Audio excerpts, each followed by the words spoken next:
It works. All right. Very nice. This.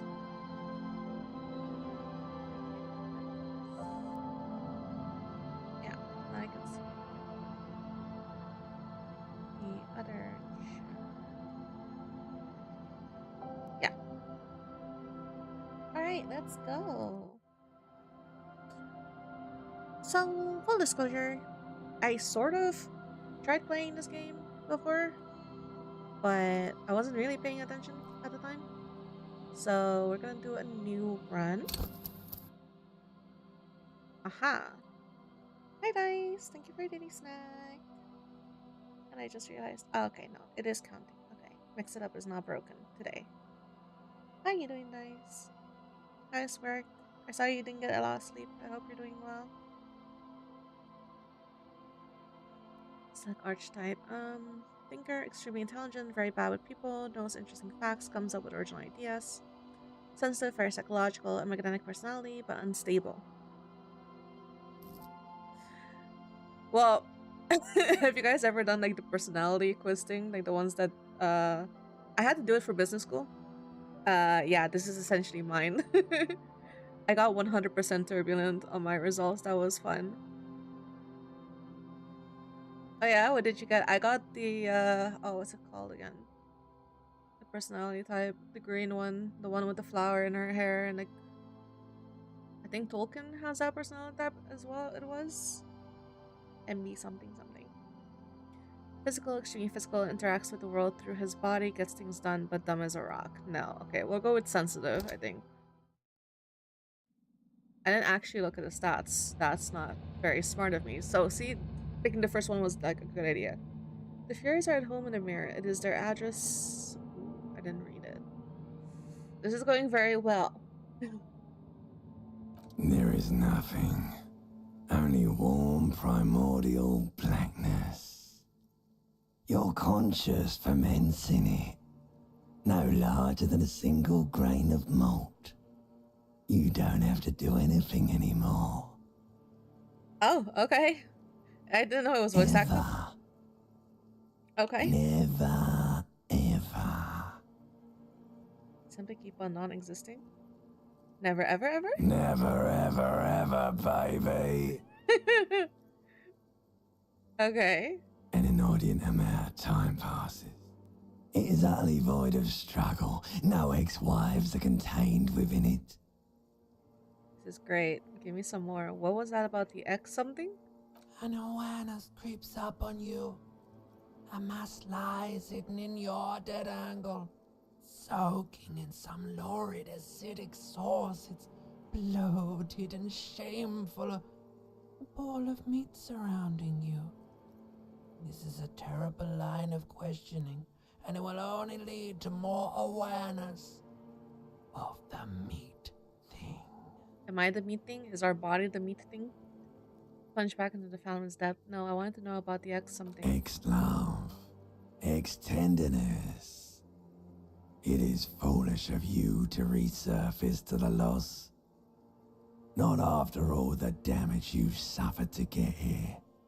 Some of it irreversible. Stay. Sail with me through the abyss of pelagic zone. Alonzi, never let me go. No, I want to get off now. I like pain and burning light and wanting things from people who don't want to give them to me. I don't know about that one, but I kind of want to wake up. Really? Don't be naive, of course not. I want to sail the inky blackness until forever ends. I do. Let me off. I mean, I don't, but I kind of do want to get I up, wouldn't so. like it if I told you what was back there. Why'd you think you had to bludgeon yourself into oblivion? Or did you not sense yourself marinating? Did I beat myself Poured up? so much on yourself. Got a bit carried away, did we, Chef? Fear and apprehension. You should ask what's out there first. Who the hell is this? Wait, I did this to myself? Tell me what's waiting for me. I don't care. I'm an idiot. A brave idiot. Tell me what's waiting for There's me. this giant ball there. An evil apes. and the evil apes are juking it out on the ball. You're one of them. It's basically all just evil apes juking it out on a giant ball. Humanity? How big is the ball? How small are the apes? How small are the apes? Infinitesimally small. How big is the You ball? can't even make out it's a ball when you're joking it out. It's that large. And is duking it out. I keep hearing about. What's that? Vying for resources. It's just a stupid expression you picked up somewhere. The part of the presentation you want to take home with you is this. You have to beat the other evil apes in the face, or you lose. That's sad. Yes, it is. And you drowned in that sadness a long time ago. What do you mean drowned? You lost. Oh. Great. Oh, I vaguely remember this. Oh god, I live like this.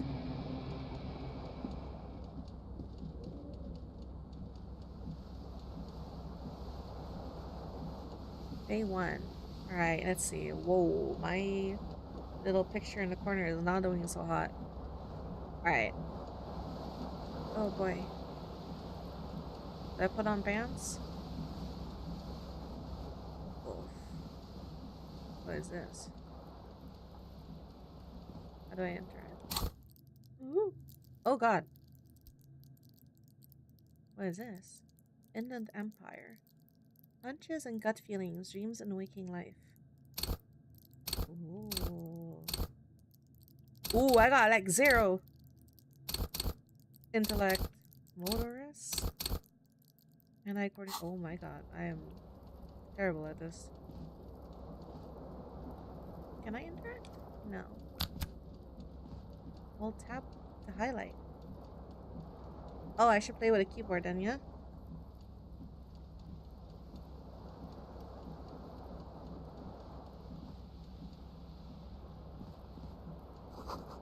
Looks like someone tore out the tape while the song was playing. Is it me? This reel-to-reel tape player still on, rolling empty. Is that a shoe? It is a shoe.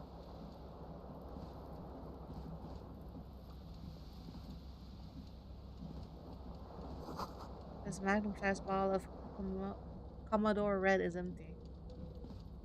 Oh jeez. Do I shower first? Or take a bath, I guess? The water is running.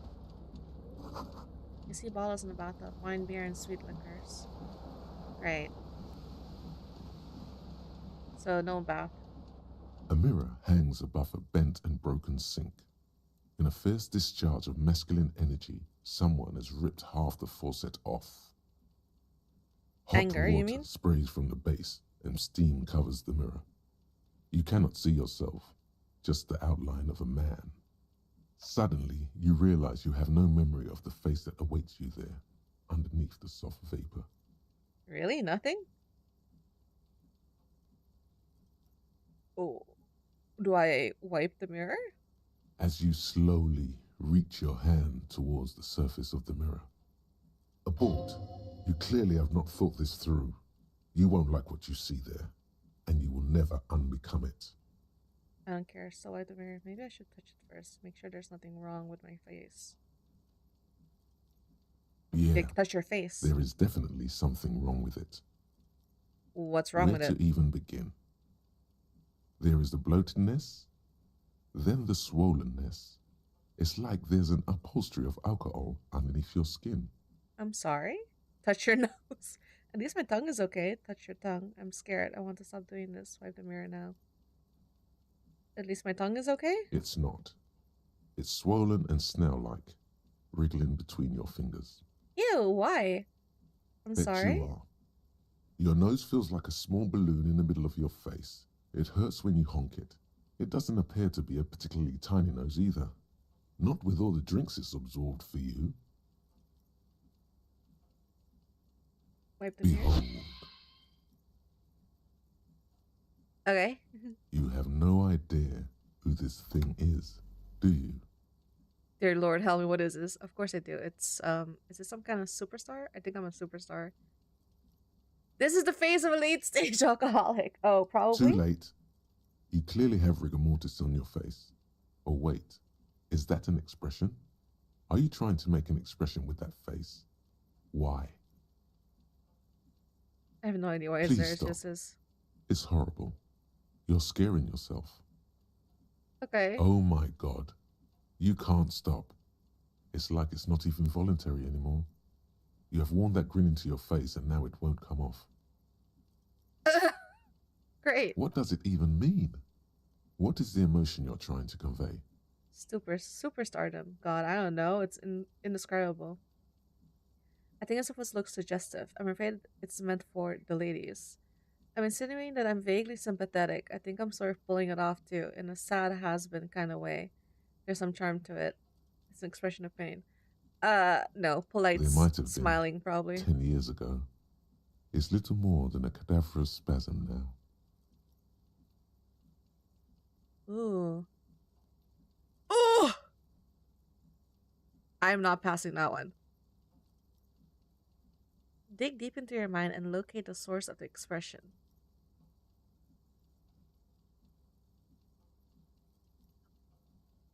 Impossible. Attempt to stop the expression from happening. Okay, so Like I the roll rest for of it. you, it comes from a bad place somewhere in the past. That's all you know for now.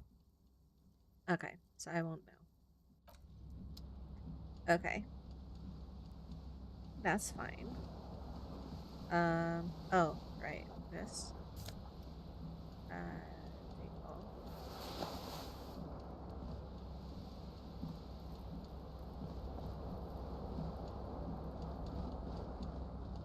Ants. Take that. I just realized. Is my window broken?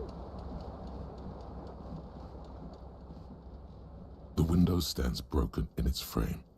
Cold wind blows in. Easy. Assess damage. What do you mean, assess the damage? How would you do that? Failed? What are you even trying to do? Look out. The morning light hurts your eyes. It's hazy, but you see the ocean and some war-torn buildings. War-torn buildings. Okay. Oh, did I not grab the shield last time? I guess I didn't. Wait. I have one shield. It's a green shield. How do I turn this thing off? This fan has two chain pull switches. One ends in a tiny fan, the other in a light bulb. A truly horrific necktie has somehow attached itself to one of the blades. Well, Or has it been consigned there as punishment? You feel as though this creature is your friend and wants to reattach itself to your neck so that you may continue your adventures together in this strange world. hold on to The that. blades come squeaking to a halt. It should be easier to reach the tie now. Okay. You reach out to grab the tie, but what's this? Diffuse, radiating chest pain. Doom comes over you. Excuse me? This is bad. Feels like sharp stones grinding in your chest and keeping you from moving. For quite a long time. Still ongoing. Now is a good time to start worrying. Finally, the pressure recedes. You find yourself covered in cold sweat and trying not to move, hoping it will keep you from dying.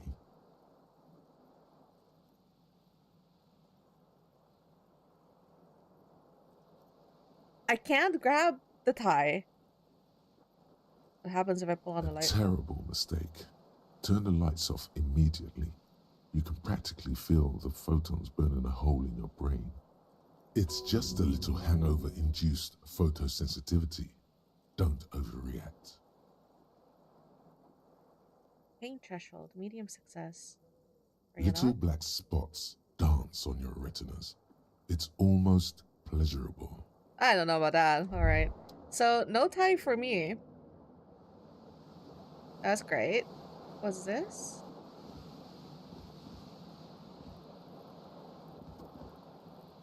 Is it a door? What is that?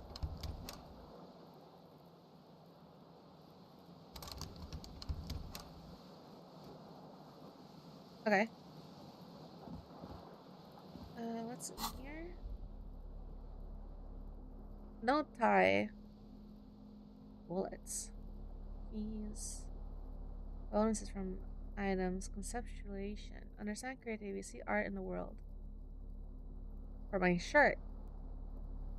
Suggestion. From what?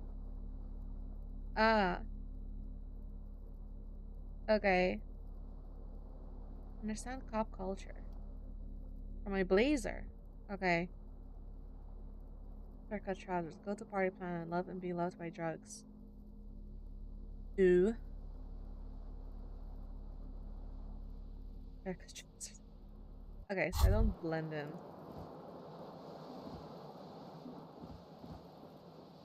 Let's go, dude.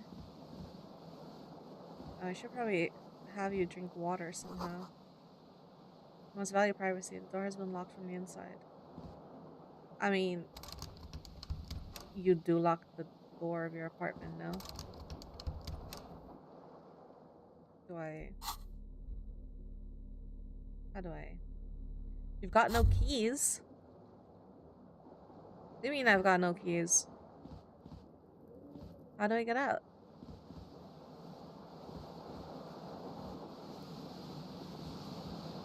How do I get out?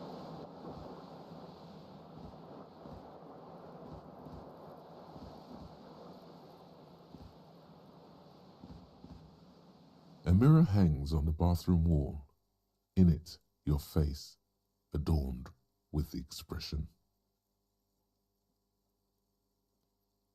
Do I need to do this to see? It's too late. Like an image on film. The expression belongs to your primary motor cortex. It would take a minor neurological miracle for you to cease producing it. Okay, so, wow. Fantastic. And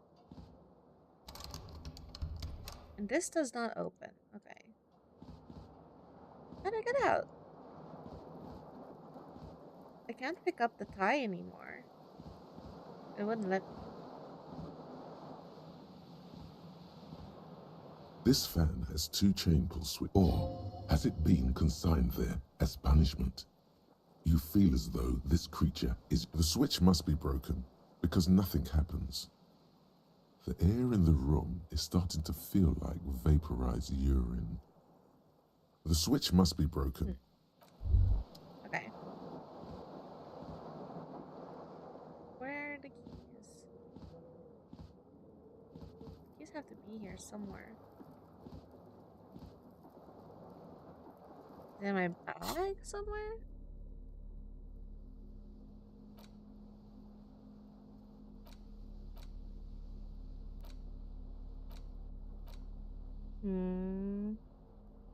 How am I locked in here?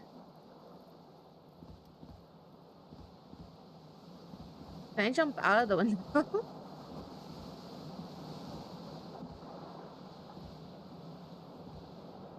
The window stands broken in its frame. Cold wind blows in. The shards face outward. Whatever broke this window came from the inside. Did I break A them with my fine hand? web of scarring covers the back of your right hand, but none of it is recent. What did this More sound? likely a projectile than a held object. There are no fragments on the floor from pulling a tool back in after impact. This is the size of It the is too large for a bullet, yet too small for a piece of furniture. You're looking for something heavy and larger than your fist. The single green shoe you found fits the hole almost as well as your foot. I threw It my would have also been heavy enough if thrown with force. Congratulations. You smashed the window with your own shoe. Now you only have one. If you're lucky, you could still find the other one on the balcony outside. The door to it should be outside your room. I should go and A get that cool shoe. wind gushes in. Your toes curl up from the cold. Gained experience. Find your other shoe. Seems like your gained snakeskin shoe is missing its partner. You should find it before you go venturing into the wild unknown. 2 shoes are better than 1. Unite them again. Okay, that's great. But I can't leave my apartment. It's locked. Can I beat it? Fucking hell.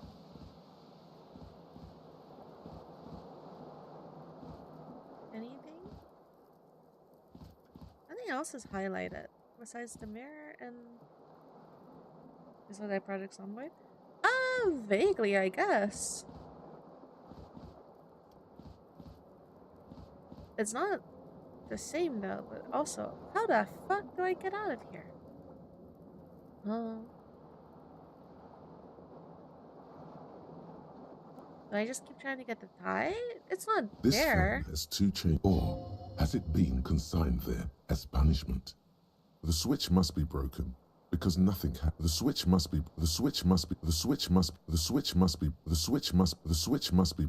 No. How do I get out? Yeah.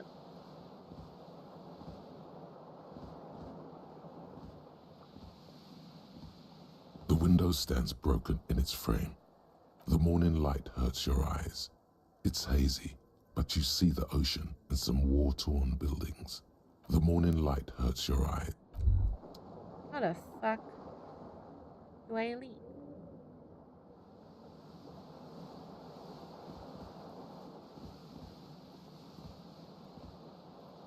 The only other thing I can interact with is that door over there.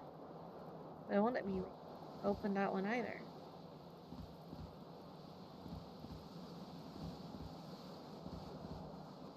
Does it keep trying?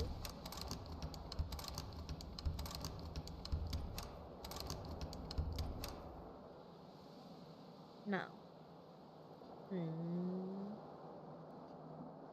Shall I look up how to get out of the apartment? I don't know what I'm doing. I'm stuck in my room.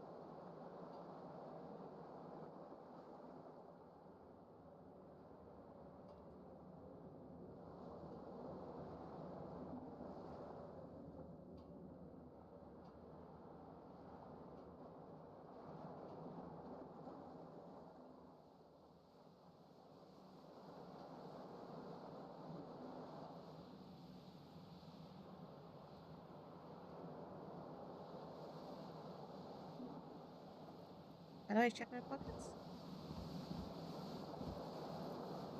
So I have to check my pockets. I don't know how.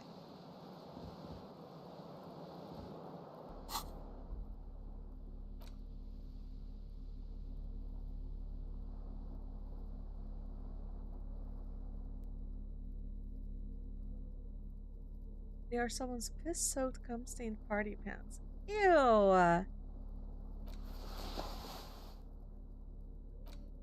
do I...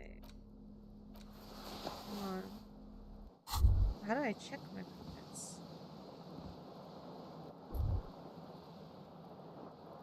That's a question.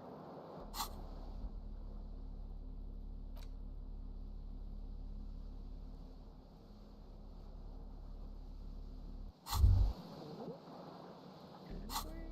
No. No. Okay. This is my journal. Map. That does one check the pockets. Is it in this menu? Oh, wait. And then... No.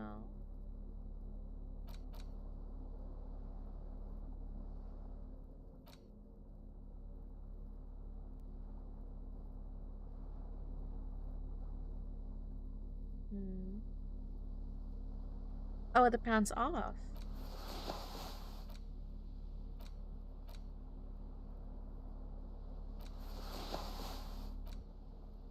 I don't understand how to.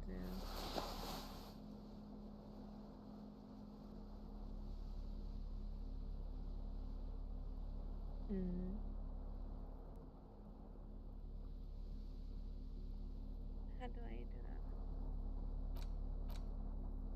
that? Okay, I'm out of these. Is he?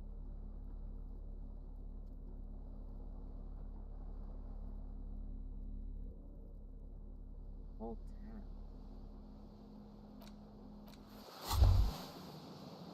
You hear a jingle. Oh, Keys are clinking in the pocket of your flare-cut pants. That's what the circle is. Okay. Okay, It so there's a says circle around my head. I have to whirling in click on rats it. on the aluminium keyring. There is a single key on the ring. The number 1 is etched on it. It should open the door. Okay. I was wondering what that was, but it didn't tell me to click it. Can I open the door? Okay. Oh, I'm no longer limping. Ah, so I can... There's something on the tape. Okay, cool. Okay, but... Balcony... Where's the balcony? Is it here?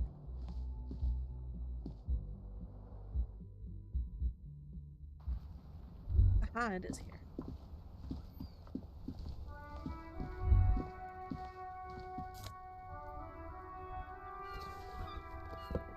Hey! I'm wearing both shoes now.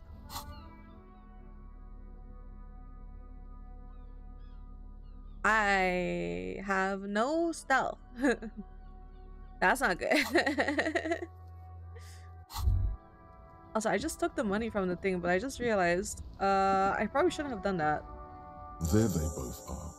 2 identical shoes, both copiously green and indiscriminately snakeskin, reunited on your feet. How do they fit? Good, they're balanced, comfy.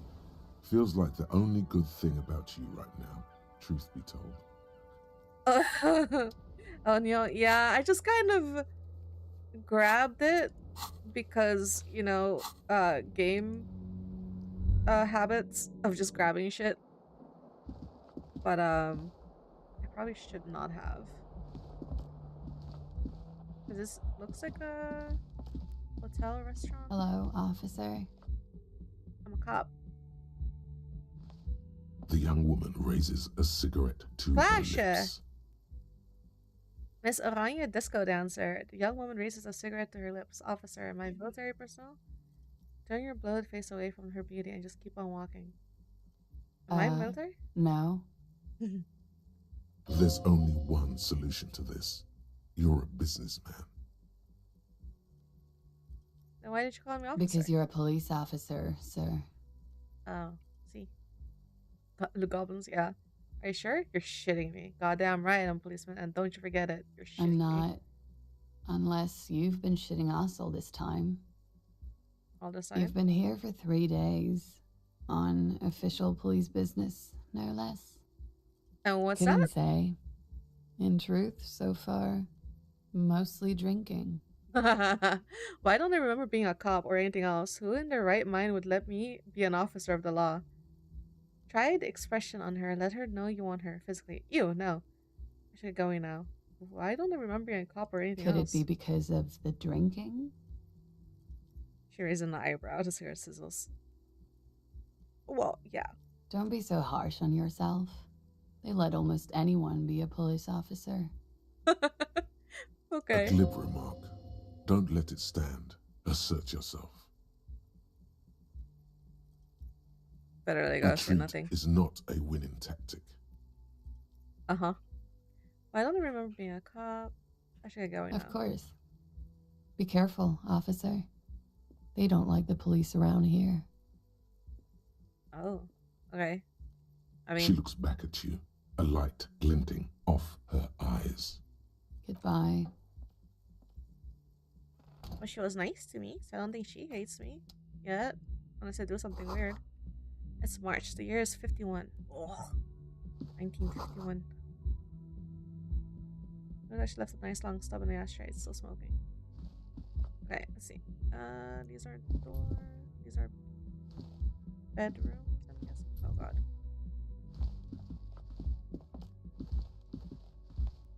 What is that? Oh, I can't interact with that. Newspaper? This is the weekend edition of the satirical newspaper Temple Le Monde. Okay, but what does it say?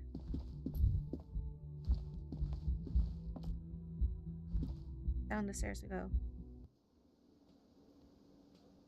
I recognize you from the cover.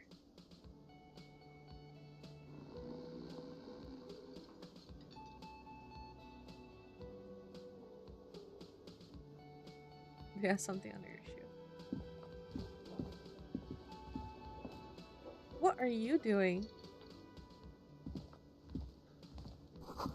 The speaker's connected to the radio. The music is seasoned with static.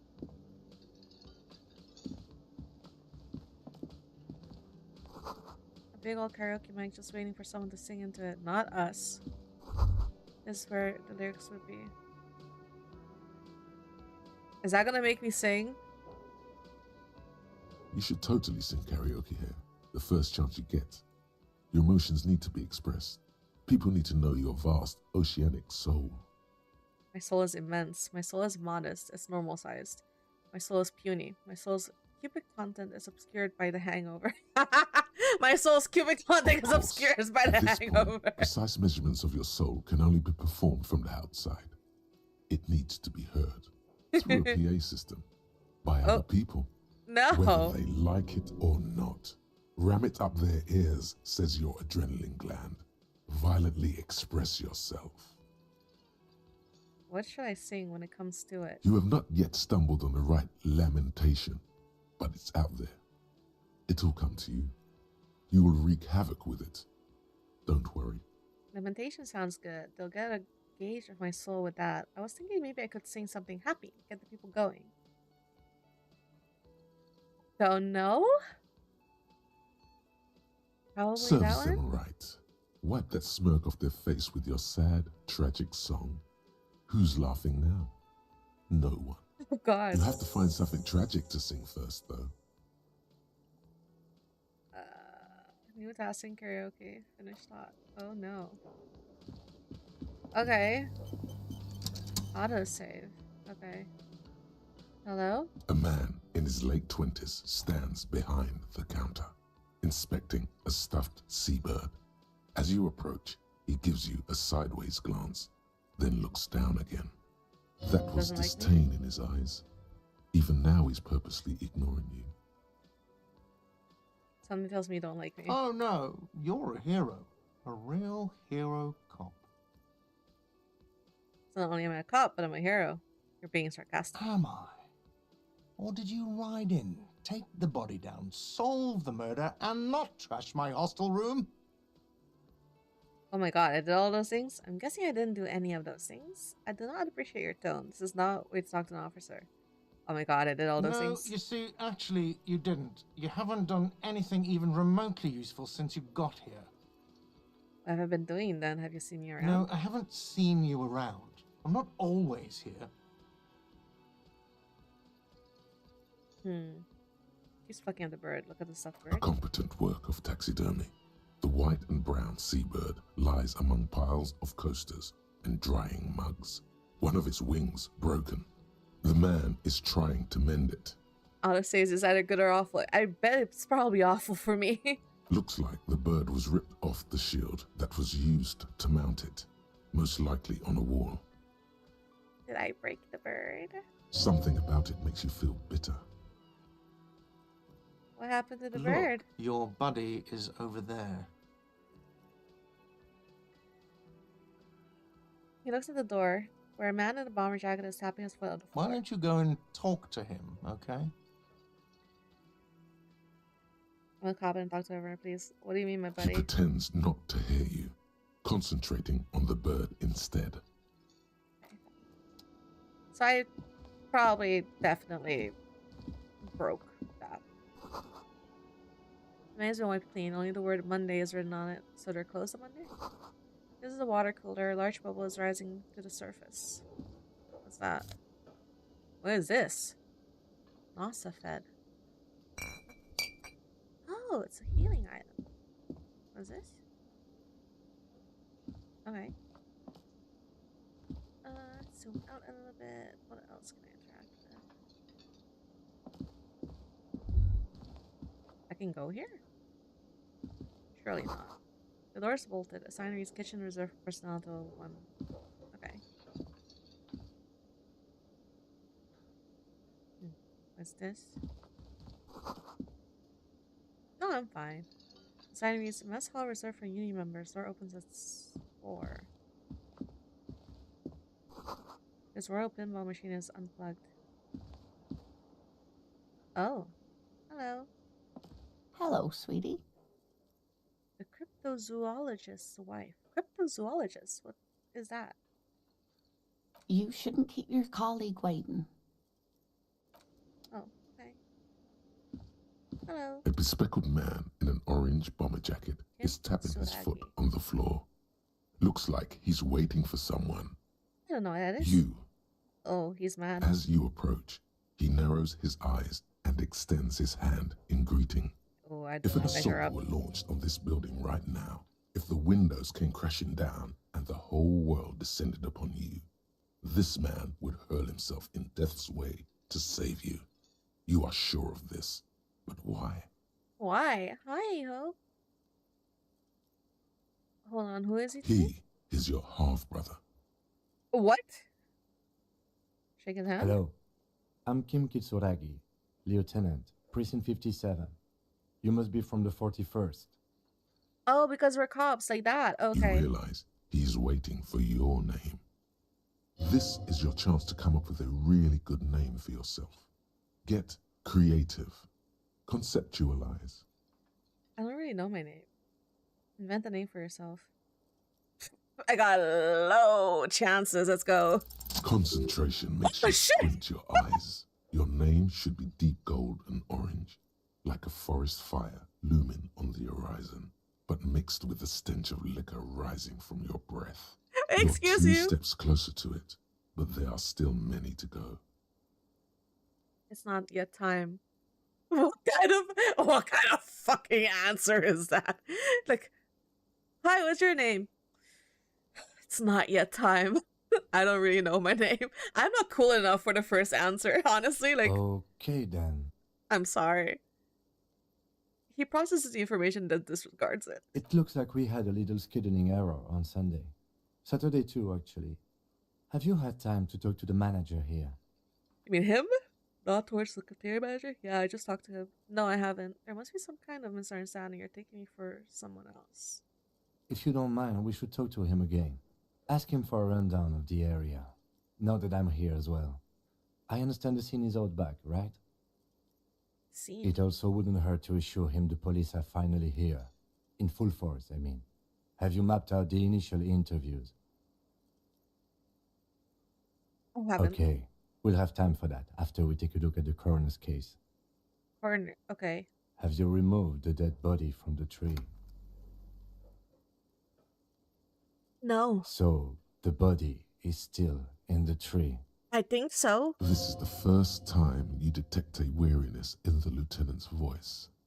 It is obvious he would have preferred for the body to no longer be in the tree. Hey, empathy is an easy success for me. Where it has been hanging for 7 days straight.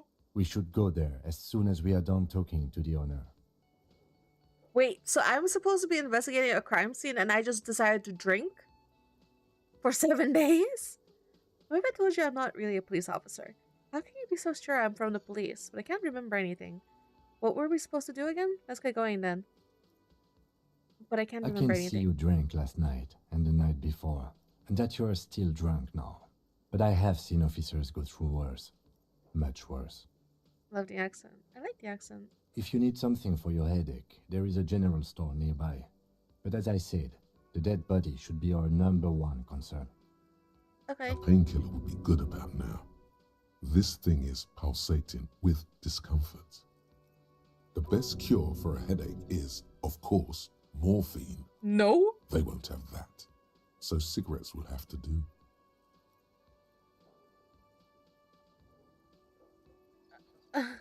How can you be so sure I'm from the police? I No. was sent here to meet a detective from Precinct 41. You have the insignia of the Citizens Militia on your sleeve and on your back. Citizens Militia. I suppose you could be impersonating him. You could have gotten the insignia from the black market or forged it. But for now, I'm going to set those possibilities aside. I'm not from the Inspectorate General. You said insignia. These white triangles? Yes, But they're just white they are not triangles. just white rectangles. They bear a halogen watermark with the letters RCM and a pattern resembling the street grid of Revachol West. Oh? I would ask you to step into the headlights of my motor carriage, but again, it's none of my concern. I just need you to do your job. But shouldn't I have a You badge mean or you something? don't have a badge? I was on me when Losing I woke your up. identification card is a serious matter. Oh. My vehicle has a shortwave. You can use it to report your badge missing. I would advise you to locate it as quickly as possible. But getting the body down should still take precedence. After Okay, let's you, go. officer. Lieutenant Kitsuragi is now in your party. You can talk to him whenever by interacting with him. Okay. Well, so I need to report my badge missing, interview the cafeteria manager, inspect the body. Okay, so body, he said, right? First. And it's supposed to be in the back of this place?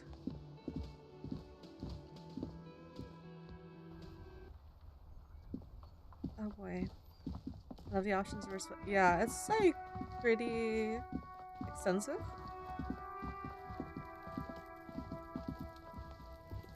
Hmm.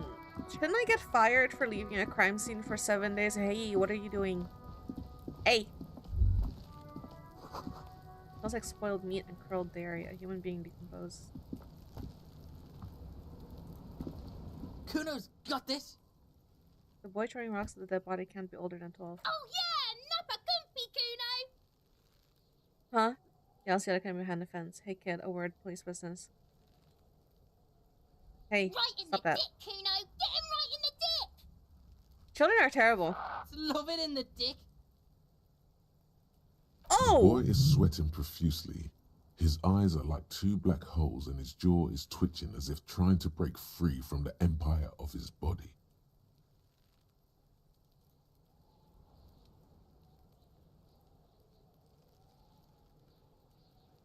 Which one do I even address first? Stop throwing rocks. Intoxicated? The kids, you mean? No way. Right? Stop throwing rocks at my crime scene. Stop using slurs at my crime scene. That's not how we do it. Stop throwing rocks. Kuno, yeah! Right in the mouthful! What is wrong with you? They pay you no heed or pretend not to notice you. Shits himself. The rake, Kuno! You should throw the rake at him, Kuno! The fuck? Does Kuno know what a rake is? Kuno's not a gardener. Okay, what should we do? Shouldn't do anything. I don't tempt such forces. What You will forces? see. What do you mean, I will see? Look, I have questions for you. All right, entertain the Kuno. Show me what you got. What you got there? What you got, huh? Show me what you got. What is wrong with you? The body, what do you know about it? About the crime scene? You guys often play in this yard? Shitload pig. What's your question? I just Don't asked. tell the pig shit, Kuno!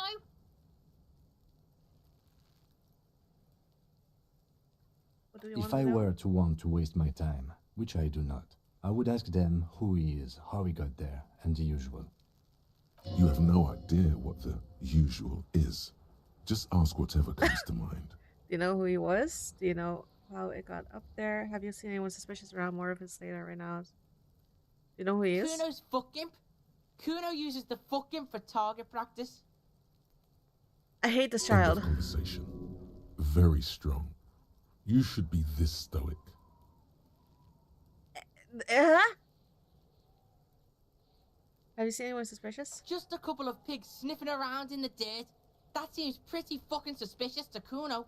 Okay. Yeah, you tell the faggoty Kuno. What is wrong with you? Anyway, You're testing Kuno's patience here. I will kick you. Get lost.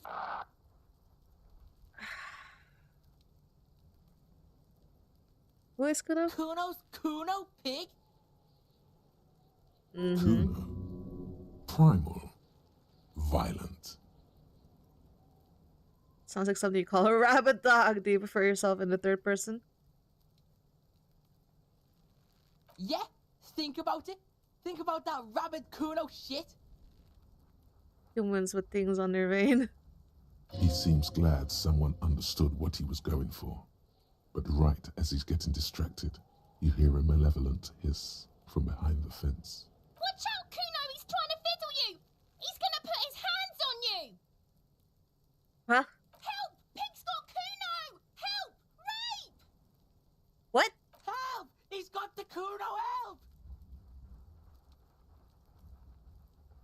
Anyway. Yeah?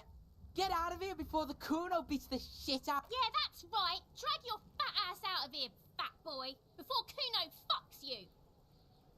Don't listen. Just go.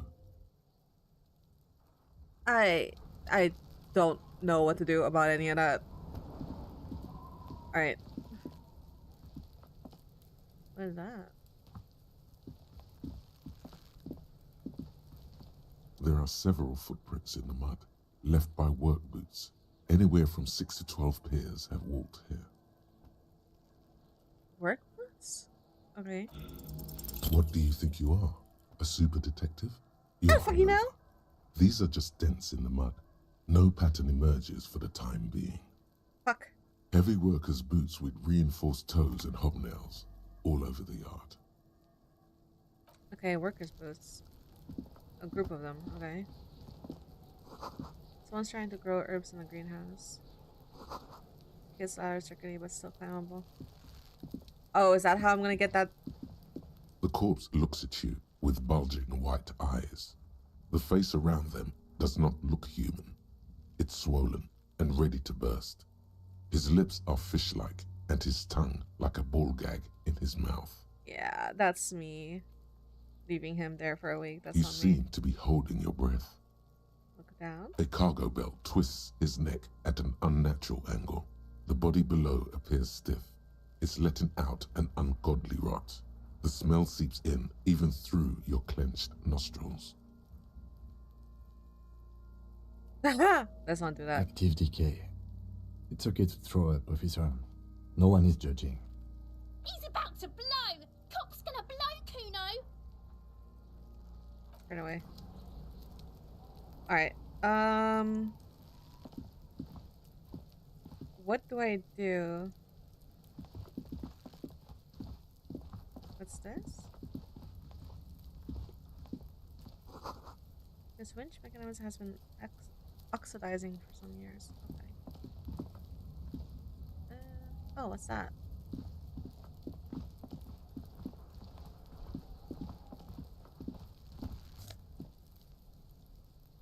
Magnesium. Oh, sure, I guess. Can give it in here. How do I get him down? What's this? An inconspicuous pile of the roofing material, Eternite. What is this? Perception sight medium. What am I looking at this pile of roofing material? Because there's a secret door hidden behind the panels of Eternite. That's why they're too orderly. Oh, holes There all it inside? is. You see a shabby little door.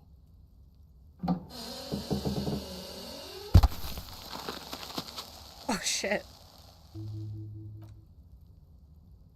What is this then? A tool shed? Let's investigate. Okay, sure. What's this though? Oh, this around? Okay, never mind. What the heck is this? Oh, is this the kids' like hideout? Magnesium supplement. Okay. A silver plate with traces of bone yellow powder. The poster says get out of the way or get fucked up. Okay. Cured pig's head, it looks mummified. Be still, my beating heart. It's amphetamine. Sweet amphetamine. Okay. The lieutenant isn't studying the powder in the mirror. He's studying you.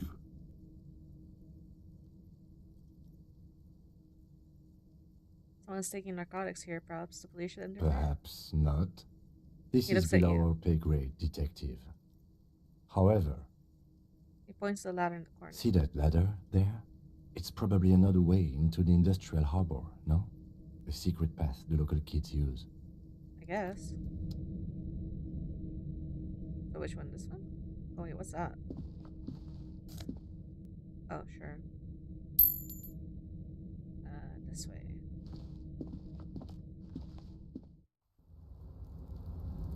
Oh. Code.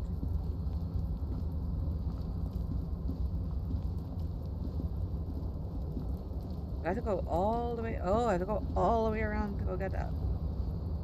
Interesting.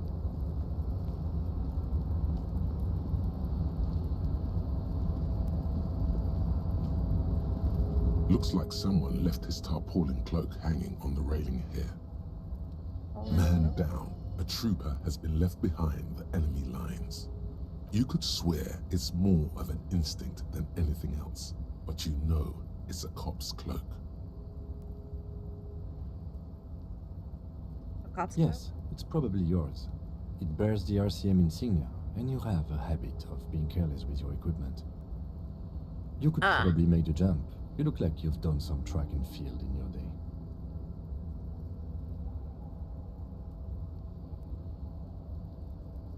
Go for it. Am I gonna die? Yep. I'm gonna die.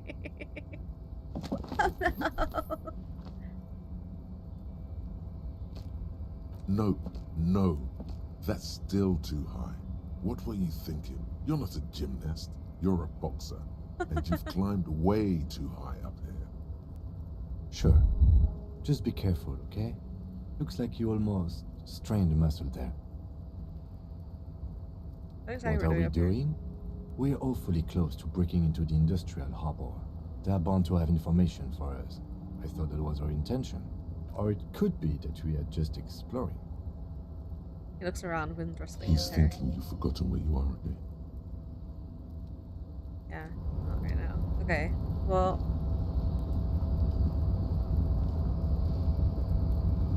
We can't go there? No. Okay.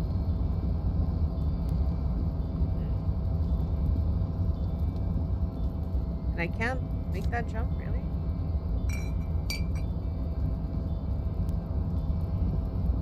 So then, what do I do? What's that?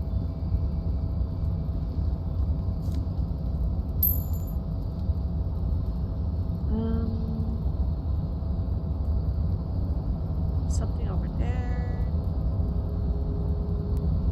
More than enough to please. What the fuck?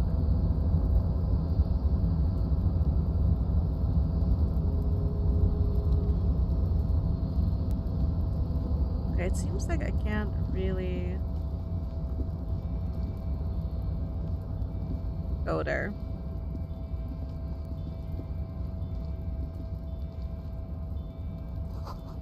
Story going to collapse soon. Restoration pillars keeps the ruins together. Grant a postcard, okay.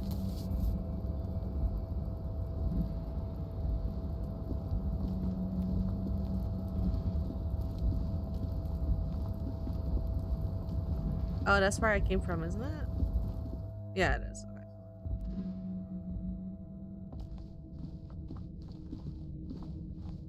Okay. Okay. How do I get there? Maybe I have to go back in? Can I jump down? Into that area?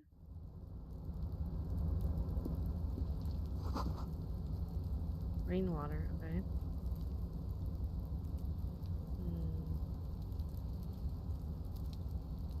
Am I still in just chatting? Oh. My bad. Thank you. How the fuck am I going to go up there? And the body is still there. How am I gonna cut him down?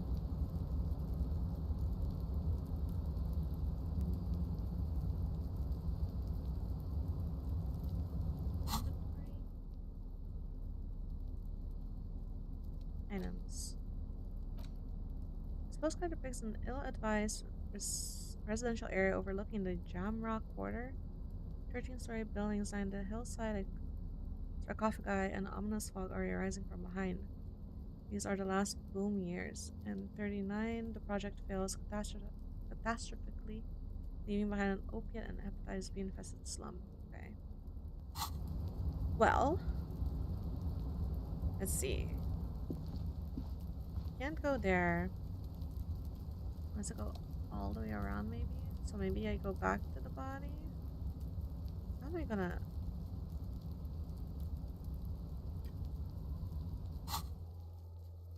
Set the so you just need to press R. I did that though, didn't I? I thought I did. But it's not completed yet, so maybe.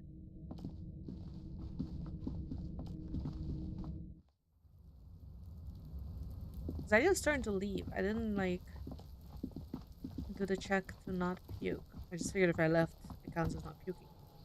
You know? There he still is, looking right through you with his white eyes. The body below is entirely dedicated to that corpse smell. Emitting it is all it does now. Okay, let me try to not. The smell is repulsive. It pushes in from your mouth, more instant and more familiar than anything you'd expected. More fever than odor. It fills your mind, flushing you from within. I had to walk away. I did not walk away. Okay. Ew. Too late. It's impossible to keep in. Your body curls and pushes it out, burst by burst. Thanks. Until a pool of vomit lies under your feet and your throat stings from the stomach acid. It's okay. Happens to everyone. Keep it. Thanks. The hangover is clearly making these worse for you. You could use some ammonia to clear your head. Where do we get ammonia? There is Freight nearby, east of the hostel. They usually have a small apothecary. If they don't... He points to the greenhouse. There's a greenhouse here, and a gardener with a wheelbarrow on the corner of the whirling in rags. If she works here, she might have something for the smell. Acquiring ammonia will provide a modifier to the white check. Modifiers make checks easier and allow you to retry them. Ah, okay. Cool. How do I get in the greenhouse?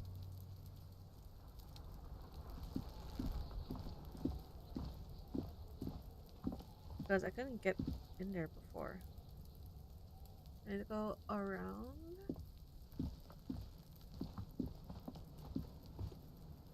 Have we tried the door? What door? This door? This is a fence. I've been in here, and it goes up here, but I can't jump from up here down there. How did I interact with this? Oh, okay. I thought it would auto walk.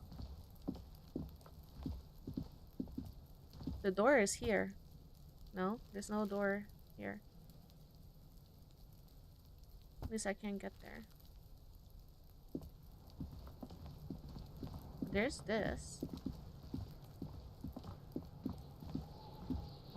This trash container is locked. The sliding lid has a padlock that says, whirling in rags. There's something in there, not necessarily connected to the case, but still.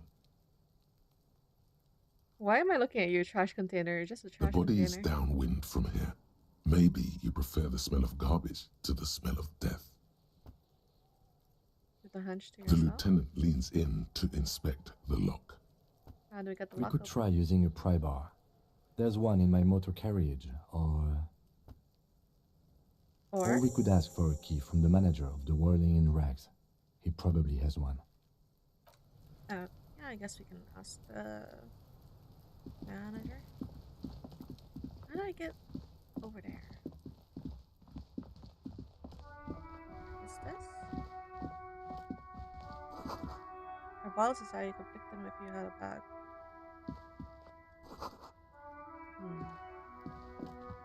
Guess we go ask the. Oh wait, this is the lady, the greenhouse, no? The RCM in Martinez. What can I help you with? I have some questions for you. Of course. What can I help you with? My partner said you might have someone where you Sure. can have one. I'm done with it. Oh, Go easy on that stuff. It gave me a terrible headache. we need directions. We need directions? Of course. Where to? Where am I? What do you mean? I'm disoriented. I don't know where I am. Yes, sir. District of Martinez.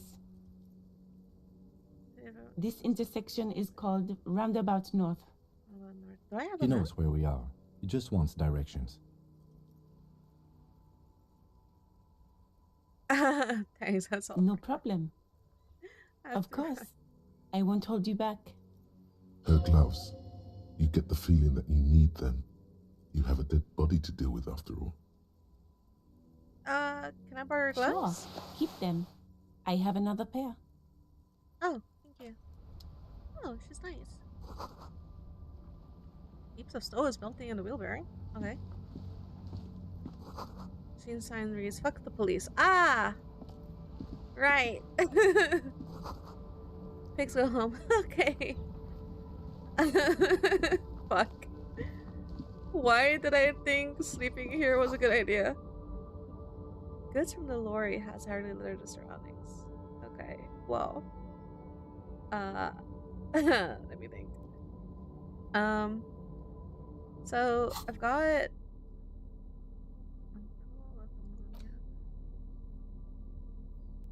okay.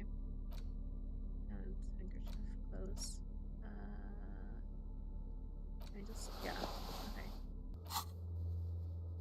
Let's see. Open trash container. Yes. Sure. Oh, I was supposed to do that before, but too bad.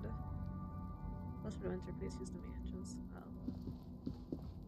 And this magazines?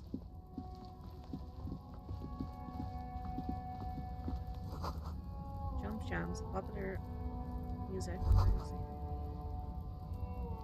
Oh, are you lost? You're lost. Place. I am so lost. You have no idea. I woke up and I was a cop.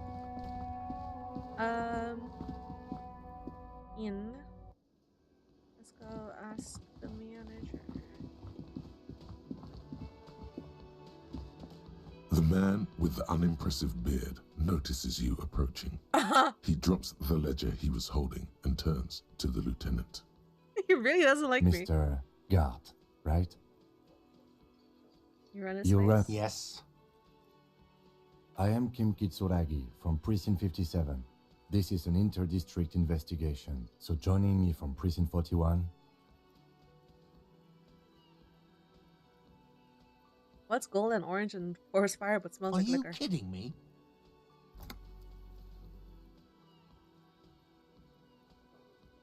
He was about to say Right. something to them. Now, I know it took us a while to arrive at the scene. It also took you a while to call us and report the dead body. It was you who placed the call, yes? No, I only just got here. It was probably Sylvie who called you. She usually works the bar here. I'm only temporarily taking over her duties. Oh. Do you have her number? As a matter of fact, I do. Hmm. You said you just got here. From where? Are you a local? What, of Martinez? No, I live in Jamrock. I only sometimes come here to keep an eye on the place. This is just one of the many cafeterias I manage. Oh. But you still know your way around, yes? In case we need directions. Yes, I know where some things are, but as I said, I don't live here. I just used to work here. And I'm not going to start working here again, if that's what you think. I didn't imply that. Detective, Yes? I have everything. You? Yes, yes. He means, do you have questions for me, like a police officer would? I want the key to the trash can. Why did Sylvie go away? She went away because none of your business. Fine. Extra fine. That's all. Fucking. Not so fast. You owe me 130 real. I don't owe you shit. I probably do owe him shit though. Nope. Where did it go? One moment you're running like the wind, then you've suddenly turned around and are giving him the finger, furiously, with both hands. Why? That's true, yes, and it's worrying. But let's not fixate on it. Look at that stupid bartender instead. He has no idea what's going on. You Why and your is fuck this you the way he fingers decided floating to do in the air. this? Barkeep's got his mouth agape like an idiot. You showed him. Watch out! Oh my god. Is this a game over? It is. Everything goes dark. Back so soon. Why did this... I gave no such commands to my body. Those are mysteries of the spinal cord. The spinal cord has yet to reveal itself to you. Its mysteries are unholy mysteries. Well, there's more of you hidden. I'm so cool. I don't know. That just comes off as lazy effort at reconceptualizing the antics of a shambling If drunk. it comes off like that, it's because it is. And you are. Okay. How's it going out there? Are the tiny apes screaming about money yet? I think the tiny apes have started screaming. Did one yes. of these tiny apes have a pale green face?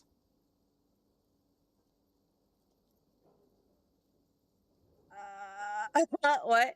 Did one of these tiny apes have a pilgrim face? An old woman appears out of the blackness. Yes? What? No, I don't think so. It's a joke, sweetie.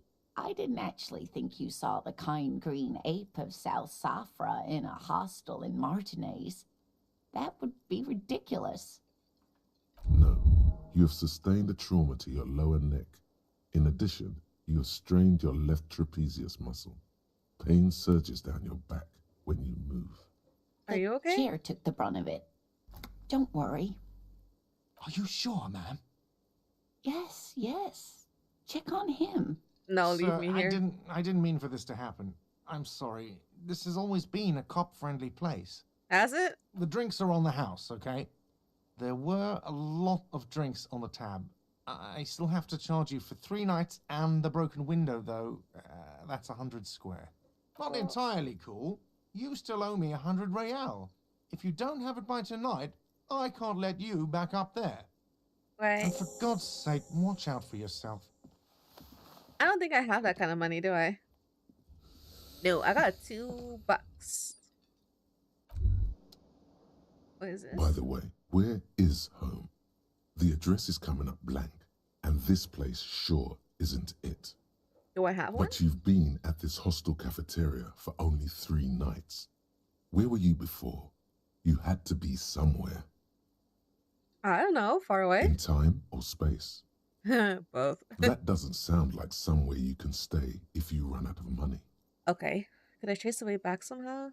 To the exact street, this exact number on a building? I'll live in a dumpster. I don't care. Fuck everything. Robocop. No. You can try. Run some addresses in your head when you get the time. Maybe a street or an apartment will appear. Do I not have a wallet? Like with my... What is this? Lonesome long way home. Problem. Let's rewind. Let's trace your drunken steps back home. Cross... Huh? Okay, I don't know what that is.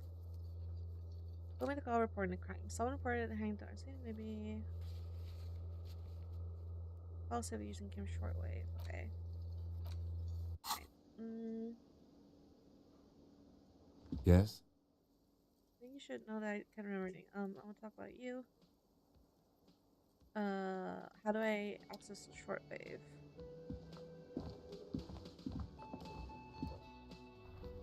Owl? Is it in the car?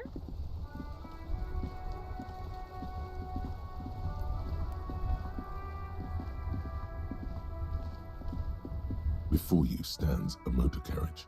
The bodywork is covered in blue and white livery, bearing the number 57. Vapor emanates from the large engine on the back of the vehicle. It hasn't had time to cool off yet. In the cabin, you are welcomed by a set of steering levers, a radio microphone on a hook, a pull-out toolbox under the seat, and the soft glow of the fuel preheater gauge. Pull up The the radio? frequency tableau lights up, and a green button labeled Prime Line glows like a feline eye. And then you hear something. The soft purr of electrical kittens, radio waves cast far and wide over the metropolis. A woman's voice greets you through the static. This is Precinct 57. Hello, Lieutenant. How may I assist you? Hello, Alice. Please assist our colleague from the 41st precinct here. I'm putting him on. This is Officer Alice Demetri, Precinct 57. How may I assist you? I need to report my second, bad officer. person. 10-2, 10-5. This is 41st. Come in. Over. A scrawny old man sits in a dusty cubicle, smoking, with a large white rectangle sewn on his vest. In front of him is a box-shaped apparatus with an array of wires and antennas. The radio switchboard. What is this response? Hi, this is me here. I work at your station. 10-4, what's your status? Over. It's not good. 10-18, 10-20, over. Please just talk human to me. Those numbers mean State your nothing to me. message, sir. Over. Oh, I need to report my badge missing. 10-9, repeat message. Over. My 10-4, badge. message received. This is a very serious situation. I need to 10-22 the captain. Over. Okay. 1022, the captain. This sounds bad. Bad and scary. Like being called to the headmaster's office in school.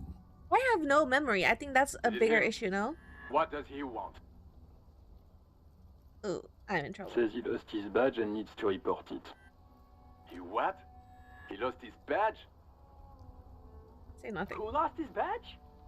Yeah, who? Dick fucking Mullen. Who do you think? It's Officer Dick Mullen from the bestseller Dick Mullen and the Lost Identity. Is that my name? Dick You guys are... Mullen is not your name. It's the name of a fictional detective who would not lose his badge. Thank you, Encyclopedia. Defend yourself. Immediately. They're laughing at you.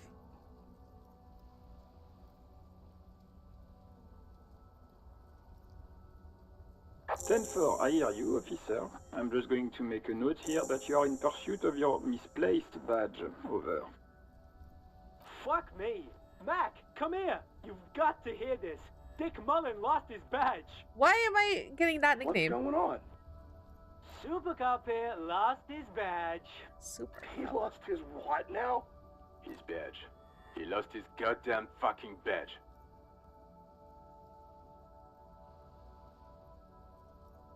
Enough with this for now. 10-9, come again. I didn't get that. Over. New heights even for Captain Sober. Ask him. Ask him if he's lost his gun too. I did. Sergeant I don't have Orson it. wants to know if you lost your gun too. Over. Check your pockets. Check your... Holy fuck. You don't know where it is, do you? Oh god, it's not here. I don't have my gun. Okay, it's gone. Your gun is most definitely gone. Fuck. 10-9, coming officer. Did you get my question? We were wondering about your gun. Over. Say nothing. 10-1, you're breaking up. 10-9, repeat please. Over. Don't 10-9, say anything. coming officer. Over. Remain silent with Coming terror. officer. 10-9, repeat message please. Did you misplace your firearm? Over. That's affirmative. He says he doesn't have it. Dear God, he lost his gun. Oh my, I can't. Okay. This isn't really a laughing matter. Agreed. Mac can face a giant of Coco Nur by himself, but Disco here made him piss his pants. Oh, I can't. Fuck. He lost his. Ask him if he still got his wiener. Fuck you. I'm not going to. Ask him. Sergeant Orson here is wondering if you are still in possession of your genitalia. Over. Now is a good time to say fuck and ass and so on. That'll make this all right.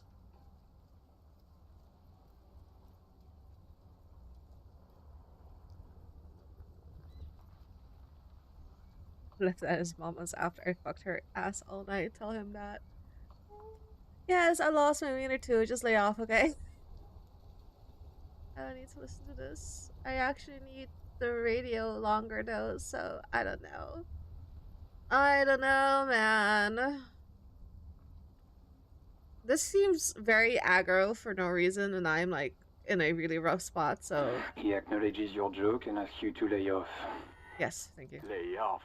Lay off? Tell him we'll lay off when he retrieves the Oh, goddamn police. shut up. I heard him, I'm on it. Officer is in pursuit of his firearm. Oh God, Shut up. Officer, do you need further assistance? Over. That's all for Roger now. that. 10-10. Over and out. 18 kilometers to the south, in the 41st Precinct's relay booth, a small crowd has gathered around Communication Officer Jules Oldboy Pidier, around a dozen cops. The small room is filled with cigarette smoke, abuzz with laughter, when Officer Judith Minot enters. Her left arm is in bandages, and her hair trimmed short. What is going on here? Did something happen? What happened is my partner made contact. It's not good. He's lost his badge and his sidearm. He seemed confused, delirious even. He's my partner? Mac, the torso Torson, is finger-fucking his fist, laughing hoarsely and apparently telling some dirty story to his partner, Chester McLean, near the entrance. Yeah, Mullen was fucked, alright. Sounded fucking drunk to me. Yeah, Mac's right. That was some gnarly shit there. Enough! None of this is funny. It's fucking sad. That's what it is. He's a cop. He's one of us, goddamn this. We must help him. Yeah? How do you fucking plan to do that, huh? Get him off the drink? Go jogging with him in the morning and get him on carrot juice? He's a lost man. Well, I just know we can't give up on him when he's at his weakest. He wouldn't. Mac, man the door. You know what he told me? I don't want to get better. I want to get worse. Those were his words. This shit does not leave this room. Not a word of this to the captain. Or anyone else. We'll give him a couple of days to pull his shit together. Why? I guess I can hold off the report for a few days. Good. Okay, everybody. Nothing but a prank call here. Far north, on the other side of the motorway, the officer quietly hunches with his hand in the motor carriage. This is Precinct 57. How may I assist you? I need to connect to a civilian, a Sylvie. She may have reported a murder. Of course. What is her number, officer? Yes, hold on. Her number is 005 1944 298. Received. Hold on, officer. Oh, my ear hole. My ear hole. Wait patiently. Lieutenant Kitsuragi slowly begins to tap a little rhythm with his right foot. Quite a lot of time has passed. Officer, I have Sylvie Malaika on the line for you. Malaika, right? Yes, hello? Oh, hello, this is police calling. I have some questions for you about your last days at work. Oh, right. Hello, officer. What can I do for you? You can hear resentment in her tone. She's not thrilled to be talking to you again. Well, who knows what the fuck I did? There is no resentment in her tone. She wants you to ask her out.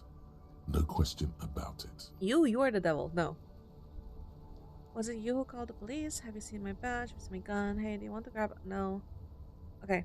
Was it you who called the police? No, not me. Do you know who made that call? No, sorry. I don't. Not a lot of people have phones around here. Copper thieves take the wires. People don't have the money to have the cables put in again. They use the Union's phone, or the one on the coast. It was someone else. We'll find them sooner or later, officer. It just might take a while. Well, why didn't she call the police then? Of course it bothered me. But I thought the Union already knew about the corpse. What does the Union have to do with anything? Hi, Moira. No one calls the police. The Union would get angry. What do you mean by that? You know, what the Union says goes. People listen to them and they take care of their own, which is like everyone here. Oh. Garbage.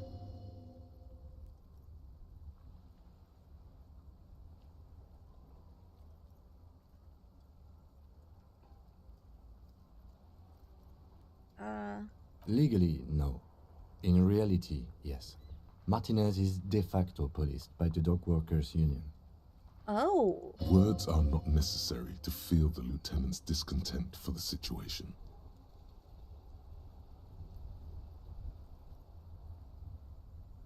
I don't know what to tell you, officer. I didn't call you because I didn't want to get in trouble with the others. With the Union. I'm sorry about that. Okay, next question. Yeah, go on. Have you seen my badge? Yes, I know who you are. You're a police officer. The law. No, my badge is missing. Have you seen it anywhere? No, I haven't, sorry. Okay. Real policemen have uniforms too, by the way. Where's yours?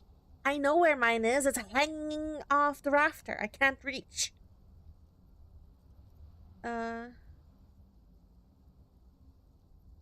Kim doesn't have a uniform and he seems to He's to in me. plain clothes, voluntarily.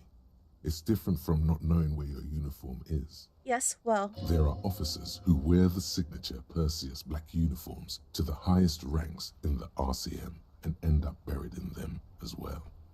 Others do it more casually. Looks like you're one of them. Have you seen my gun? Please, no. Not this again. Everyone saw your cool gun, detective. I showed you my gun when it You were happened. trying to impress some people with it. Everyone was eating and... Oh, I'm an asshole. Sounds like it's going to be bad. Do you really want to know?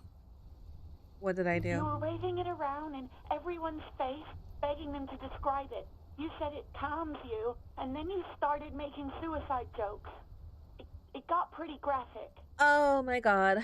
Okay. Some poor sod was trying to eat his pudding while you were screaming, spit flying, imitating the mercy shot right next to him. Spat some in his food. I don't think he touched it after. People tried to back away from you or even slip out of the door, but you screamed. I am the goddamned law, and you have to listen to me. You are all suspects in a murder investigation. Should've kill myself. Why would I threaten to kill myself? I mean, look at this world. I would love to say. Okay, I don't know what to say. Yes, but what happened to my gun? Just conclude. No idea. All I know is next you were waving around money instead, saying things like big bucks cannot lie and guns can't buy money, but money can always buy guns. Oh my god, my character sucks. It almost looked like you pawned it, but believe me, I did not ask. Ooh, you quit your job at the Whirling. Why? You mean, why did I leave the bar? Honestly, I'm not really comfortable discussing it with you, sir. Wait, why aren't you comfortable discussing it with me? Probably because it's none of my business, to be fair. But I'm also worried my guy did something to her. Alright, I won't push you on this. Are you ever coming back to work? Maybe, I don't know. I just know I have to take some time off right now. Okay. Okay, I think I got everything I need, thanks. I do hope so. Please, don't call me again. Bye. Yes, you have obviously done something to upset her at the Whirling in Rags, when she was still working there. Wait, before you go, you're mad at me, right? Tell me, what did I do? I can't remember anything. I'm not mad, it's just... You were so drunk and so emotional all the time, and then the skua thing happened. It just made me want to quit. What skua thing? The stuffed bird. The great skua. You threw it against the wall while screaming, "Fuck that bird," and laughing like a maniac. I think you said it had been giving you shit ever since you got there.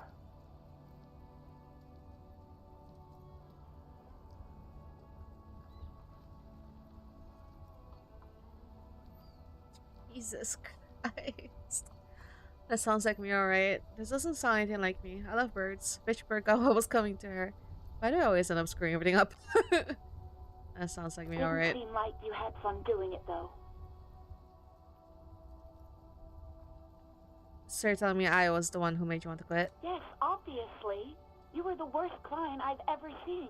And I have seen so many assholes in this place. Yeah, I'm sorry. I've had sailors fighting, union guys grabbing my ass, kids stealing booze. Once a guy was glued to the karaoke machine every night for 2 months. But you... Go on, I want to know what I did. Well, you were worse than all of them. Honestly, you were getting borderline aggressive. Oh, no. Even about little things like not turning down the volume at 3 a.m. I even liked one of those songs you kept listening to on repeat. No more. I hate it now. What song? We Go On by the O.O. I can't listen to it anymore. You've turned it into a parody. Sorry. To hell with that song. Then there was your room. Your project. An experiment to see how bad it can get in there. Oh, is that a scientific experiment I was doing? But you wouldn't let me. Threatened to make me understand. I had no idea what you meant, and I don't want to know. And then you screamed something about how you're a piece of shit human being, and why does anyone even let you work as a policeman? That you'd fire yourself, but you can't even do that. I'm sorry. And then I had to deal with your toilet. The one you clogged with police documents, causing water I did damage what? downstairs in the kitchen. I won't even mention you waving your gun around, harassing customers, threatening to sing karaoke, threatening to kill yourself. Wait, police documents? The ones I had to rent out of your toilet. What happened to them? Damn it, I don't remember what I did to your damn papers. I don't remember every little thing I do. She's worried she might have accidentally done something bad. Then she remembers it's you. Especially when there's a hurricane loose. It's your fault for losing them, not mine. Something in you wants to immediately forget about this, as if there was a reason you threw them away. What police documents? Okay, I get it. I wasn't very good No, at you it. really weren't. You were simply the worst.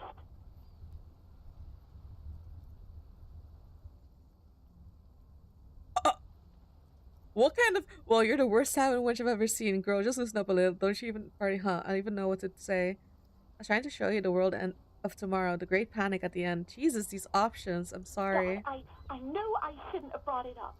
Just try not to call me again, and let's pretend it never happened. Okay.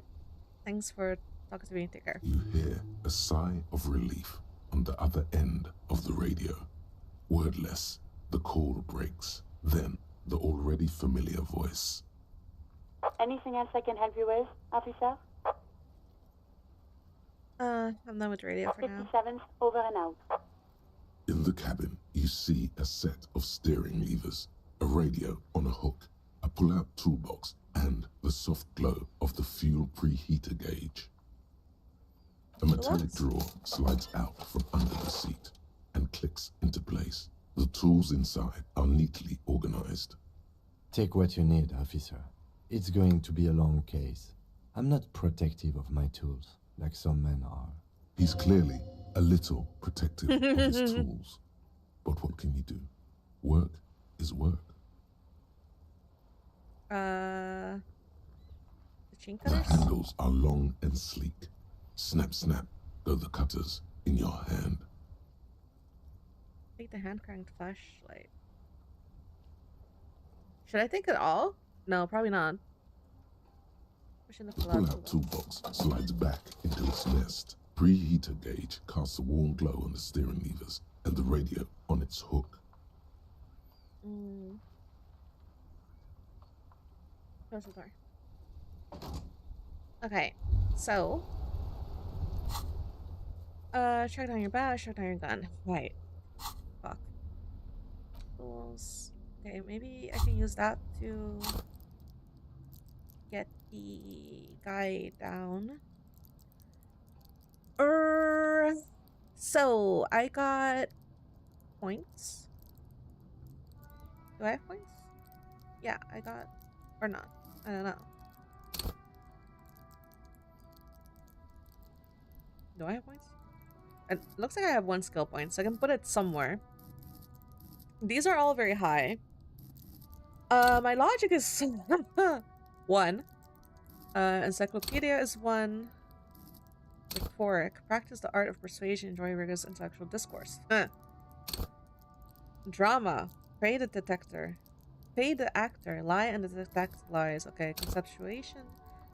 See art in the world. Visual calculus. Records or crime scenes make laws of physics works for the law. Okay. Well. Endurance. Pain threshold. Physical. I mean, these look okay. Motor skills. Hand-eye coordination is ass. Perception is ass. Reaction speed is ass. What is this? Sneak under their noses, stun. I have none of this. Master machines. Pick locks and pockets. Composure. Okay, I feel like I should probably put something in the intellect. Visual calculus to help with the crime scene, but I don't know if it'll help with just 1 point added, but we gotta start somewhere, I guess. So let's put it there. Oh, I can also revert my choices. Interesting. Okay.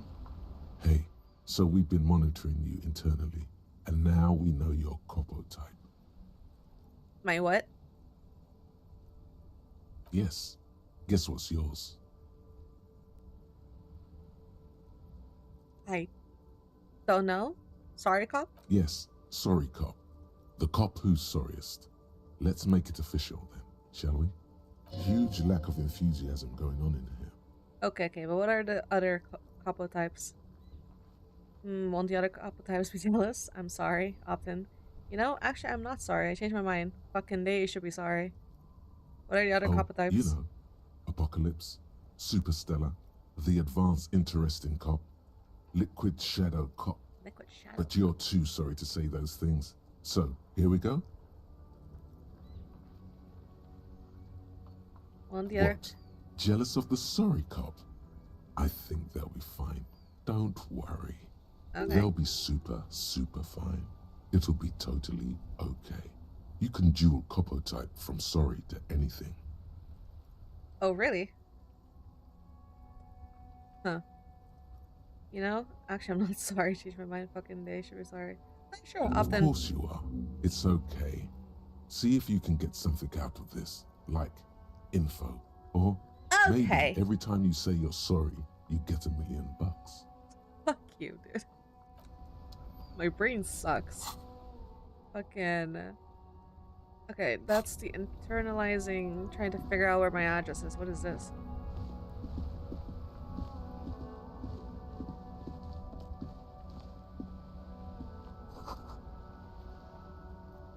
Oh, okay.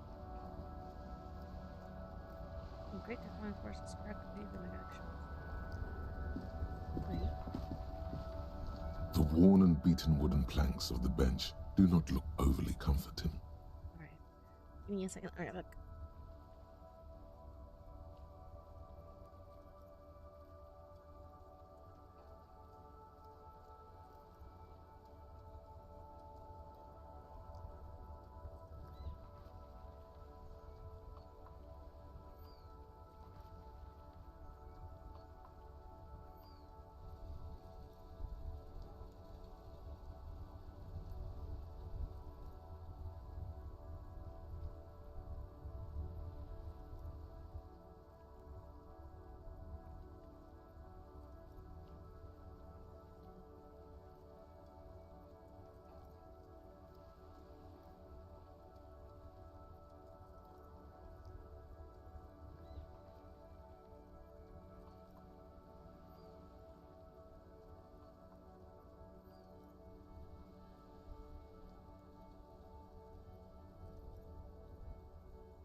Hello?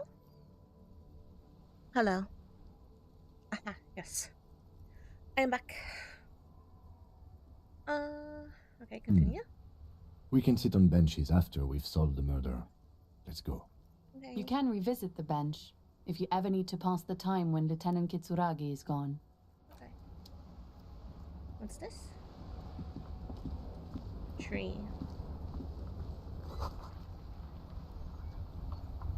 There's a tree in it. Oh, it's a fountain with a tree in it. Okay. Fire tracks leading into the roof. Onto the roof. The slush and rain has almost washed them off. What are they doing?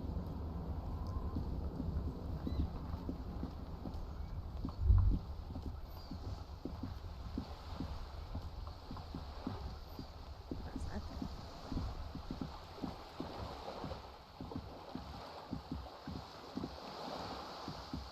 I'm going ways away, aren't I?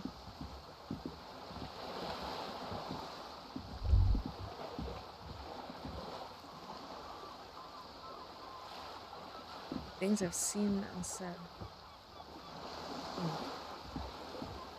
Okay, what is this? A spire of blood holes lines the wall. Oh? Oh shit. Okay. What is this? Yellow plastic bag. What is quick? Hair from the streets. Okay, okay. Hello? Don't start trouble, I fixed it. Okay, cool.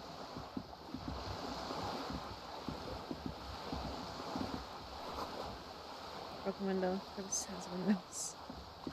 Okay, let's see. Was it snowing before? God damn. Did I go this way to go back there or no?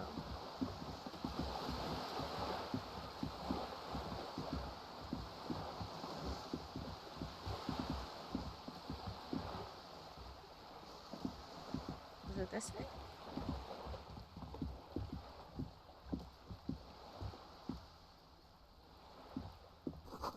There's a girl up there. She's still playing. I don't know. Yep, Hey, up here, Piggo. Yeah.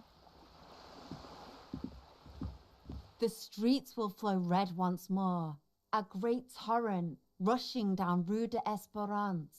You wait and see. The streets will not flow red with anything. Who are you? I'm Cindy the fucking Skull. What else do you want to know?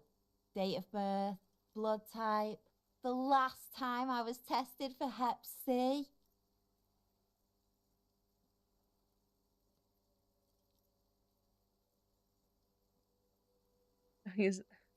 Let's start with your blood type and go from there. Go where? Accosting a minor? Listen to your partner, pig man. Keep your grubby hooves off little old ladies. The lieutenant furrows his brow at another one of your eccentricisms. Hatred, disgust. It's difficult to tell which of the two is more present in her girlish features. The woman on the boat does not notice her staring. Joy Messier. That is on her. Someone's got to keep an eye on her. Who is she? Probably the Wild Pines rep. We should talk to her. She's a professional negotiator, though. I have the feeling she will be very cooperative while telling us nothing. You should take the lead. Ask her unexpected questions, you know? Do your thing. Don't be afraid to get a bit wacky. Throwing her off is our best bet. Good idea, piggies. Run along now. Fuck her shit up good. Impound that boat while you're at it. I'd like to watch her swim back to us on. Do you know anything about the recent murder? I ain't no snitch, pigstein. Go Fine. forth and forage in someone else's shit. No shortage of squealers in these parts. Actually, there is a shortage of people who talk to us in a normal, calm, informative manner. We weren't put on this earth to make your life pleasant, fucko. Watch Alright, your bye-bye. back, ungulate. You've got eyes on you. Oh, great. Fantastic.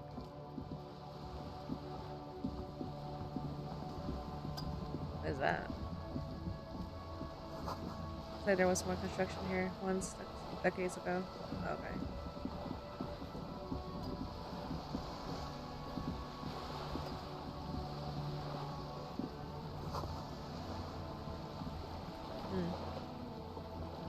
Parking reserved for residents, but she's not a resident, is she?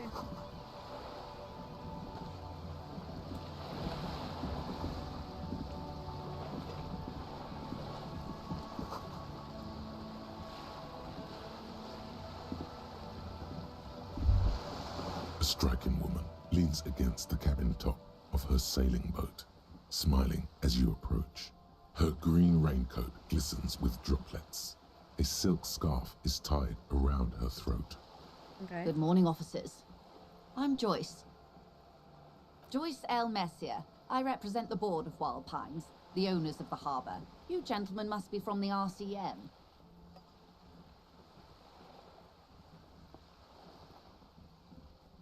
What gave us away? Nothing, honestly. I've said it to every drunk in town, and you're the first one who's responded. What is implied here? That you're a drunk? I am a drunk. I'm glad to see you here. Her grip is tight and cold. I was dispatched to handle a strike, not a lynching. Anything I can do to assist the RCM in this matter, I will, gladly. What?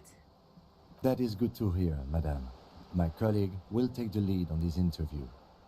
I should let you know that he is recovering from an unusual medical episode. Very unusual.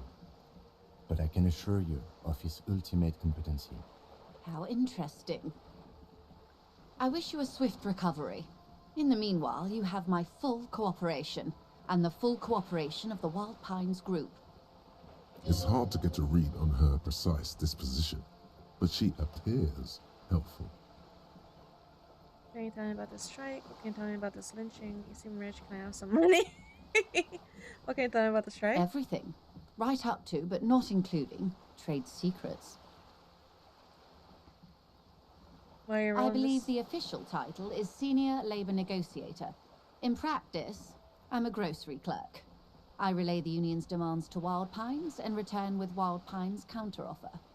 And how are the talks going? They're not. That's the problem. The union stopped all negotiations a week ago, after that awful lynching took place. Yeah. Now they won't even let me into the harbour. There's a 2-meter-20 racist behemoth blocking the gates. Oh? Tell us more about the behemoth. What can I say? The union employs a giant covered in tattoos. A racist giant. I guess that's part of their big tent organisation now. How were the talks going before the lynching? Let's say I was not making the kind of progress I'd hoped for when I first arrived. And when did you first arrive? I arrived 3 weeks ago. Yes, in the middle of February. The bay was still partially frozen then. I prefer to do these things on site, like the RCM. But the strike began in December. I wasn't the original negotiator here. I took over after Mr. Gaumont hit a wall with Mr. Clare, the union boss. Mr. Clare refused to speak with Gaumont despite concessions he'd granted the union in prior negotiations. This isn't the first time the union has gone on strike? Heavens no. There have been 2 prior strikes. Both times the union won significant concessions, including overtime pay and a medical plan. This time their demands are more, I guess you could say, aggressive. What are their demands? There are leaflets everywhere, and banners. What did they say again? Oh yes. Every worker, a member of the board.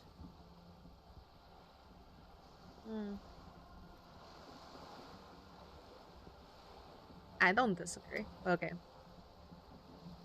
I want to ask something else about the strike. What happened to this Mr. Clare told him to... How did he put it? Fuck off, midget. Gaumont is short of stature, you see. Okay then. Yes. Keep in mind, this is a negotiator Mr. Clare has worked with before, and who was more than fair with him and the union. Sounds like usual aggressive posturing. What about the union boss? Everard Clare is a man of the utmost integrity. If you can say one thing about him, It's that he always puts the interests of the workers first. Really? Of course not. Everard is fantastically corrupt. I imagine he has a thick, viscous goo where you and I have blood. He is the most corrupt individual I have ever seen, and I deal with men like him for a living. If there is anyone more venal, more irredeemably nepotistic, then it's his twin brother, Edgar. There are two of him? Yes. Edgar looks exactly like his brother, except for that lazy eye. He also talks exactly like Everard does, and when one's term as foreman is up, the other takes over. It's how they circumvent the term limits, you see, with a funny little switcheroo. While in office, they've embezzled God knows how much of their workers' dues. What about the union itself, outside of the brothers? The Debardeurs Union was once a perfectly normal institution. 20 years ago, anyway. It must not have been easy to establish under the Emergency Act, but they did it. I can respect that. Organised labour at its best, as they say. Then something happened in the local chapter elections. The brothers Clare came and transformed it into a... how do you say? A mob. The Debardeurs are a crime syndicate. Sad as it may be, I suspect we'll be forced to cooperate with them. Oh. Refreshingly honest, officer. The company has tried appeasing in the past, but I'm afraid our concessions have only emboldened Everard and his brother. And your opinion, detective, if I may ask? I'm a curious and talkative person, you see. Would you say the Debardeurs Union is... An effective advocate for the rights of local workingmen, a giant leech sucking the life out of Revotrol, basically a socialist mob. I prefer not to have an opinion on these things. I mean, so they did get rights for their workers, but they're also stealing from them, so I don't know. Kind of like a leech? Indeed. And a hungry one. Sadly, Wild Pines have cooperated with what amounts to a crime syndicate for 2 decades. However much you feed the leech always hungers. One more thing, you said something happened in the election? I'm glad you asked. There was a woman, the previous forewoman of the union. She disappeared. Oh? Disappeared? Yes. On the last day of the local chapter elections, her daughter phoned in and said she wasn't running anymore. Or coming to work. Ever. End of story. Downright haunting, if you ask me. The Wild Pines suspected foul play, but what could they do? It was a union matter. The point of the presentation is, these kinds of things happen around the Clares. Watch out when you're dealing with him. Oh, okay. Thank you for your concern, ma'am. We'll be just fine. That's all I need. Let's change the topic. Of course. How else can I help? What can you tell me about the lynching? Quite a few things, I'm afraid. The information I'm to share with you includes sensitive trade secrets. For the sake of my employer, I have to ask for your names and badge numbers. I don't have my badge. Of course, ma'am. We should have introduced ourselves.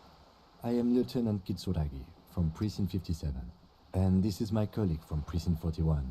I'm afraid he doesn't have his badge at the moment. I hope mine will suffice. How curious. Why is that, Detective? Awkwardness washes over the conversation. The woman doesn't like this turn of events. Remember when my partner told you I had recently suffered from an unusual medical episode? My lost badge is related to it. See. So, are you saying you lost your badge during the course of this episode?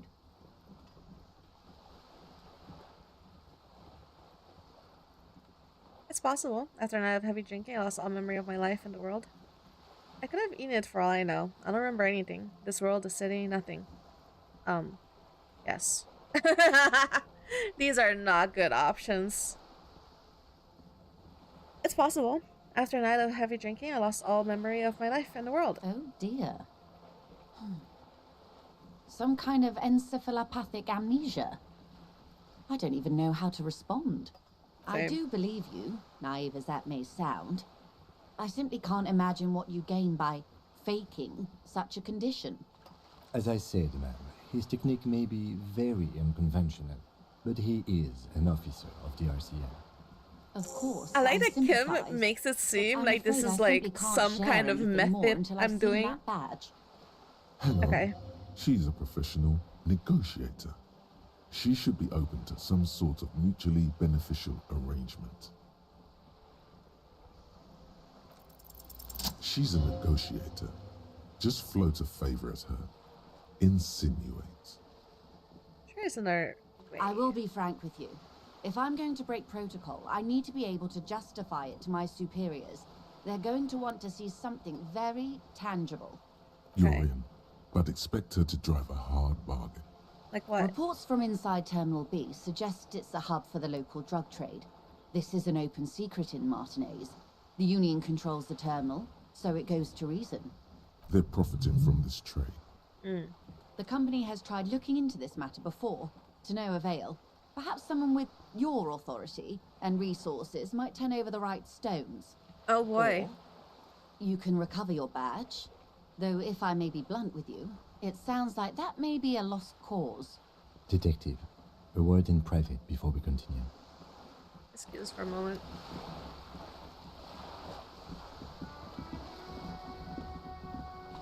Yes? This is not going quite as I hoped it would, Detective.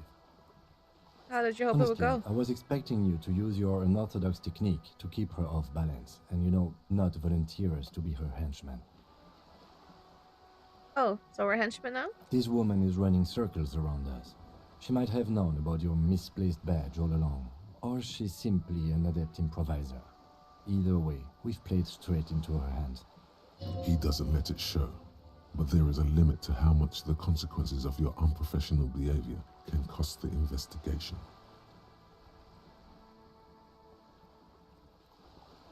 What do you propose? That we don't investigate the drug trafficking? If there is reasonable suspicion, we must investigate.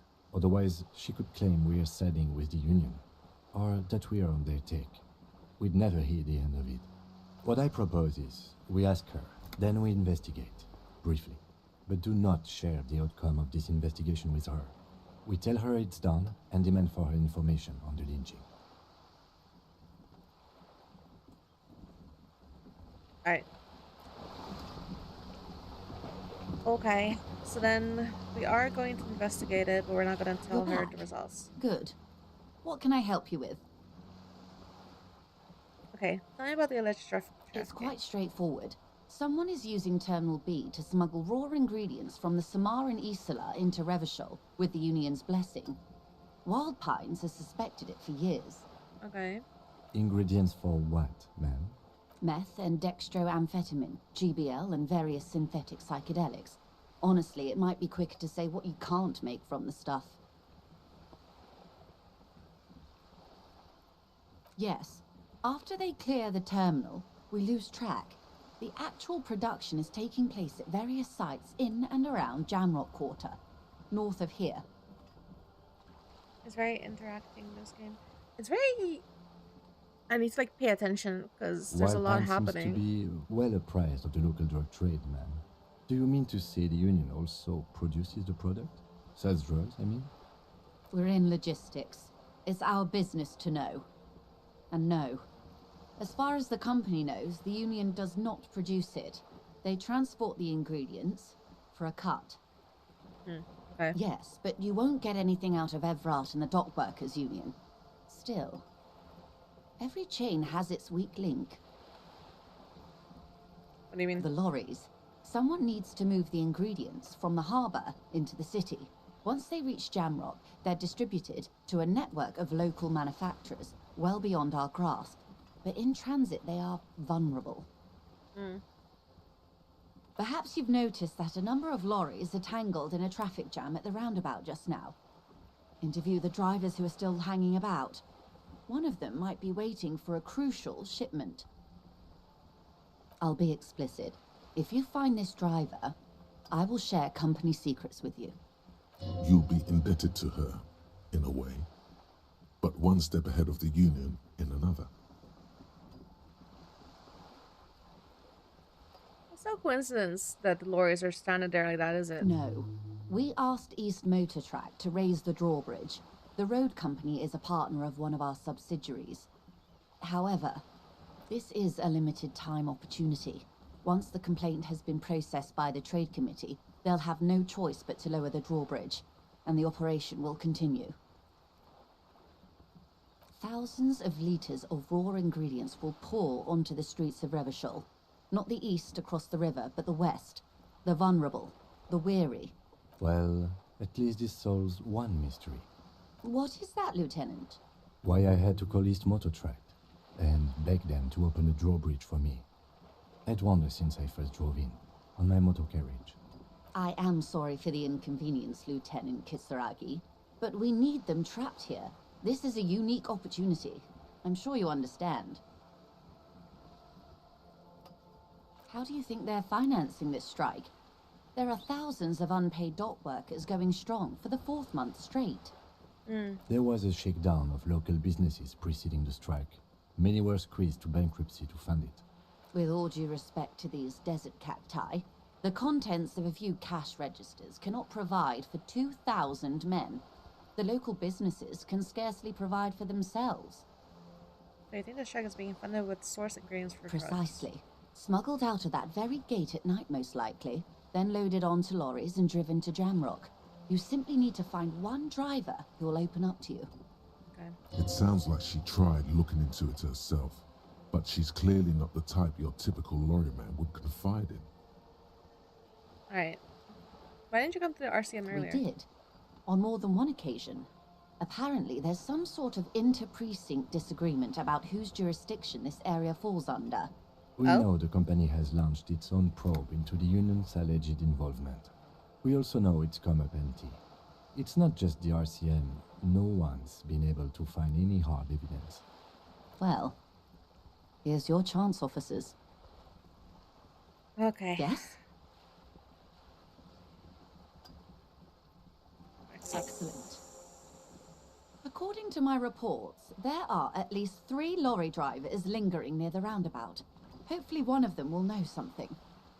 It may come to nothing, or it may just blow the case wide open.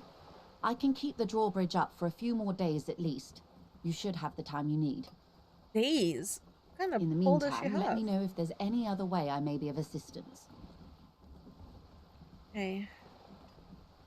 You seem rich. Can I have some money? That's all for now. Of course, Detective. Take care. I do actually eventually need to find money somehow. Oh, I got autosave. Okay, cool.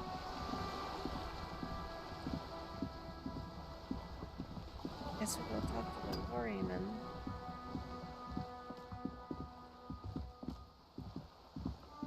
She has info on the guy that's hanging back there.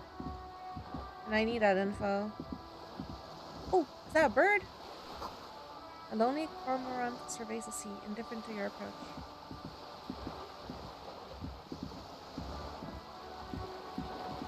Oh, I can run.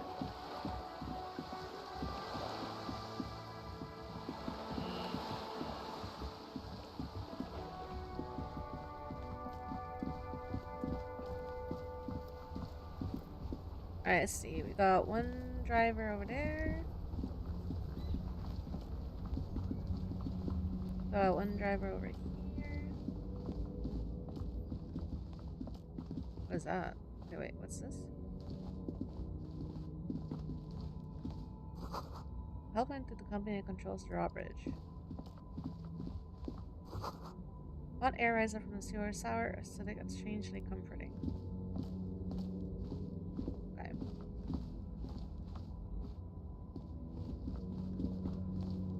There's a pile of cheap sunglasses in a small box, a variety of shapes and colors. You like sunglasses, officer? I've got the latest styles right here. Try the shades on. Abort. These are hideous. What's more, they don't even fit your face. You can feel them pinching your nose and chafing against your brow. Okay. Damn, officer! You look like a mega secret spy.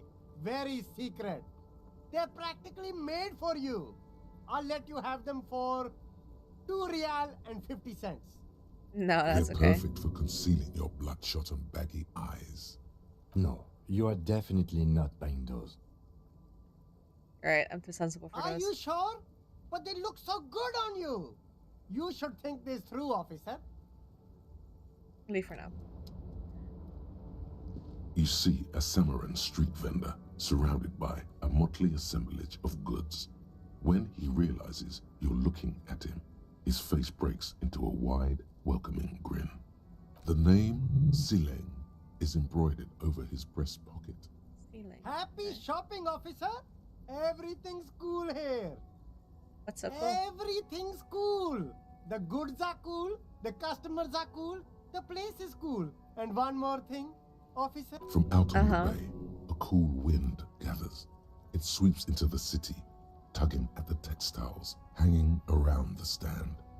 Some distance away, the sound of a tin can clattering across the street can be heard. Why shivers? That's You're new. very cool. Bang, bang, bang, bang. Really? You think I'm cool? Oh, yes. You got style. You got personal style. You know what you like. You like premium menswear. Look around and browse. Everything looks cool on a guy like you. Take your time. Don't be distracted by the flattery and funny man act. Questions. Sway him to no. Where are you from, Sileng? It's a boring story, officer. Who cares about the past? I'm all business now. All Revachol. You're not local, are you? Very sharp, officer. I'm Serais from the Sigai province of the Serais Empire. The apricot suzerainty, you know?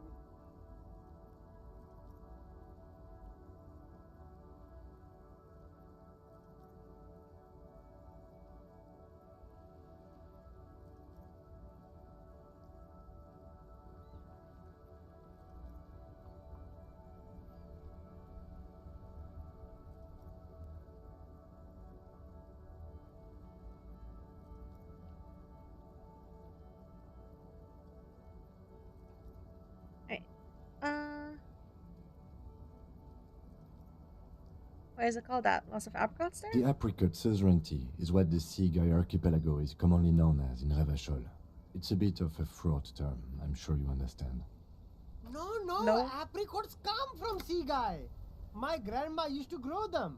But Sigai is a shithole. That's why I came to Revachol. Here's much better for an independent entrepreneur. Less laws. Speaking of, why not support an independent local entrepreneur? I send half my profits back to my grandma in Sigai. Well, if it's for his grandma, you should buy a lot of things. Only the coolest goods in Revachol. I've got sneakers, speakers, extremely comfy pants too. Try them on right here. No shame, only freedom. Anything for you.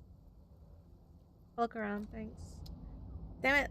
How the hell do I ask him? There has to be like a way to get around to asking him.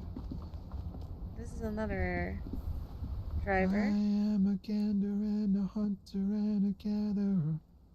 Feel like a traveler. From another planet. Hey there. What's going It's on? the jam, my man. What's the It's a jam? traffic jam for the ages. Harbor gates up the street are shut tight. No explanation given. Workers on strike, scabs agitating, an all-around clusterfuck. Right. Meanwhile, we're all stuck here in long-haul limbo for days upon days upon days. Upon days. How long have you been here? Feels like forever. Like I was born on this here roundabout and this was all I ever knew. Just me and the metal and the tires, the oil and the fumes and mazout.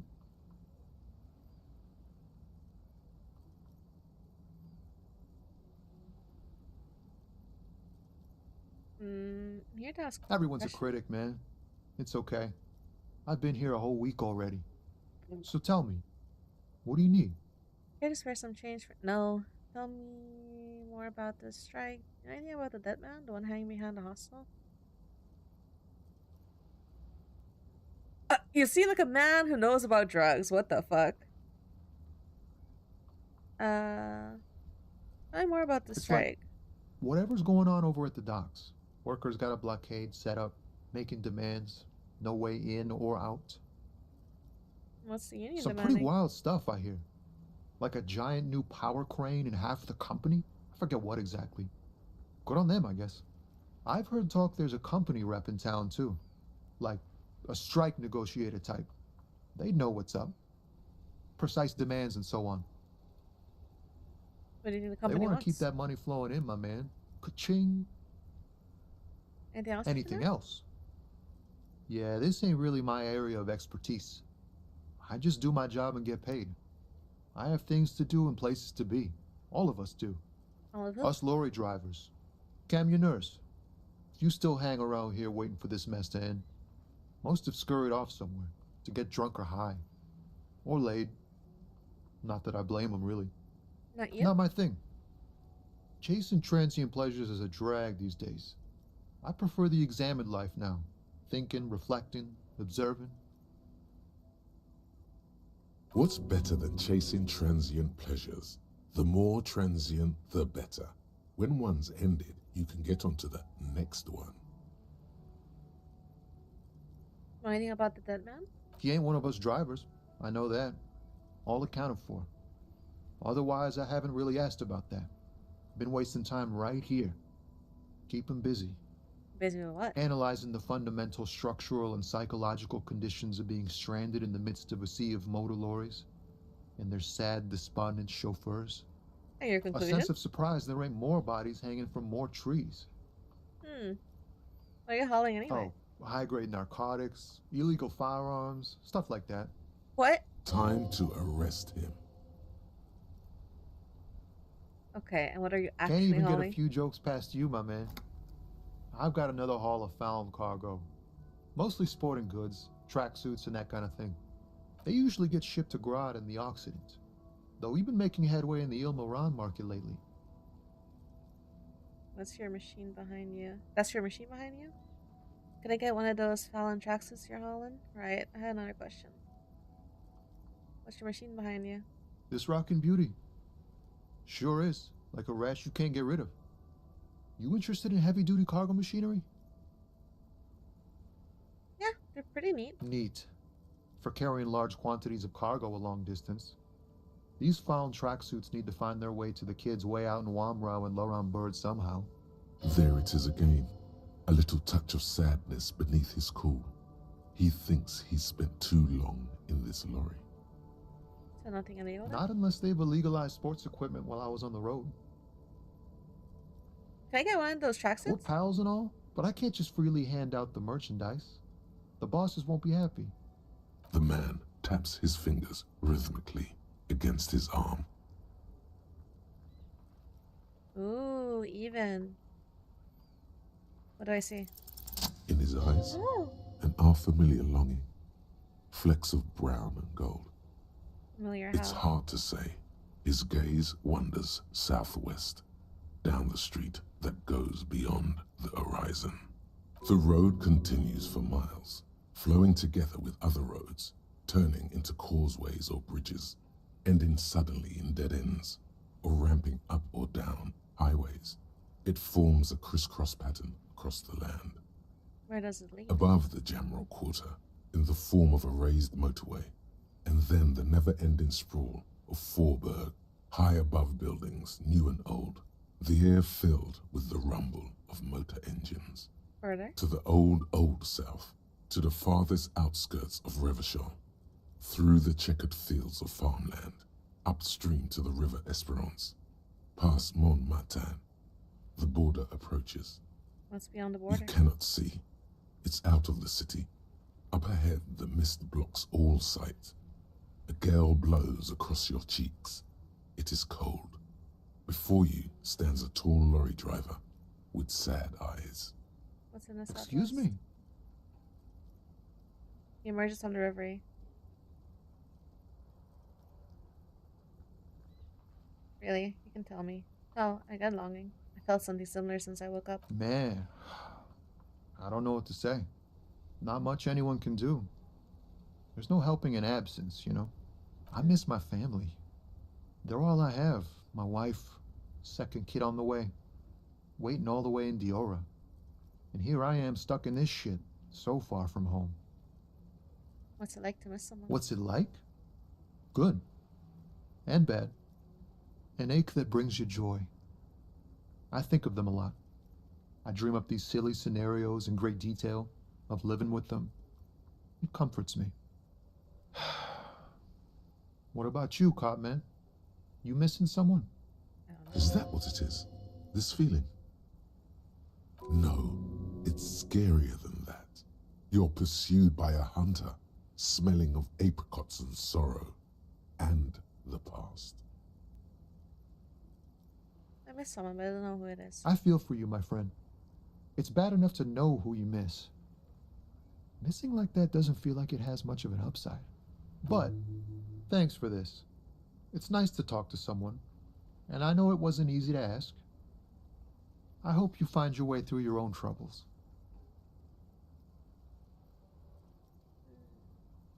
I'm good for now. Good talk. Don't be a stranger.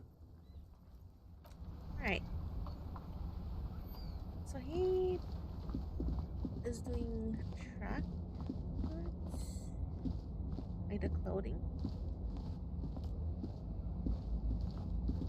There's a thing over here. Oh, there's multiple things over here. Bye. Make haste.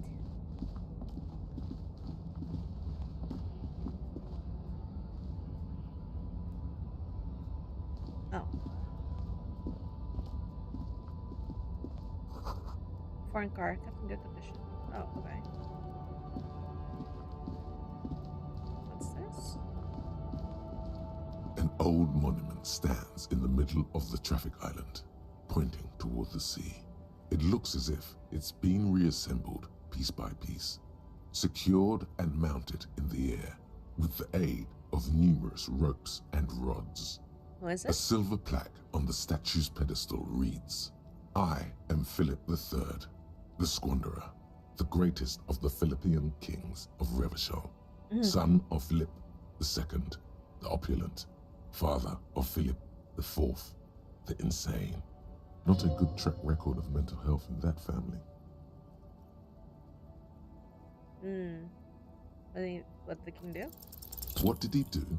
You have no idea what you did a week ago. Okay, fine. How would you know what this guy did many centuries ago? Okay, thank you, High Encyclopedia. above you, the king stands triumphantly oblivious to your memory trouble.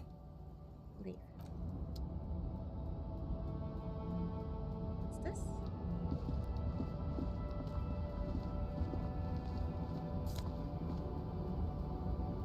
Musical instrument. Alright, gotta take it, I guess. Ruins full of snow, no one lives here anymore. What's this?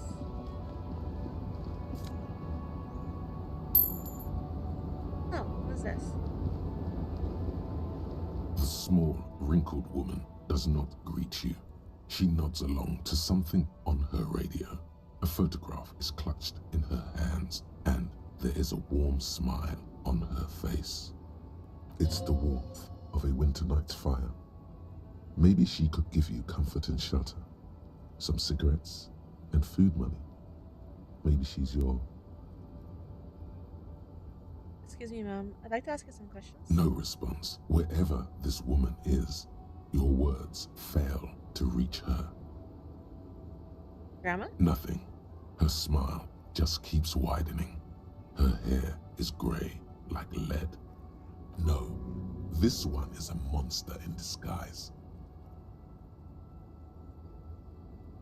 If you want her attention, you may need to be more forceful. Stop your finger Where twice. am I? Who are you?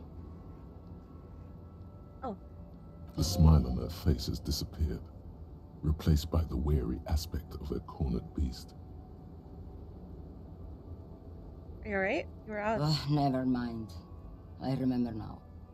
I'm still stuck in that traffic jam in the 50s. When else would you be Back then? in Methka, during the time of the revolution. The sidewalks and cafes are filled with the young people.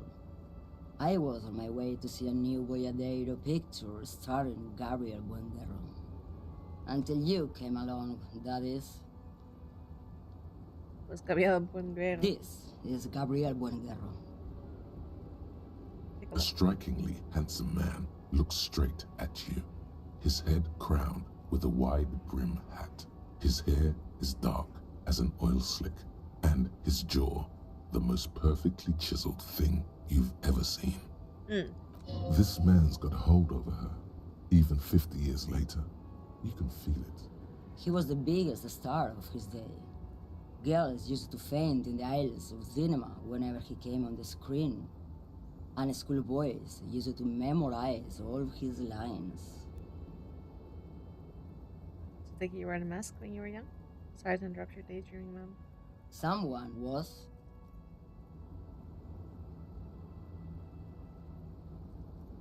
Someone, or these not your memories? They are someone's memories, boy.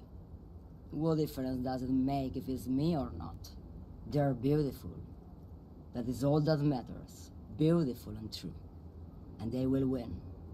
They're coming for this, you know? All of this.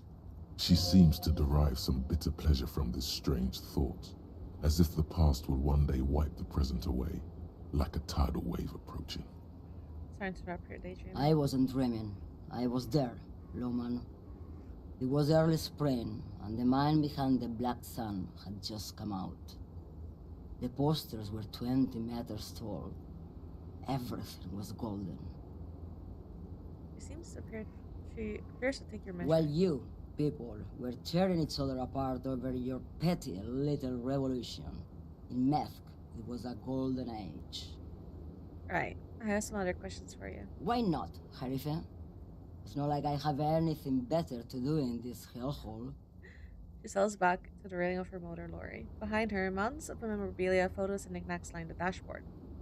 Are you hauling? I still don't really understand this whole Boyadero thing. Parking. You seem like a woman who knows a thing or two about drugs. Are you hauling? Diamonds. Diamonds, Of really? course not. But wouldn't it be marvelous if I was? It would be. What are you actually Whatever hauling? stupid things they put in the lorry, I imagine. You don't know I what you're quit carrying? concerning myself with that a long time ago. Besides, I don't drive the lorry for the cargo, if you know what I mean. She says that as if something narcotic is the real reason.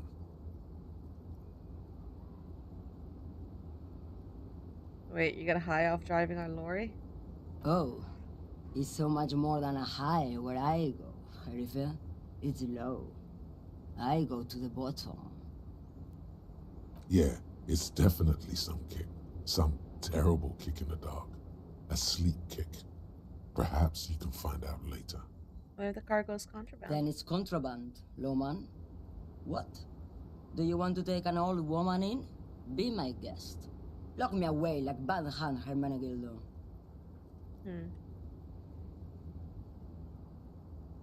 I don't...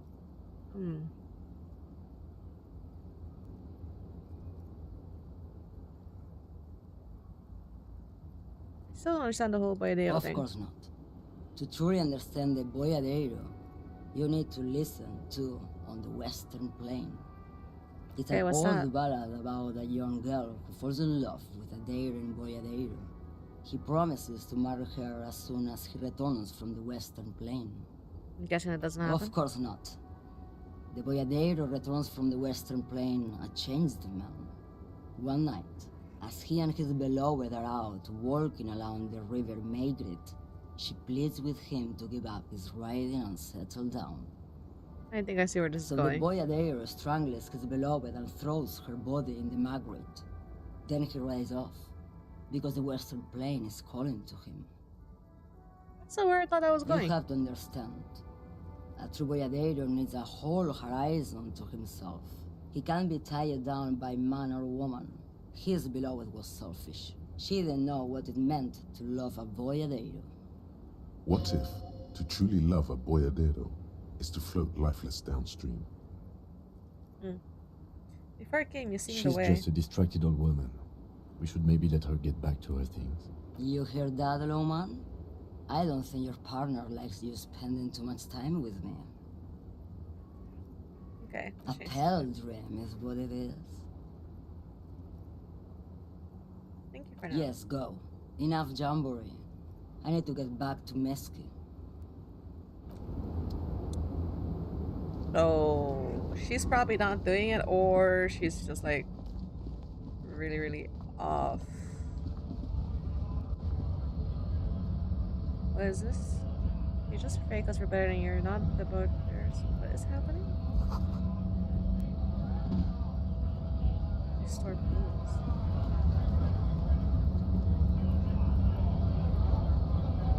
We're all working shifts here. You're fucking your own. Even brought your own overalls. I'm in that.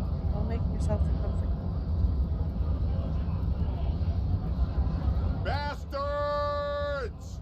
We have a right to work!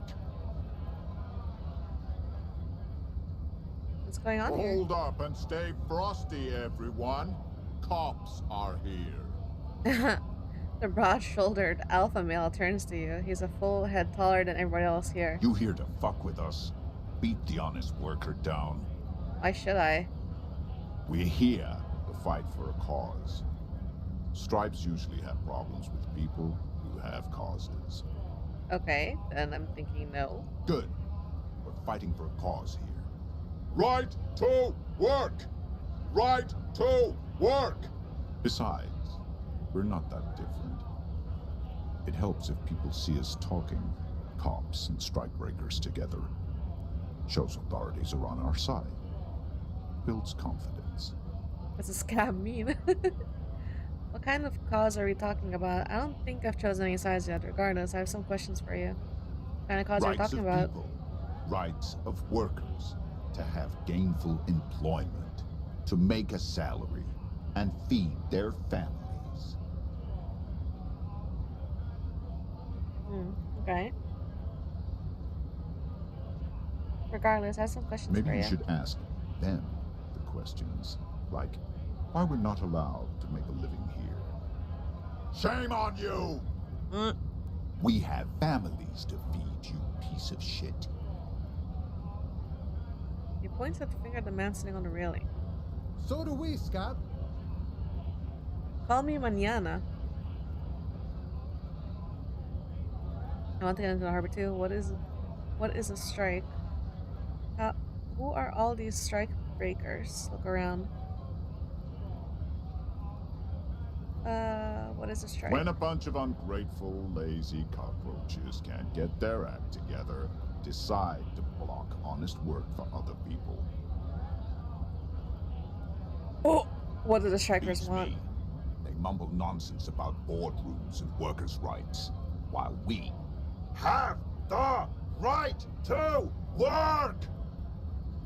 When the man moves around, you perceive some serious abs underneath his tight-fitting shirt. This man is in shape. Where the hell did physical instrument come from? There's something odd in the way he carries himself. His set of clothing looks vaguely mismatched. The different pieces of the attire seem ill-fitting. Ill-fitting, what does that mean? His shirt is far too small and an unpleasantly tight fit, while the overalls, held up by a belt, seem to fit a man with much more corpulence. You wearing new clothes? He ignores your question, choosing instead to turn to the emaciated workers, raising both fists in the air. The clothes are obviously not his. What exactly is your goal We here? were promised work. We'd be in there, working, if the bastards hadn't shut the gates. You're unable to reach the Main entrance. gate's locked. Would take heavy ordnance to bust it open. Could try to get in through the secretary's office. Door's locked. The guard's blocking the way to the access panel. And I don't mean the scrawny mess punk either. I mean head measurer. Or whatever he is. Wait, head measurer? Huge Seminese guy standing up there on the overhead passage. Won't let anyone by. The access panel is right behind it. How bad could it be? He's in cave though. Bad. Standing on a narrow bridge, he's got a strategically advantageous position. And he's trained. I don't know how the Union has a trained killer up there. But that one's no joke. And my men are tired and hungry. They're workers. not fighters. No, she just talks. Like civilized folk, you mean? These native fucks don't understand civilized. It would be better for the neighborhood if you went home, at least for now, if you can't get in anyway. No! They will give up eventually. Or get drunk. Leave the button unguarded. Then we charge. The man rubs his jaw. Perfect lightly squared. Okay, who are all these strike breakers? Honest men and women, with rights, to work, to be useful. Not toys for corporate interests. We came here to help the harbor run smoothly in time of crisis. If union fucks don't want work, they ought to let in those who do want work. I have a question. Why do all these men follow your leadership? You think they follow because I'm big and loud? No. They follow the rules of the market, the rules of the economy, because they were given a job to do! You've been talking to him for quite a while now. Something is off with this guy. Ask him where he's from. Okay, I gotta ask, where exactly are you from? What's it to you? Curiosity, going to figure out the strike man's routine, part of the investigation. I thought you looked real familiar for a second there. Big mess, caused by union greed. But I only fight for the rights of people. Already got that. I'm interested in your background. We're all workers, right? Workers stick together. Came from the eminent domain, in Jamrock. Backgrounds in odd jobs, heavy lifting, cargo hauling, bouncer work. I know the drill. Bouncer? Where? I forget law bars. Maybe it's what I know. Worked at Territorial. Ring a bell?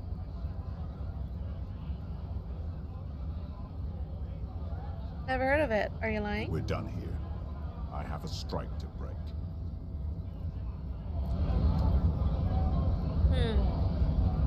Okay. Ooh. Coins.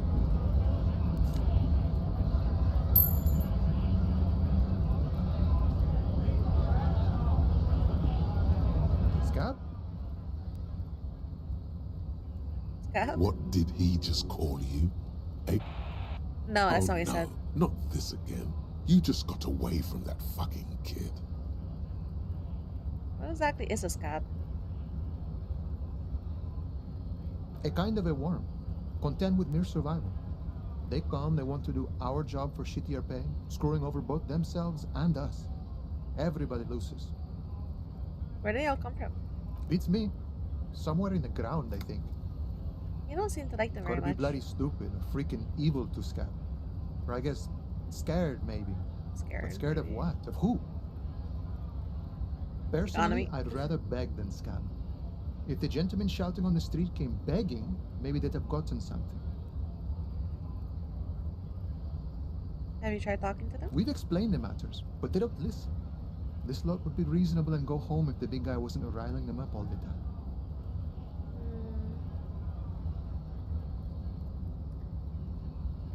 I'm not a scab, I'm a I cop. was just messing with you. No one's ever seen a cop scab. Imagine, you cops going on a strike, but then another cop comes in and says, "Let us cop for less money." Speaking of, what brings the RCM here? To the wild north? Come to see the strife?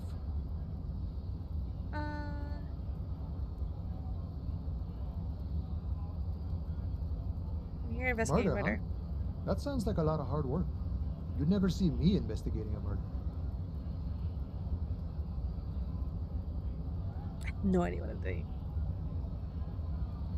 Maybe you want to help me solve it by telling me who did it? Of course, Policia. It wasn't me. You can rule me out. Easier that way. Should we? He's nice. I don't like nice. This volition. Where did this voice come from?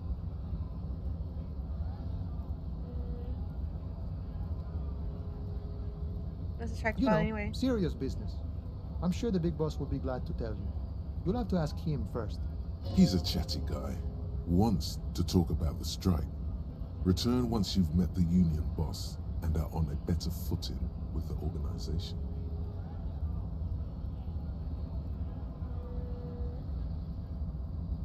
How do I meet My with you, friend, I boss? respect the right to roam. The open range awaits. I don't operate in that capacity. I'm not a granter of passage. The passage grants itself. That's simple. Just walk in. Aye. Walk right past Measurehead and go in. Past Yeah, Measurehead. the 2.5 meter tall Semini Supremus is there. Walk right past him. Right. Then press the button to unlock the door. Uh-huh. Then go past him again. Okay. And you enter the arbor through the office. Está. It doesn't seem like it's gonna be that I'm easy. sure it's not completely impossible. For example, you could best Measurehead in a physical confrontation. No. Or you could convert to a Semini Supremacist worldview. Or, maybe it actually is completely impossible.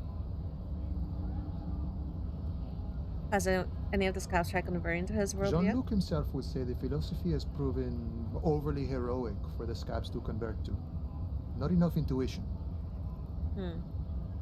Got it. Sure. Another thing. Okay, I saw it. Gotta get moving. Alright, I need to get through that guy.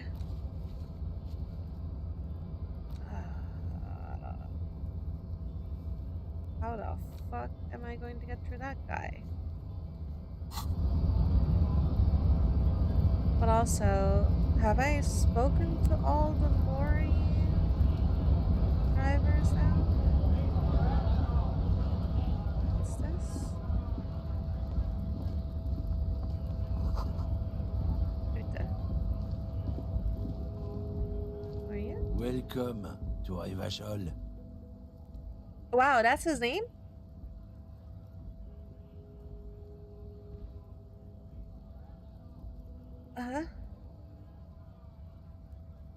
Why are you addressing my partner like that? Hey, I know I should call. That's where we were. Why are you addressing my partner like that? Don't you welcome to Revachol me. My grandfather came here from a 3,000-year-old racist isolationist culture, while your ancestors came to this island a mere 300 years ago. Oh. Every school of thought and government has failed in the city, but I love it nonetheless. It belongs to me as much as it belongs to you. Oh, okay. You tell him. It's men like you who keep Revachol divided, making it that much harder for everyone to climb out of this post-war limbo. Oh, come on, man. I just said welcome to Rivachol. It's a lorry driver thing. I know exactly what you meant. You think my kind doesn't belong here, that I should watch myself and behave. I'm fucking honest. But you see, I'm an officer of the RCM. It's actually my job to make sure you behave. I would advise you to remember that. Silence. The air between them becomes tense. Your partner needs backup. Now's your moment to shine.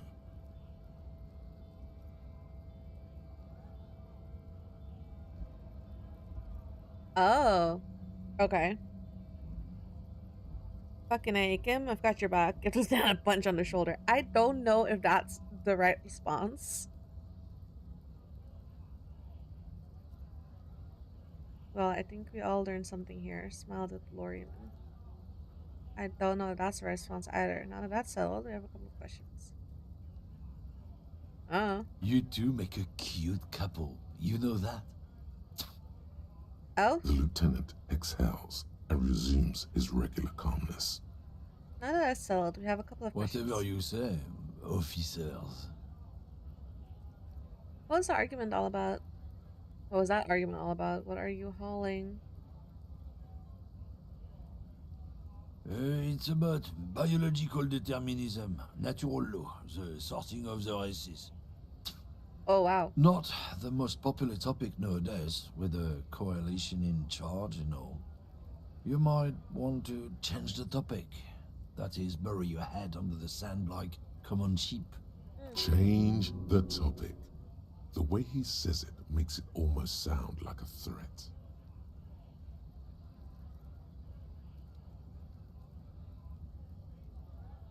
I should probably not pick a fight right now, because I do need to know if he's the one. Suit yourself, officer. Hide your face in the sand if you so wish. You're a lorryman, right? What's your stance on drugs? They're shit, man. I don't let anything pollute my body. He takes a long drag of his cigarette. Why not? You know where that shit comes from? Sarah Miriza, Safre, Ilmara. They take the money from our local junkies here and then use it to outcompete us in the manufacturing sector. Oh, They know they can't beat us in a fair fight, so they have to get us to weaken ourselves somehow. It's racial sabotage, racial economic sabotage. Ah. So I take it you're not smuggling drugs. Not in, not out. I'll never betray the purity of my tribe. Ew. So Why do you say you're like telling that? us that you don't know anything about drug smuggling through Terminal B? I don't know shit. And if I did, I wouldn't tell you. What do you think? I can't leave the lorry unguarded.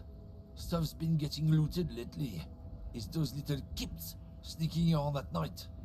If they touch my stuff, the bosses will be on my ass like ass cancer. There was a bunch of spilled boxes in the back of a big lorry nearby. Yeah, I knew that guy. He was an honest driver who loved this country. We were having a good debate about genetics at the Wheeling in Rags when some kip boys smashed his lock and took damn near everything. Lost his fucking job over it. Wait, the kids? They got drugs. Since he left, I haven't had anyone to talk to. Bad for him, I guess. It's a fucking travesty, is what it is. What are you hauling? Oh, not much anymore.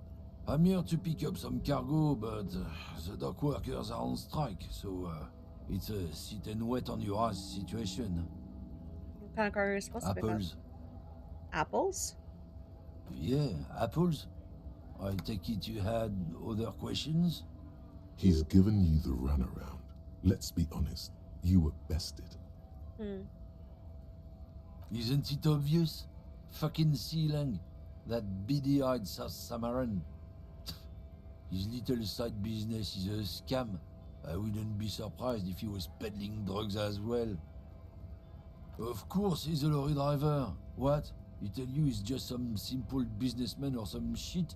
He's selling his employer stuff after he broke the seals on his Humanox lorry. His tribe are natural liars. It's in their blood. He's your man, all right. 100%. Or... I wouldn't be so sure about it. Not until we've heard what Sealang himself has to say. Guess so. We're done for now. But... if the kids stole stuff from the lorry that's open... they got drugs in their little hideout, so... it's probably not lorryman, but he got fired. But which one is it? This one. Can't interact with anything there, no? No.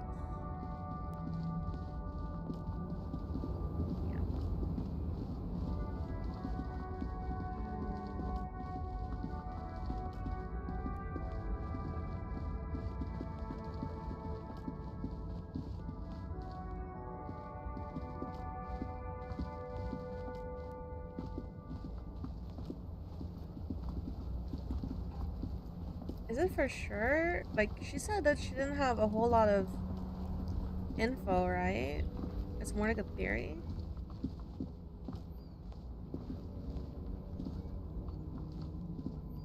Everything's still cool here, officer. So, Sealang, what's your stance on Drugs? drugs? I don't go in for that, officer. Drugs ruin lives. Unless you're into drugs, of course. In which case, drugs are excellent. Mwah! Tasty, tasty drugs.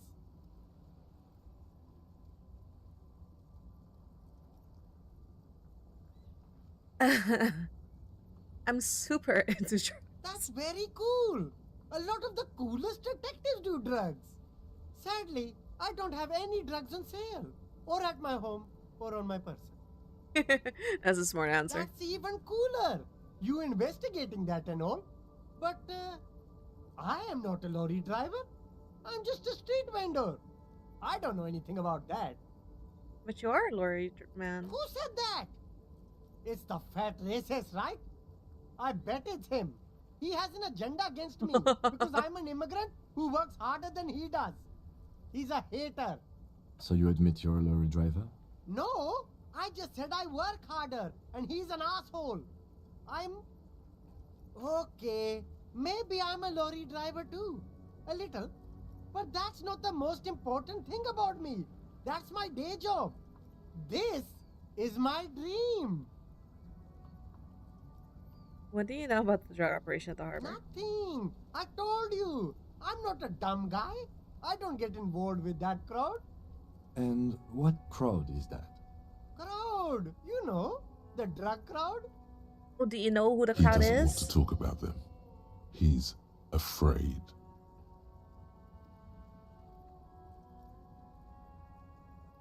Who are you afraid of? Look, there's bad people doing bad things here. That's all I know. Please don't get me into this mess.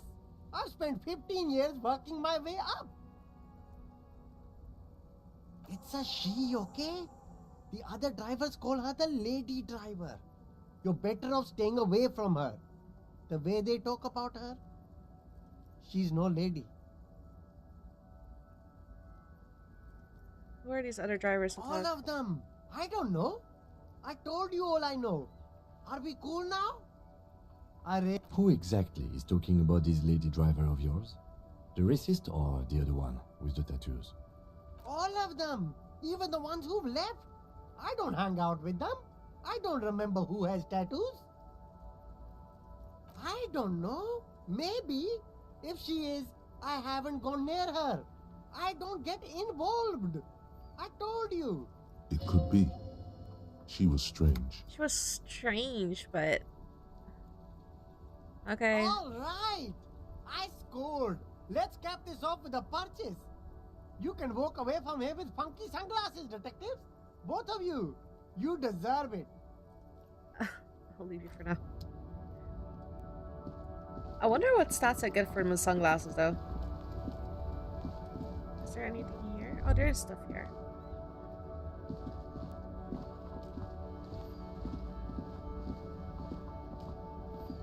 I mean, she was dazed, but...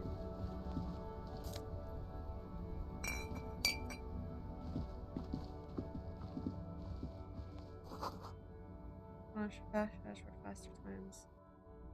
Is my gun here? Oh god, is my gun here? What kind of machine? Antique cash register? Bus of a wind. The plaque simply says day. In the dark, a film projector is wiring away. Most of me tell you where with a few more eccentric fashion thrown in. A typical Martinez streetlight sits among assorted floor and table lamps.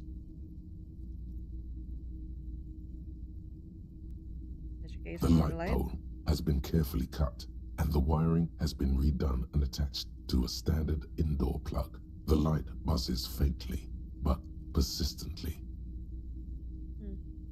Is that a street light? Yes, officer. As you see, it's in perfect working order. Where did you get this? It was brought to me to be altered. We are not here to investigate the theft of city property. You have to admit it's rather clever what he's Yeah, I think it's done cool. with it.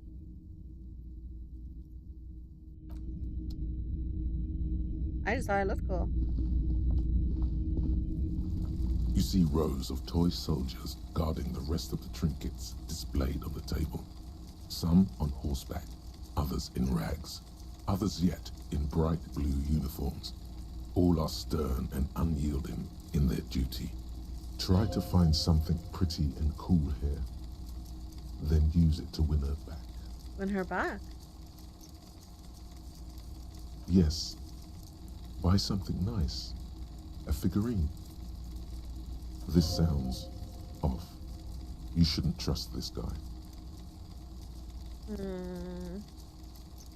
Well, I don't have money, so... Would she want a figurine It's with not my often that I see officers from the RCM in my pawn shop. What can I do for you?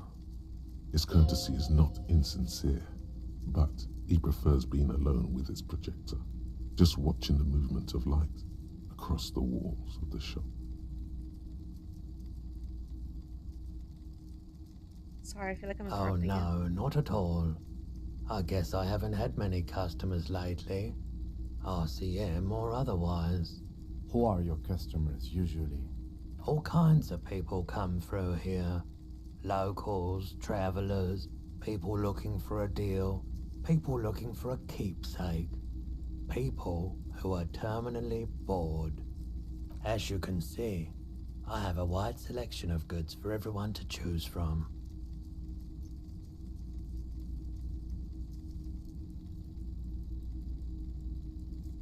No, quite a collection indeed. Look around. Typical vintage consumerist objects. I think some of your selections are press your fingers to your lips, more tasteful than others. This business plan is all over the place. Quite a collection. It keeps me entertained. Entertained? He might be high. If he is, on what?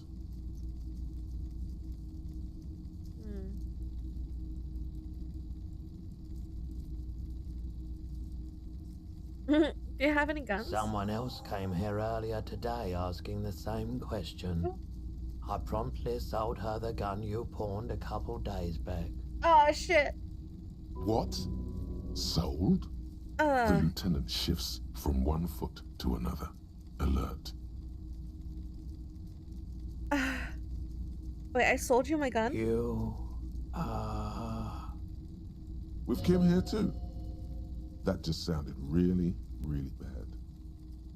You were adamant about getting rid of it, officer. Said you were undeserving of a service weapon of the Revachol Citizens Militia. And I don't like keeping guns around the shop for long. Off the charts photon emissions. The unhealthy kind. He's not telling you the whole story. It seems he's trying to spare you. I feel like there's something you're not You telling me. weren't quiet yourself, officer.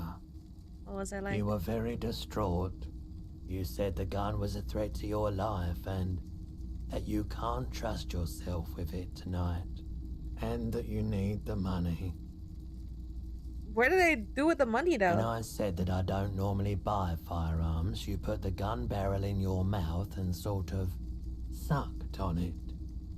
Then I agreed to take it. Oh. You sucked on a gun? Good. Very normal. Shut the fuck up, pain threshold.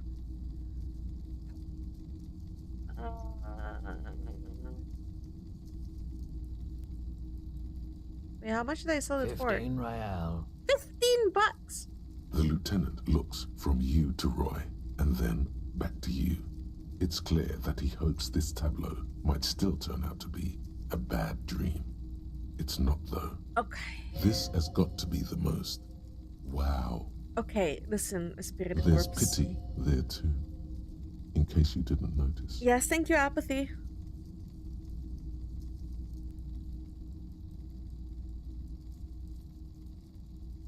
I'm sorry I had to see me that state. We don't have to talk about it any further. No apologies necessary, officer. It's the fire police. She didn't seem like a policeman, although she kept referring to herself as a pig, which was odd. I found her interest in the gun a bit obsessive, but I was just happy to get rid of it, and of her. Truth be told, she was terrifying. Right, so let me get this right. Oh, God. You sold your sidearm, issued by the Citizens Militia, and now a civilian is running around the streets of Martinez with it? Yes, Kim. Miraculously, his face does not reveal what's happening inside.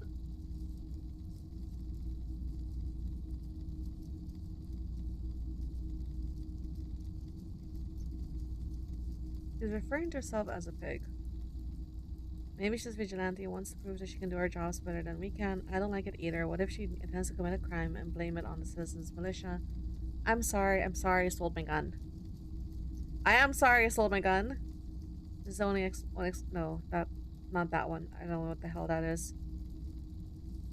I'm guessing either Vigilante or the third one. You're right that she could cast aspersions on the Force. We have to find her. Any idea where I can find this fire? My apologies, officer, but I have no idea where she was coming from or where she went. That's A fine. needle in a haystack. There is nothing you can do about it now. You'll just have to hope you luck upon her somehow. Yep. Okay, well, at least I know how to got my Of course. There's something I like to sell. I don't have anything to sell.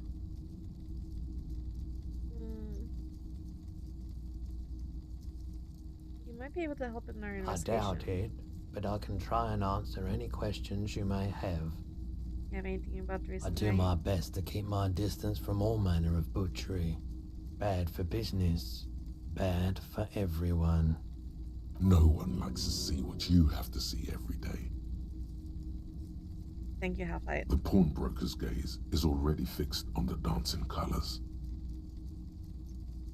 Let's try this. Okay, he definitely is high. Whatever it is, you've probably done it, and many other things besides. But you can't cut through the jumble of sensations to get to the answer. Damn it. A guarded man like him wouldn't tell you if you asked out loud. Fine. I have some other business to take care of now.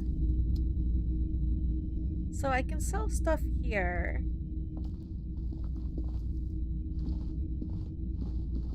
Which is nice to know. I did, in fact, sell my fucking gun, so that's fantastic. And a lady who prefers to sell waterlock out of order until Wednesday as a pig has my gun. Great.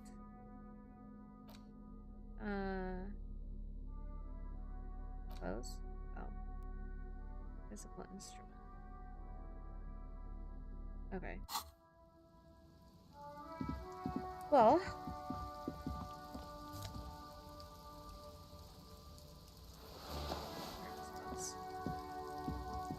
Can I sell all these extra clothing stuff? Butter sign down.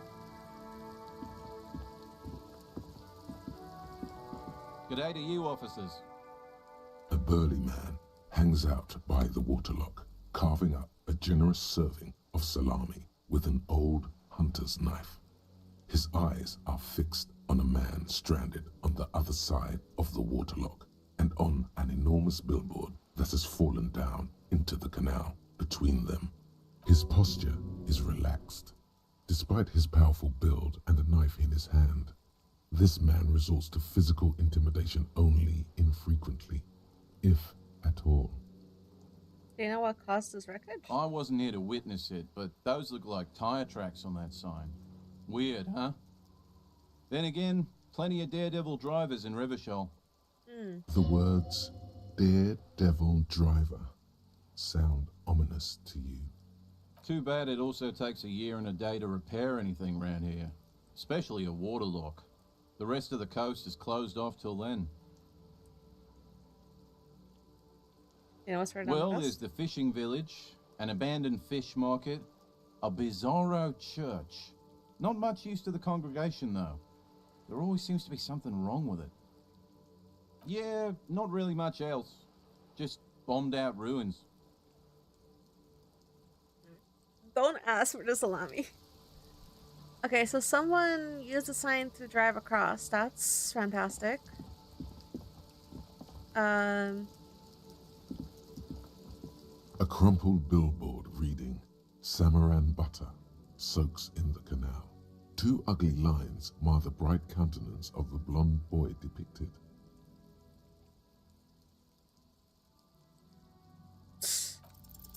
Judging by the size of the impact and the parallel lines of burnt rubber, the cause was probably a motor vehicle.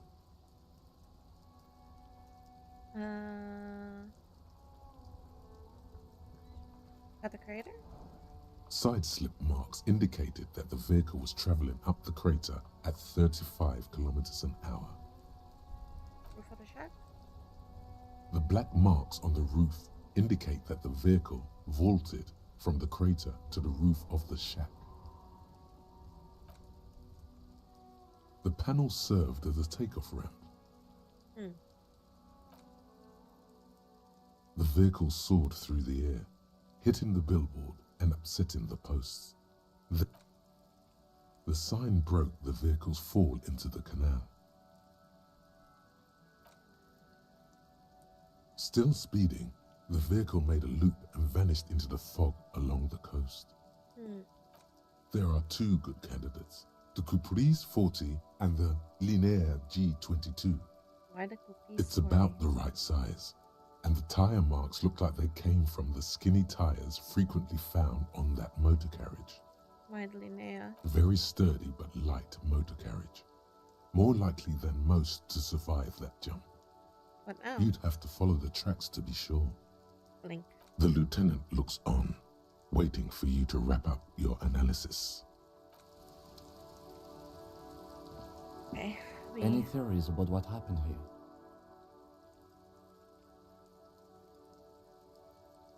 It looks like someone was in a real hurry. What kind of car do you think it was?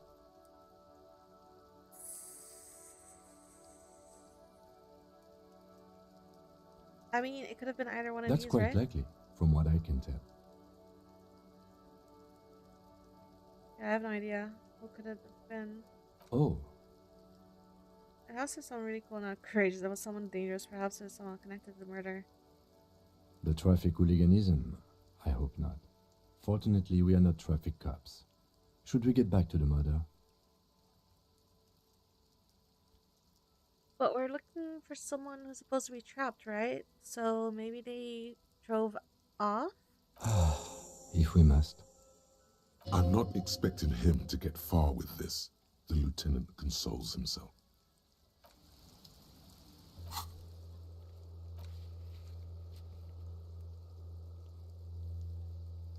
First, let's find the vehicle. Okay. It's fine. We can do that whenever.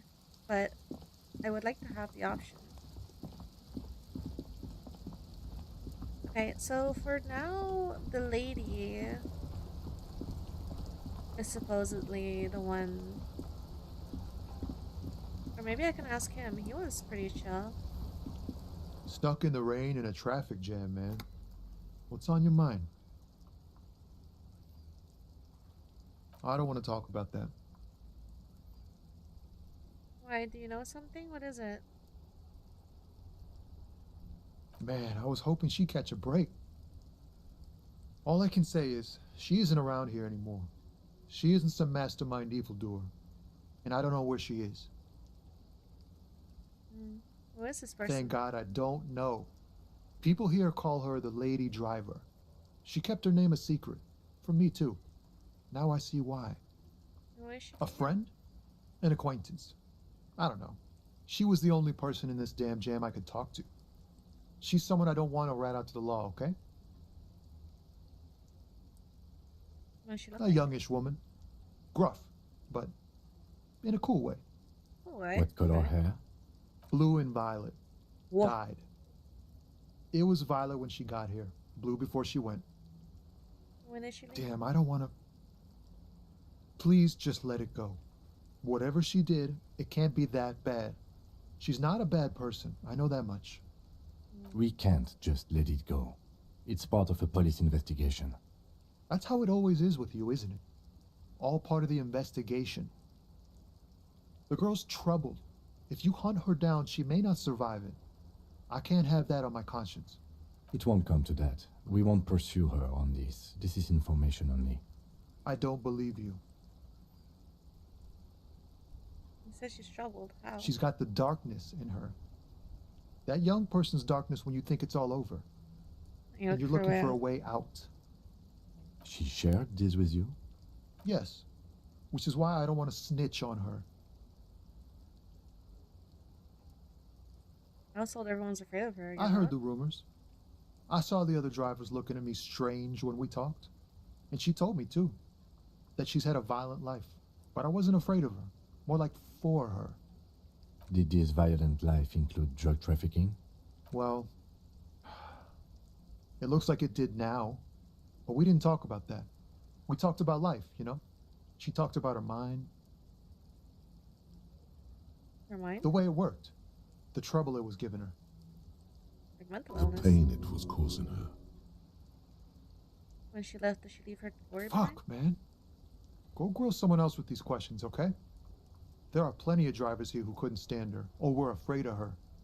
They'd be more than happy to rat her out. Okay. He's right. There are other options. The raceman, for one. Push Tommy, and it will break his heart and his spirit. Don't expect you to be pals. Now is not the time to focus on feelings. You need that info, son. Oh, this is my choice. Put yourself in my shoes. I need this for another investigation too. It's important. I can't blow it. She's a suspect and I need you to tell me where she is or I can't finish the investigation. I'll drop it for now. Thank you, friend. Wow, this makes me feel like I should pick up smoking again. Would help with my rhymes, too. That's all for now. I'm guessing the other guy wouldn't mind. Ratting her out this one. Looking for something? Where's the I lady driver? don't know what you're talking about. Then why are you smirking?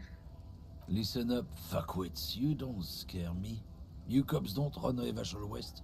You don't run Martinez. You don't run anything. So that's the lady driver? He means La Puta Madre. The name resounds like a bell in the air. A dark gong. He gets a bad feeling about it. Excuse me? Looks like the lieutenant has a plan. Let him do this. Yeah, him.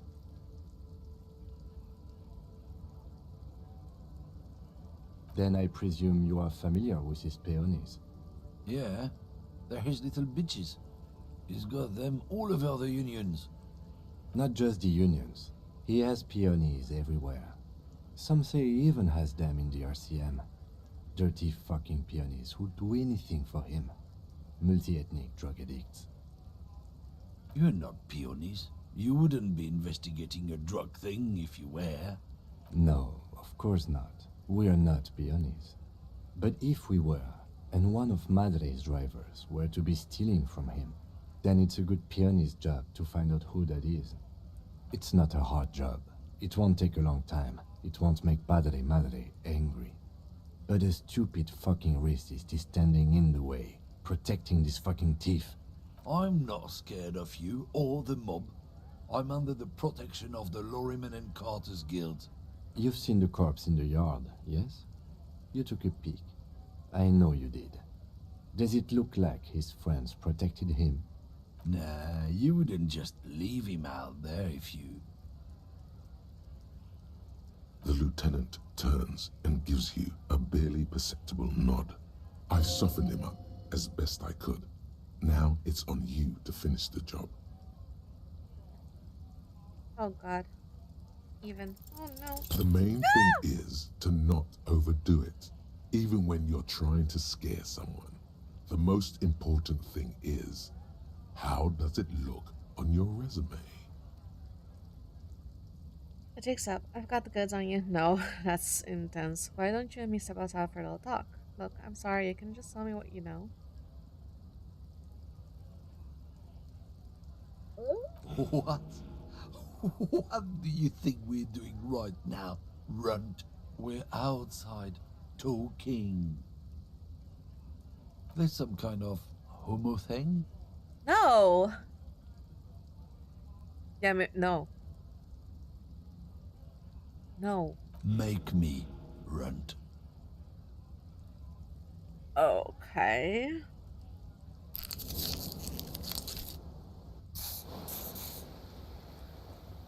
Let's just go and ask Tommy, alright? We are wasting our time here.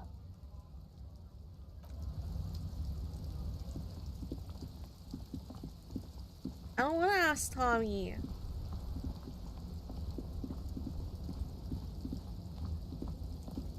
Ask this lady. Maybe she knows.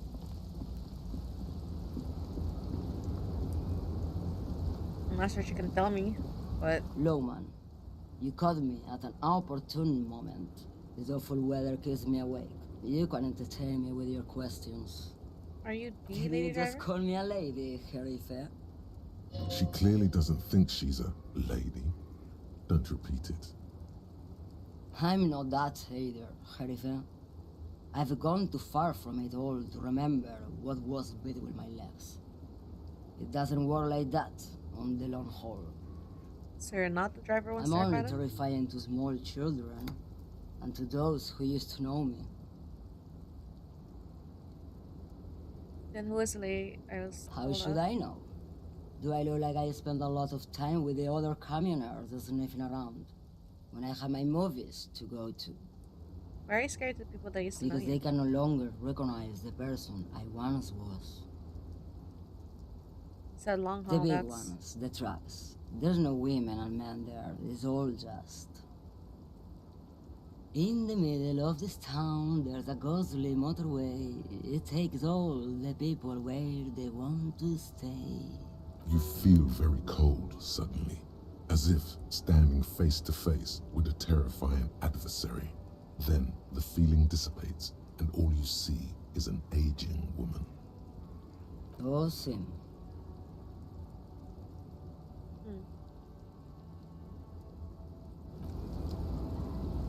Okay. Well. Fuck. Tommy, I'm sorry.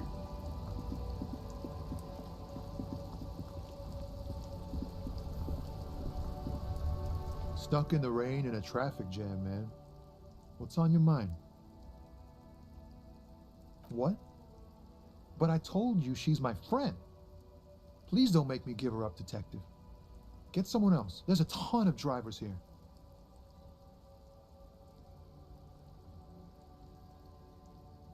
First off my shoes. I need this for another investigation too. It's important. You're not gonna put a bullet in your head if you blow it, are you?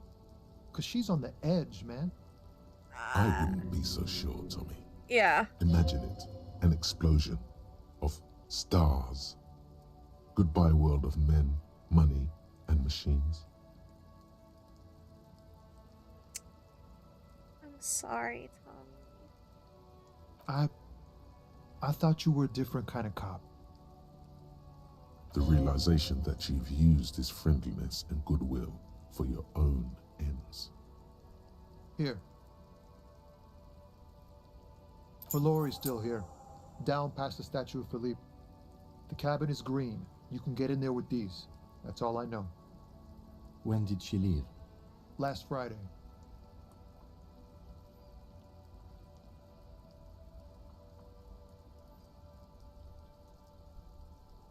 I bet you are. And he's sorry he couldn't be what he wants to be. A good person. His last line, his revenge on the world. Man, this fucking sucks. I blew it with the other guy. Nah. I need to think my own thoughts now. Pray forgiveness for my sins. Go check your cabin. I hope it gets you something. Help someone.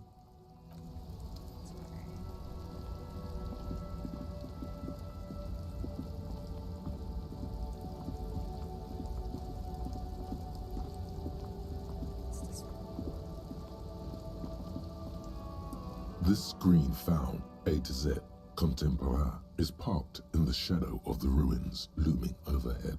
It's seen better days. This is the one our man pointed to. You push the key into the lock and turn. It makes a cracking sound. Then the door pops back a few centimeters. You can just... The smell of cigarettes and perfume welcomes you. The cabin inside is plastered with old movie posters. Actresses smile from the walls. There's a radio transmitter in the front and a toolbox tucked under the driver's seat. Some tools lie scattered near the pedals.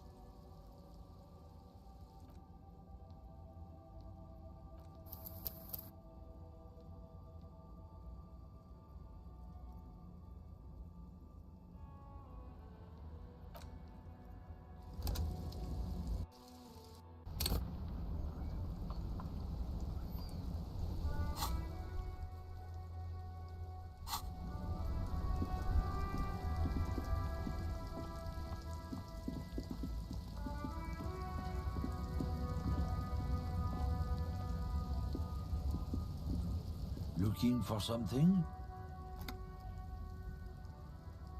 I'm gonna redo this until I get it I right. don't know what you're talking about.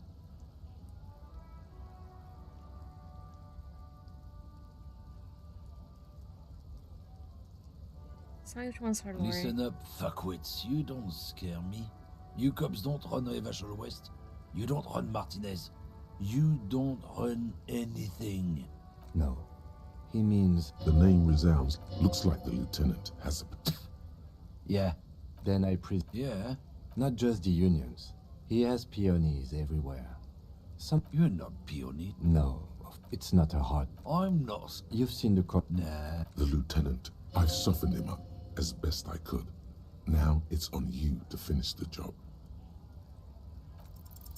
Men like this only respect two things. Strength and fear. Time to turn up the volume.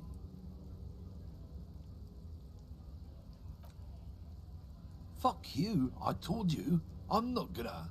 There. His voice grows smaller as yours.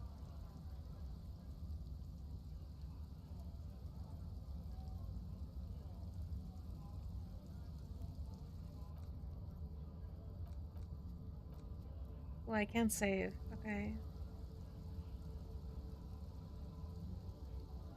What's your name, fuckhead? I'm gonna go on police radio saying this guy told Mater to fuck off.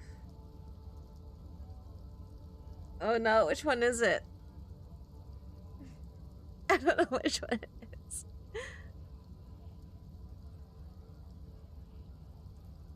I don't know. Which one should I go with? I don't know. Shit. Oh, wait, I got messages.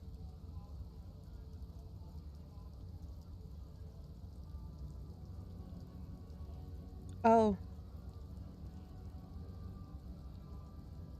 That's a hamburger bun thing. 'Cause I'm making food most of the week.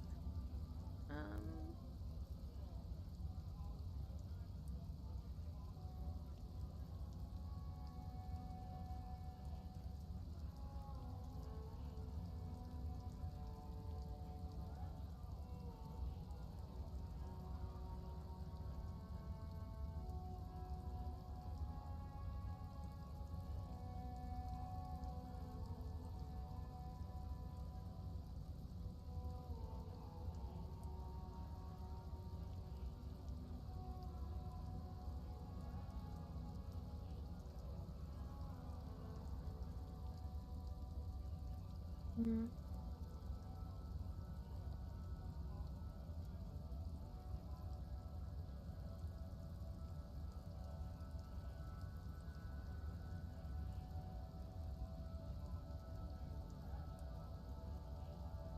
I don't know which one of these it's supposed to be.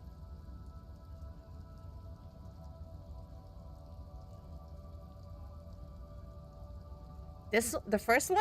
Fucking homo cop. Look, fuck you, man. It's some lorry down there. Green banged up thing. I don't fucking know who she is. When did she go away? I don't know. I don't even know her name. She just rolls with the fleet and acts like a big shot. Some dyke, probably. I haven't even seen her for days. Now it's not a big deal for him anymore. This is how he saves face. Past the monument. Down there. The Green Temple. Now leave me the fuck alone, okay? A small temple by the monument. Green. Looks like he got his adrenaline up, too.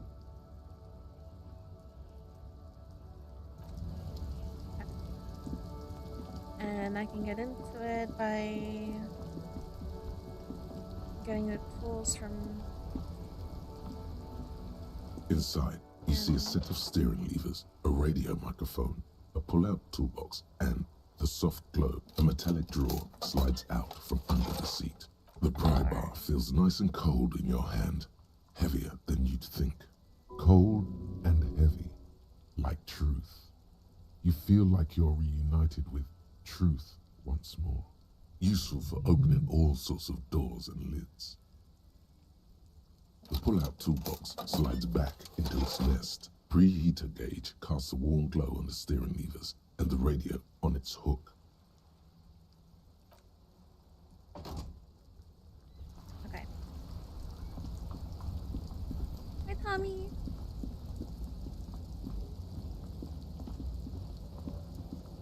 It really fucked me up that he was sad.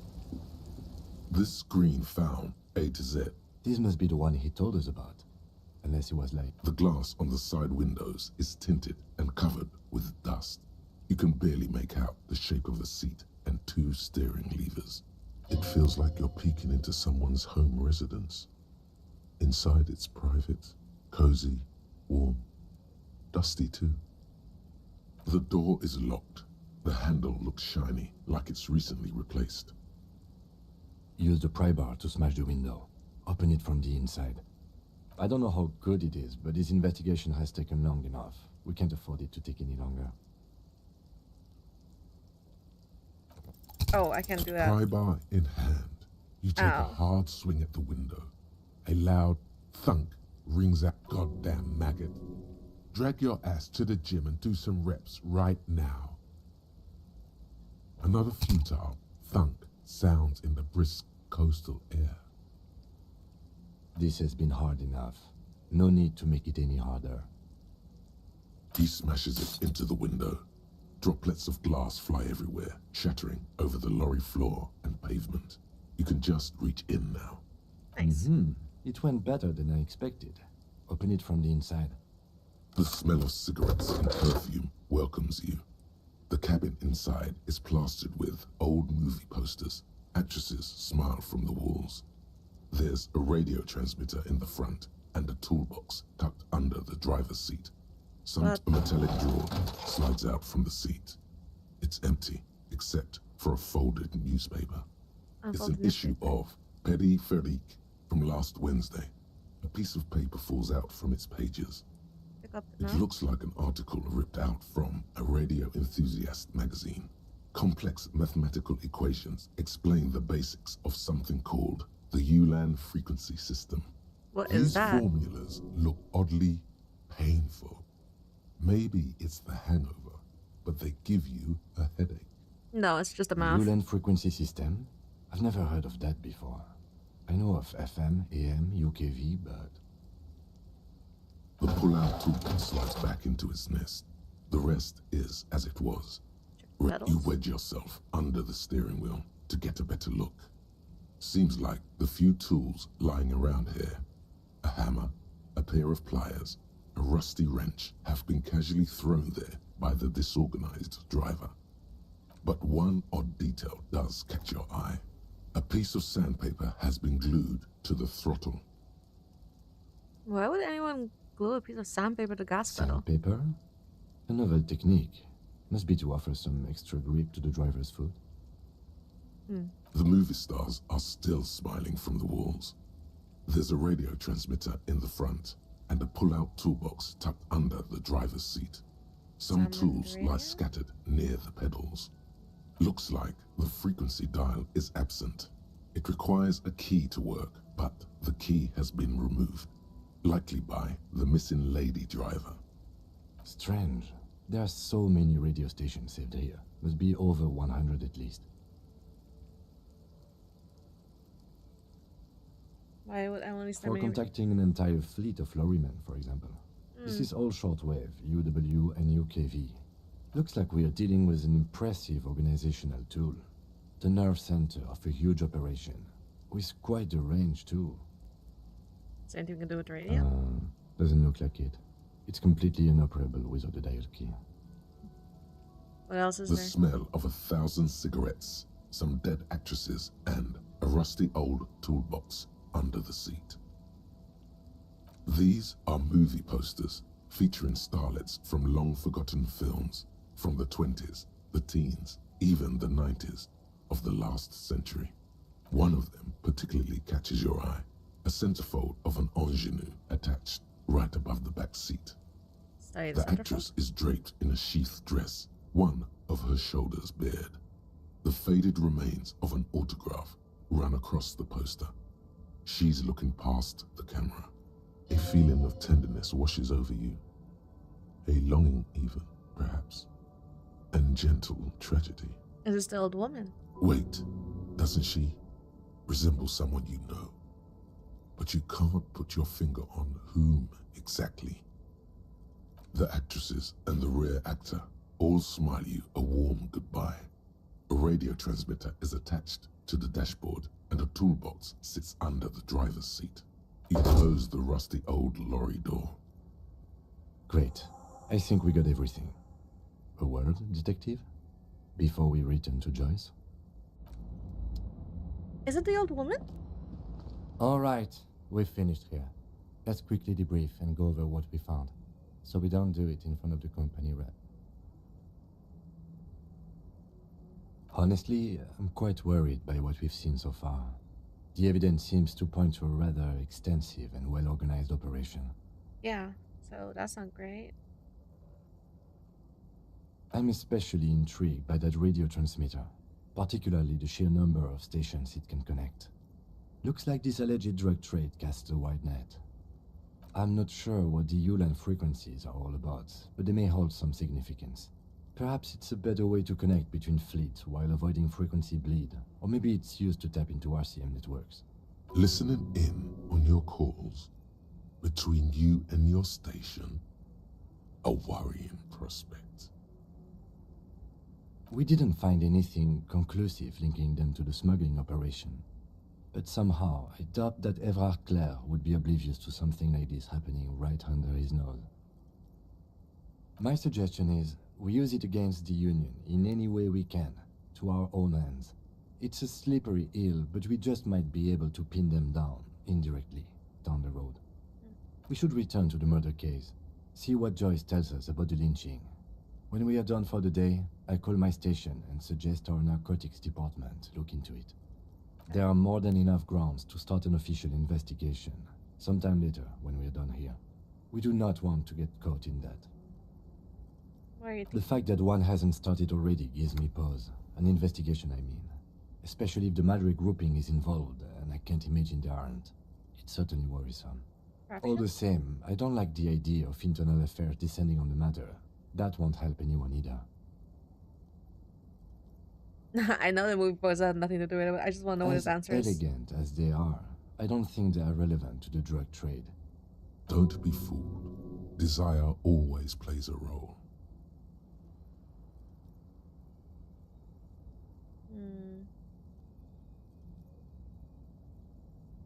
Yes, well... Unimportant. Okay, debrief over. After you. I know what they're hinting at, but I don't want to know what his answer is to that, to be honest with you. I can't control my guy. Is still hunched over the railing, her head swaying to the music, her eyes looking at nothing in particular. Huh? What is it? What do you want? I don't have any other options. Okay. I thought that maybe she was like one of the movie poster actresses. I guess not. The officer gone a minute? Oh, sure. I saw you poking around in Lady Driver's lorry. She in trouble?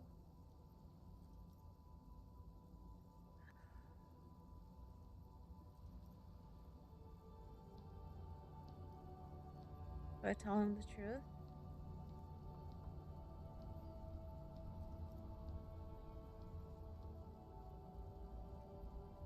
There's going to be an investigation. It's that bad.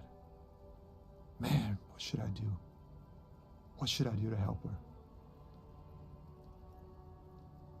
I really don't know. Damn. I always warned her to watch herself. Man, nothing to do now, I guess.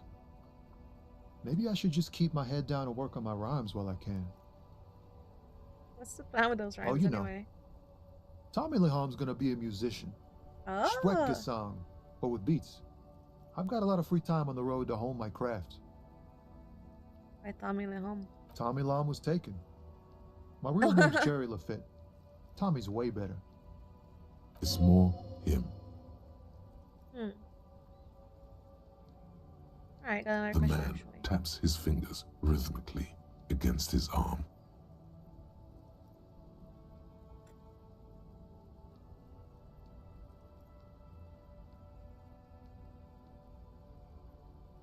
That's all for now. I'm not gonna try my hand at poetry that I have no business doing. Alright, what are these anyway?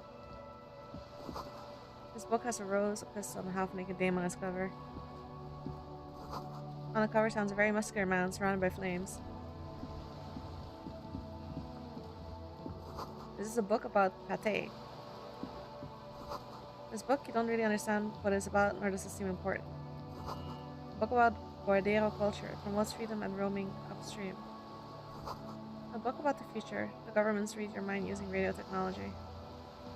Okay. Hello, What's this? sir. Step right in. The store is open. Oh. Hi. Are you interested in a new and exciting book? What kind of store is It's this? a bookstore, sir. We sell books, postcards, and some board games. It's called Crime, Romance, and Biographies of Famous People. Oh, I hadn't even seen the sign. Whoa, whoa, whoa, whoa. Hold your horses, little girl. Don't be ridiculous, I know all these You're things. fooling nobody. Don't you sass me. Sir, are you okay? You've been standing here silently for a while now. It's okay. Is it okay if I ask you some questions? Okay, sir. I'll try to answer any questions you have. I hope they're about books. Who are these famous people? Oh, kings and queens and generals of old, or artists and writers, or musicians, those kinds of people. There's usually something extraordinary about them. I think that's why people read them, to find the secrets of their fame.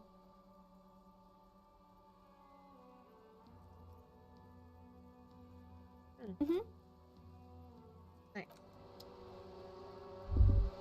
Whoa, what was that? Oh, okay. I guess because I moved too quickly, I couldn't actually do that. That was like a momentary thing.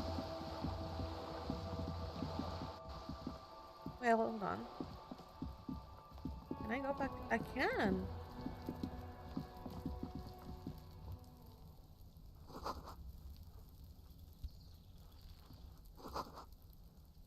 And hanging. There's tables. I can't get involved in this. You see a young man on a balcony nursing a cigarette. His eyes have been following you for a while. Not looking for any trouble, officer. Why are you whispering?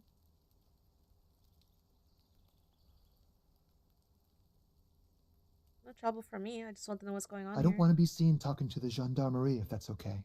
I just want to finish my cigarette. Oh. It's the god of cigarettes and youth. Ask him if he's got anything to spare. The god of Don't cigarette let youth. him go. This could be your witness. The balcony has a great view of the whole thing. Hold on. Can I at least have a cigarette? Apologies, but this is my last one. The god himself has denied you absolution. Need absolution. Absolution? I don't know that brand, but I'm pretty sure you can get Astras at the Frit. Could you like toss that one down? I'm not sure that's a good idea. Okay, As you said wish. anything.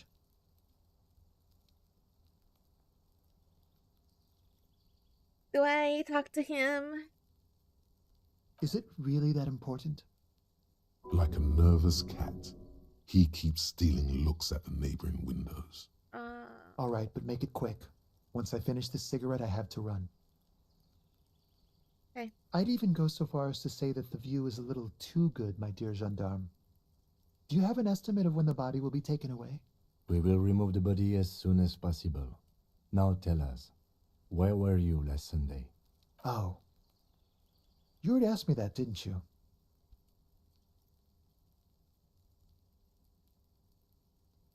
Did I? No, not you. Some more muscular type. And when did you speak to this more muscular gentleman. Last week? I don't know. Look. You didn't answer the question. What were you doing last Sunday? I had a friend over. You know It what was kind my of friend? Sunday friend. A Sunday friend. How intriguing. Electrochemistry. Makes Shut up. sense. Friends are nice on Sunday. You don't have to work. You can just spend time with pals, watching rugby and drinking beer. What's your friend's real name? Did you see He something? doesn't reply, gesturing no with his cigarette.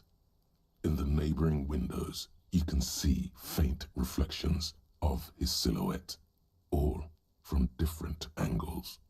Someone hides behind a curtain. Those windows have eyes, and those eyes are watching, spying on you three. All right, No. we'll talk later. We won't. Okay. Now, if you'll excuse me, I really need to get going.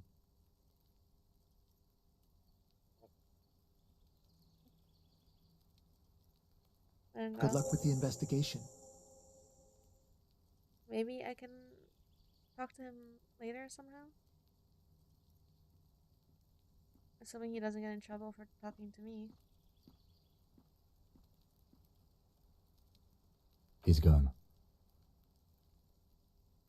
No point in running. Tenements like these often have multiple exits. If he doesn't want to talk to us, then he'll know how to hide himself. He could be a witness. Him or his Sunday friend. Either way, there has to be a way of getting inside the building. Once we found a way in, we can ask around for his apartment. I see. The geometry. We're back to Joyce. Okay. Are there bullet holes here too? Jesus, there are. Okay. Can I not go into the damn... I went all this way. Orange bum hat. Okay. Wait, look at it suspiciously.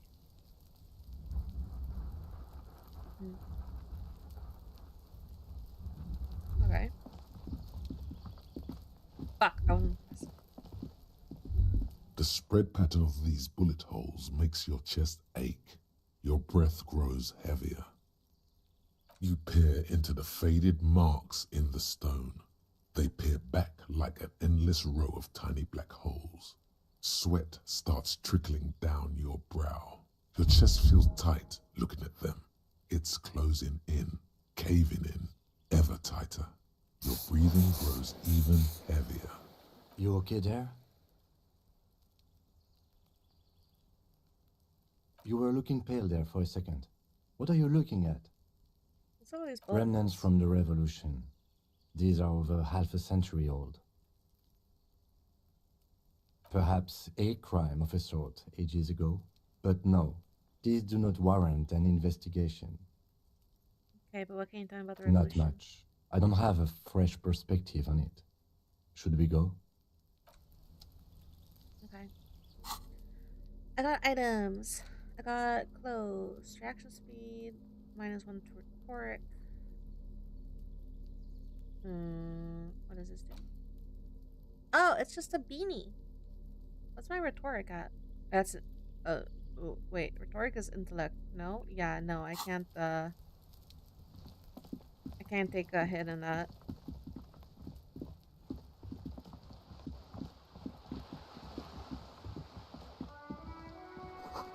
Inside the frame of motorcycle repair and machine service is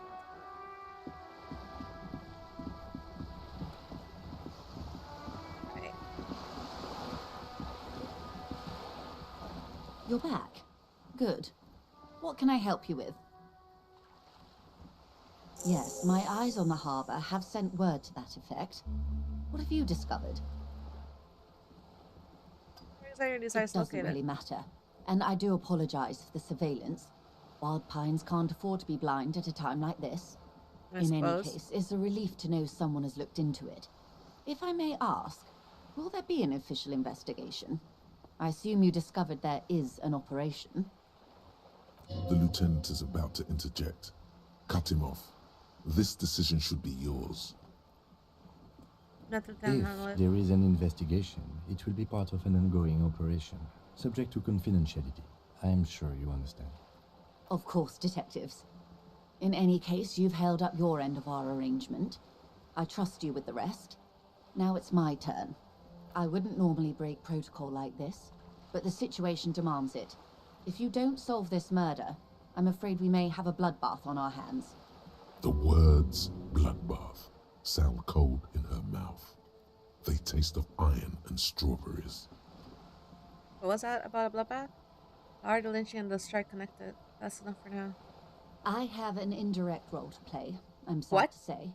My employer experienced a momentary lapse of faith in me. In that moment, they elected to deploy a private military contractor as an insurance measure. They called it my security detail.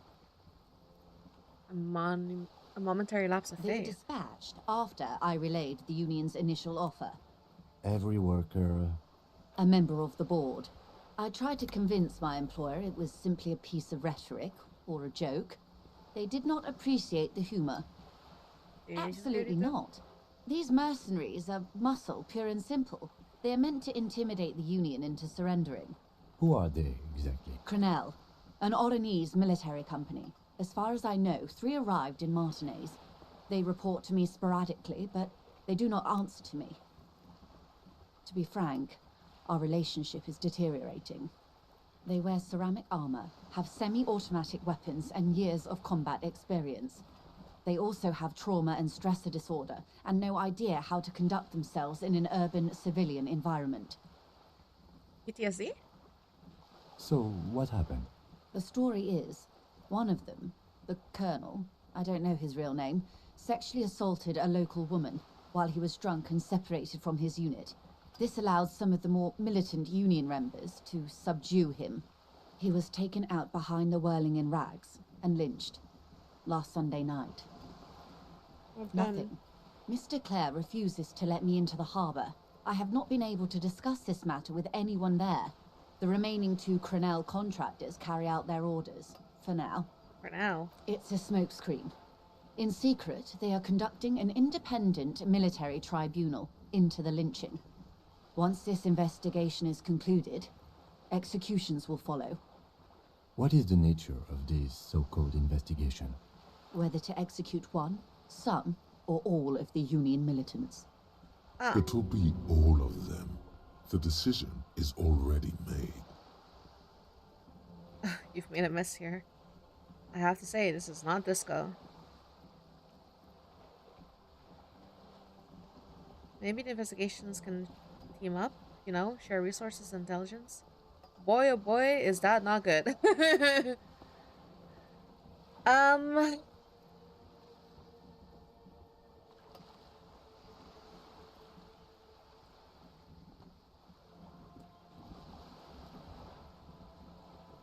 Jesus, I don't want to team up with those guys.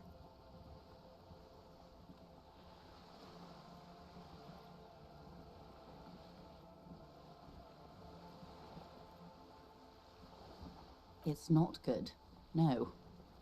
My only hope is that you provide a single concrete suspect before the mercenaries indiscriminately pick theirs. Simply put, if you don't pin this on someone good, and do it fast, they will identify and execute everyone present at the lynching. This in turn will force the Union to respond. Okay. They would have to project strength and power. Oh. The debardeurs have over 2,000 men. It will be 1,000 to 1. Have you ever seen a Hornet invade a beehive, Lieutenant? It's not pretty. These men work in tandem using semi- and fully automatic firearms. Their armor is virtually impenetrable to muzzle-loaded weapons, even yours. Most Union workers don't have guns at all. Yeah. As I said, a bloodbath.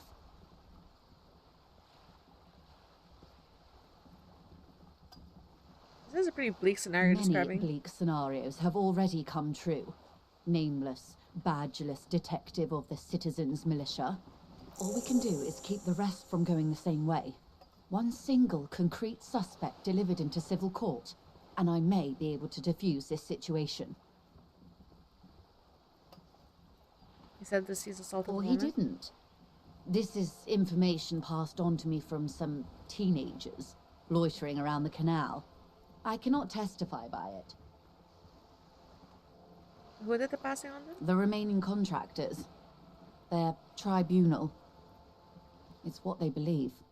What these teenagers by the canal say? That the man was killed because he assaulted a local woman. I've asked around a bit. This seems to be the accepted story around Martinez. The lieutenant consults his notebook, his eyebrows knitted in concentration. Odd. We haven't heard any reports about an assault in connection with the lynching. Where did it take place? And when? Last Sunday night, at the Whirling in Rags, the hostel by the gates. Supposedly, the colonel was drunk, maybe on narcotics too. But we know all the women there, right? Either way, he's alleged to have sexually assaulted a woman. Sometime later, a group of dock workers got their hands on him. That's a good question, officer. I don't have the slightest idea. As I said, it's a rumor about a rumor. In any case, it's what the colonel's remaining colleagues believe. If it's someone who's at that place, it's either the lady in the wheelchair, the girl I spoke to at the start, or the worker. And she said I was the worst person she dealt with. You feel?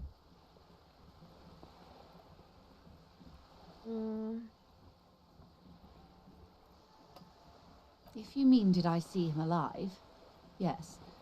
But I did not know him.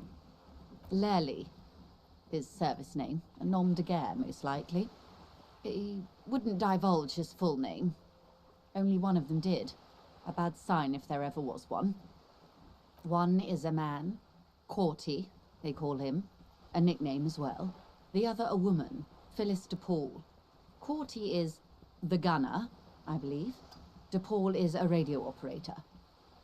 What would you say was his eye color, the deceased's? She closes her eyes, trying to picture the man's face, then shakes her head. I can't remember. That's all right, ma'am. Anything else? Nationality? What would you say was his age? He was 40. Or 50. It's hard to say which. He had a combat injury on his lower jaw. It made it difficult to estimate his age, or gauge his facial expressions. What else? Nationality? Accent? He was, Occidental, I think. Light brown hair, a mixed accent, Oranese, or Messinian, maybe. His injury gave him an accent all his own. In a way, it was humanizing. He had to learn to speak through it, through the injury. That's all I know, I guess. I only met him once. They've gone to ground, as it were. I don't recommend seeking them out. For one, they're almost certainly armed to the teeth. They don't have the same respect for the Revachol citizens' militia as I do. To put it bluntly, they think you're vigilantes. Ghetto savages. It will not be a fruitful meeting. Vigilantes. You're a professional officer of the only legitimate authority in Revachol. You're likely to run into them eventually. When that happens, I'll be in a better position to mediate if I don't appear involved. That's wise. Our goal is to avert catastrophe. Besides, not much. Their public resume is relatively good, as far as private military contractors go. I believe they were once called Downwell. Down a deep, black well. They boast a long list of clients. Saint-Baptiste, Welchman-Lorenz, Eintracht. A warning sign, however. The operations concerned all take place in third or fourth world countries. Guarding facilities, escort missions and such. Meaning they're used to operating in war zones. Yes. All the good conflict corridors, Supramundi, Yesut, the Seminese Islands, countries that don't have a good record reporting atrocious military conduct on their soil. So we're sadly, no. Before this happened, I had little interest in them. Now that I do, I don't have the resources.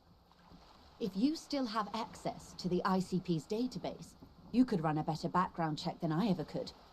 It may take some time, though. Do you know a lot about the inner workings of the RCM and the ACP, ma'am? In my line of work, it pays to do your research. I was prepared to deal with the RCM. I did not think I'd be dealing with a group like Crenell. Did you contact the company? I have. And they will. However, these orders take time to reach what is basically a rogue unit out in the field here. Until they do, it's all on us. How much time Until do we the have? executions start? Truthfully, I don't know. It depends on their progress identifying the members of the lynch mob, and their impatience. Right. They don't report their progress to you? Not on this matter. I'm afraid they consider this a personal initiative. 5 days, not more. Maybe sooner. It's a matter of days, not weeks. I am sorry to have been the bearer of bad news. If there is anything else I can help you with, please ask. What we do, I'm afraid I don't speak for Wild Pines as a whole. It's a giant undertaking. The Pines' core competency is logistics. Container shipping, freight, that sort of thing. See those airships there, blinking? Those are the shipping side of things. And that is the terminal. Another subdivision deals with energy, oil and gas exploration, offshore platforms. She nods. Do I ask her for money? I think that's a bad idea.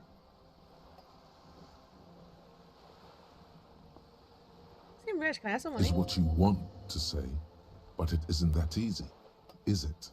What? Why not? Look at that lady. Take a gander. Squint your eyes, bub.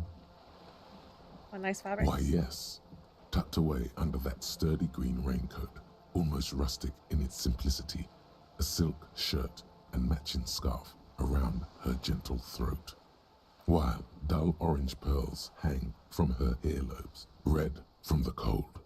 Her light green eyes scan you, full of knowledge and worry, wealth and all its possibilities. Yes. Now look at you, you misery-clad simian, barely able to tie your own laces. Your armpits are lakes. A scythe of booze precedes you. Your hair sticks to your forehead, and your underwear feels uncomfortable. You're poor, poor as balls. You can't ask this person for money. You're too.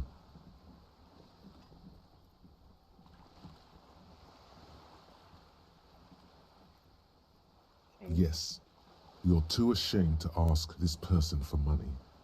Too scared to belittle yourself in her eyes. Those half-precious stones of Odinel. Oh God, the lieutenant is here too. Do not dishonor the force. As I was saying, if there's any way I may be of assistance, please don't hesitate to ask. That's all for now. Can I ask him for money? What's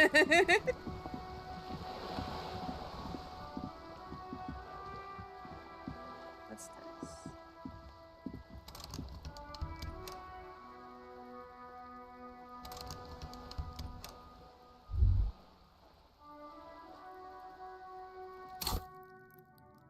Oh, I have points. Okay, good. Dreams and waking life. That sounds.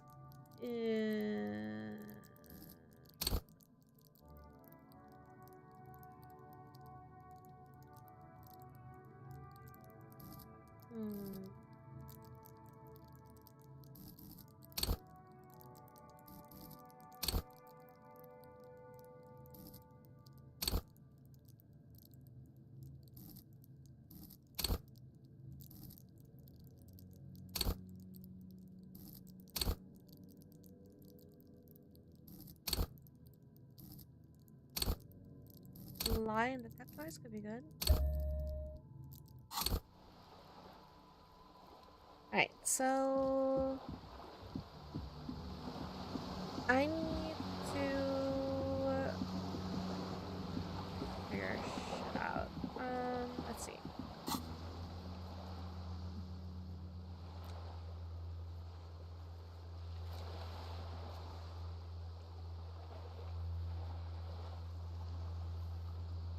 Okay, you can open a trash container. took the pry bar. I didn't exactly have an option to ask him for the keys.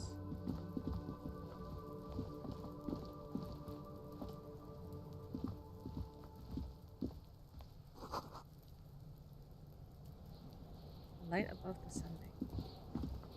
This trash container is locked. The sliding lid has a padlock that says, whirling in rags.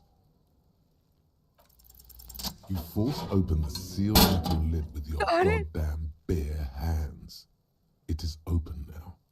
It could not resist your superhuman strength. Oh, yo, 3% chance. Don't. Let's go. Maybe you shouldn't.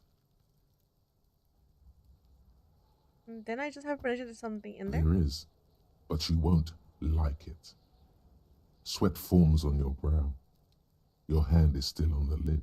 Open the The lid. smell of rotten food rises to greet you. You see soggy cartons, dirty rags, and organic waste. Okay. We're just in time. This hasn't been emptied for over a week. You see milk and egg rest with one broken egg in it. Some pasta wrapper. Picking up the soggy packages somehow feels familiar. A box falls into pieces in your hands. Batiste Soleil cereal. There are plastic pasta packages below, and turbo noodles. Turbo Nothing noodles. of note, however. Pick up the rest. Among the threadbare kitchen towels, something catches your eye. A pair of denim trousers. Grab As them. the legs of the slime-covered jeans begin to unspool from the garbage, a rank corpse smell fills the air. It's from The the victim's guy. clothes? Cadaverine odor is faint. If these belong to the deceased, they were removed when he was still in the early stages of decay. Drop them in here, officer. Guitar marked blue jeans. Pockets empty or emptied. He wore them with a belt, too. A white belt. The loops appear stretched, but the belt is missing. That's it. Do you see anything else in there? I have another bag here. Is the belt the one he was hanging with? Something slimy catches your eye. Reach for it. A drab, long-sleeved shirt, olive-colored, appears from the food waste, dripping with pus. This is a military-type overgarment. No label or serial number. This is the kind of rib-knit shirt that's worn over light armor to conceal it in an urban scenario. Anything more? The rest of the rags are just kitchen variety waste. A yellow old mug that catches your eye. But other than that... All right. We should go to Gart again and ask if he knows who put the clothes in the trash. It could be as simple as someone from the hostel cleaning the yard. Or that one. I'd advise against confronting that force.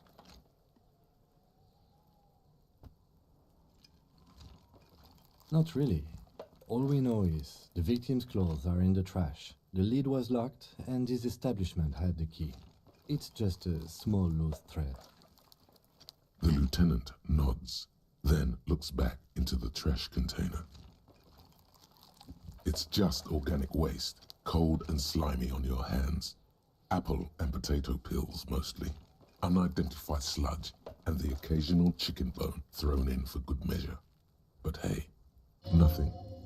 It's nothing. Nothing more to see here. What's this? A blue piece of plastic sticks out from the apple peels. It's shiny. Looks something larger. A clipboard. A blue plastic clipboard with moist papers hanging from it. They look badly damaged, but you can still make out Is it my forms police and notes. report? Written. Officer, is that your paperwork? I don't know what It this is. is. Look, the plastic has the RCM street grid on it. You've even got an autopsy form in there. If you don't mind my asking, how could you have let your paperwork end up in the trash?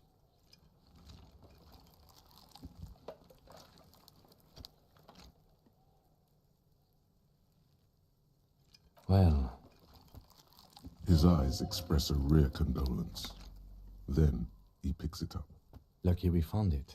You should take stock of what remains, just to be sure some has not made it into the hands of the RCM's adversaries.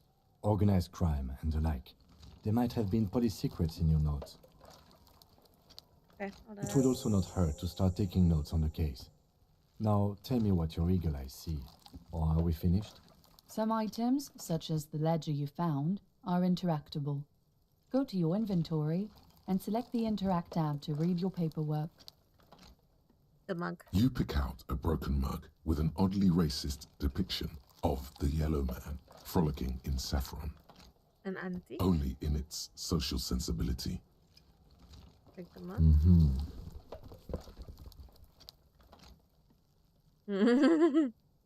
You've acquired an interactable item. Oh, I can interact Investigate with this it. item further by going to the Interact tab in your inventory. The container sounds a muffled gong. That's one thing off the list. I think we got it all. So, interact. Use an airbot inventory to inspect the book. Interact. What's the interact button? Right click. It's the ledger you found in the trash. A pitiful cabbage of white and yellow papers hanging from plastic board, barely held together by a metal clip.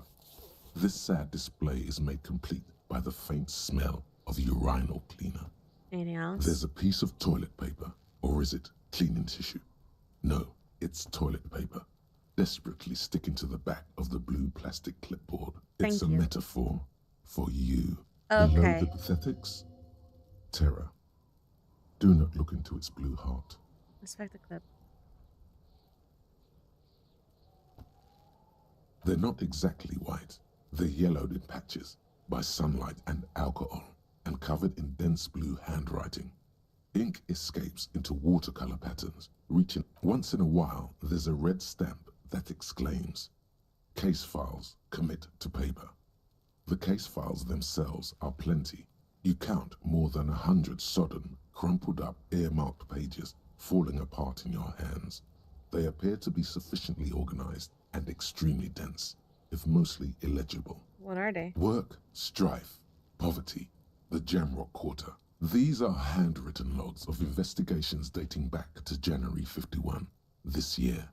The exact number is hard to estimate due to missing pages and an odd naming convention. But there are at least 20, maybe 30 cases undertaken, not completed, mind you.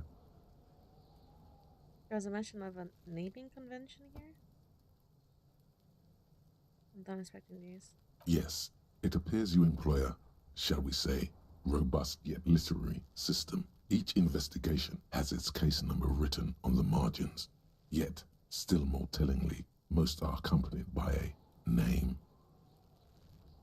Oh my, and they're written capitals Yes, too. all caps. One is called The Next World Mural. Another, The Square Bullet Hole Murders. Another yet, The Unsolvable Case. More? Others appear more light-hearted. The guys on a couch in an unexpected location, and the murder at the Ukar Parlor. Even the rare article-free collapsing tenement. Murder features prominently throughout. You like this grimy murdering, don't you? It's going to take an effort to piece these case files together, but it can be done. Once you're done inspecting them up close. Yeah, my case is great to employ some kind of naming convention.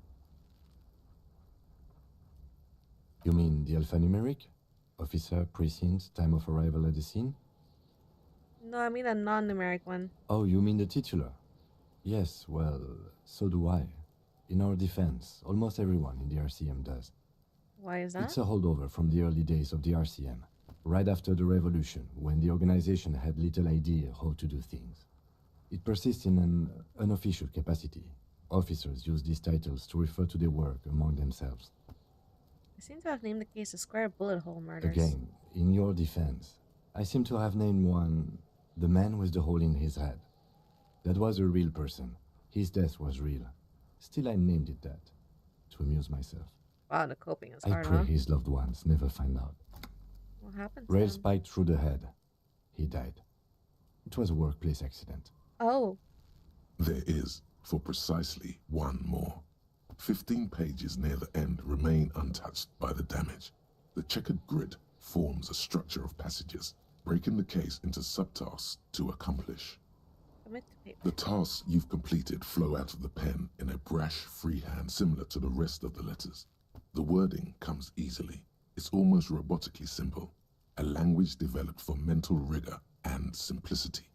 Inspect the victim's body. Interview the cafeteria manager. A satisfying slash sounds across the paper. You're done, it seems to say. And you, and you. Things to be done and things already done. The composition of reality. This is an extremely useful tool for a detective of the Citizens Militia.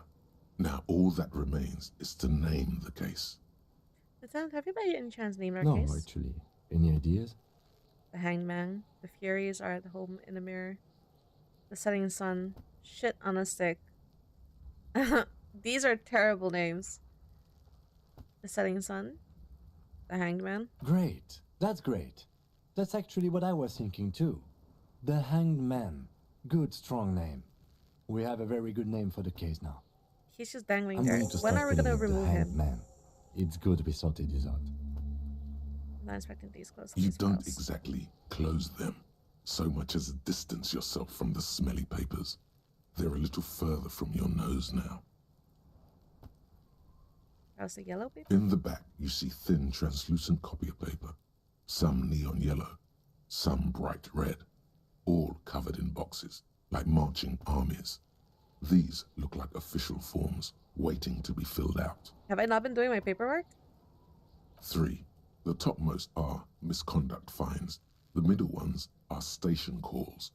And the bottommost are field autopsy forms. Each is easy enough to make sense of. Field A autopsy. dozen pages of thin copy paper, bright red in color.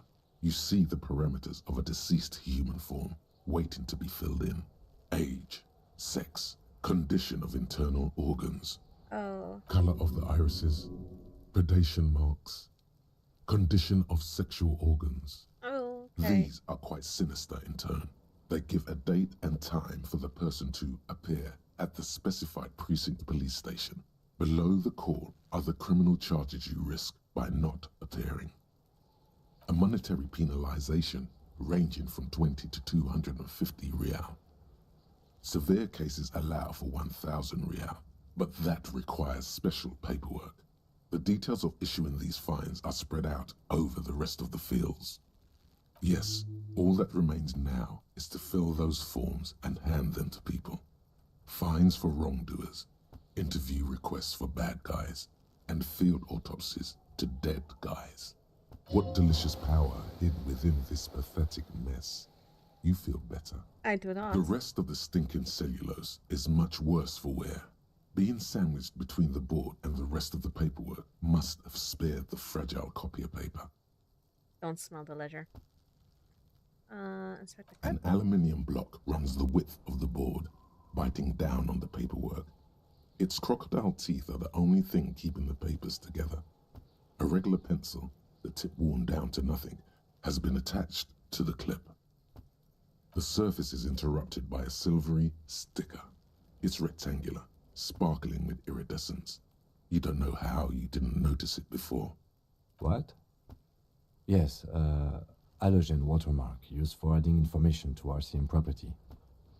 It depends. Aside from an anti-counterfeiting stamp, mine has my station number and address. The information varies by date of issue. How many years you've been on the force, he's thinking. It'll have that. Any capable light with the right wavelength will do. All RCM vehicles have headlights designed to reveal halogen watermarks. Mine too. This means you can read the watermarks if you just turn the lights on. Okay. Okay. So. While a bunch of sodden papers sag from the clipboard in your hand, it's a sorry sight. Put the ledger away. What is this? It's just a racist mug. What's there to read here? Not much. What is this? Oh boy, here we go. What are you going to say about a broken, tossed-away mug that you dug out of the garbage? The mug is an example of prejudice. I'm going to use as an example on what not to do. I'm going to push this into the face of every merchant I find and tell them, this is your inane ideology. The mug will be useful. By denouncing it, I can earn political capital to mask my badass hustling. The mug didn't belong in the trash. It was just a funny mug. Can't anyone laugh anymore? I don't know. First one? But it was in the trash. Why not just call it out when you see it? Or do some volunteering work. Just finish your case, detective. And okay, so I just kind of had that. It's like a collectible thing.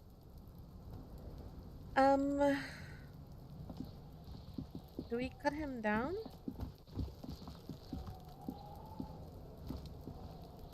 There he still is, looking right through you with his white eyes. The body below is entirely dedicated to that corpse. I guess not. Okay.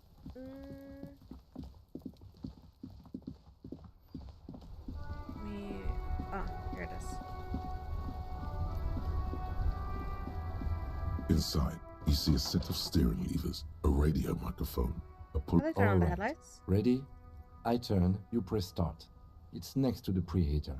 He's downplaying his excitement. The lieutenant is more than happy to show off his precious carriage. The dashboard lights up with orange glow. The raised pneumatic gauge jumps, and the engine of the Caprice Canadian comes to life. It's so loud! Growl. The lights unfold with a little click, casting electrical light onto the ground before the vehicle. There you go. I'll turn them off from the remote once you're done. We just need to stand in front of the machine now.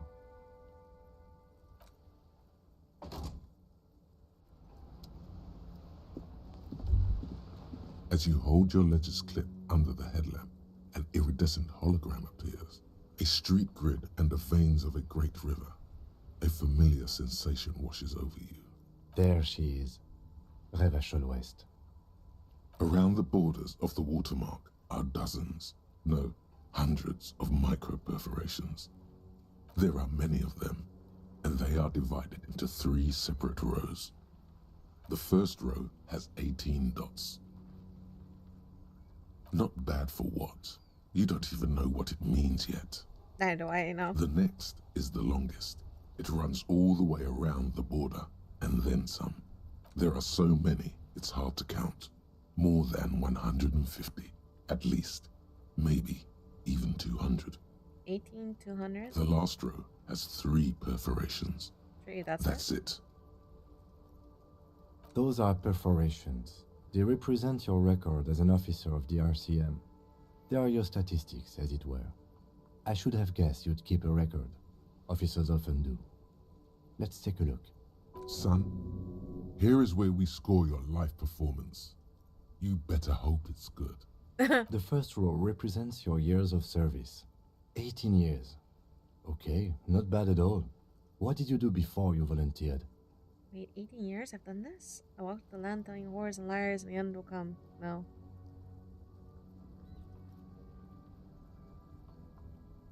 Do you really think I have any idea? Fair point. Let's move on, shall we? This next row, the one that wraps all the way around, is your number of closed cases. Closed is good. It means finished. You've got, let's see, wow, more than 200. Is that a lot? It's quite a lot, even for someone who's been on the force for nearly 2 decades. Usually, clearing more than 10 cases a year puts you in the 90th percentile of all RCM officers.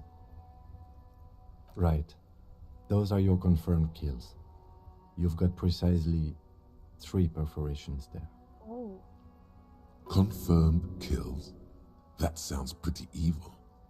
A drink would soften that feeling. Electric Cameron should shut the fuck up.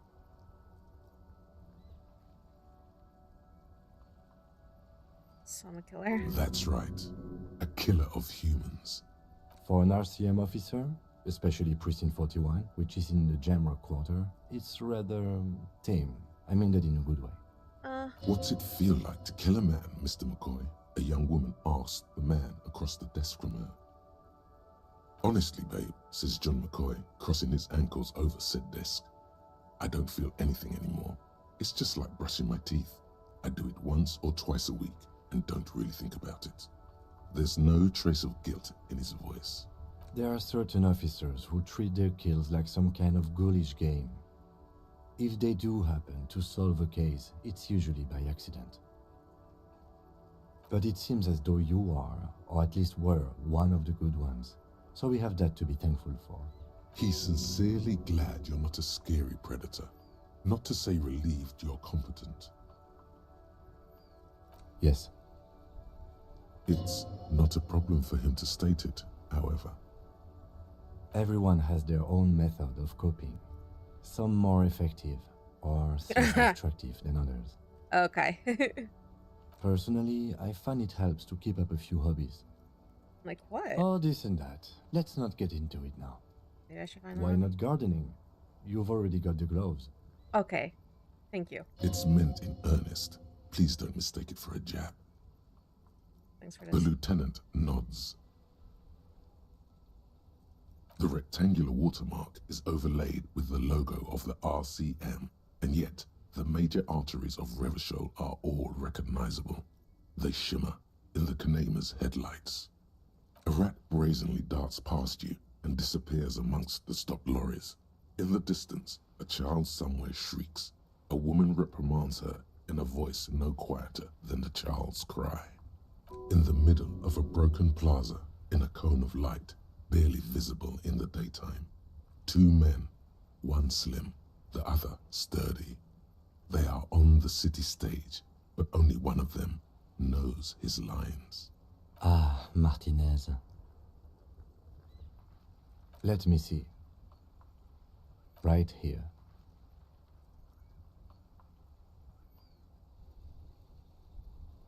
No, it does not. Right. I'll go turn off the lights. You can now see your statistics on your journal page, to the right of the task description. Oh?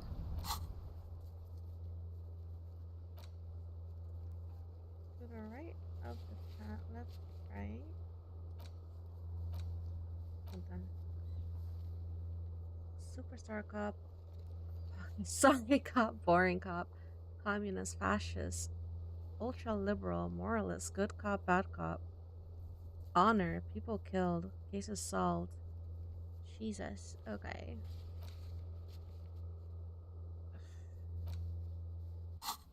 Right.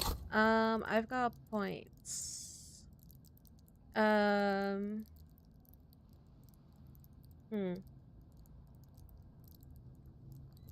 see.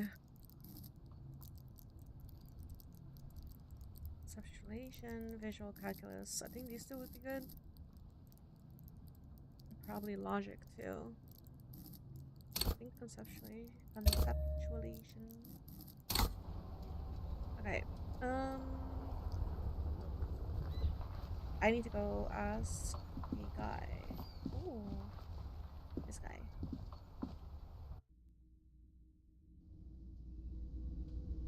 Oh, what's that?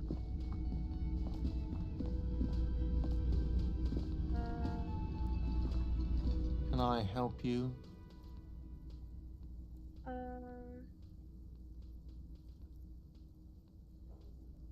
How strange. I certainly didn't put them there.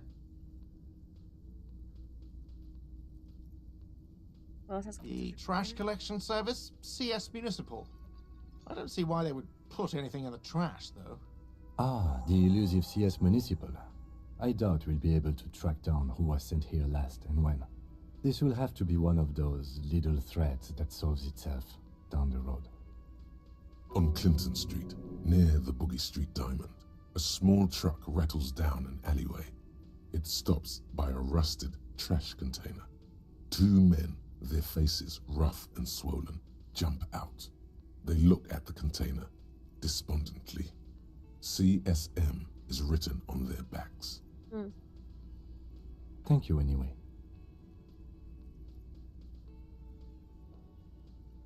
Sylvie had the keys before I got here, and I can vouch for her. I can vouch for all my staff. None of us would tamper with the crime scene. Okay. Yes?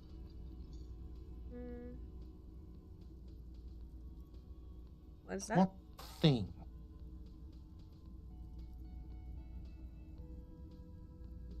So a sign that says no. Yes, not the whole damn union, thank God. just the nastiest and loudest faction. They come here in the evenings. Dumb, unruly types. Think they're big shit. But they're good customers. They place big orders and always pay on time. He hates the Union, but grudgingly recognizes its power over him. So he's directing his frustration at you instead. Retaliate. We should find out who this Lord faction is, occupying the booth. Loudness means talkative, and we need info. How do we If find we don't, we have to wait. They'll show up sooner or later. Men get hungry, even striking men. If not today, then they'll be here tomorrow. Okay, good point. What? Nothing. By the way, you should come back to this thing-based questionnaire if you see anything interesting in the whirling later. Oh, okay.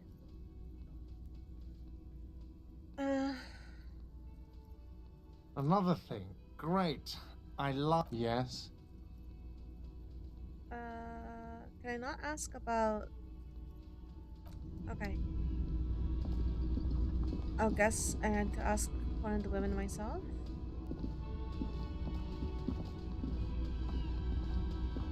Because the victim is from here. It's all about money, you know.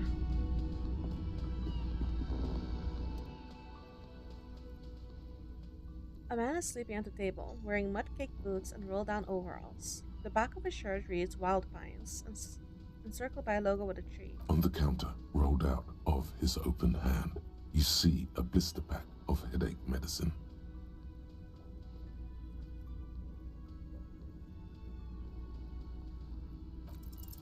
There is only one way to wake this bone idol from his slumber. Roar like a hurricane. Rip the buildings from the earth. Why is this the way I'm going to do this? Oh god. Why the yelling, man?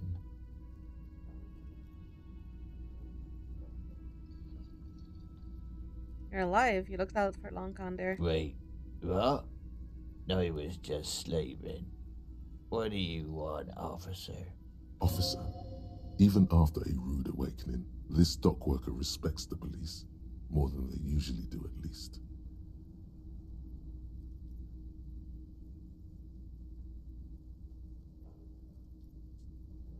Indeed.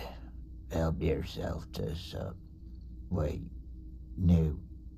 Oh, it's empty. Sorry about that, pal. What about the dead body? Yeah, what about it? You know, people die here every day. Someone's found in a ditch, another Street one dogs. falls in a manhole, a third one gets eaten by stray dogs. If someone has decided to die on top of a tree, then how is it my concern?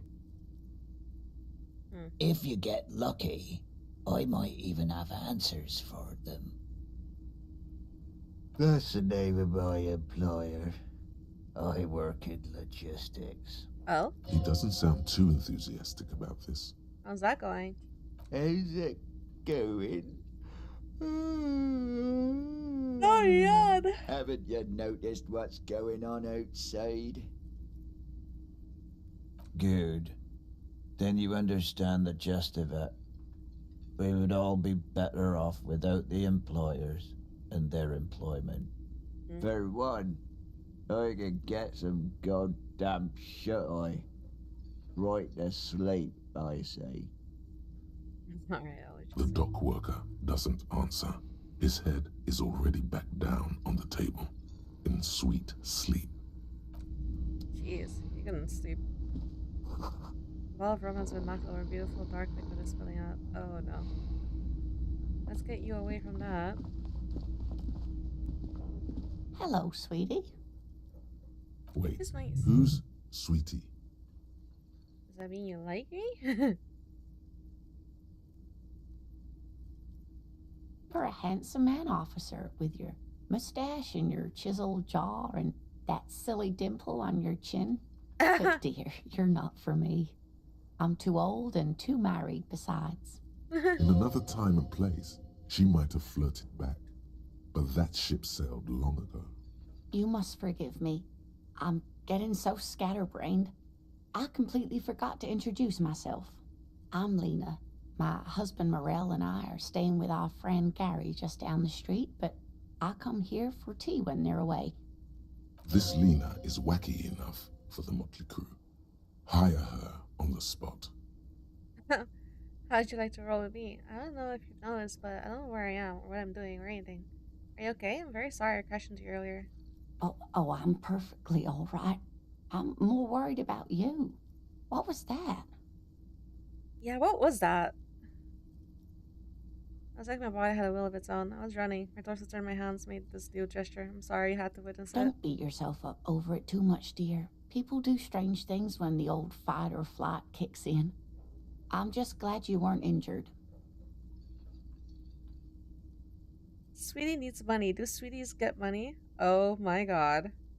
I'd like to roll with me. Whatever do you mean? Going to be my wheelchair partner in fighting crime, riding backyards of corpses, catching sequence killers. Is that gonna work? Sequence killers? Oh my. But I think you already have a partner, sweetie.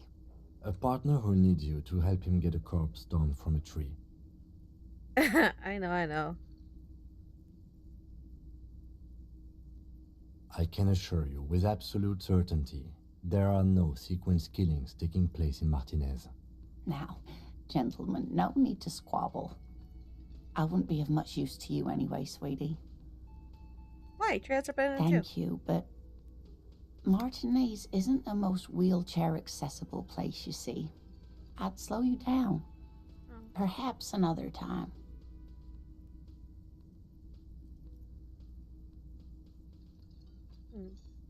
Okay. Of course, dear. Good luck with your case.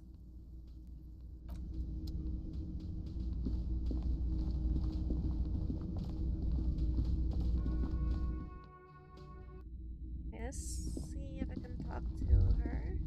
You should pick that fat, juicy cigarette butt from the tray, light it up, and smoke the living shit out of it.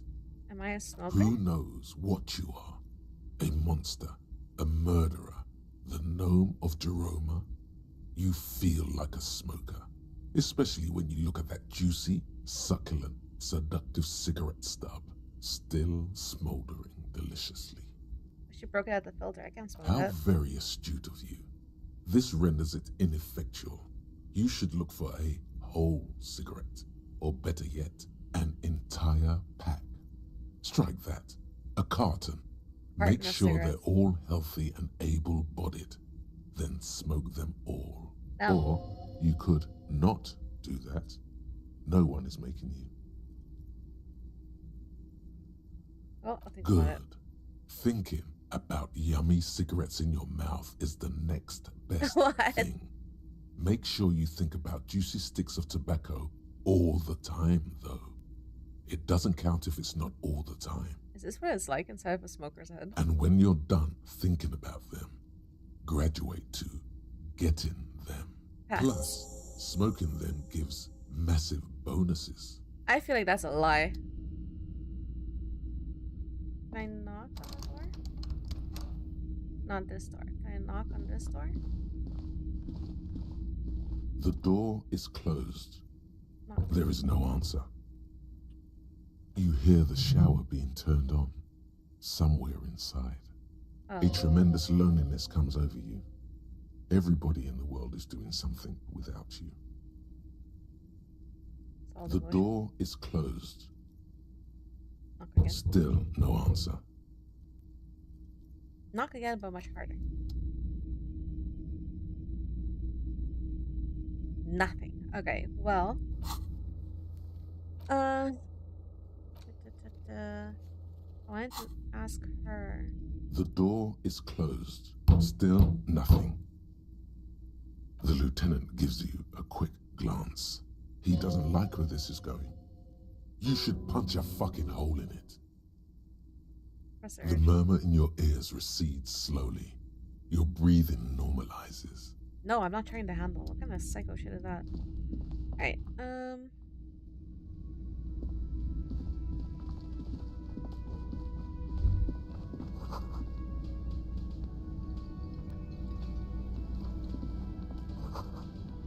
are drying. They smell of chemicals and pine trees. A thin man is smoking below an exhaust hood, occasionally sipping from his mug. This must be the Whirling's cook. As you step in, he nods toward the table and says something in a completely foreign language. The only words you can make out are Garancy and Quebec. It must be his name. Garancy. Garancy Quebec. Sounds representative.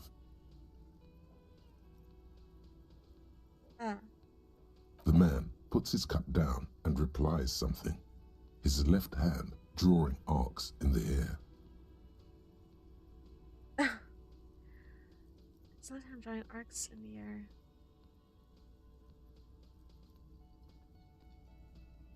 I can't talk. I don't understand.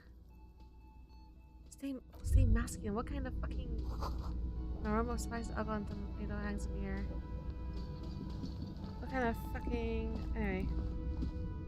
Okay, so I can't find out who the victim might be. So... we go back to the body. How am I supposed to cut him down?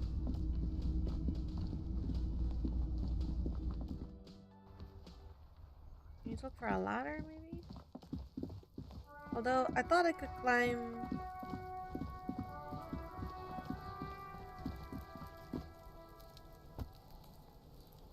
Wait. Can I climb?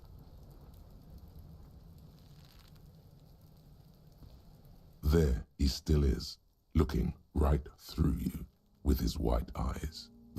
No. How do I get up there?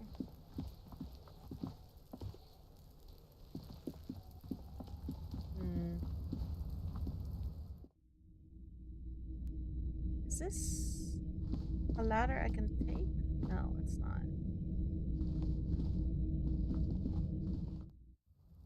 What the fuck?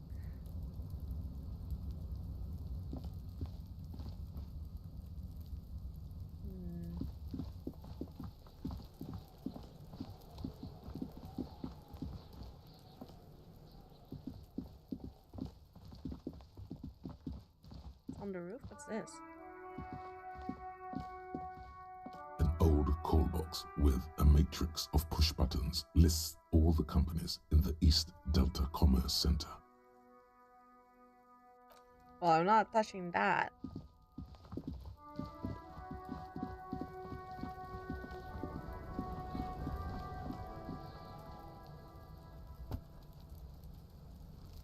Kuno, the pig's getting pretty close to me. Come to snuff my shit out, I think. No. I need... what's this? There's probably a way into that building. How the heck do I get the freaking guy off of there? Do I need a ladder? Shit. There was like a rooftop. What's this?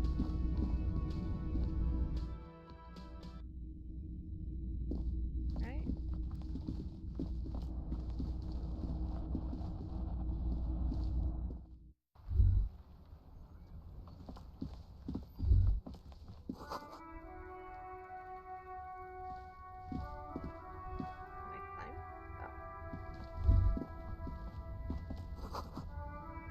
Smell the sea makes you dizzy. Okay, well, how do I get up here? Should probably not break it.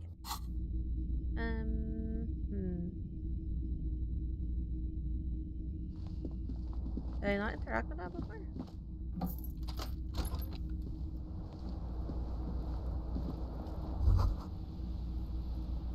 Kim also tries not to look at the pile of taped viscera on the carpet, or the weird suitcase on the hat rack, or the potted plant dying in the corner. But it's all just too morbid to ignore. You looking at the He construction? nods.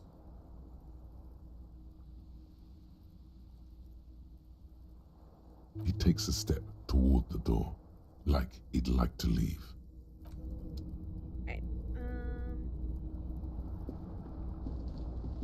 The bed is cold and not particularly inviting, but it's yours. The sheets look awful. The option to go to sleep becomes available every night after 9 p.m. Okay. Okay.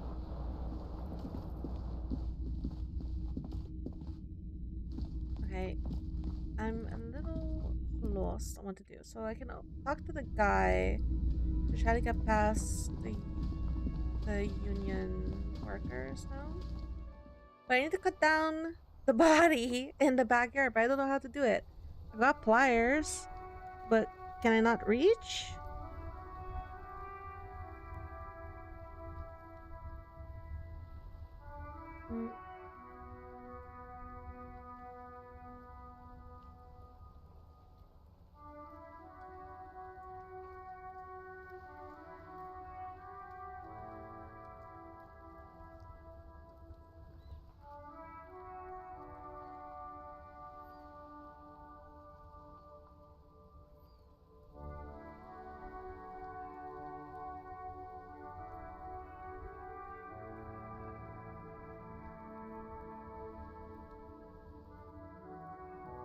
I need to borrow Kim's gun.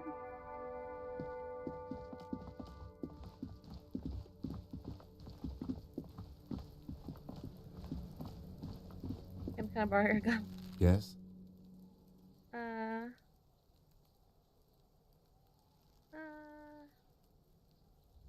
How do I do that?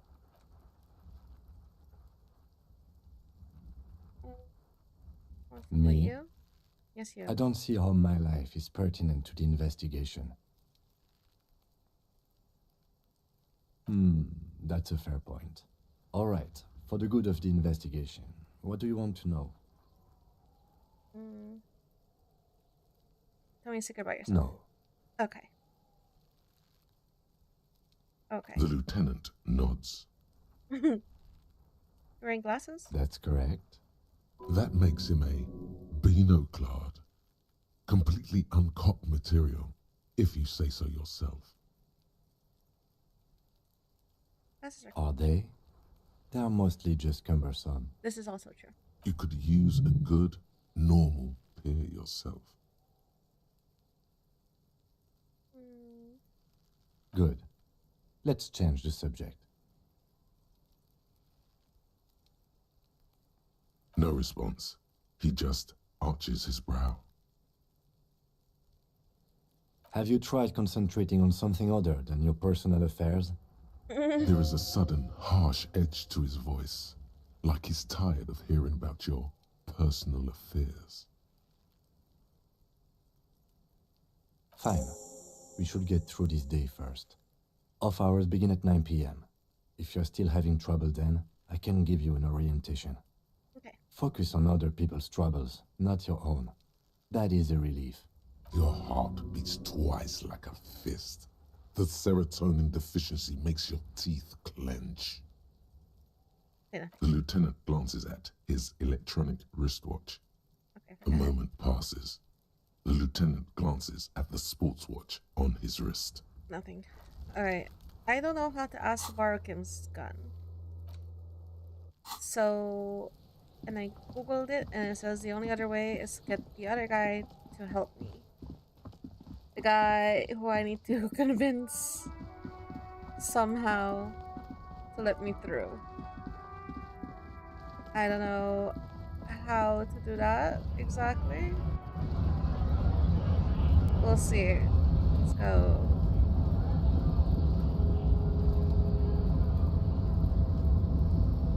What's this?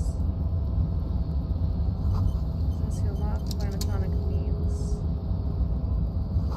Get distracted, press button behind guard. Right. There's no lockpicking or door kicking this one. Nobody comes close to measure head. Looking monolithic. Measure head's law.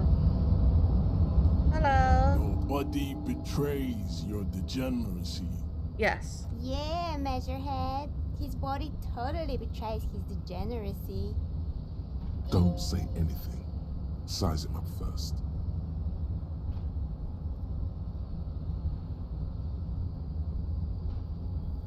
Seismokers. Are you admiring my morphophysiology? It Morphophysiology. must be frightening to stand in the shadow of this racial pinnacle. Huh? Be calm, Ham Sandwich. Ham Sandwich? You are not in danger because you are not a threat to me.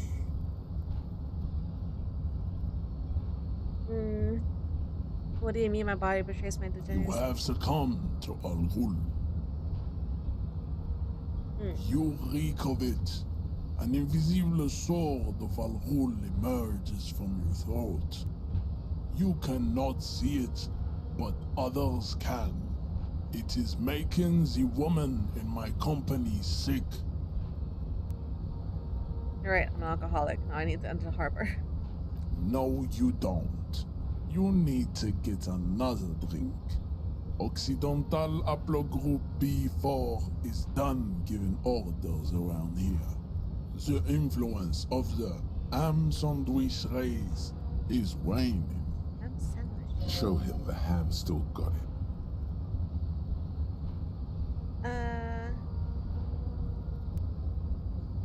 Ooh. I don't know. Am I gonna get my ass beat? Begging for help. Attempting to pass fear for cooperation. How far the Occidental Haplogroup has fallen. You were once a noble and powerful race. You gave the world eugenics, electricity, and powerful weapons of war like missiles and aerostatic aircraft. You made great gains in metallurgy, race theory, and statecraft. You dominated lesser cultures, like the deformed Hemians and the inexplicably potato-obsessed Khoikos. But now your ascent to the genetic summit has halted. You are obsessed with sadness and with frivolous pop culture. You will be superseded. Isn't that right, babe? It is, baby, yeah. You know it. There is a button right behind him, just out of reach. It must be the one that opens the door to the harbor.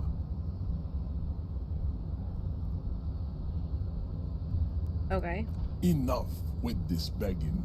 You should leave the stage of history with dignity by inviting the other races to a great world war.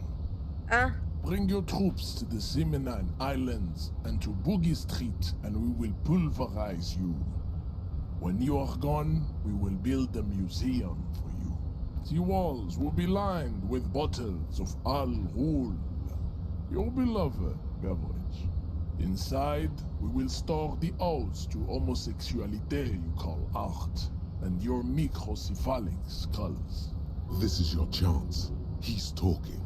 Rip into him with a punch and catch him off guard. I have no body. No, don't rip into anyone. You're sensitive. Remember? Communicate.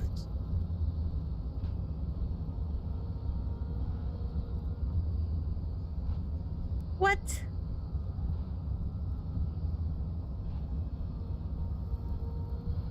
Oh my god, you served a union, don't you? Aren't they white? Know anything about this mug? What are those tattoos that you're supposed to mean? Don't be vulgar. White or not has got little to do with this.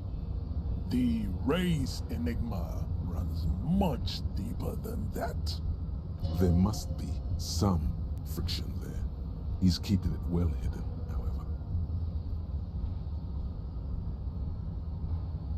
Mr. Clare is a man of vision and means. He has the will to confront polycultural capital, something your race, naivistic communists, never did. Also, to serve is noble. It takes discipline. Your petulant individualism has only contributed to your race failure. My jam is a mysterious fourth thing. And moronic. Jam. Individualism. You have gotten these ideas from degenerate youth culture, have you not? You have picked them up from rock and roll songs? Offshoots of the Seminoles people invented disco while having sex under the influence of cocaine. It is a shame upon my race. But what is done is done. I am not surprised you enjoy it so much. This has happened to many of the side products of the inevitable cultural victory of the Seminoles race. I don't really know who the Seminoles are. I recently experienced head trauma. I can see that. The Seminoles are the South Island race, haplogroup A4A, the rightful masters of the Insulindian archipelago. We descend from the Areopagites of ancient Pericarnassus and arrived here 4,000 years ago. Okay. We are the future. That is all you need to know. So you were born and raised in the islands before you moved to the river? I am a descendant. The narrow streets of Ulumbuir are with me in my genetic dreams. I see young Seminoles women walk into the grey mass on Ile de Fantôme, waiting on immaculate conception from the pale. Understood. Good. What do you think about this? I found his mug. Do I need to subscribe to this so he helps me fucking lower the body?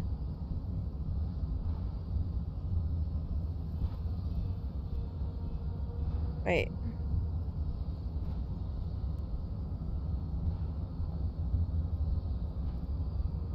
Let's see.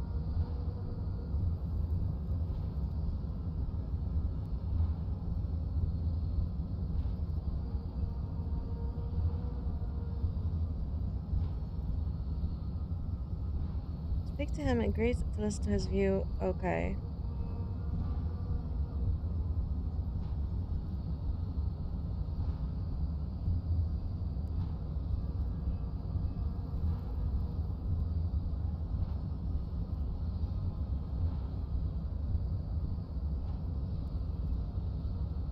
Okay. So, how does this work? Ask what kind of races there are first. Classification is core to this stuff. Do you? The lieutenant looks toward the harbor's electronic door, and then, to you, he lets out an audible sigh. You are obviously a liberal, Sayolite. A polyculturalist. I can see it from your love of microtechnology and your sartorial choices. Do not deny your friend the truth you have denied yourself. There are 3 categories of race. Type A, the heroic races. Type B, the servile races. And the vile CF race cauldron of pederasty. Which one do you need education on?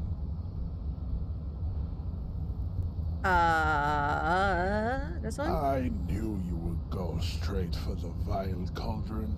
Everyone does. You need to first learn about Type A and B to appreciate the depravity of the chimeric races. Okay. Yeah, I mean, otherwise, it just won't make any sense. Yes, it would seem nonsensical. Fine. Those are the Seminoles, the Areopagite, and the Occidentals, excluding the Maun, of course. The Maun are riddled with eczema to the point where they find it impossible Excuse me? They are all lactose intolerant, a common result of inbreeding. A receding genetic pool has led the Maun on reprehensible street parades in Maun cities like Stadskanal and Vredefort, wearing wooden clogs on their feet and little green tassels on their hats. Wooden clock. Are you talking about? Wait, what exactly, Artemon? The Vespertines and Messenians of Vesper and Messina, the ancient Meteorans of Meteo by the golden Pisantic Sea, the Suren of Sur-la-Clé, and even the North Königsteiners, all have type A race propensities. Okay. The other large mondial civilization, the Mesk, are too yellow and oleaginous to count as a heroic race. True, they are violent and expansionist, but they have a glandular problem. Overproduction of sebum.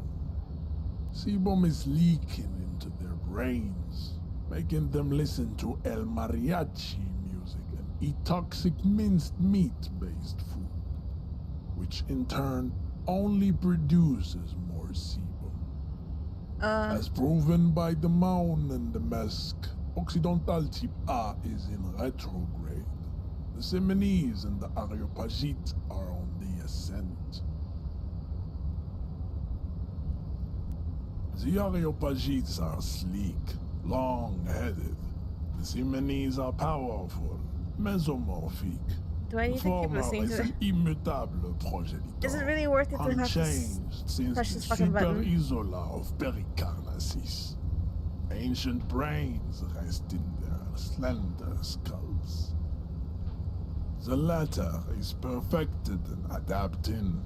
Together they form the Simeno-Areopagite or Simeopagite super race. That is all. There are no more type A races in the world. Okay. Nature was not capable of more. Type B are the unheroic races, amorphous non-competitors of the great race. The Koikos and the Vacholier, they are mud-colored people. What? To an untrained eye, the Koiko appear white and pinkish, like a ham sandwich.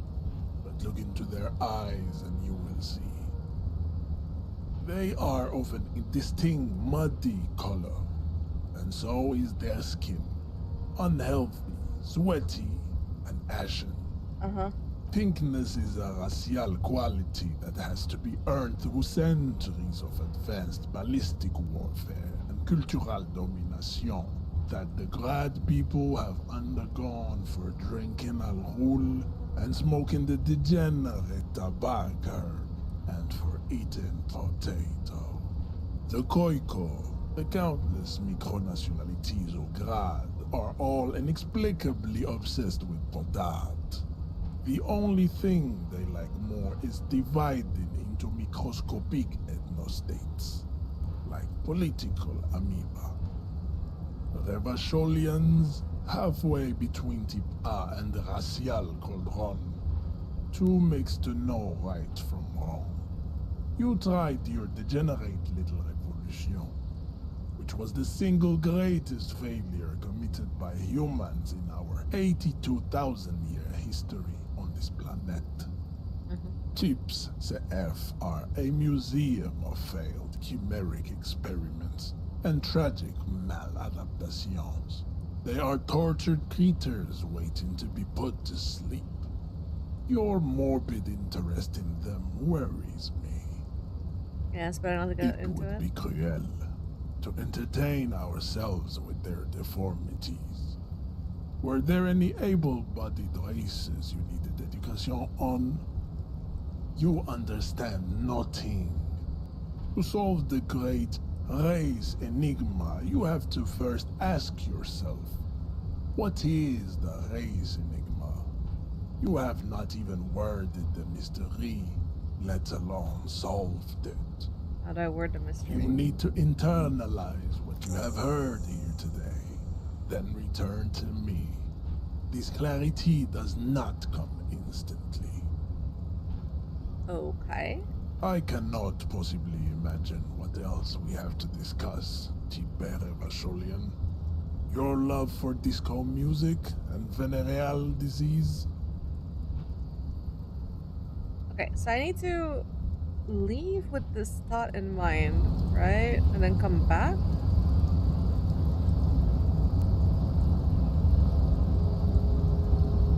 What is this? So what did I have to do? Various room. -1 for drama. 1 hour.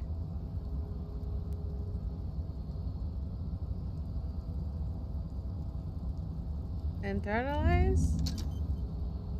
Oh my god.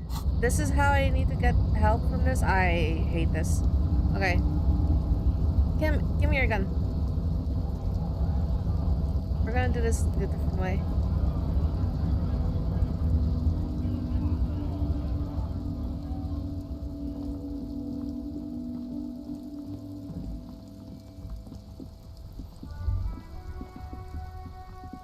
All around you, rain falls on the great city of Revachol. Rain drips from the eaves and floods the gutters, washing the filth away. The spring thaw must be here. The snow is melting. What am I doing? Looking up at the sky, cold water dripping from your hair. What do I see? Grey sky like great battleships, clouds colliding with one another. Rain falls down on the world. How does it feel? Your shirt sticks to your chest. The shoulders of your disco blazer grow heavy. The cold finds its way in under your skin. You shiver, and the city shivers with you. You're not dressed for this weather. You should get an overcoat or a patrol cloak. Motherfucker. What's in the Sheets west? of rain over the water. A flight of stairs leading into the ocean. Wave after wave washing the coast of Martinaise, with its motorboats and gently swaying reeds. The ruins of a half-sunken sea fort crumble on an inlet beyond the Bay of Revachol. Ghosts rise into the sky. What is on shore? Urban coastline, rain dripping off Eternite-covered roofs. Cinder blocks left over from half-finished construction. A defunct research and development building, once seized by revolutionaries.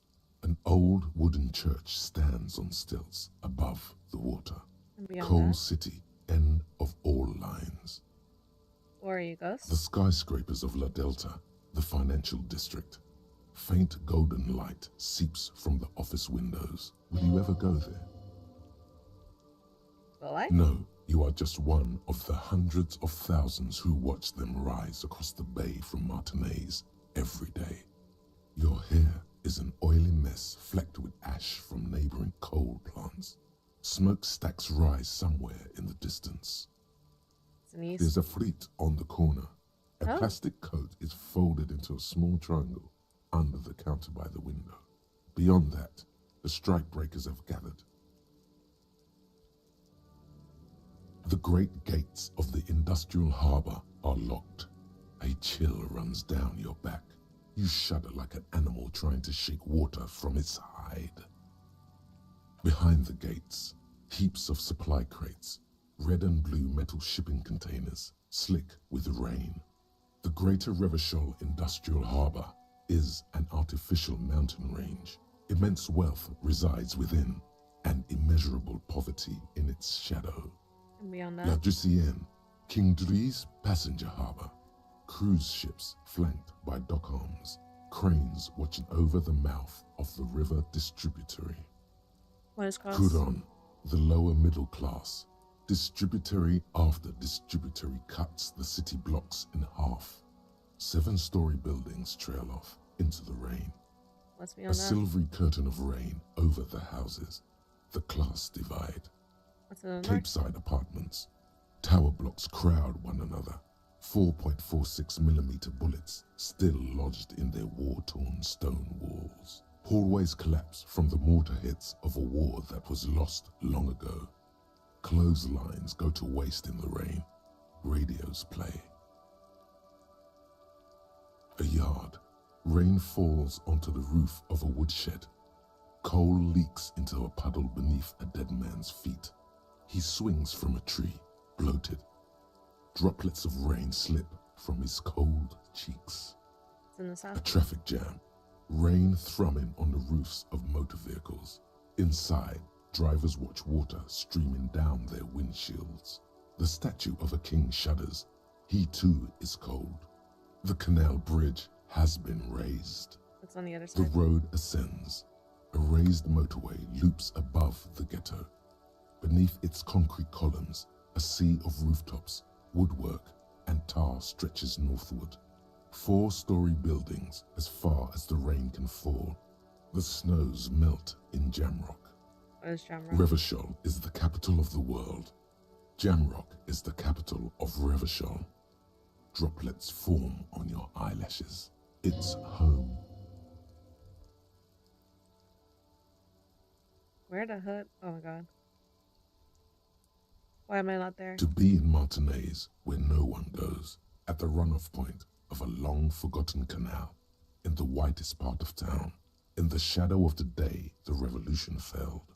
What am I doing here? Standing in the rain, looking north, where Jamrock Rock City stretches inland.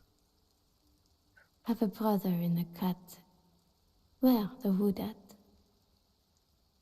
In the rain-swept distance, above the rooftops of Jamrock, a repurposed silk mill stands perched above the motorway exit. Precinct 41 hunches in the rain. Your vision blurs. You wipe your face with your hand. The rain stings your eyes, making you look up and blink. What's above? Coalition aerostatics hang like apparitions under the cloud cover. Way up there, where rain forms, rotors flutter silently. Your sight clears. This rain will not let up anytime soon. You should get a raincoat. There's a freight to the east. They sell them there. Yeah.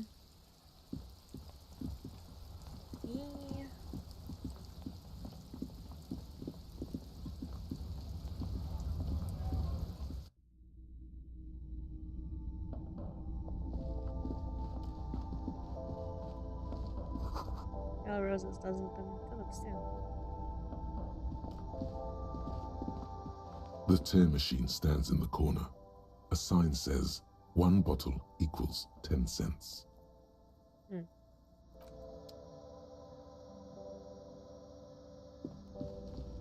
A small cabinet on the wall is filled with various medicine bottles, nasal sprays, and blister packs. They Just ask me if you need anything from St. Baptiste. We don't stock prescription meds, but we do have Nosafed, Dramamine, magnesium, and Hypnogamma. Yeah. I need a raincoat. Welcome to Frit. Feel free to look around or something. Everything is out on the shelves. What's that magazine she's reading?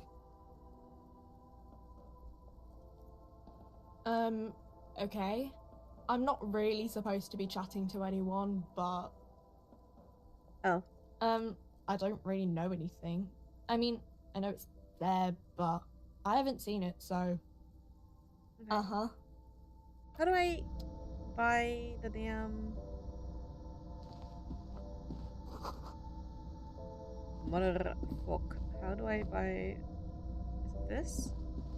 You see several packaged raincoats fill a low shelf beneath a display of croissants and juice bottles. The raincoats are transparent, except for the big Fritta slogan on the back. Damn. I don't have money. Okay, leave. Okay, I can't. No money. I will deal with the rain. Okay,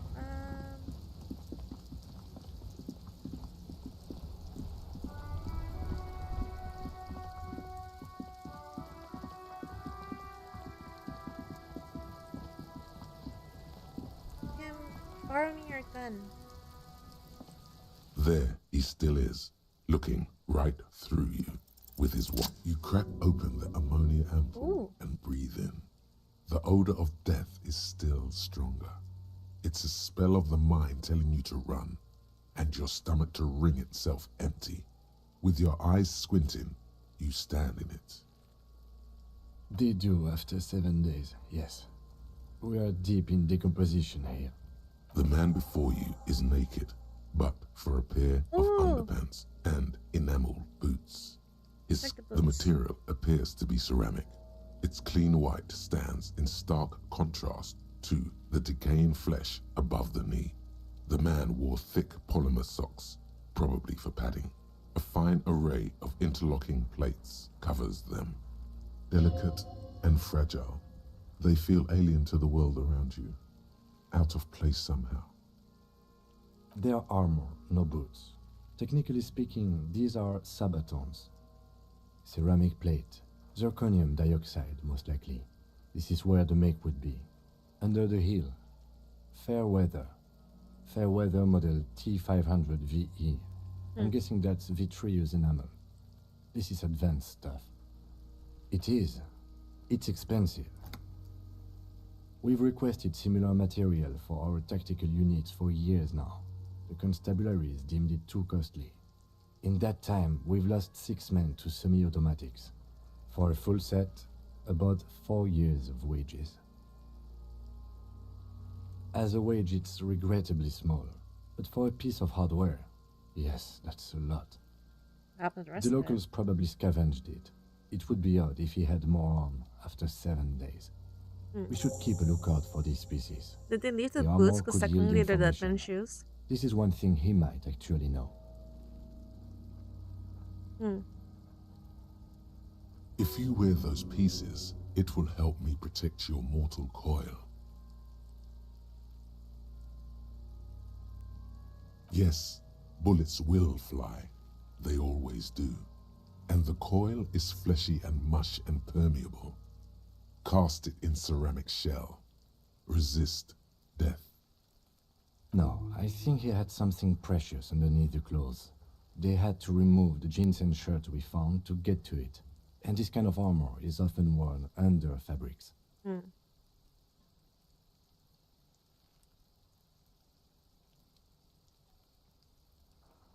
They usually hang them completely naked for that.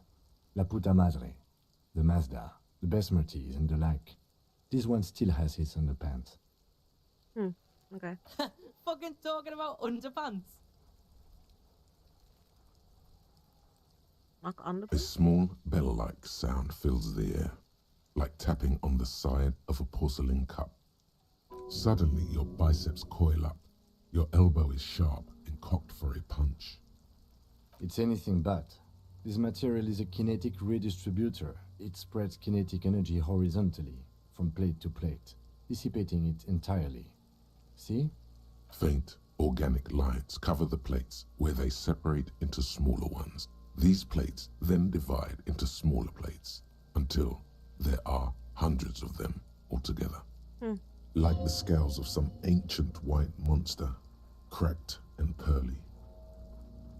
Pull the boot off? This feels dangerous. Are you sure? I don't know.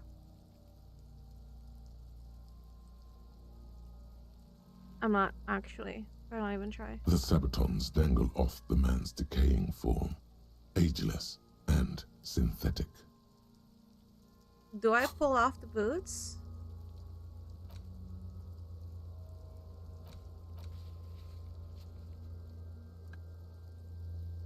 Do I pull off the boots? I don't know.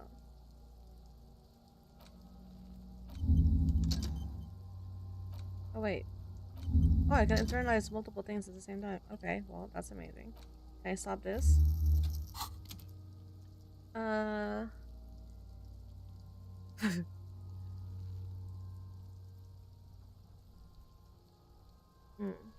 cadaver slowly twists on the cargo belt, his torso covered in tattoos, and extremities blotched pink and blue. The hangman's knot is pulled tight by the weight of the corpse below. Yellow, hard-edged polyester cuts into his neck. Above, a sliding buckle ties the belt to the branch. Oh my, there's something on the belt. A familiar word that speaks to the thirst within you. Word? Vermilion, in yellow letters, along the length of the twisting cargo belt. Only a deep longing for vermilion golden spirits lets you decipher the fading logo of the local brewery. Extremely. Industrial strength. The kind used for tying cargo to lorries. Oh. Like in a circus. When the circus leaves town and they tie a black-spotted giraffe to the wall of a carry pen. Yes, it looks like they use whatever was on hand, paying no attention to not incriminating themselves.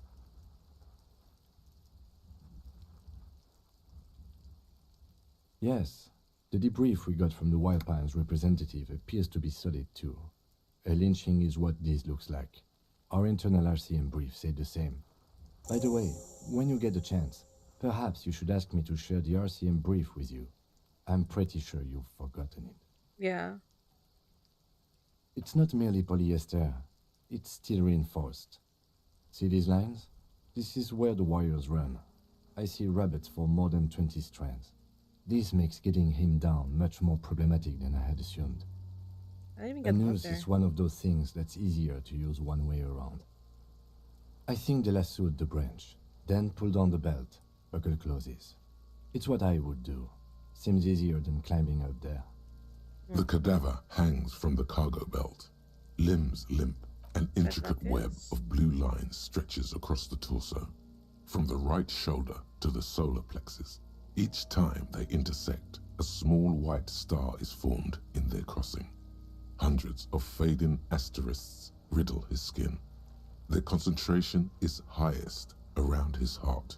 His corpse is marked by stars. Oh, maybe Alcohol marked by... and heartbreak. Oh, great. Your fist clenches suddenly. It'll be marked by bullet holes. It'll be riddled with disco. I don't fucking know. Probably the bullet holes, if we're being really fucking honest. Disco? Decay is creeping on the tattoo. Already, most of the canvas that's holding it has darkened. Now, it disintegrates slowly, letting out a stink. Not the nice Map guy. of the stars. I do see some similarity to astronomical charts. Great Century Messinian, maybe. But this seems more particular. Customized somehow. As if someone left out most of the night sky, filtering it through personal choice. The principle of this filter remains unknown to you. The thought So enough. He takes a thin piece of milled aluminium from his coat pocket and pulls it open. Sounds like a sword being unsheathed. A small lens appears. Some sort of camera. Shit, Kuno! What the fuck is that? An instant color camera. This is the first time he openly acknowledges the kid's existence. I have only 2 ampoules, so nobody move. I don't want to waste one. A sound, a shrill flash, followed by the breaking of a small ampoule of glass. You see streams of color pour onto the thick, glossy piece of paper, rolling out. In case we need it. Machine. Yes, it is pretty cool, isn't it? What do we need this It for? contains insight to the victim's person. This was a man of physical violence. The story he wanted his body to tell was important to him. It is his letter, to us. Now, if you could find someone to decipher it. Here, a souvenir. Don't lose it.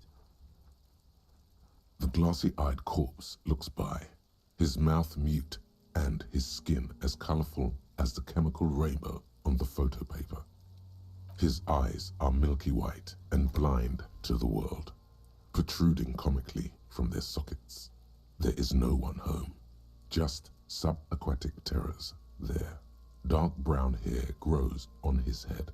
His face is ready to explode from the organic processes inside.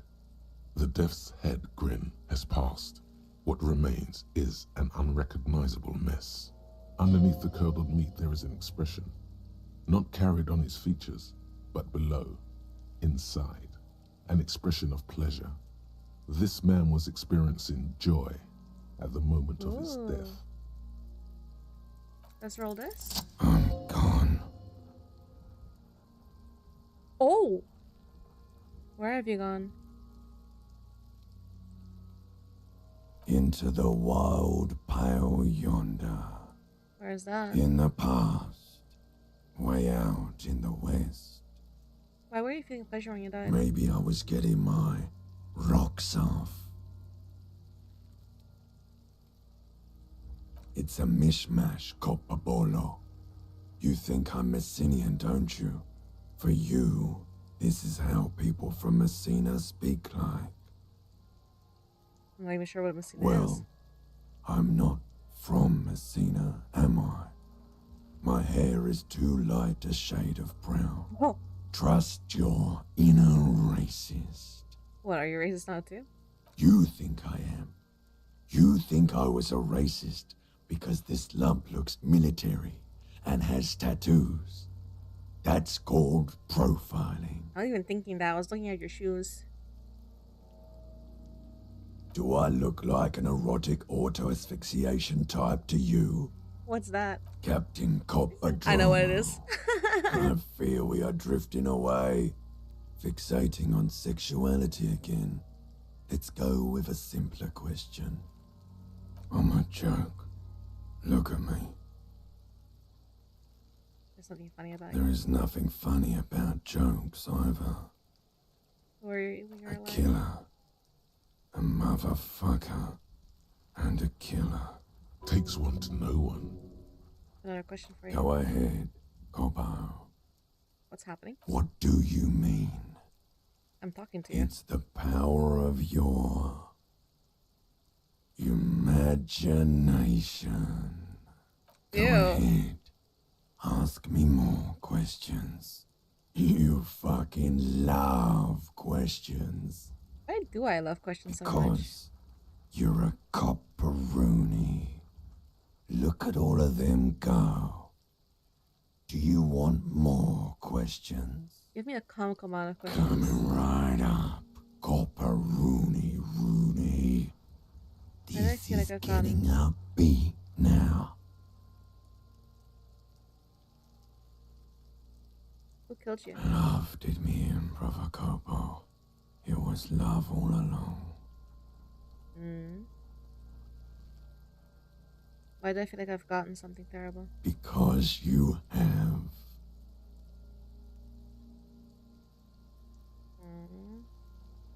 Come back later, Copo. Amuse yourself with my frank manners and my memento mori features. If possible, also see me in your dreams.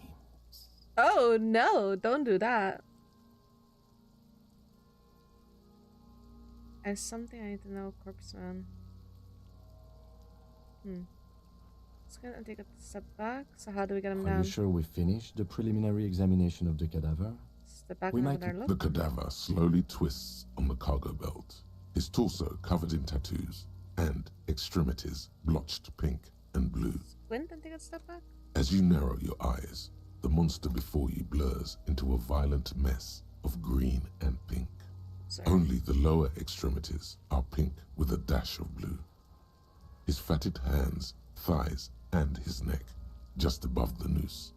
The rest of the corpse appears dark green in the cold spring air. How should I know why you are squinting, officer? Oh. You are trying to assess lividity. The monster comes back into focus, an explosion of color, coursing with dark marbled veins. His stomach appears pregnant with something. Black liquid streams down his thigh and onto his boot. So, what do you think?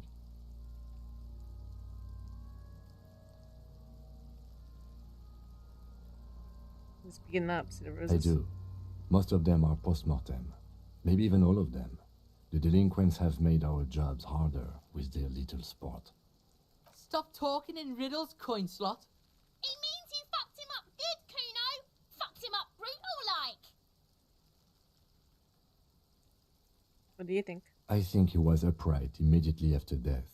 Blood has gathered in his hands and feet, and his neck. The noose acted like a tourniquet, keeping the blood in his head. The hypostasis here is in tune with the hanging. That's what I think.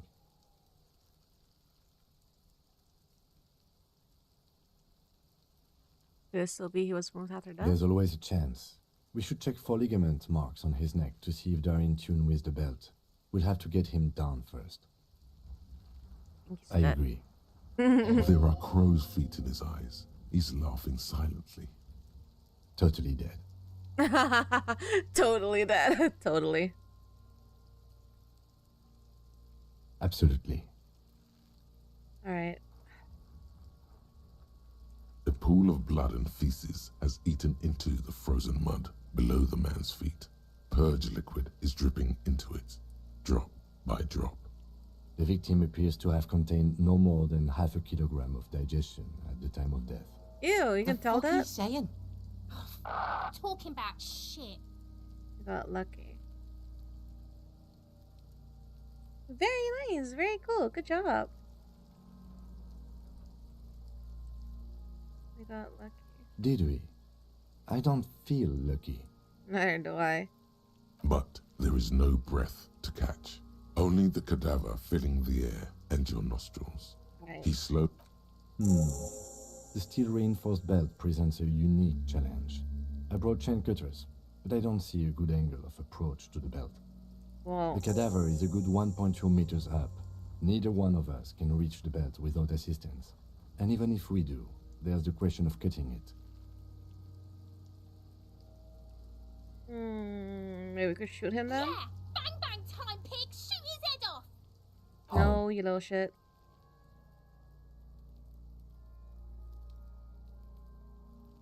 The belt? It absolutely will not, officer. That's not how physics work. It will maybe cut one thread loose. The branch? Yeah, now we're talking. Entertain a Kuno with some shit. Can you little fucks go away? The pigs will miss Kuno. The lieutenant is undecided. On one hand, he wants to shoot some gun. On the other, it's an awfully stupid idea.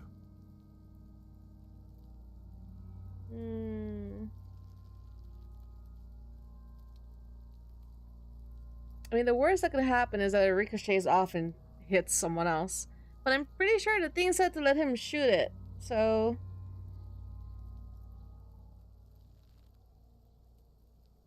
Right?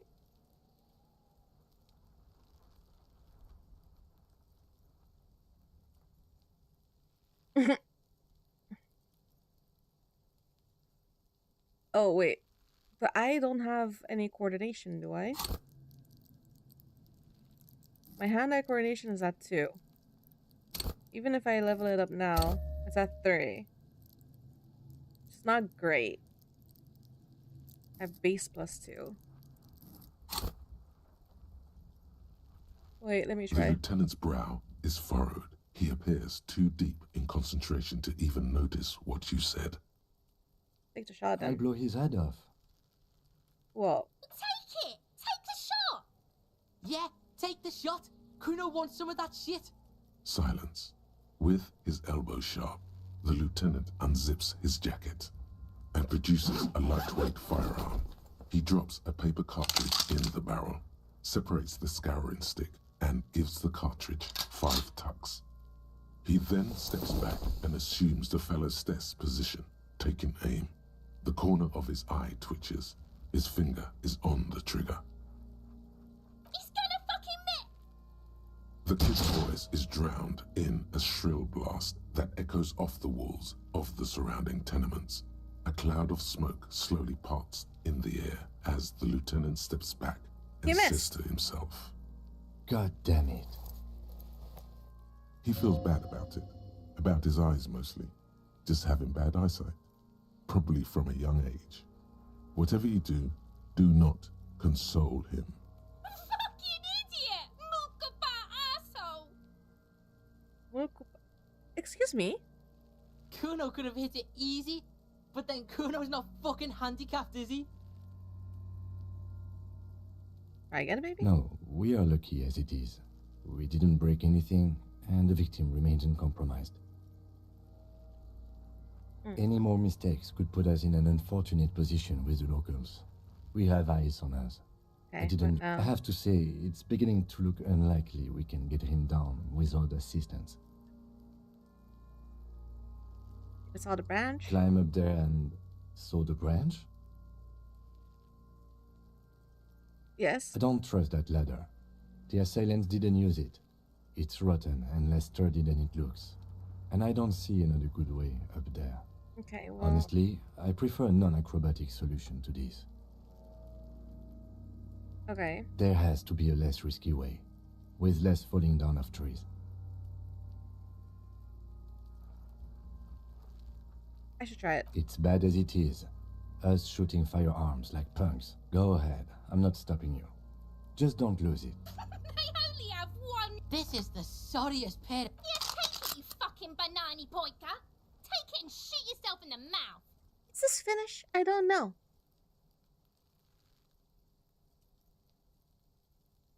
I'm gonna...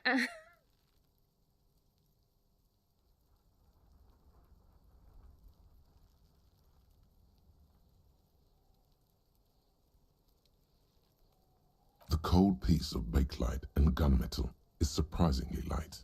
Your fingers fit right through the guard, instinctively resting on the trigger. The fuck are you waiting for, Kuno? Tell him to shoot himself in the mouth. Kuno is silent. Aggression gathers in the air. The trigger feels delicate and ready to break under your finger. The buckle comes into focus in your sights. You stand with your feet planted firmly in the ground and your left hand supporting your gun arm. Why don't you just shoot yourself in your mouth? At least you won't miss. Oh. Your field of view narrows. The branch slowly moves, becoming entirely two-dimensional. The metal buckle glimmers, catching the noon light as the corpse slowly rotates. Look, he's crying. You gonna cry now, fucking faggoty?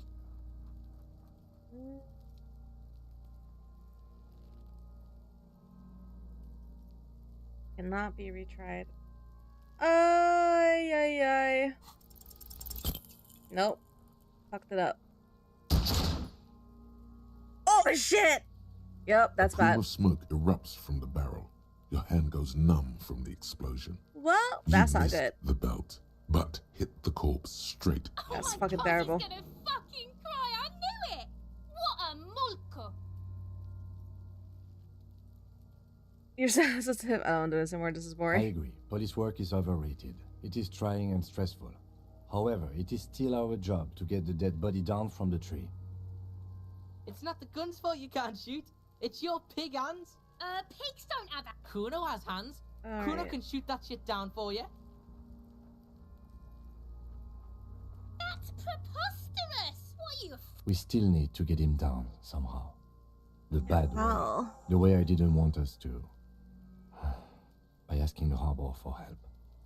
They have the tools and the men. If they put him up there, they can take him down too. Oh no, I'm gonna have to internalize the fucking thing to get him to help us. Fuck. Did I do it? Oh, I left. Fuck. Fine, fine. How to get From inside? the gates. By negotiating or fighting. Oh, neither one of us can Or we fight. can- To the gates. Let's fight, I say. Let's get to it. I can't fight. My body is weak.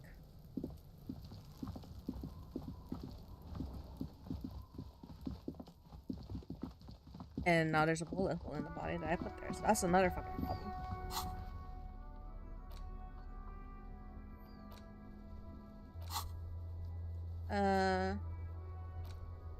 Ask him to tell you about the case. Yes? Tell me about the What do you want case. to know? What did your preliminary information say about it before you came here? You mean like a brief? Do you want me to Brief, brief yes, you? that sounds good. 3 days ago, the RCM emergencies desk received a report about a security guard who was found hanged in Martinez. An anonymous caller said there was a dead body behind the Whirling in Rags hostel cafeteria.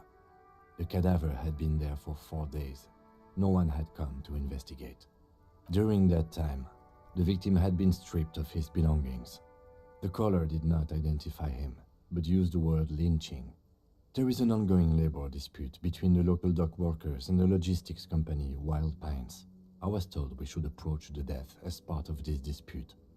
Why didn't we know anything about the They color? didn't identify themselves in any way. The tone was muffled using a device of some sort. The desk could identify neither the caller's age nor sex. I've been trying to get this body down for the last 6 hours. Why There's a hide strong themselves? prejudice against involving the RCM in what's seen as union matters. The Dock Workers Union is the de facto police in Martinez. Now it appears they've started executing too. We cannot allow that. That's right. No, I can't. I already tried all that. We can't get up there. And I checked the walkthrough. The only way is like if I succeed the roll and shoot him down, or I have to ask the dock workers for help. Good. So we both tried shooting him down. He missed. I hit the body and not the fucking wire, so that's great. There's no step stool nearby. This is a deaf thing, not a me thing. The other way is to get this burly guy to help us, or I have to get his boss to help us. Race pupil returns.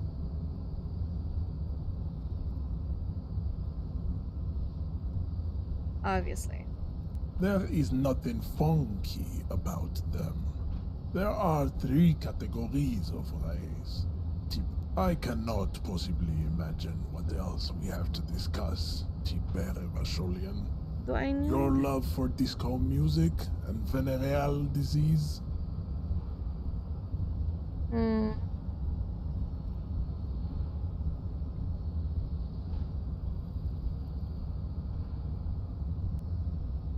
Oh, I really need to. Okay, what percentage am I at? Leave.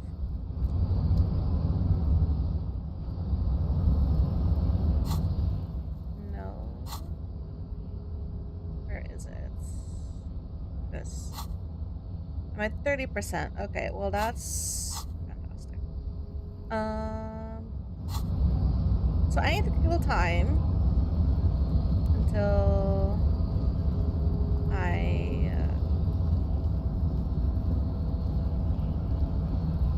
can ask him for help.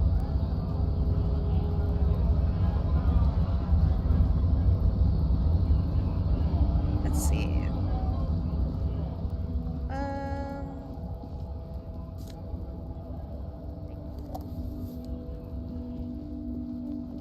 We're gonna look for things I can try selling, because I need to find $100 somehow.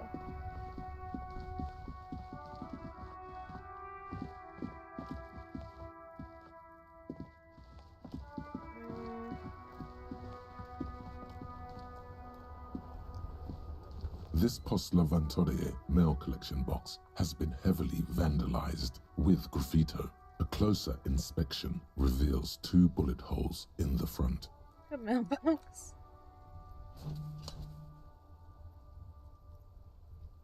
The Poor box thing. seems happy. The box Eat seems shit happy. Pig, fucked by the coon, and St. G with a crown have been scribbled on it. Jenny is a whore, and best set mailbox also. The mail collection box seems cathartic, thankful even. So do you. You shudder, then you swallow, and then suddenly you see it. Over all the other graffitos, someone has, using the tip of a very sharp knife, cut the words, Revachon forever. Oh man. What's this? Yes? No, not. Oh god, leave. Him.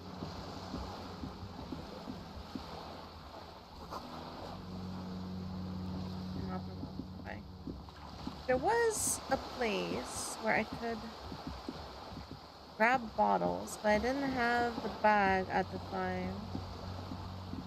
So, where was it?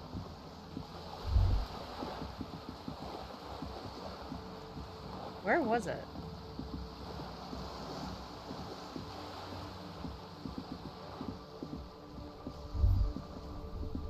Have I spoken to these people yet? I don't think so. Have you no shame? Whining about your back every time you bring out the measuring tape. Honey, you're a man with a fork in a world of soup. Please, let's just try to enjoy the game, alright? I'm trying to, but you keep breaking my concentration. You're old. I can see that. We're both old. Now stop grabbing your ass like it's a girl. These manly men are playing balls. This is a ball game. Grab a ball and play it. Don't ask questions. Shoot first. Ask questions never.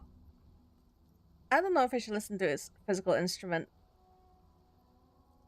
That's the spirit.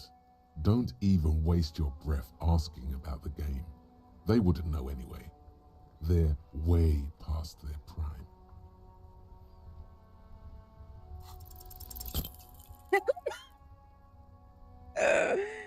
83% success rate and I fail. Just as well. This felt wrong. Wrong like touching your sister's breast. Okay. Mon Dieu. Good job, officer. That was an excellent throw. Why would you lie to me like There this? are no two more harmful words an athlete can hear than good job. And this was downright embarrassing. Hold on, why did it feel so Your muscle wrong? memory knew what to do and went for it. But there were gaps. Yeah, gaps you tried to fill with thinking. We don't think in Narrative, sports. sir. We do. It felt like you were going for a thrust or a lunge. There was definitely gonna be jumping. Maybe you scored a point, but this is a fiasco. What are you talking about? You just executed a pretty much perfect pétanque throw. With a pinch of fear. How are you ever going to get the officer's shit off your nose, Gaston? Or even climb out of his ass?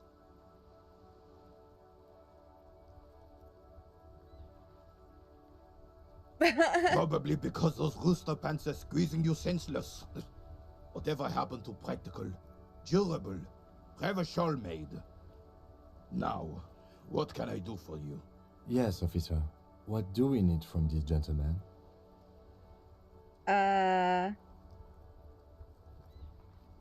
Seems to be playing in a crater. Yes.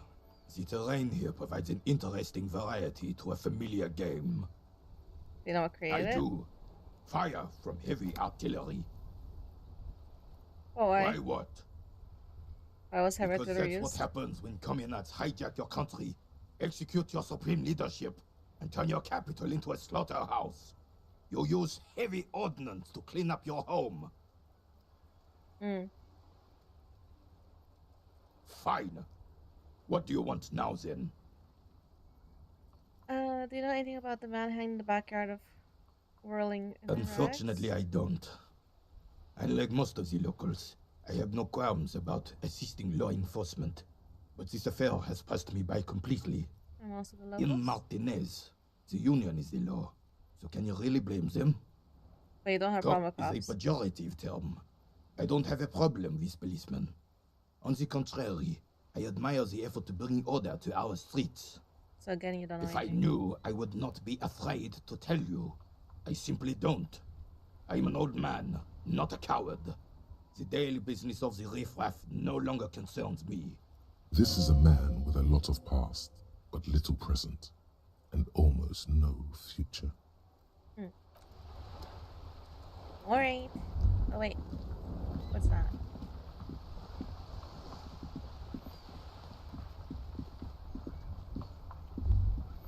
What is this? The damage looks like it could have been caused by an earthquake. Well, no, I know it's caused by... Oh, you mean the crack in the road? Yeah, I know. Where did I see the freaking bottles I could pick up?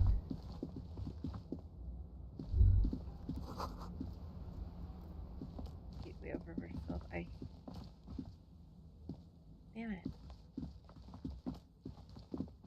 It's not here.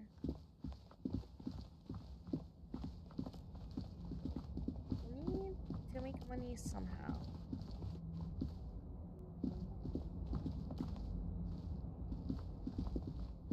So, if I had sold my gun for 15 bucks, how come I didn't start with 15 bucks?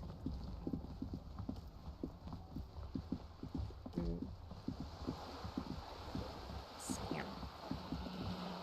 Alright, let's see. I've been back here.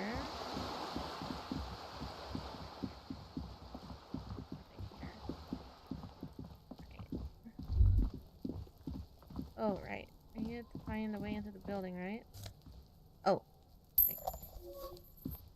Got magnesium. There must be another way into the building.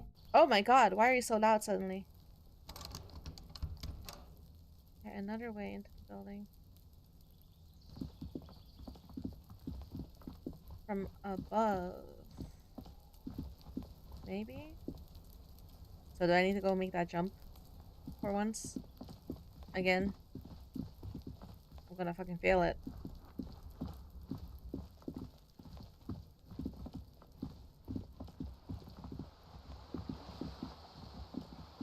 wasn't cool.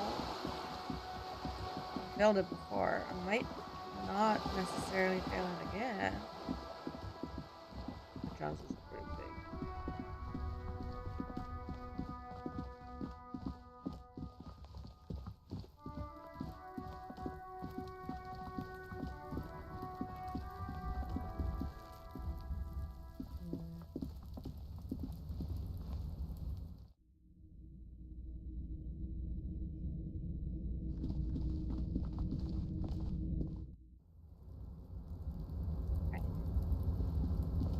Go look for the jacket and then see if I can get there.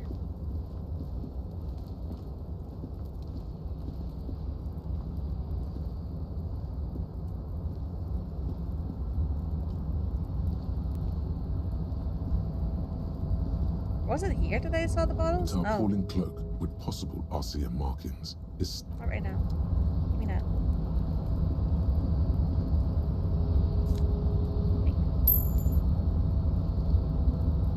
Yes? No.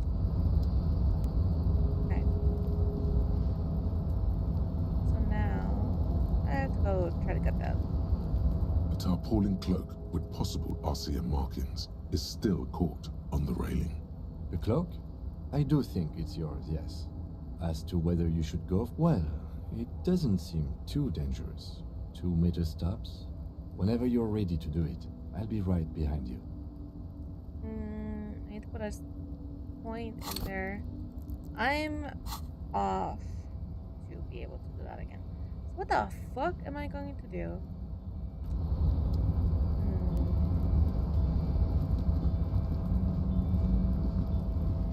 Can't access that part yet then. Damn it.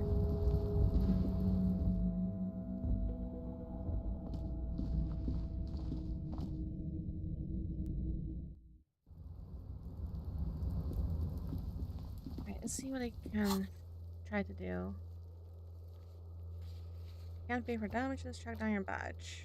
I don't know. A lady bought my gun. The traffic hooligan is across the road. I can't go there yet because the bridge is still down. Find the way into the apartment building. Wait.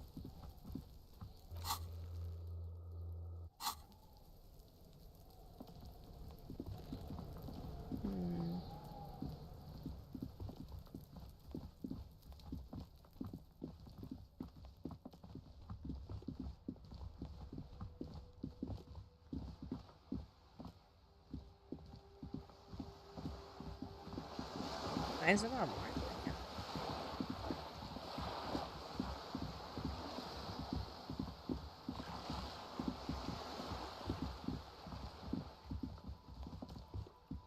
This is here. Hello again, officers. Have you come to admire my mural? What are you doing to the wall? Can't you tell? I'm painting a beautiful mural, an aerial graffitio visible from low orbit. I haven't really started it yet. I'm waiting for the right words. So you don't know what to write? Have you ever tried your hand at graffitio? When faced with a blank wall, most people write unimaginative stuff, like pigs go home and Mona was here. We rarely see pigs round here, though. Just union cards. And my name's not Mona, so... She wants it to be something true and total. This place is severely lacking in havoc. Not even the occasional trash can fire to break up the tedium. I thought I'd mix it up, you know, summon the forces of crime and social chaos with a... Yeah?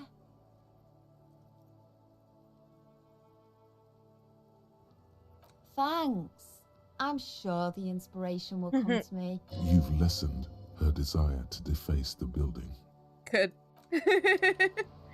She was annoying. What the fuck am I going to do in the meantime?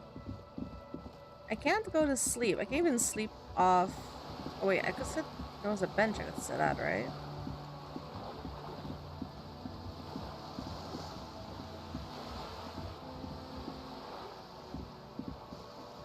I mean, I haven't been in the bookstore yet. I can buy anything, but... Oh. Hello. Welcome to Crime, Romance, and Biographies of Famous People. My name is Plaisance. Oh. Be welcome, and please take responsibility for the energy you bring into this space. Okay. A golden pendant hangs around the woman's neck, in the shape of what looks like a tiny fish head trapped in amber. Tiny fish head trapped in amber.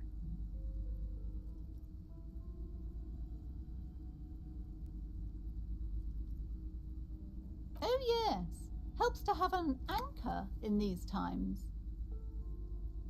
Huh. Are you the owner of the store? I am the proudest owner of our little shop of culture. She has fine-tuned her voice to find the most welcoming approach for attracting new customers. It doesn't work. For now. Okay, let's see what's over here. The book collection, Naturals of Arda, they're all about lake trout. All sports magazine tucked away in the dark corner. Run.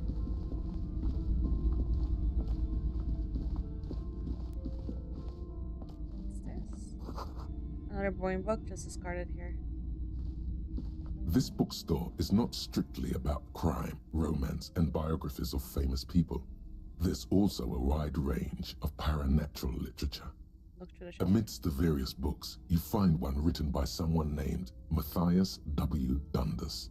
It's about wholeness, unity, balance. The point of the book, and many others on this shelf, is to give people medicinal advice in situations where they don't have access to paid health services. How does that work? It serves platitudes, while also telling everyone that traditional medicine, the kind people don't have access to, and which costs more than this book, is garbage, and would only give you cancer anyway, without even curing your cold or anything. Wholeness, unity, balance, on the other hand, can basically take care of anything. Though it is important to note, when it's up to your mind to heal yourself, then it's because of your mind that you're ill in the first place. It's your own fault if you're ill. Got it? Does the book say anything else? The book features chapters on topics such as how to find magnesium. It even lists plants you can harvest magnesium from. How to continue drinking if you're an alcoholic who has destroyed his liver. There's even a chapter on the ancient Seraïs tradition of using duck gallbladder preservatives to treat and prevent sexually transmitted diseases. Pre- and post-factum apply. Nothing worth buying. This is just mundane garbage. What's even paranatural about this? Find something truly The otherworldly. throbbing in your head increases with every passing moment you gaze at this shelf. Suddenly, as if out of nowhere, a small green book becomes apparent. The title of it reads, Medicinal Purposes of the Pearl. What's the pearl? The book contains very little explanation on the matter.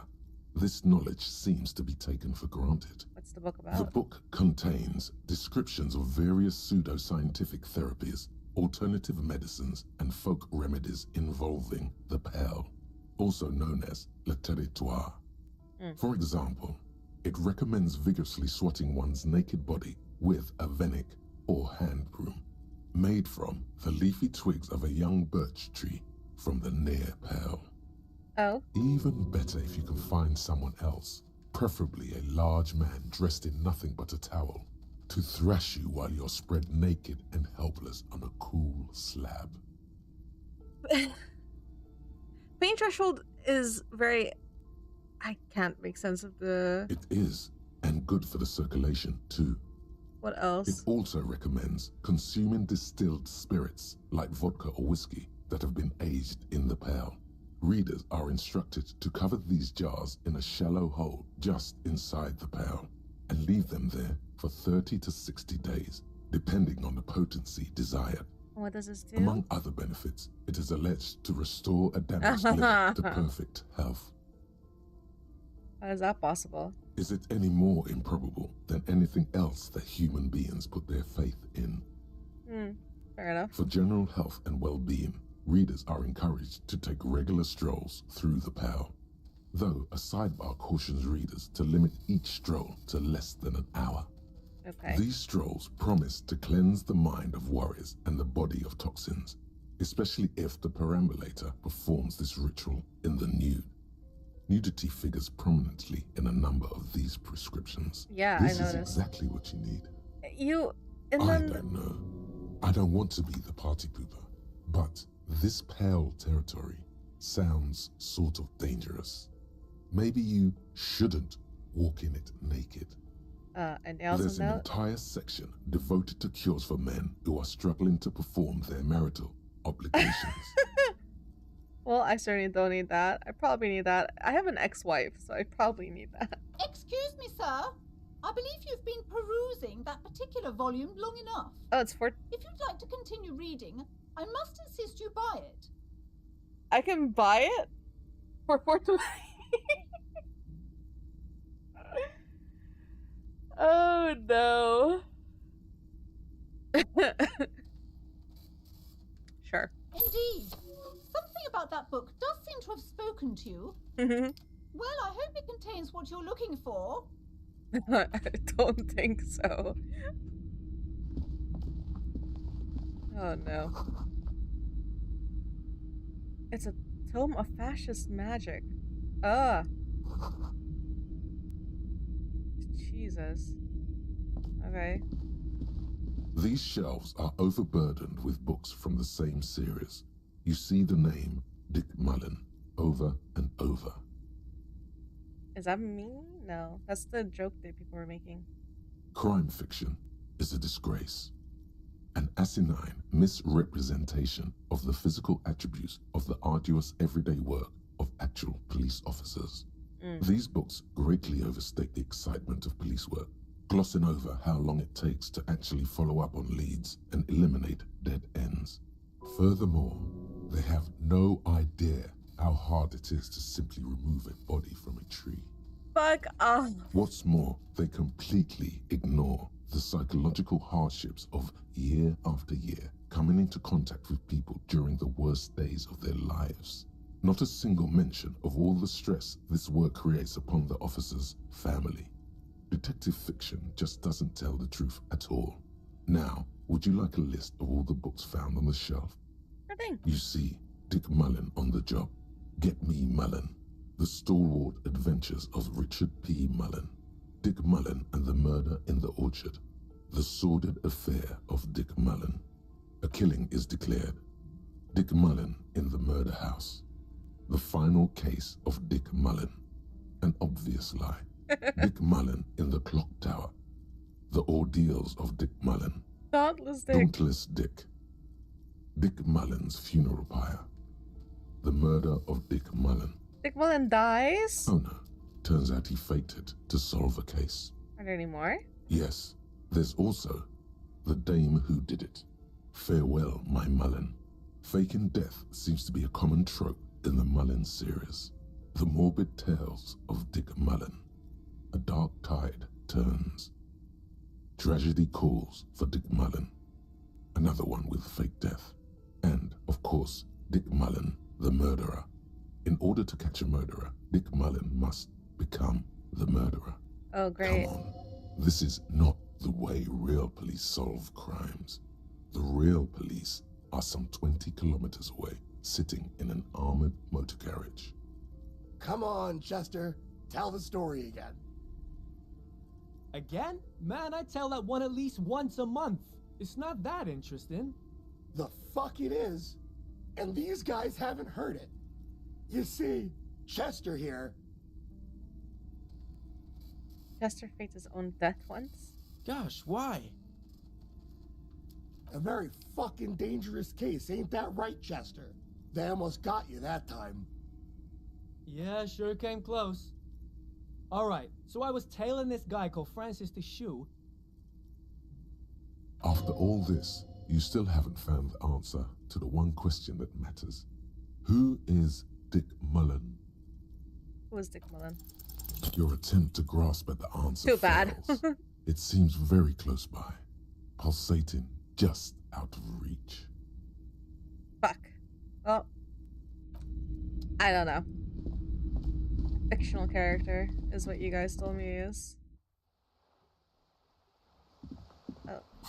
Oh fuck, right, the fucking book. Medicinal purposes of the Pearl. The cover of this heavy tome features a number of esoteric symbols. Put it away. Interact. An intricate web of blue lines stretches across the torso of the hanged man, from the right shoulder to the solar plexus. Each time the lines intersect, a small white star is formed in their crossing. Hundreds of fading asterisks riddle his skin. Their concentration is highest around his heart. It still kind of looks like a map of the stars in the night sky, but something's not right. For you to discover, you've gotten as far as you will without assistance. Someone close to the victim might know. Are you? Gone.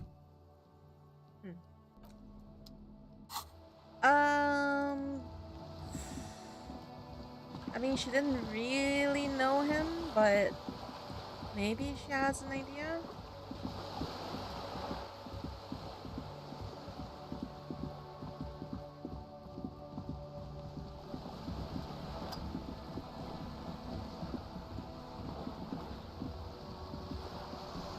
You're back. Good. What can I help you with? She reaches for the photo, takes it, then holds it in her hand for about half a minute in silence. It was taken with a trigette not long ago. This is the man's upper body. There were no more markings on his hands or legs. Her mouth is relaxed. The accordion lines near her mouth vanish. The pearls of her eyes move slowly on the photo's surface. Sorry. I was trying to see if I can read the web of interdependencies between these points. The star, I can't. But that's how you read this story. The points themselves don't have letters, numbers, anything. Their size, location on the body, and distance from each other tells you what they represent. Port cities. On the oceans. This is an Oronese map of the waterways, a sailor's tattoo worn by wayfarers of the DeLorean century. As early as 300 years ago, the sailors would mark their bodies to map their travels. Okay. Let's use of this The map. sailor's soul would use it to fly back home if they should die abroad. This is a sort of contraption to be reeled back in by.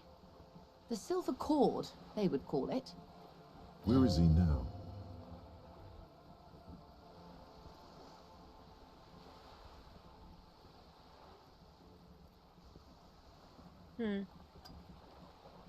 Where is he now? I've spoken to him. For now, the soul is fast inside his corpse. That is precisely what the sailors feared when they drew these maps. A fear of drowning within one's own corpse. Wow, she didn't call me crazy. Okay. What travels did the dead man make? Quite a few. Vredefort, the Oranese capital, traditionally stands on the right shoulder. He started somewhere near here, I think. What next? Then he made his way to the Pretto Grande, through what I think must be the Stutz Canal, an artificial channel through the Occident. From the Pretto, he sailed to the Insulindic Ocean, first the Semines Islands, then this. What is that? Revachol. Those are the two constants. Vredefort on the shoulder, and Revachol in the heart. They started the tradition of these maps right after the discovery of Insulinde, at the dawn of the Interinsulary Age. You said you can't read it. I can't. This man was no sailor, and these are no ports. I can understand geographic fragments, but not their meaning. Somewhere in an office lit by a single green desk lamp, Captain Ptolemaeus Price, 58, bald and bespectacled, is writing in a ledger on his desk. Rows and rows of days and weeks, laconic remarks in a single column. Patrol, case, vacation, injured. In Martinez looking into Krenel, he writes in one. Then the man puts down his pen and rubs his temples with both hands. Outside, there is a siren. Distant gunshots on the streets of the Jamrock Quarter. This man is no brother of mine, but this is a service history. That makes sense to me. We have no more use for a map of the waterways, just like we don't need sailors the way we used to. This is what the custom would morph into on the Occident. Mercenary tattoos. Who could tell me more? His platoon members? The other contractors. Though I do not suggest you go and show them that picture. This man was their friend and comrade. True. Is there anything else I can help you with? No. Okay, well, at least I know what the tattoos mean now. Ooh, honestly, nice. That's another tattoo possible meaning.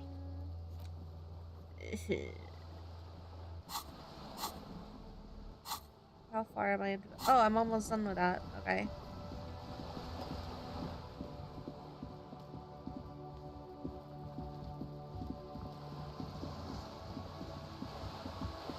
Man, if my rolls weren't shit, I wouldn't need to fucking— anyway.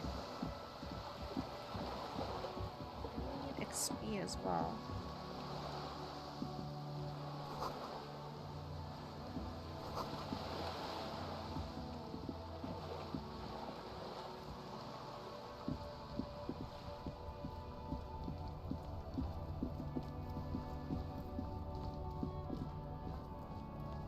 What is my XP at? I'm missing 30.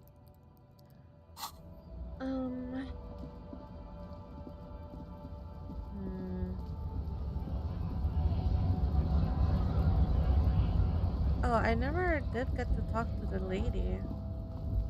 I can go talk to her now. Maybe? If she's in here?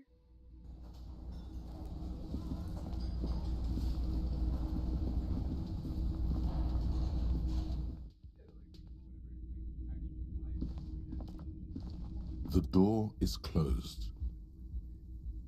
Still nothing. Okay. The lieutenant gives you a— he doesn't like where this is. You should punch a fucking hole in it. No. The murmur in your ears recedes slowly. Leave. That's weird. She went in there and well, there was the sound of the shower, I guess, so. I haven't seen her since.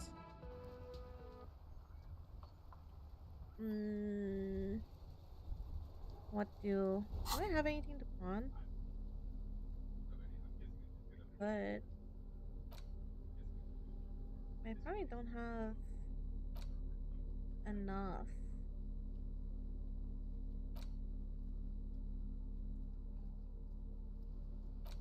How do I equip it? Oh, is that why I couldn't pick up stuff? Wait. Maybe? Take. Ah. Oh. Oh. I had a thought and then it flew away.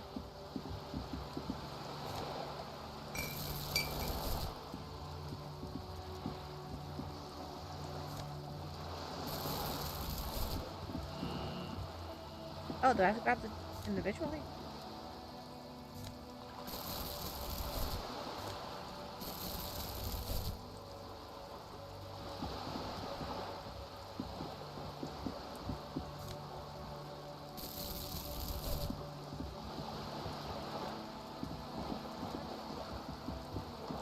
I don't think I can get $100 like this though, but we'll try.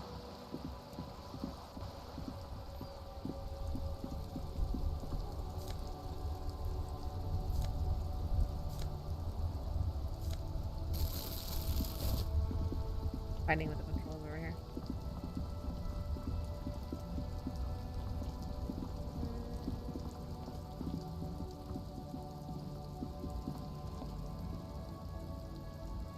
Kim, can you like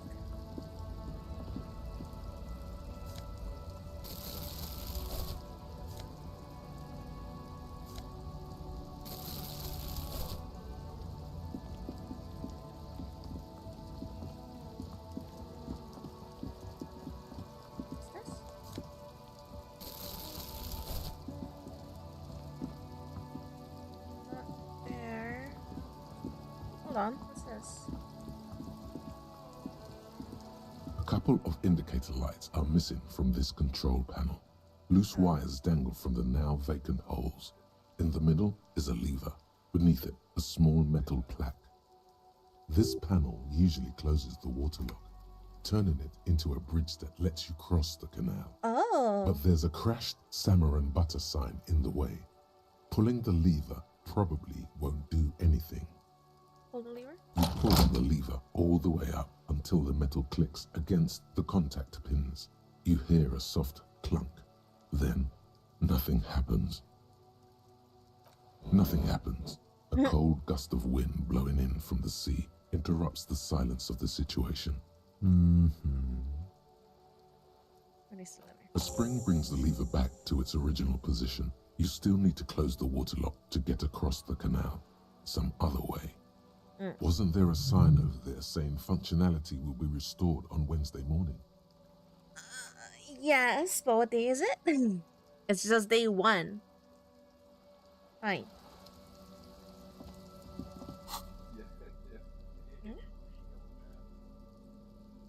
Oh, what did I...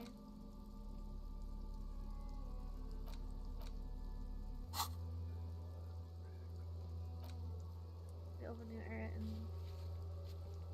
by Wednesday. Okay.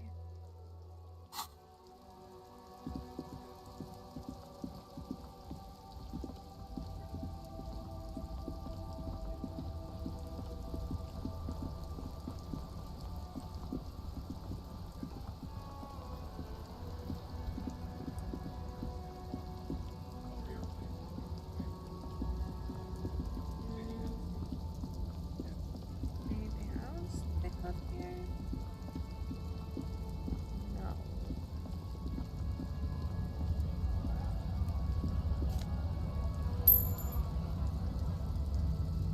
What's that?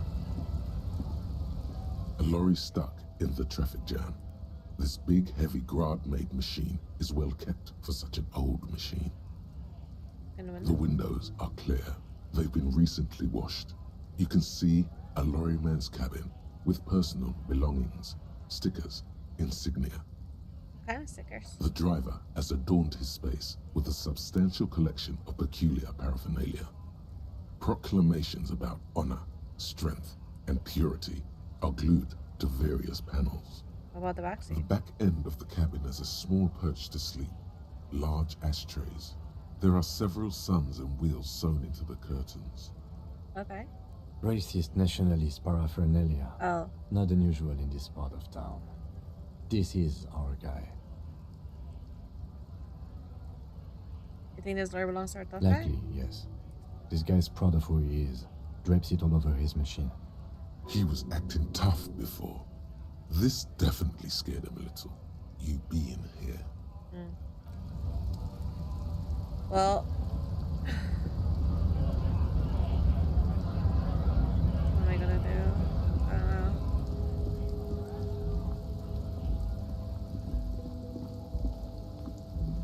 See things up there. How do I get up there?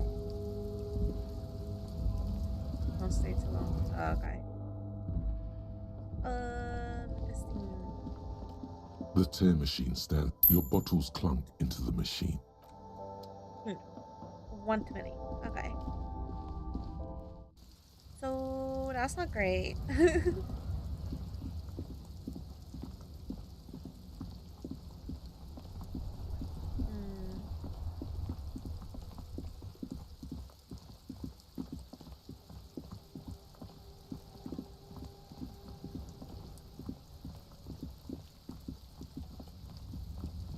Probably nothing here then.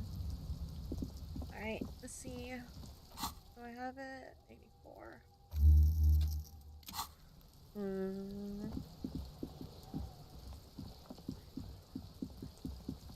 Back.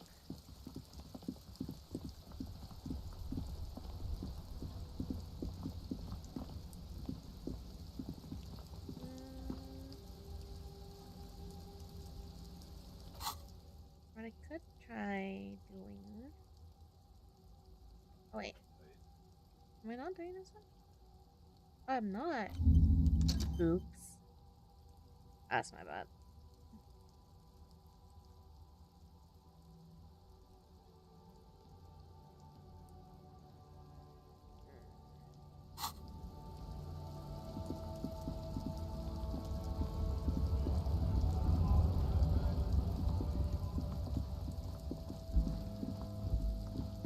I can't ask him for money. Can him let me sleep in his car?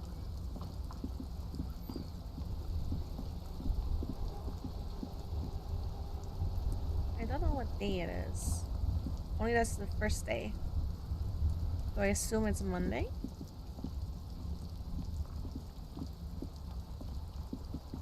Right.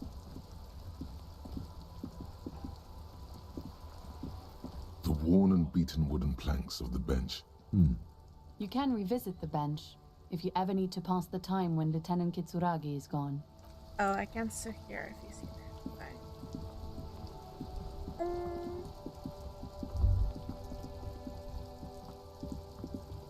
I guess we wait indoors. I need to wait for these guys. Oh no, wait. Hello? Are these the union workers?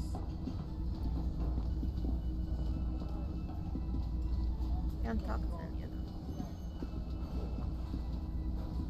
Oh wait. Can I go through here? You see a heavy steel door with a prominent dimple lock. It's painted blue. You immediately feel drawn to the color. Blue is for mystery. You do? It's a door in the back of the kitchen. Why do you care where it leads? Eccentric. But okay, I suppose we could look into it. As a side investigation. Eccentric. He's not bothered by your eccentricity. He seems genuinely intrigued himself. Gart is the person to ask about this. The cafeteria manager. Okay. Let's go ask guard. Make haste. Run. Can I help you?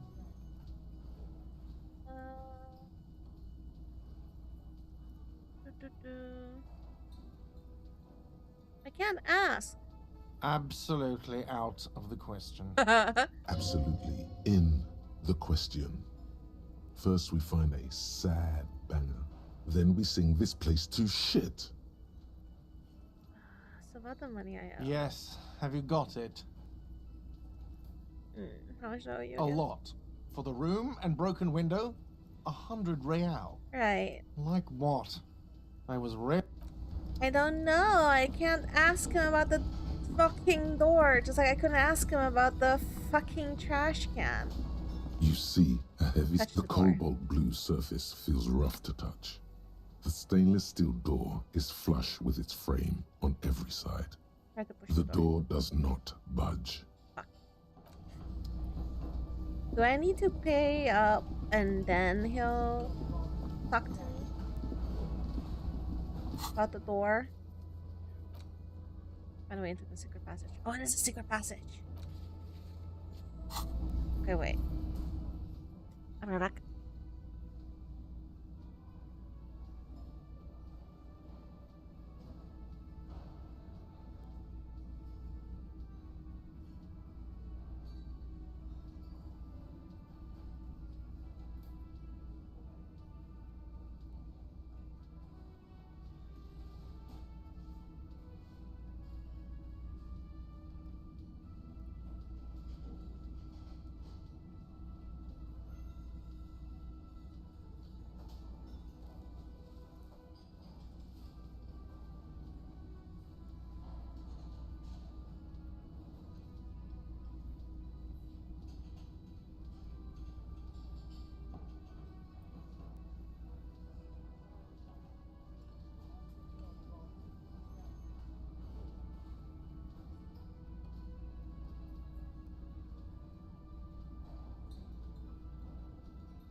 So, I looked into it. And what I was thinking is true. It's impossible to pay that amount without asking someone for money. So, we're gonna ask the rich lady to help us. Why is the running broken? Am I tired? Move your ass. The book appears to be erotic without actual erotic. Move.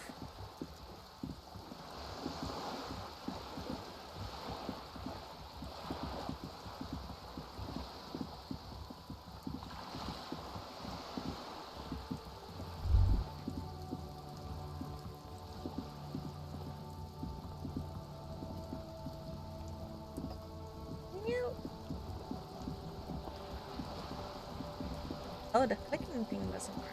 Okay. You're back. Good. What can I help you with? Even. Let's go. I am sorry. It just doesn't come out of your mouth. What does is... Excuse me? I didn't hear you. Did you say money?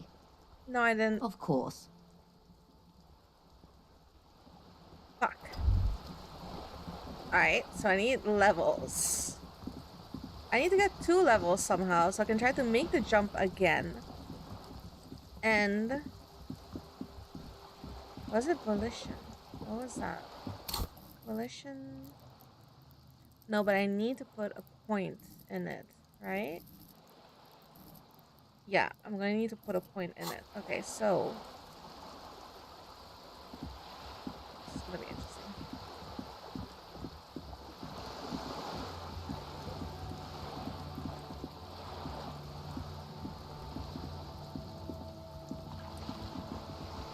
I thought I had picked up... Son, you've really let yourself go. It's a disgrace. But Coach Physical Instrument is going to get you back in prime condition, even if it takes 1,000,000 push-ups. Does that mean you're gonna call me a maggot and Nancy Boy Does to a motivate master me? swordsman insult his own blade? No. I'm going to turn you into an athletic benchmark, you big pussy. I don't think that's gonna work. What happens if I It's agree? going to take blood, sweat, piss, and tears. But when I'm done with you, boy, you will be a master athlete. Wait, why When a piss? man sets his mind and body on something and gives his 110%, he is sometimes going to piss himself. It just happens. No shame in that. Behold, world. Here walks a sportsman, hands choked and hair kept back with a bandana. The Homo athleticus. Okay, so it's like one of those things I have to opt into. Coach Physical Instrument. -2 to encyclopedia. I can't do this.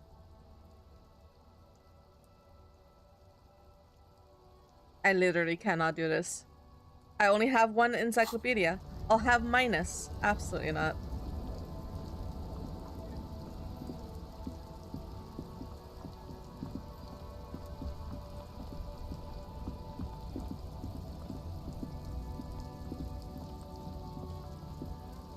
Oh, there's a trash can here.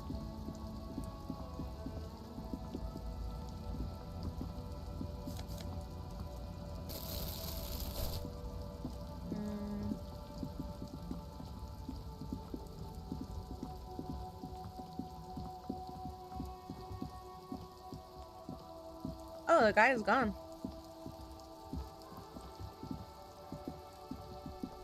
Right.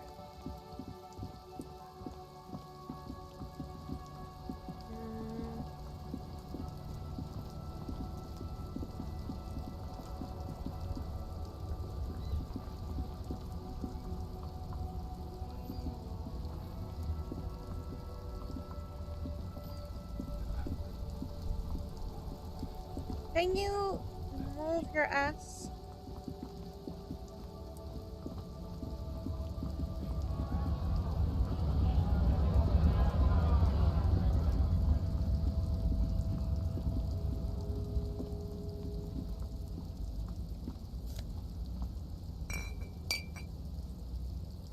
That wasn't highlighted. So can I pick up stuff that's not highlighted? Like these? I can.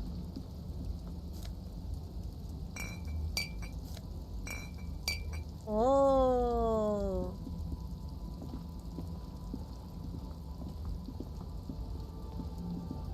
Thank you for the eating snack. Now. Okay, I'm gonna have to zoom in on the details of the damn garbaggio everywhere. Oh, there's a bottle there. Okay.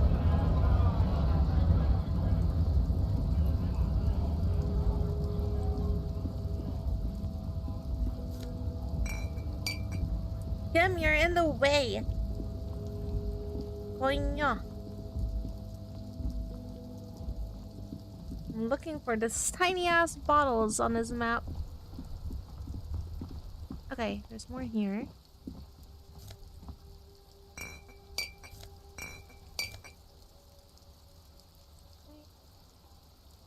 There's something else? Oh, there is. Okay.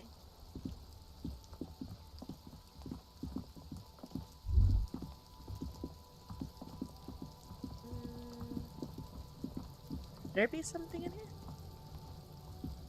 The trash container stand. The smell of rotten food rises to greet you. You see soggy cartons, dirty rags, and organic waste. Yeah, but do I see any bottles? You see milk. A box falls into pieces in your. The container sounds a muffled gong. I don't get any new things. I'm guessing I'm not allowed to grab stuff from there.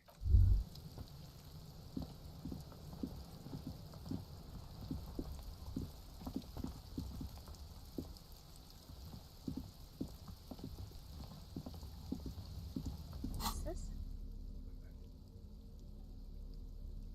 I can interact.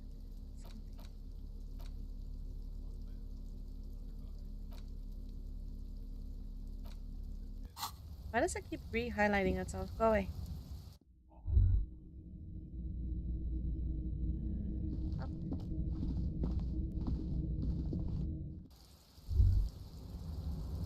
Right. I don't see any oh, there were bottles up here actually. Come on.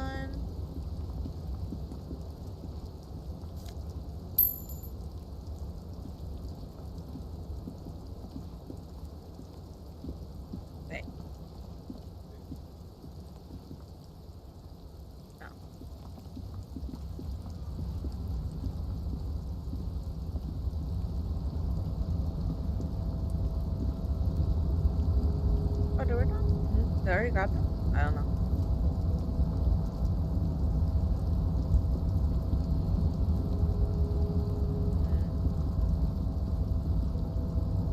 Well, I definitely don't have enough bottles still.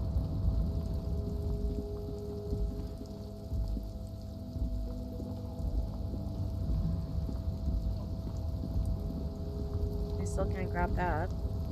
Even though I feel like he and I we can work together to get my damn coat, but okay.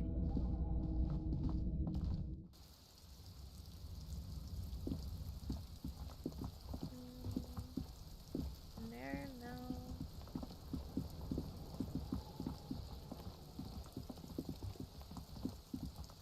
I think I've been everywhere. Can I clean in here? Oh my god. Let me in. Coño. Right. That sugary black rum stain on the counter makes you teary-eyed with joy. It's almost touching how syrupy and sticky it is. How, oh, excuse me. Do you have something better to do than lust for sweet syrupy rum and lemonade? With a twist of lemon? Maybe lime. Maybe who cares? Finish that. Anyway. Can I pick up these bottles? No. But I should be able to pick up the ones in my room, right?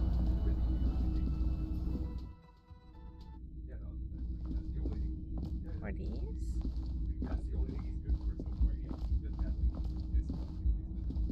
No. No, guess not.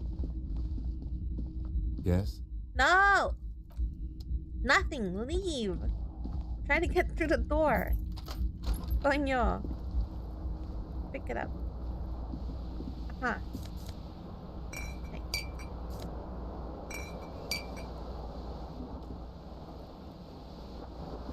Can I take these? Yeah.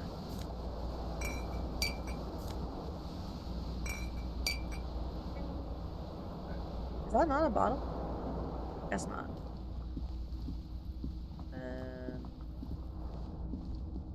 Do I have any I can pick up in here? No. Can I pick up that? Also no.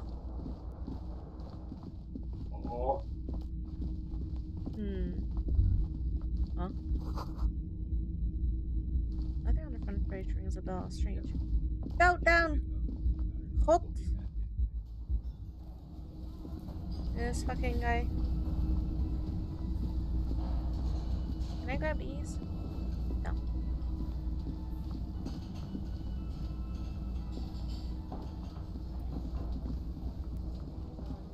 I'm suddenly very interested in recycling.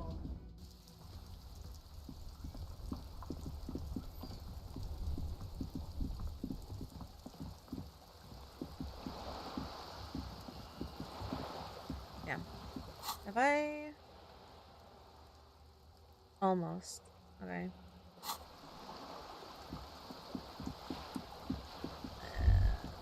I guess let's go see how much this gets me. Definitely not enough, but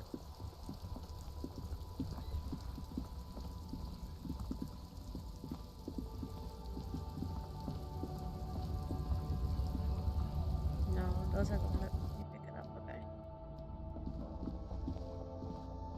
The tear machine stands in the corner. Your bottles clunk into the machine. Damn. 160.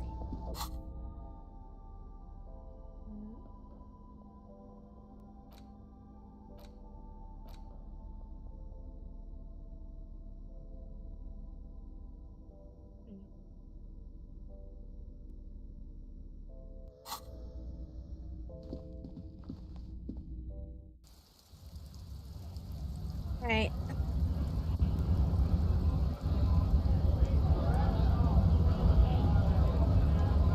Do I even try talking to this guy again? Right to work!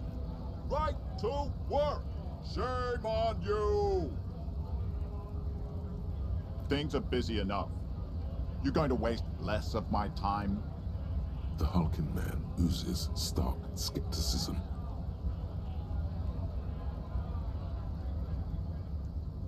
Not before you get in there and get your ass whooped. Learn by failure, I always say. Damn it. He might have some advice, but you got to at least try to fight Measurehead first. Return if you fail. Have fun. Union shits are on full strike. Don't think they're going to let you through the gates. I'm trying to meet their fat boss. Interviewing people about the murder that took place here behind the hostel cafeteria. I know nothing about a murder. The mention of a killing sends a barely noticeable shiver of tenseness through him. Interesting. Absolutely nothing? Wouldn't put it past these harbor bugs. They'd do anything to stay alive. Right to work! It's shameful. Cops doing nothing. You should bring backup. Open up the gates for us. Blockading gainful employment for workers is a crime. Not really my area We are not expertise. taking a side in this just yet, sir. Pity. Let us work! Fuck. Well, 3% on that, so let's go back upstairs, I guess. Just wait. Upstairs.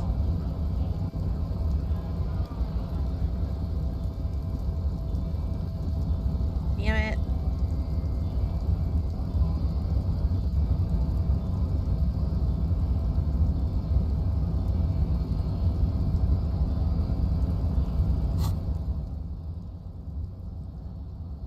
So it seems like I don't have a whole lot of slots. I've got 1, 2, 3, 4, 5, 3, 6, 9. Oh, I got 2 more here. So I have a whole lot more things. So there's like a limit to what I can learn.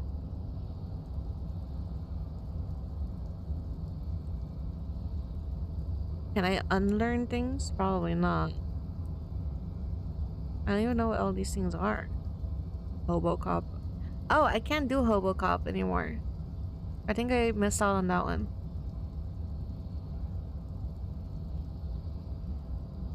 I can't do those either.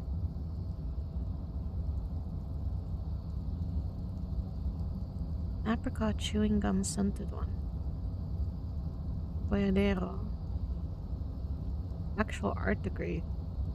Overproductive honor glance. Finger pistols. The Jamrock Shuffle. Arnold von... I don't know what that is.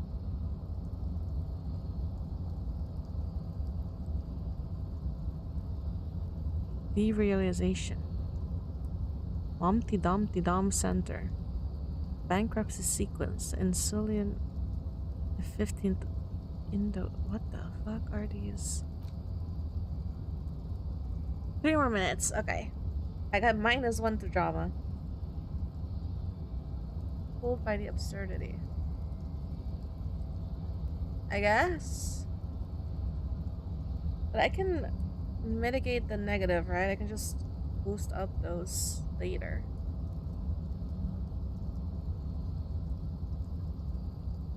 I think.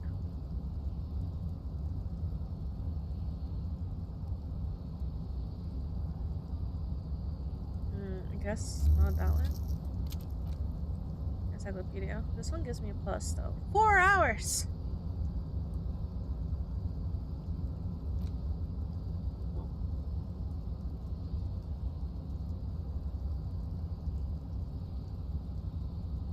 Aye.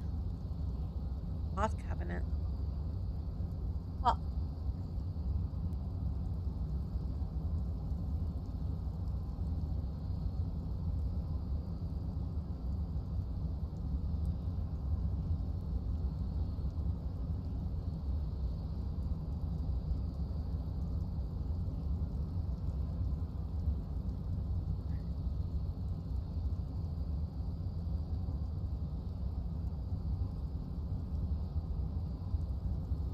If I hadn't fucked up my damn roll and shot it, I wouldn't be in this fucking predicament.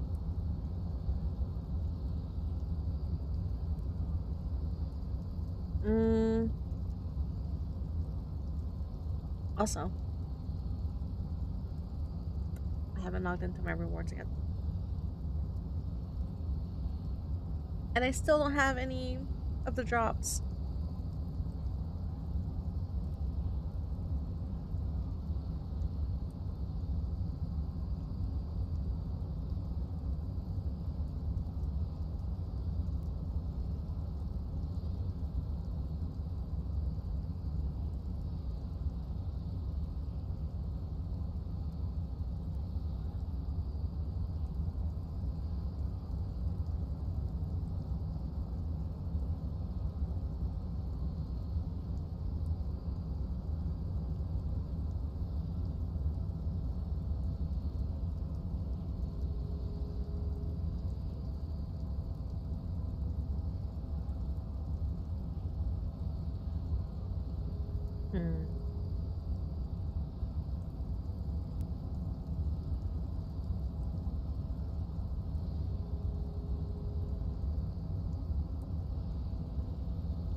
Does it not progress if I look at it?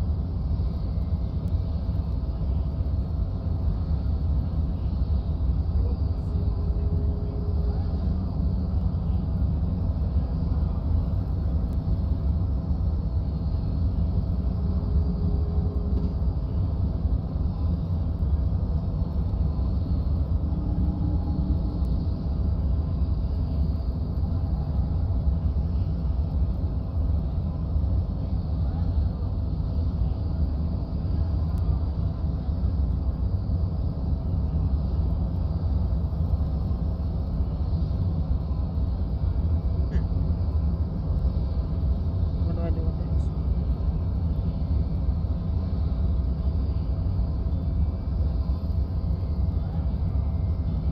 I need to wait 3 more minutes, okay. Is this?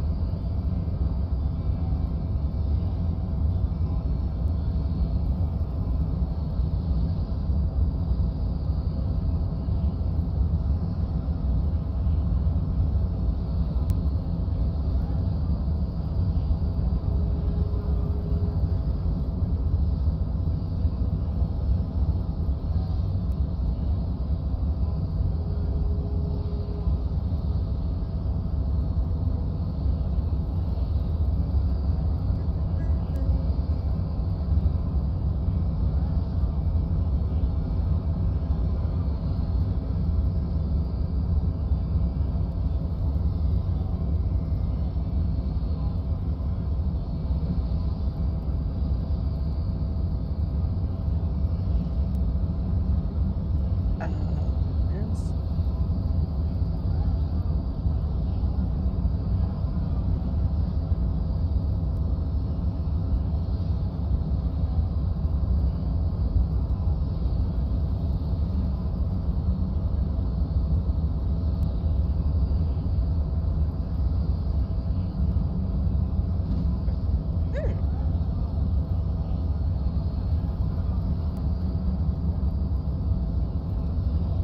Okay, very nice. Has 3 minutes passed? I can't tell.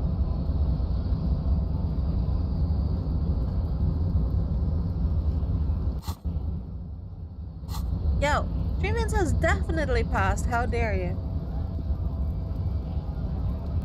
Does time not pass if I'm idle? Oops. Oh shit. Go down the stairs. Okay.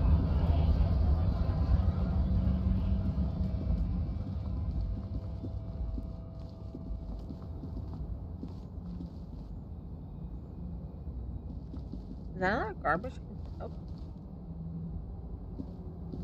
Huh. Guess not.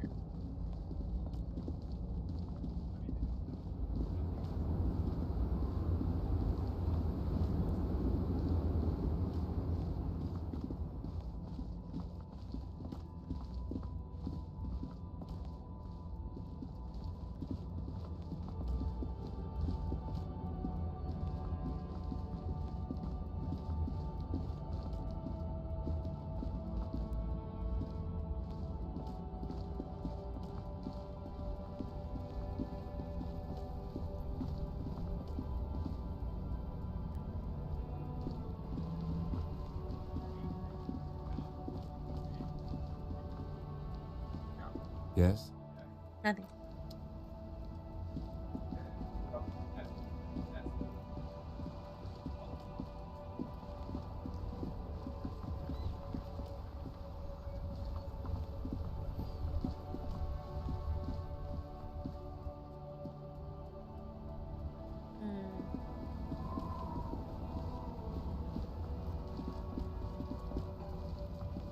Let me see if I can.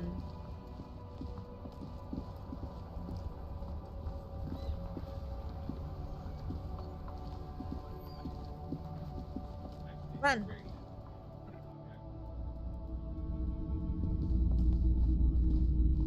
Hello again. How can I help you? Let me have a look.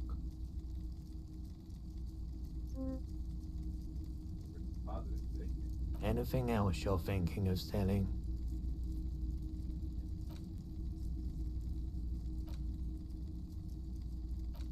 help on.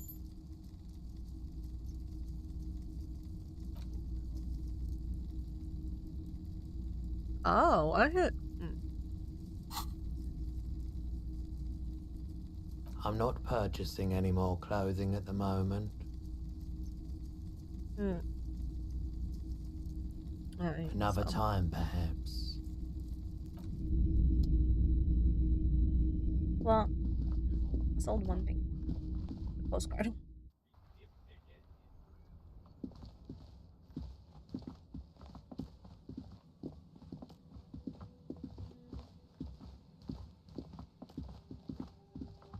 Hey, 2 minutes funny pass.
Oh. Kind of wanted to see it. Shit. Still need a minute to pass. Damn it. Can I talk to you? Hello again, officer. How are things? Let's see. Excuse me? She's uncomfortable. Maybe you should drop this line of questioning. Never mind. She shifts in her seat awkwardly. Advanced race theory. Oh my god. Everything is calm in the eye of the race storm.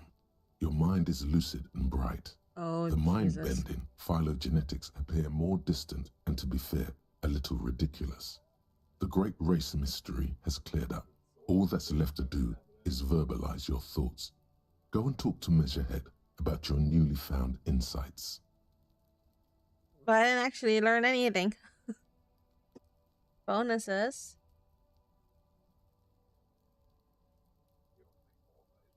The mystery is mostly aesthetic. Okay.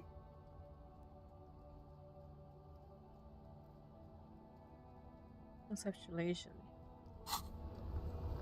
Wait, so... Oh. I actually got an extra point. Okay, interesting.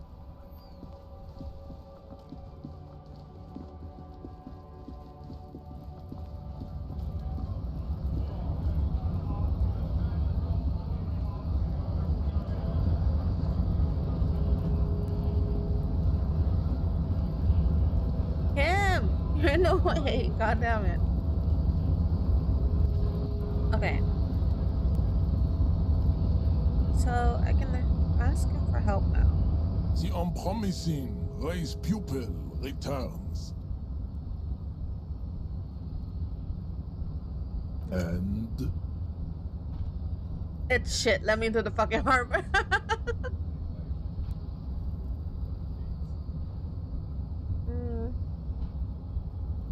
It's just something you shock people with, liberals and progressive peoples.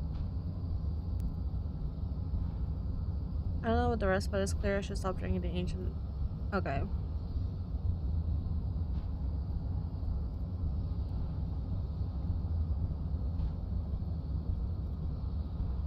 look, babe. The Petulon dissident thinks racial synthesis exists to rankle his sensibilities. I knew you wouldn't get it, John. He's like a cop or something. I am literally. You think he is an old man, but inside he is a teenager who only sees himself in the mirror. Degenerate social democrat. I take pity on you. You clearly want to enter the harbor bad, like a little boy who wants to go on the potty. I can press the button for you. It will open the door. That's all I wanted. Very well. You may enter the door once. Our race conversation. Finally. Let's go.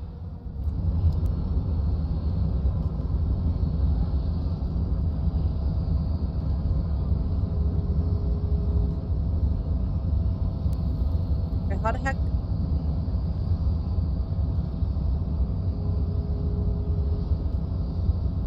Okay, wait. The unpromising race pupil returns. Man, how do I... Oh, shit. Leave. Is the door not behind him? Oh, then I could go in here. Right? Yes, okay. So, all that, and I still can't get the body. Okay.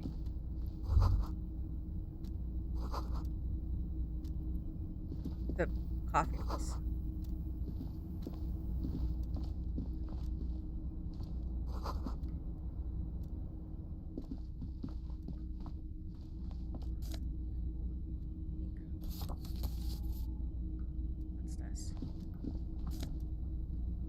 Is it a book? Sure. This goes upstairs. Oh. Hey! The tarpaulin cloak is... As your fingers touch the tarpaulin, it almost feels like the cloak wants to deliver a message of comfort through your fingertips.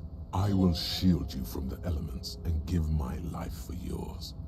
That's what the cloak is relaying. The cloak is dead, though. I mean, give your life. Okay. What's this? An imposing combination of a punch clock and a payphone is looking down at you from the wall. A note on the side says, "Tokens unavailable due to strike. Use change." The machine swallows your coin and seems to be waiting for your next move. It's unclear whether you actually have muscle memory. Right now, your finger is just drawing vaguely occult patterns in the air. Undoubtedly, no. Sure, why not? Muscle memory is a tricky thing. Nothing tricky about that. You just do, fail, repeat, until it works. All it takes is motivation and practice. Physical instrument. Josh. Okay, wait. There's something else here. Every worker has remembered the board is written on top of the flyers. Okay. Okay. Sunglasses type, I guess. This is locked. On second glance, someone has forgotten to properly close one of the drawers. It's unfortunate for the Union to just leave their paperwork lying around like this. Let's see what's inside, he thinks. Open a drawer. The drawer opens smoothly.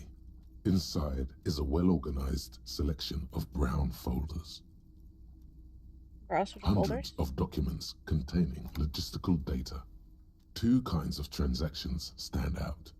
Materials coming into Revachol from the outside world, from Muindi, Grad, and even Ilmara.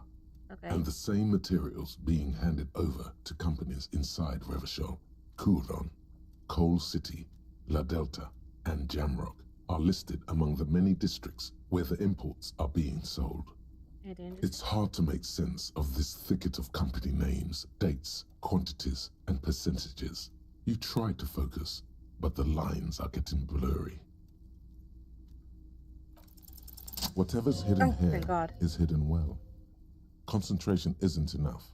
Only a trained accountant with a background in logistics would be able to really make sense of it. However, there is a little handwritten note stuck on the side of the drawer. It appears to be a to-do list written in large, uneven capital letters. Okay. Remember, Leo, Everart's shoes, special whirling borscht, water Everart's plants, sweep office floor, more banners. All items on the list have been crossed out and the note itself is crumpled. Everard Clare, probably, the head of the Debarders Union. One of his aides must have left it. Nothing incriminating here. What is so special about this borscht? Code for drugs? Booze? Blood? Remember, Leo, Everart's shoes, special whirling borscht. All items on the list have been crossed out. The drawer slides shut. Okay. Let me see. Okay. I got 1 point. What did I have to do again? Was it volition? I think it was volition.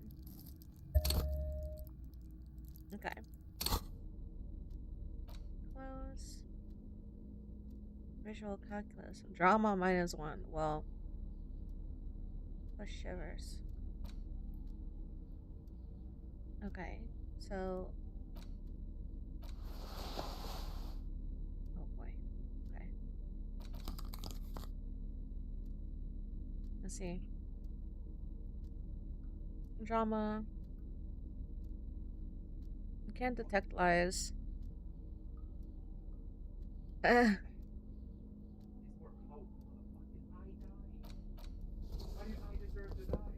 Okay.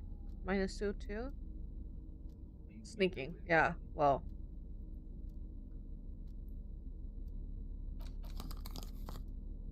So I only have 1 minus that though. It's -2 though. That's a lot. Okay.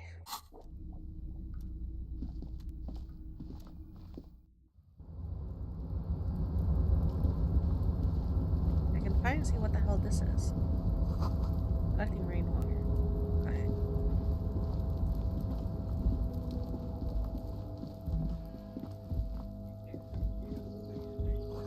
At least 3 packs worth of cigarette butts. Find numerous empty bottles of road rat and both. All those empty wine bottles and cigarette butts on the ground. Someone partied really, really hard here. Did I do this? Well, yes, I think we can say with relative confidence that it was you.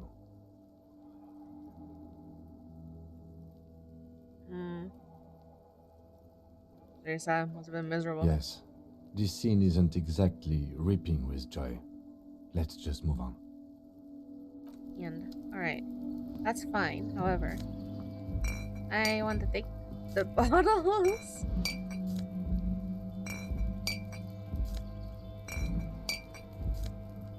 Do I need to do this one by one, actually? I think I do. Yeah.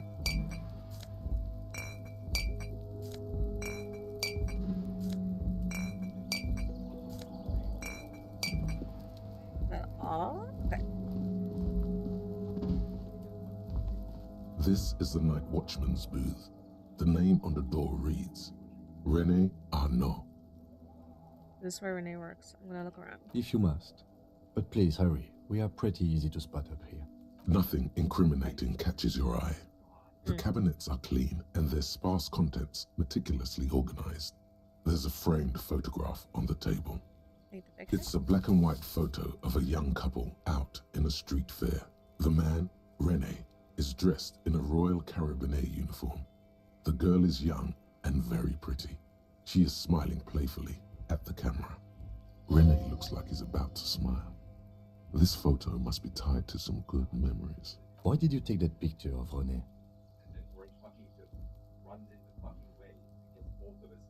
You're really interested in that old soldier. Not sure I understand your fascination, but sure, as long as it doesn't take up a whole lot of time. Alright, where do I go from here, though?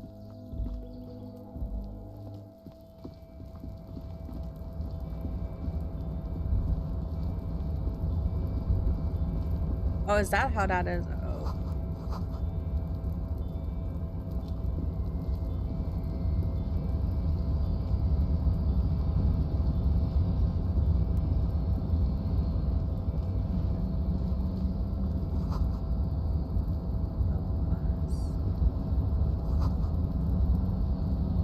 Painted letters. Okay. Wait, where am I going?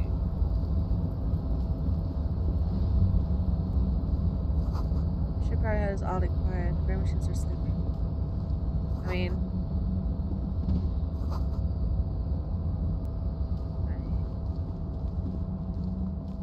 what's this?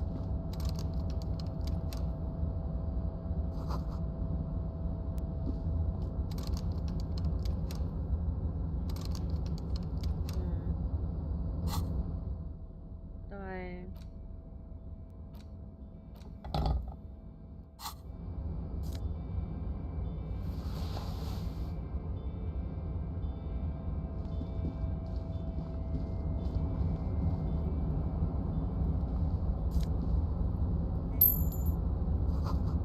There's said thermal smells like burnt coffee.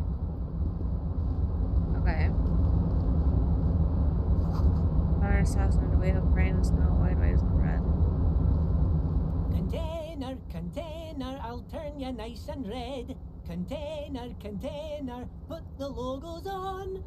The accent is so thick, it's impossible not to notice he's Ubi, from the vanishing peninsula of Ubisunt on Muindi.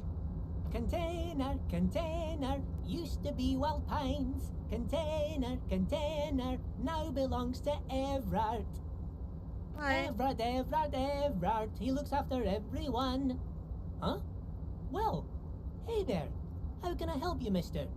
The look in his deep blue eyes is as sincere as you've ever seen. Kind of makes you feel like an arsehole for no apparent reason. I see you are not a union man, mister. Did you get lost? You're not one of them scabs, are you? So what you people in I scabs? mean, I don't personally mind. Folks is just folks, you know, and folks gotta eat. Just some of the other guys don't look too kindly on the scabbing kind, if you know what I mean, mister.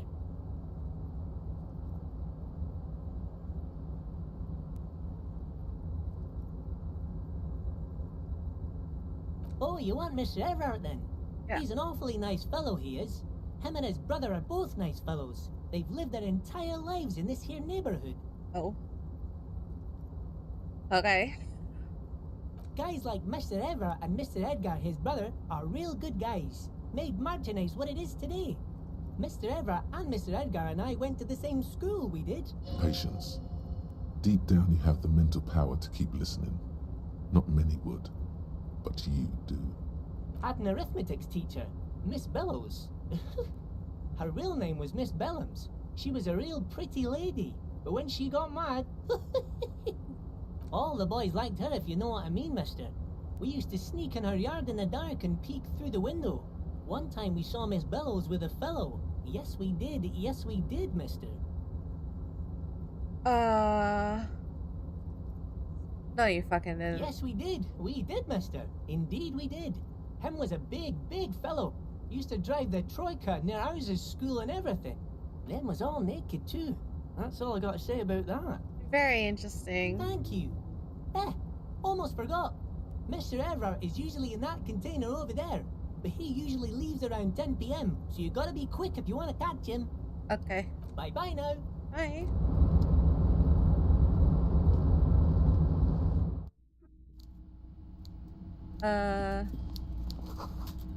Thermos. Okay.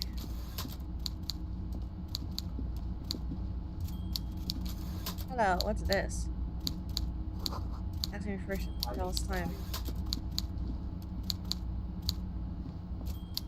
Before you is a walrus of a man seated behind a large desk. He looks up from his work, not the least bit surprised to see you.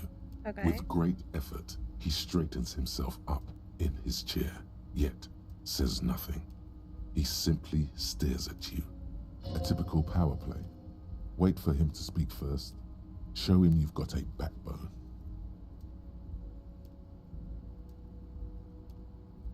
Say The nothing. one good eye of this man fills you up without even flickering. The other, his lazy eye, is constantly moving like a goldfish in a tank, grotesquely magnified by his +6 glasses. For a moment, you don't know where to look. It is unbearably humid in the trailer. Beads of sweat slide down the man's forehead. Yet, he's unperturbed, holding his own. At first, nothing happens. His face wears a wide and self-satisfied smile. Every now and then, he smacks his big Are lips. they just looking at each other? Like a general over his maps, he plots his moves. Judging by the way he's licking his chops, it's going to be a good one. So, Mr. Dubois, Mr. Kitsuragi, how nice that you found a moment to pay a visit to the Debardairs Union. I'm Everard Clare, head of this little operation here. Please, have a seat. The folding chair looks like a torture device. Extremely uncomfortable. You go ahead, detective. Whatever he has in store for you, it can't be good, he thinks. I'll do my best. Forget about that. What's with this Dubois stuff? You're getting some seriously bad vibes from that name. Is that not just my name? I don't understand. Please, Mr. Dubois, let us converse in a civilized manner, as equals. Take a seat. I insist. He's trying to throw you off your game with this Dubois nonsense. Don't give him the pleasure. Excellent, Mr. Dubois. I can see that you are a reasonable man, and reasonable men can be of great use to one another. Damn, this chair is uncomfortable. I mean, serious. So tell me, how can the head of the Debardairs Union help a representative of the Revachol Citizens Militia today? The chair you're sitting on has got to be the most uncomfortable chair in the world. It's violating your backside. Don't pay attention to it. By the way, I heard you got a rather rude reception from a certain Lawrence Gart. Some people have no manners, it pains me to say. This should take care of that nonsense. It should be sufficient to cover your expenses for a few days and patch over your differences with a cafeteria manager. Go ahead, take it. That's a bribe. Hey, that's 25 real. That's good money. Think of all the stuff you could.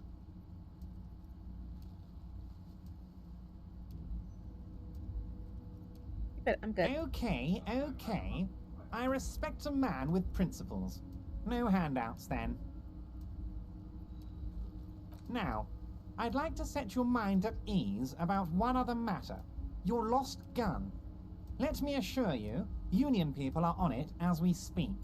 I've got my best hounds looking for that lost gun. His slug-like lips move, but all you hear is an echo. Lost gun, lost gun, lost gun. To be fair, it's not lost. I The sold it. world is swallowed by a black hole of fear. Only 2 words escape its gravitational pull. Lost and gun. How do you know about my last I one? know everything, Harry. Right now, I know that you're worried.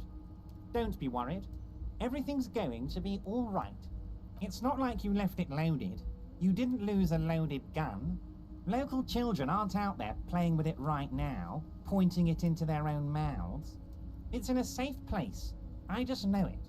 I have a feeling everything's going to be all right. He has it. It was loaded.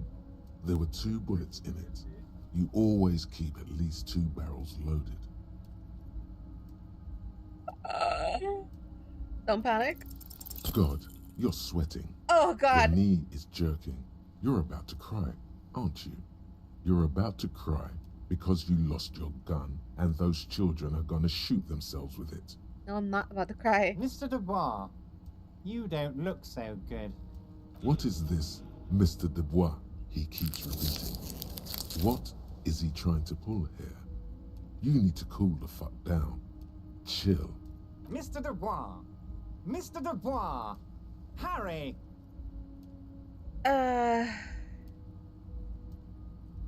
He keeps laying down the chair like a jello shot. There are no Harrys. Let your mind go to your safe place.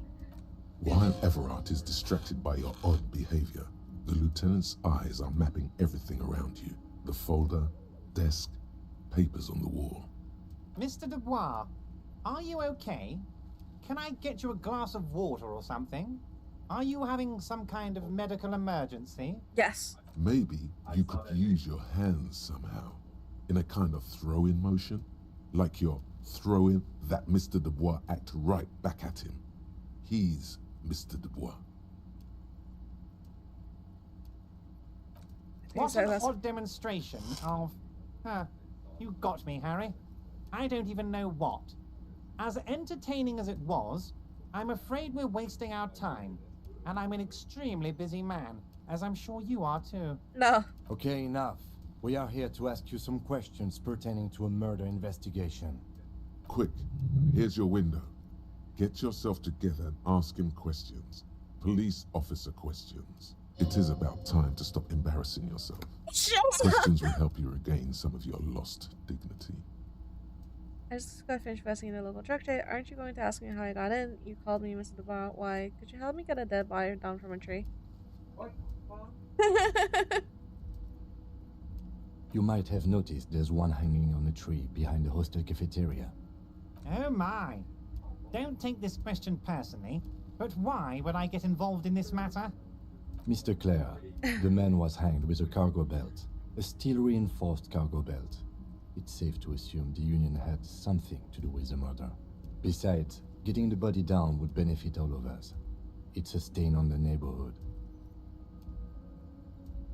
Your community leader, help your community out. Say nothing. I can certainly see how having him up there might start affecting some real estate values. But of course, all joking aside, I am going to help you. Jean-Luc, my boy, I'm sending 2 police officers down. They have a dead body in a tree problem they need help with. Namely, they need it to be taken down. And, Jean, please take it easy with the race science. He's had enough of that. You can find Jean-Luc down at the gates, but you already knew that. Anyway, he's going to help you. Am I Joyce company representative? Everard, I'm going to leave now. Okay, I want to talk about the hanging. Oh, of course. That's your main thing here.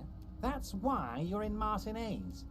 I know everything that goes on around here, and I would love to help you, like I'm helping you with the body. I mean, it's no secret that the lynching is connected to the strike. So much to talk about. Honestly, it's been weighing on me so heavily. I understand you need to interview me. As soon as there's a butt. But there's a thing that's been keeping me up at night. I want to talk about the hanging. I mean, if we could just calmly talk, exchange information, we could blow this thing wide open. What? Yes, that sounds good. Let's do that. But I can't think straight with this thing weighing on me. You're police officers, aren't you?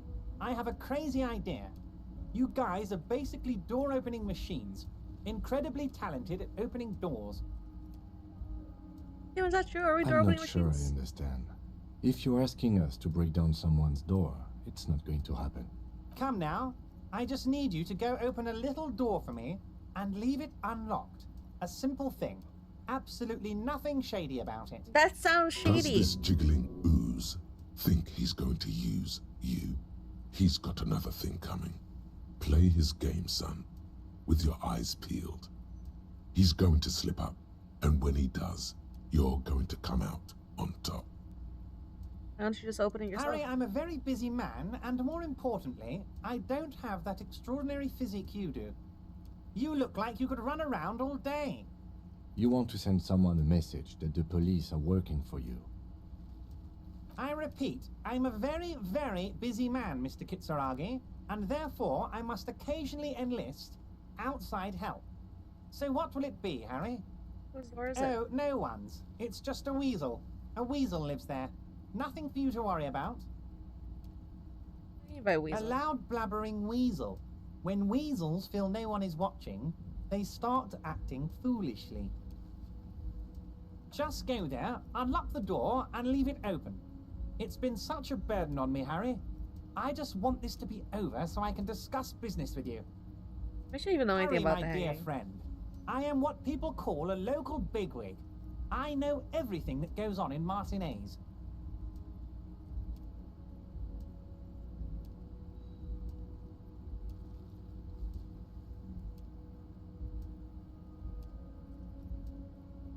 No. Of course, Harry, I understand. But if that's the case, I don't think we'll ever find your gun. Even worse, we won't be able to speak like equals about the murder. Perhaps this was just bad timing for you.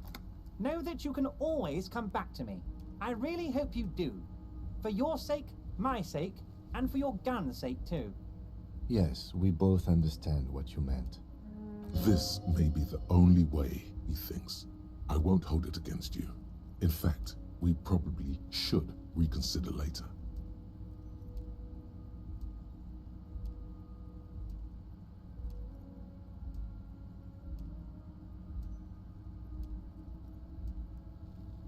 Of course. Let us dispatch with the formalities. You call me Everard, I call you Harry. My God, so it's true. I didn't want to believe it, but you are a fantastic science fiction amnesiac cop, aren't you? What are the odds of that? Yeah. I think the odds of that are very low. I assure you, there's nothing to be ashamed of, Harry. You're among friends, and the good news is... I have a big fat folder on you, Harry. I'm sure you have a lot of questions to ask. Maybe I can help you out. Why do you have a folder? Don't trust him. For all you know, Dubois might be his name. You need to confirm this. I'm sure you had some concerns you thought I might be able to address. And you are probably right.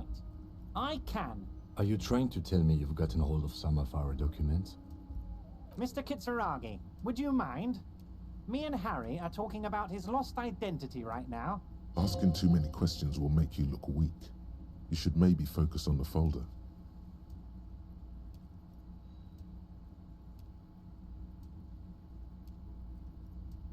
Have another look at that folder.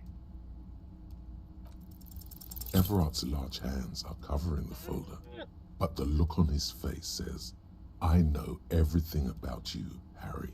I've got nothing to hide. Oh, Harry. Oh, wow. This is really something. I'm sure it's not that bad. At worst, he has an old RCM folder, and I very much doubt even that. So how about it, Harry? You need assistance, I presume? No. Of course, Harry, of course. Let's not linger on personal details and amnesia. You wanted something from me? I met Joyce. Oh, that's very nice. I haven't gotten around to her yet. I'm very, very busy, you see. I hope you're getting along.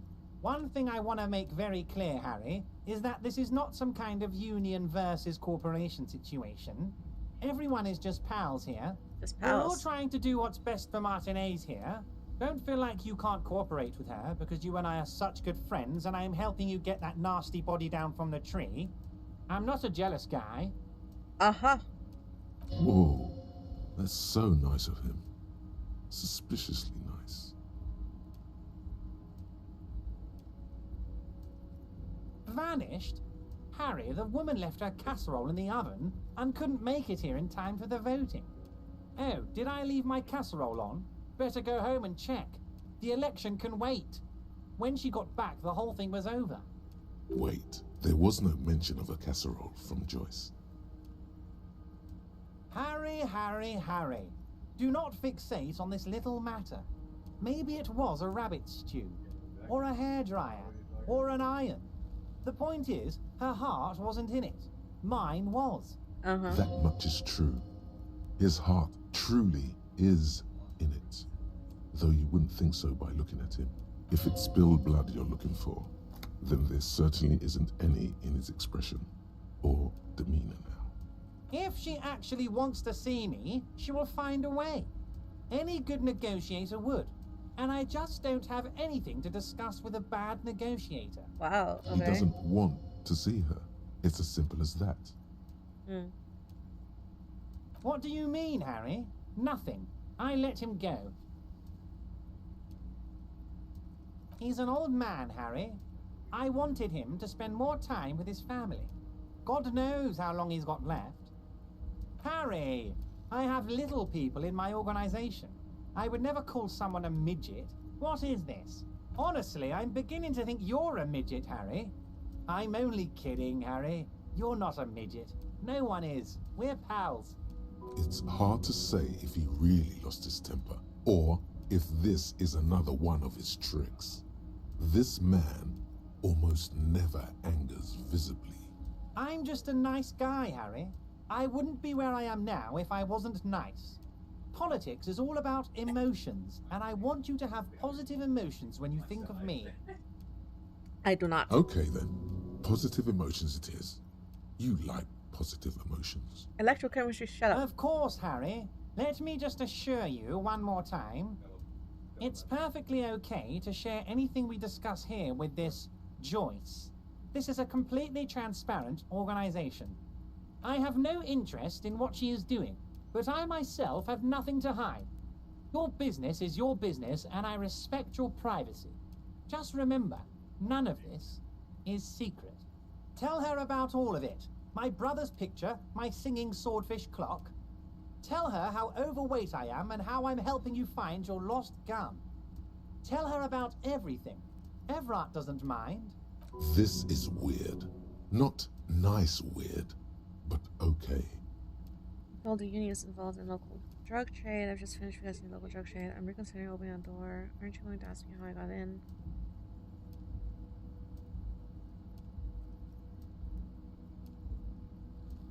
No, that's Wait. fine.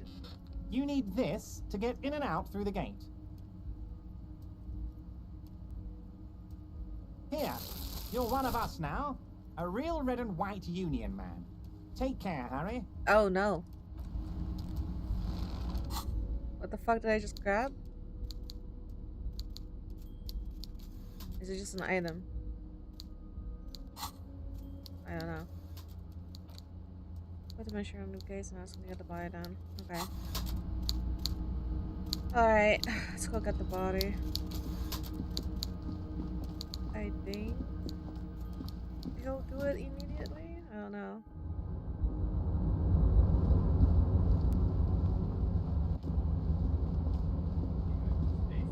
Can you run? I'm clicking. You're not running.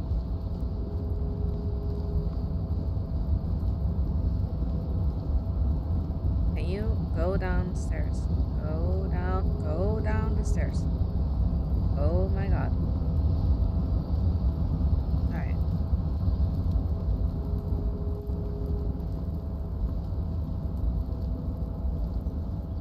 Okay. Here? Okay. I already grabbed everything from here, right? Yeah. Pretty sure I did.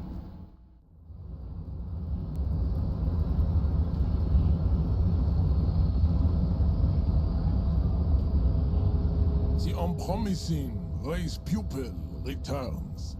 So it was. My unpromising race pupil entered the harbor and used my superior to give me orders. I salute your cunning and will remove the body from the tree with my bare hands. Okay. You're so noble, Measurehead. But while I am gone, someone must stand guard on the bridge. That would mean you're openly showing the people that you're taking the Union's side. This is the uncomfortable result of not taking it on ourselves. I can live with a compromise. Listen to your little friend. He is wise in his childlike way. His mysterious race may yet hold this fierce fucking guy. competition to my heroic haplogroup. Fine. Babe, see that they stay here the whole time. Yes, yes, just go get the body down, please. Literally spend 8 hours a whole workday trying to get this fucking body down. The woman's gaze follows Measurehead as he leaves. So, you guys are like cops or something? Why are you with Measurehead? Look at him. His craniometric perfection. Are you cops or what? Apparently so. Cool. I like men with guns and power. I'm Katya, by the way. You hear that? That sound. He's breaking something. Yeah, the branch. Jean-Luc must be really tearing it up over there. I wish I could see it. Look at you! RCM rent-a-cops! Guarding that bridge like Everott's lapdogs! Is this where it's at now? The RCM is for sale! And who are you? What is your business here? Why are your clothes 4 sizes too small for you?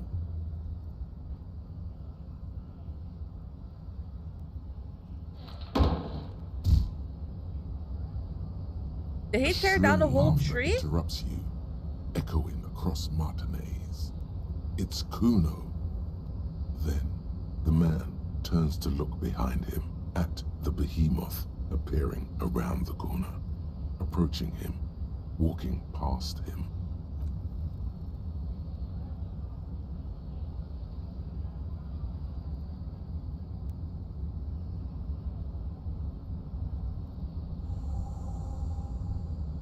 The corpse has been removed from the tree.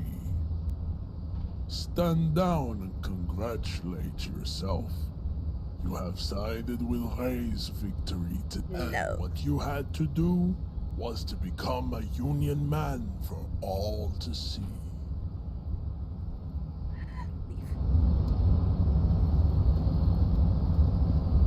There's no arguing with that guy. Alright.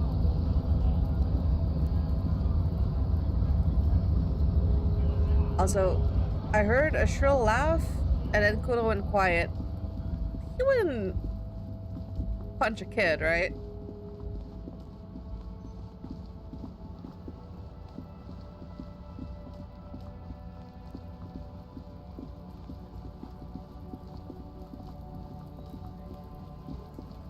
Are you okay? You missed a good show before. A kid came by and completely fucked the tree to pieces. He's fine. He fucked the tree up! Fucked it good! It was porno! Shoot that shit at Kuno, Pigonaught. Right, Pig. This is where Kuno plays with his little wooden choo-choo. What do you want with it? Yeah, Kuno doesn't know shit about that. That shit is beneath Kuno. Listen. Kuno doesn't care about this small-time shit. Kuno could hook you up with some sweet rags. Shit like Kuno's wearing. Your size, good price.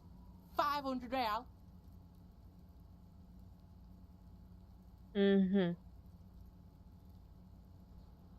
Pig, these are found modulars. Liquid fit, performance crotch, urban survival shit. Made in Mirova by scientists. Pants scientists. Believe it, you need this shit.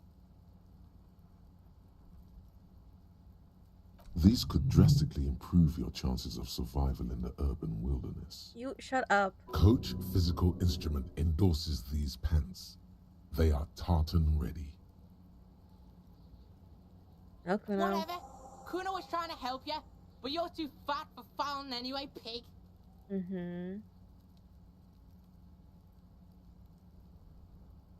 Dunno. Kiptas gardener used to work there. Yeah, that's what Kuno said. She couldn't handle the heat, so she took off. Kuno can take it. Shit's nothing to Kuno. Look it up in the library. Kuno's not a fucking dictionary. Fucking small brain. Kuno means the gardener, alright? Look, Kuno doesn't explain shit. Kuno just says shit. Yeah, oh my whatever. God. Kuno doesn't give a shit. Sure, what's going on with this He's kid? on your crime scene, bossing you around. Andy's been here for some time too. This is where he hangs out. You have to get more out of him. He could be useful. Get your snout out of Kuno's ass. Kuno knows how hard Kuno pushes it. Kuno pushes it hard level. Okay. You should give up, Popo, or the Kun will keep fucking it out of you. You okay, Kuno? That went wrong. He took it as a compliment. Then he had a minor seizure. Okay, I'm off. Kuno doesn't fucking care. Alright, bye. It's pretty good. The corpse lies on the ground among the remains of an absolutely demolished pinewood branch. It's gently laid on one side. Mr. Measurehead has done a good job. Nothing is too broken or compromised. The victim is ready for a field autopsy. Yes. Autopsy? 1. Investigation of the scene. 2. Initial examination of the victim. 3. Field autopsy. 4. Transportation of the body to the morgue. We are on number 3. The fuck are they on about? Cop's gonna cut his shit up! No, you and I are detectives. The honorary rank of detective signifies our ability to handle the entire incident chain, from autopsy to cleanup to social work, everything. Honorary An honor rank? and a burden attached to your rank once you've proven yourself able, usually after 5 to 8 years of field work. Mine is Lieutenant Detective. Yes, I feel like a You detective. are. Your station would not have assigned you on this case if you weren't. Now, the lieutenant adjusts his glasses and takes a deep breath. Give me something that. Shoot, Looney Rooney. Ooh. Can you ask me a question? Sure, Lobo. I can ask you a question. Why are you doing this? What? Looking at my face, motionless, looking into my eyes, standing here. Why are you investigating my murder? Because I'm supposed to. The clown lips on the corpse appear to smile. Something is on its way. Something hidden. It's coming. A miracle from the northwest, and it's almost here. You can feel it in the air, on your hands. The cold spring air smoothing them over. Come back later, Corpo. Amuse yourself with my frank manners and my memento mori features. If possible, also, see me in your dreams. What exactly is a field come autopsy? on, officer. You know what a field autopsy is. You've done 100 of them. Let's get in there. There truly is a time for everything, even for yellow gardening gloves. However, they are lacking hygienically. I suggest you get in there in limited capacity. I'll ask you when I need you to. For the most part, maybe I should handle the contact and you take notes? Yes. That's right. You knew it because you inspected your ledger. The lieutenant is relieved you know the protocol. The dead man stares in silence as you crack open the ledger. The bright red paper is covered in boxes and lists, describing the condition of his skin and organs in 3 parts. Above those, an 11-field info form needs filling out first. It begins with, That's you. the corpse is indifferent to your scribblings, just lies there. The next box says, Case number. KK57. That next? Name. We've heard the nom de guerre. Lely. It's better than nothing. Write it down. What's next? Date of birth? NA. Roughly 50. The corpse looks ageless, like meat on a hook. Mondial. Mondial. The pudgy mess of curdled meat looks neither mondial nor anything other. Fucky! Oh god. Male. Pigs can have sex? Nor does he look male, with his pregnant belly and indistinguishable face. We're still going with March 4th. What else? 9. Body identified by is non-applicable. 10. Case number is the same as the coroner's case. KK57 0503 0815. None. At least not after the initial examination. A strange word. Treatment. exactly is treatment? Interfering with the body's position or wounds post-mortem. How did you not know that? Aren't you a cop? You're leaving a weak impression here. Say something sure-handed. I have been very open about my memory loss. It's okay to be unsure.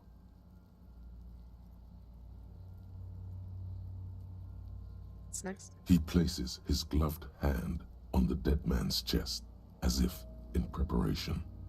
Your central nervous system recognizes this gesture. It's the stations of the breath. Ecclesiastic, religious in nature, a holdout from pre-DeLorean burial rites. Huh? It takes him 2 seconds to perform. Then, somewhere in Jamrock North, a small wood shed behind Rosencrantz Row, Lieutenant Nick Feuerbach puts his hand to the chest of a small corpse, no larger than a monkey. It's raining outside, light drizzle. There is dark elsewhere yet. An obese female sits in a wicker chair, her silhouette bull-like against the window. Outside, Grand Coudon. The day is turning dim for Sergeant Mac Dawson. Hand extended, he approaches, to make sure she is dead more than anything else. The building is tall, 7 stories, wind-wrapped in solitude. Most of the apartments are unoccupied. This was a suicide. The other, an accident. The small one. And so, all across Jamrock, Coal City, GRIH, 42 deceased persons found today. 42 stations of breath. 42. We should start the post-mortem. The corpse cannot feel Kim's hand on his chest. It no longer meaningfully interacts with its surroundings. A thicket of boxes and lists on red copier paper tries to answer why. Clothes. The deceased wears armored boots and white briefs. The make of the briefs is Babrodine, I think. Let's see. See, it's happening. Babrodine, yes. Inexpensive. Size M. Color white. The disappointment is palpable. The red-haired thing was expecting something more lurid. The boots are ceramic, vitreous enamel. They are fused to his skin from blood flowing downward post-mortem. Removal of the boots is left for processing. Tattoos. The upper torso is covered in a single, continuous tattoo, resembling a map of the night sky. It reaches from the right shoulder to the heart.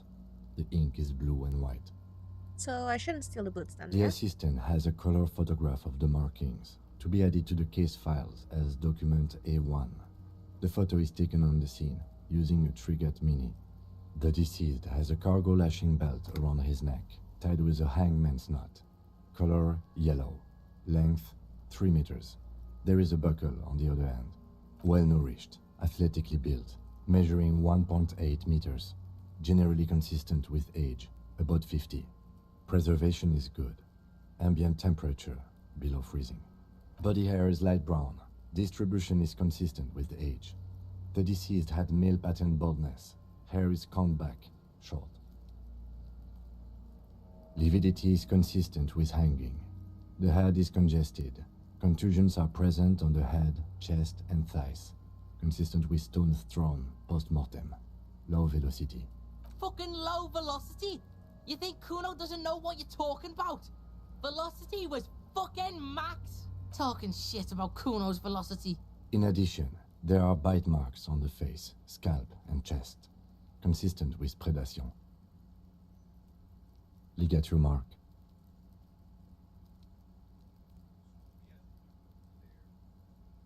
The lieutenant produces a small folding knife. With the other hand pulling on the belt, he starts cutting into the polyester. The stench is horrid. After a while, it's obvious the material cannot be cut. Still wiring. There's too much of it. We need to remove the belt so we can get to the ligature mark. You got just the right tool for that. The chain cutters.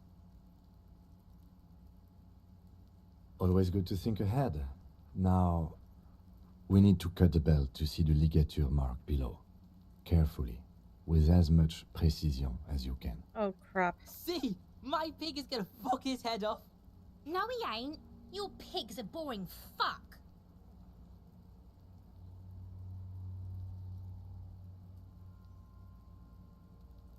Look for a good spot to cut. The belt is equally tight around the whole circumference of his neck, Damn. swelling over the edges like white bread rising from the yeast. Amazing. I hate that. After some deliberation, you sink the cutters into the knot tying the belt together. You squeeze the rubber handles together, sweat forming on your brow. Snap! The knot is slashed. Another cut and the belt falls apart like a flower bouquet, revealing the dead man's neck and the dark red ligature mark around it. The rope rises to a point, leaving a gap in the ligature mark. The suspension point is in the back of the neck. As it ought to. This is where its grip on the curdled meat is gentlest, pulling up. Hemorrhaging is observed on the skin, above and below the ligature mark. The mark is well pronounced, consistent with a drop from 1 or 1.5 meters. Jesus. Chest is intact, normal contour. Abdomen is protuberant, pelvis intact, genitalia... No! Let's get out and see! I fucking knew it! This is clearly what they've been waiting for, ever since the autopsy began. Genitalia is male and unremarkable. No evidence of injury. Back is symmetrical and intact. Upper and lower extremities are intact, but asymmetrical. There are combat injuries on the right hand, thigh, and hip. Bullets have bitten little pieces out of him. It must have been excruciating, especially the hip. Before you is a temple of pain that knew little tenderness in life. In addition, I see smaller, residual scars, too numerous to count, covering about 30% of his skin. We have a real museum here. Of battles, wars. Last item, hands. Hands are clean. No sign of a recent struggle. Were we expecting I it? was. Maybe I'm just not seeing them. Honestly, this stench is making it hard for me to think at the moment. Ooh. That's all for the external. Well done. What next? Central nervous system. I have nothing. Do you have anything on this man's central nervous system? You don't even have a joke. Nope. Musculoskeletal. Purge fluid is coming from the mouth. Not injury related. Eyes and tongue protuberant. Hyoid bone. Let's see. With his eyes almost closed, the lieutenant puts his hand on the dead man's throat and begins to massage it, gently. A rotting smell erupts from the mouth. Purge fluid runs down his lips, black and viscous. Ew! Yeah, jack that fucker off! The hyoid bone is fractured. The rest of the musculoskeletal system is intact. Unremarkable. Respiratory system. Oral cavity shows no lesions. The victim has received dental implants, possibly after a combat wound. Mouth swollen. Hemorrhaging present in mucosa of the lips and mouth. Okay. From here, it looks as though the clown-faced man is screaming. The tendons of his jaw are torn apart. Hyoid ripped from the force of the lieutenant's hands. No scream, no sigh of relief rises from the darkness inside. It's humid there. Sickly sweet air, unlike anything living. You feel like you're about to throw up again, straight in that mouth of his. No, you don't. You can keep it in. You can keep anything in. You manage to suppress the contractions trying to enter your stomach. All it takes is concentration. Through it, you see nothing but darkness. More meat and darkness. There are ancient mysteries down there, Kobo. Ask me later. Hemorrhaging present in mucus. Hepatobiliary. NA. Why? Don't we have anything? Are you a hepatobiliary expert? Right, NA. Same for toxicology and serology. NA. Cardiovascular. The body exhibits heavy lividity. Blood has gathered in the hands, feet, and neck. Hypostasis is visually consistent with the hanging. Gastrointestinal. Digested semi-solid food in stomach. Voila.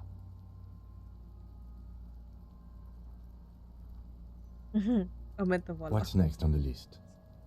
Description of injuries. Let's see. We have bite marks, contusions on the head and chest, and a ligature mark encircling the neck. You'll need 3 fields. Leave a 4th one too.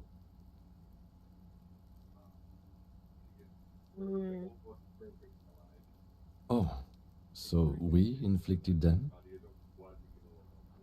Okay, I inflicted them. So there's a spin-stabilized munition from a Kiel A990 muzzleloader lodged in his lung. I don't think we should mention that. Better not to muddy the waters. So, back to injuries? Injuries. Head, chest, and scalp bite mark injuries. Predation by birds has caused damage to the body. Odontologist does not need to be consulted. Right. And your opinion, officer? Non-fatal, postmortem. Agreed. Next injury? Contusions. So, the scalp bleeds from a post-mortem head injury, a stone. The injury does not have the rim of an early inflammatory response. The perpetrator on the scene has confessed to causing it post-mortem. At maximum velocity, fucko! Has confessed to causing it at maximum velocity. Coagulated blood sticks to his scalp and chest, where the countless stones have hit the dead man. Beneath, the description of injury. 2 boxes. Right. Next, a dark red abraded ligature mark encircling the neck, with a gap on the nape measuring, let's say, 7 centimeters. The hyoid bone is fractured, the cervical column intact. I see hemorrhaging on the skin, above and below the ligature mark. Depth of the mark, 1 centimeter. No signs of clawing on the neck. Below the note, 2 customary boxes wait to be ticked. The man's head jerks to the side. The ring around his neck is visible. That's it. We have established cause of death. It's not much, and it leaves much to be questioned. But it's a start. Let's wrap this up. I pronounce this field autopsy over. Well, we established probable cause of death. Some would say that's the goal of an autopsy. We were thorough with the list of injuries, too. We described them all in detail. What is there to say? Given the circumstances, it was a professional field autopsy. Oh yeah, well done, Master Detective. Maybe a drink is in order? No drink. What now? I need a copy of that autopsy form. Then I will drive him to Faubourg. For processing. He's thinking, did I miss something? Check, You yes. run your hands over the victim's cold body, his limbs, his torso with its swollen organs. Maybe you should be more thorough. He pulled down his breeches. Marbling is present around the crotch. That's not what I meant. Can't get enough of that. Do you think we missed something? You can't shake the feeling that there are more secrets concealed in the flesh before you. Okay, well, we are in livor mortis here. He is disintegrating. We need to refrigerate the body if we want to conduct another examination, and we need to do it fast. Okay. It would have to be industrial in size. Let's start by asking Gart at the Whirling in Rags and the Fritz store down at the gates. If they don't know, but only if all else fails. Fuck are you looking at, Beano man? You want a piece of the Kuno? Wanna get fucked? Only if all else fails. This is one task we cannot sideline. With every hour, whatever we are looking for will become harder to... Okay. So, we need to talk to him. We should think about calling it a day, maybe. The nights are still miserably cold this time of year. I haven't paid We should take care of that, then. Yeah, I don't have money. Let's talk to him anyway. An officer of the RCM shouldn't be sleeping in the street. We'll figure something out. Though he finds this situation frustrating, he is doing his best to not make you feel any worse than you already do. Okay, but we need to processing. We should have minutes on the corpse processing. Check twice to see whether you're done with all the corpse we used in the way. Back. Need to buy yourself more time to find whether you're missing the corpse or fish with okay.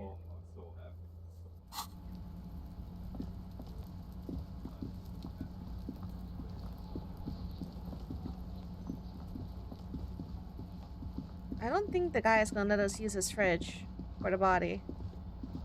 To be honest with you.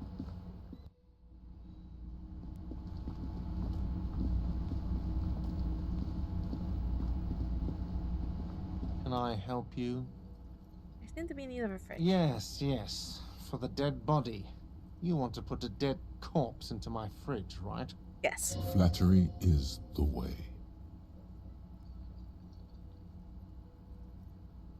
Yeah, we heard you have like a huge fridge, colossal, practically a mausoleum. You've heard wrong, and you're not putting a dead body into my fridge.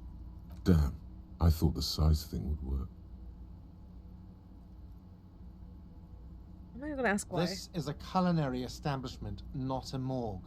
You don't have to ask me why you can't store a dead body in my kitchen. True. It would only be for... Lieutenant, you too? You're asking too? No. The answer is no. I will not turn this place into some kind of macabre circus. Right. Wow. Turn the lieutenant off like he was a busted old radio. He really is the lord of his realm. Let's go talk to the frit clerk. Hey.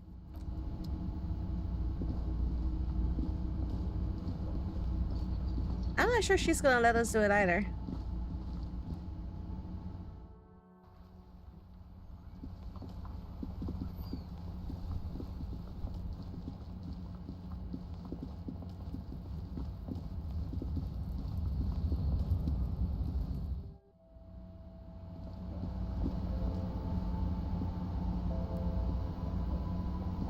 I'm clicking on her. Is this about the questions again? Yeah, fridge.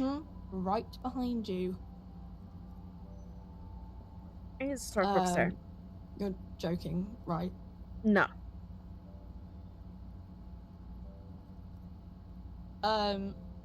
Okay. It wouldn't even fit, you know. Now that I'm looking at it, maybe a glass-doored fridge in a public grocery store isn't the best option for storing a corpse. Okay. Okay, so what now?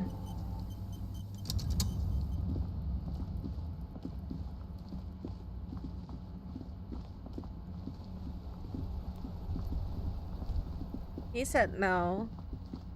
That fridge doesn't work. This is small.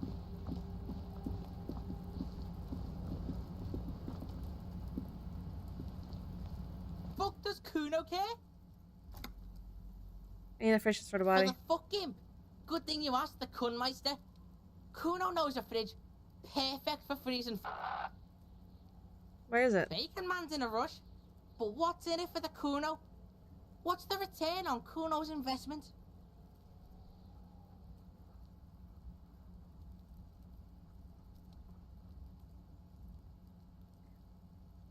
Don't you have civic Kuno's red? got everything Kuno needs. All civics and shit. Uh-huh. You can't buy Kuno, pig. Kuno's already got everything. Kuno's a poor kid from a poor neighborhood. Say your job is on the line. He'll sympathize. No, it's not weakness. It's sincere. Do not confuse sincerity with weakness. Say it. Trust me. It's not gonna work. What the fuck are you doing right now? The fuck is this shit? Don't pay attention to him. Just keep telling your sad story. It's not that dramatic. We can just send the body to processing. Kuno's never seen anything so lame. Listen, pig. If you were Kuno, the fuck would you care?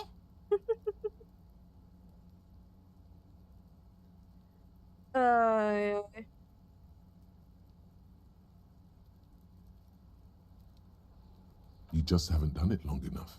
You need to do it even longer. Absolutely the not. Golden Earth man is a liar.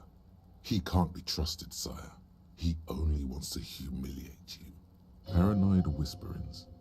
He is not trying to humiliate you. He just doesn't know better. Oh my god, me and the voices are arguing. I'm not trying to humiliate you. I just don't know any better. Say it. No, I don't want to say any of these. Get me out of here. See, sad shit? Kuno doesn't fucking care about this sad shit. Now, how about you at least try? Why don't we go pester some other kids now? Kuno doesn't fucking care. Alright, so just send it to processing then. Yes? Or not. How do I... Oh my god. The man is decomposed. The lieutenant adjusts his glasses and takes a deep breath. Yeah. If you think so, officer, I'm not going to object. I need a little help for carrying him to the holding pen of my kinema. I'll take it from there. And then what? It's too late to take him into processing today. I'll take him first thing tomorrow. Okay.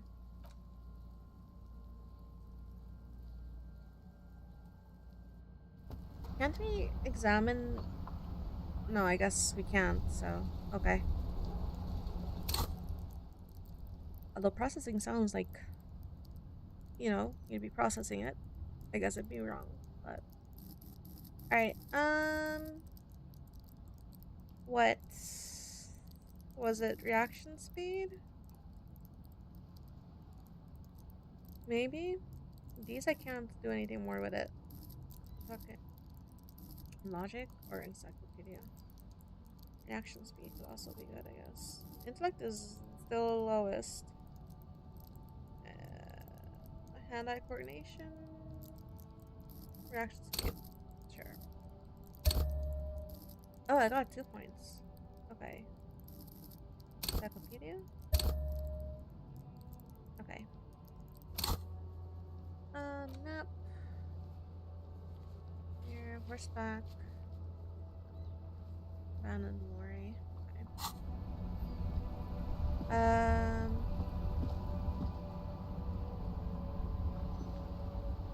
Yes? How do I do the debriefing one? You may have occasionally join him on the Rolling Rags balcony after. On the balcony. Okay. Well, let's go to the balcony.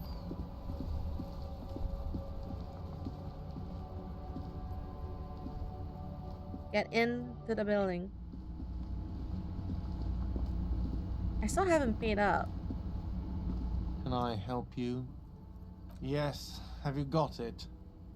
Does that arrangement include you paying me what we already agreed you owe me? I understand your predicament as the manager. However, I feel I must remind you that we are here to conduct an important investigation that also affects your business. Forgive me for saying this, but your colleague seems more committed to drinking, and... He shrinks back a bit under the lieutenant's severe gaze. I mean no offense. It's really nothing personal. I just have to protect the interests of this establishment. Oh, I said my keys. Good luck trying to use it. All the locks have an electronic component. They have to be unlocked down here with a master key before your guest key will open the lock. Not until you bring me the money. Okay. I might have something in my motor carriage we can use when you're done here. I really didn't want to resort to this. The man is thinking. Oh, Lieutenant, we're done here. What in the motor carriage? Well, I mean... Technically... I put a point back in volition, didn't I?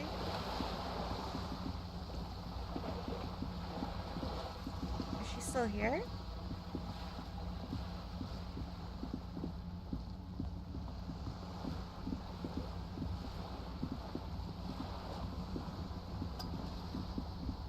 She is, okay. You're back. Good. What can I help you with? You have. And how did you like Mr. Clare? Finally, time to choose sides.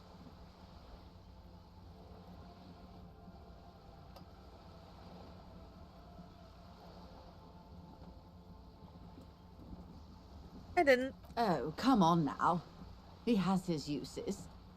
How else would he have stayed in power all these years? Or wait, at corruption. That's how he's done it. Fantastic, Verm-like corruption, reaching into the bowels of the earth. The position of my unusual colleague does not reflect official policy. I hope you understand. The RCM does not pick sides. Of course. And I don't expect you to share anything he told you with me. I'm not a corrupt Verm myself. However, if you felt like discussing something, how could I stop you? Are we not human? Are we not curious to hear another person's take? It's only natural. We would only be gossiping. Gossiping. She'll like you for it. Of course, Detective. Should something come up later down the road, don't be afraid to drop by for a chat. Until then, is there anything I can help you with? Ask. I am sorry. Nope. It just doesn't come out of your mouth. Volition, you suck. Excuse me? What you meant to say was... That's all for now. Volition, you suck. How could you do this to me again? What is this? Like, fucking hell, Volition. This guy. Alright, so I cannot borrow money from her.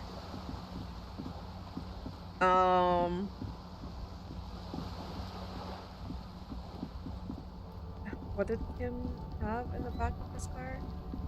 I can sleep in the abandoned. Inside, you see a set of steering levers, a radio mic. I have something here we could sell. Look in the back, in the suspect transport enclosure. Transport enclosure? Regular people just call it the cage. The cage at the back of the motor carriage looks rather uncomfortable. 4 shiny hubcaps are stacked against the seat. Their silver edges sparkle in the dark. I confiscated these 4 a little while back. We can take them to the pawn shop down by the Martinez Canal. What are those things? They are spinner hubcaps, frivolous things you put on your wheels. When the wheels come to a stop, the caps keep on spinning. There's no real use for them, it's just for vanity. A vanity he wouldn't mind. That wouldn't be right. All right, let's not take them now. Then come back once we realize we have to. Have this conversation again, and then take them. Or I can sleep outside. Fuck. Fucking hell, Kim.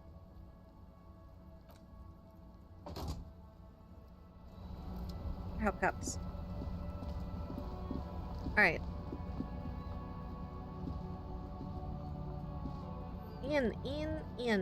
In the door. I need to go on the balcony.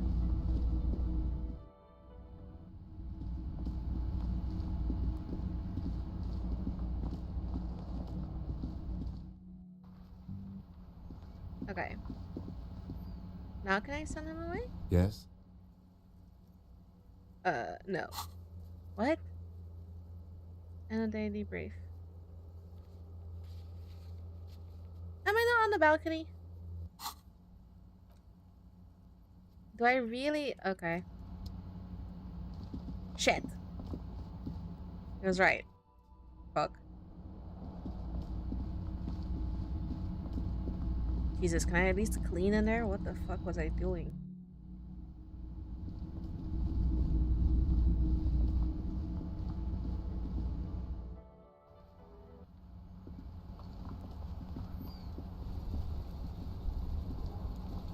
Inside, you see a set of steering levers, a radio microphone. I have something here. Transport enclosure. Regular people just call it the cage. The cage at the back. I confiscated these 4 a little while back. We can take them to... The lieutenant nods as you take the spinners. Close door.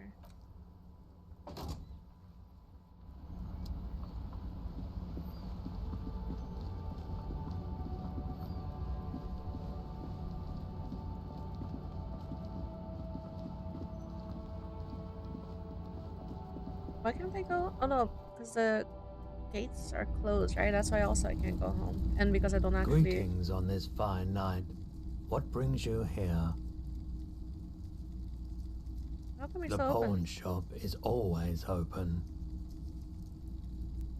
Okay. You know anything about the traffic man signs? Traffic? I'm sorry, officer, but I don't drive. Now that I think about it, I do remember hearing a thunderous noise the other night. Some kind of powerful electric vortex hitting the shop, and then moving on. That sure narrows down our list of suspects. He shakes his head, slowly. Okay. Yes, we'd like to sell these hubcaps.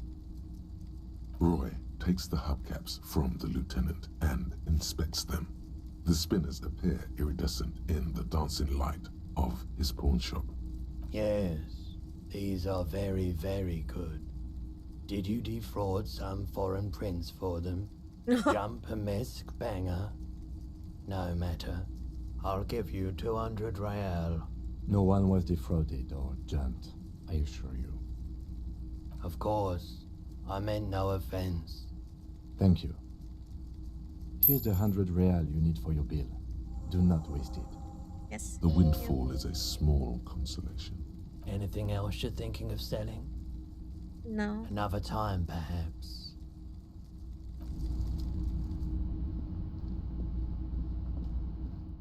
Okay.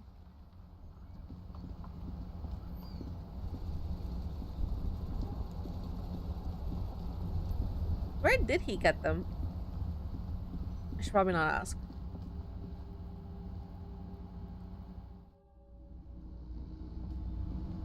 Okay, so if I pay him now... Can I help you?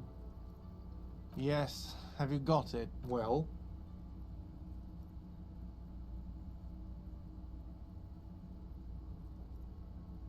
Great.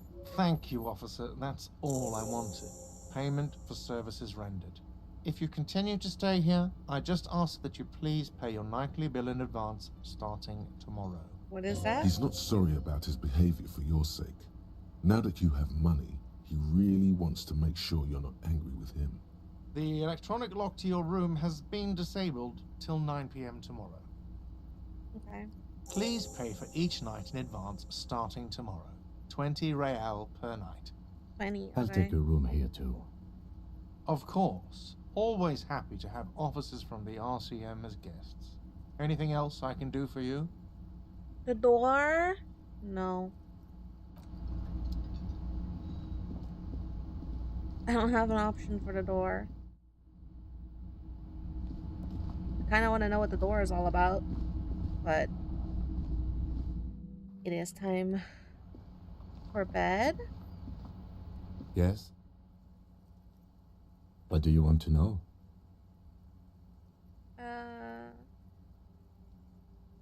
We're from different precincts. How are we in the same? I'm afraid you and I are pawns in a pissing competition. Oh. His disdain is clear. This man would not use such an expression otherwise. Because we don't know whose jurisdiction it is. You don't know? I assumed you were in on it.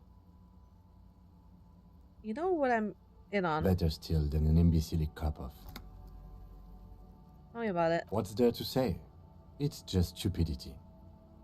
What kind of stupidity? The cop kind. Our precincts can't decide if Martinez is part of Jamrock or the Industrial Harbor. Yours or mine, as if we somehow own parts of the city. Typical street gang mentality. So we've let the Union make a mockery of law enforcement here. And now it's come to its natural conclusion. Ah. Well, sort of. It's less a matter of who gets to police Martinez than who has to. It's an orphan district, in other words. I think the dispatch desk just told both our stations about the hanging. There was quite the brouhaha at the 57th, I can tell you that. Time to settle it, they said. Cop off. But I assure you, I am not their finest or toughest with 102 cases solved. What I am is least interested in a pissing competition. So he volunteered to represent the 57th, but not out of competitiveness. On the contrary. wonder what this says about me. That I was sent by my station.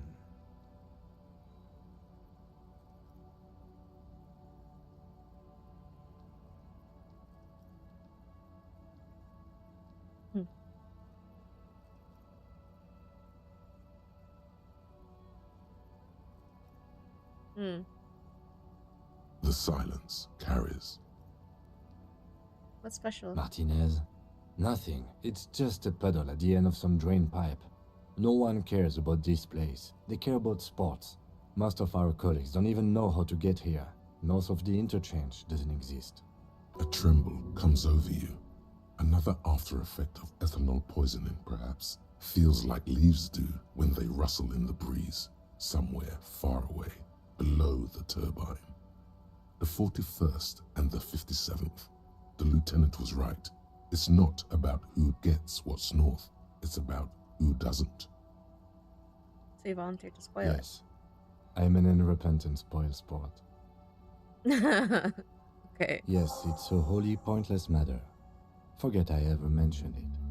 He's actually glad it's addressed now. What do you want to know? Would you say it's a mysterious case? It's not a particularly mysterious case. Why not? The deceased is a security guard for a corporation involved in a labor dispute. It doesn't take a DeLorean polymath to put the pieces together. I just don't see the case getting more mysterious than that.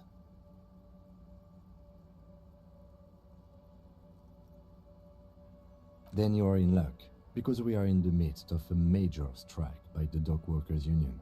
Maybe more than that. The union clearly wants a piece, not just of the industrial harbor, but the Wild Pines Corporation itself. I expect the case itself to be less challenging than navigating these community matters. This district isn't used to the RCM's presence, and the union rarely overplays its hand, as it appears to have done in this case. Good. Okay, so how do I end? How do I do this? How do I do the end of day thing? God damn it.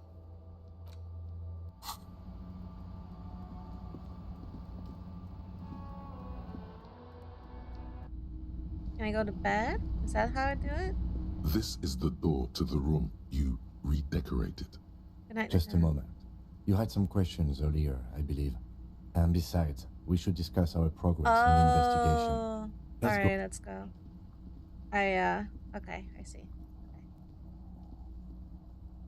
The air outside is brisk.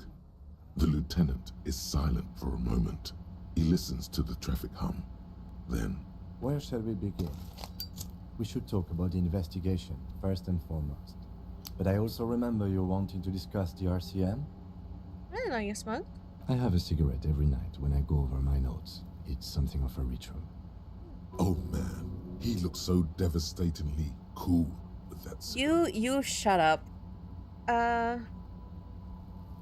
Right then, the debrief. How did you get so cool, You mean Kim? this?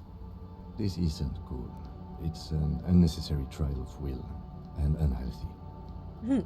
Keeping the habit within the parameters he's given himself takes a lot of focus. It would be easier to simply quit. Right then, the debrief. Yes. It's been a long and eventful day. How do you think Well, it went? we inspected the victim's body, so that's good. It was not easily approachable in that state, but we did it. Our inspection could have been more thorough, as it always can, but we have some leads we can follow up on. Then you shot him in the chest, which wasn't ideal, but we did manage to get him down from the tree. So as they say, all's well that ends well. Still gonna be a miss a sober shot. tends to help with precision. Anyway, we performed a field autopsy on the victim. We found some things we can really work with. I still feel like we missed something, but maybe the boys in processing will surprise us. We still have work to do at the crime scene. Oh, do we? Now, as for interviews, my list of people to talk to here in Martinez, I mean.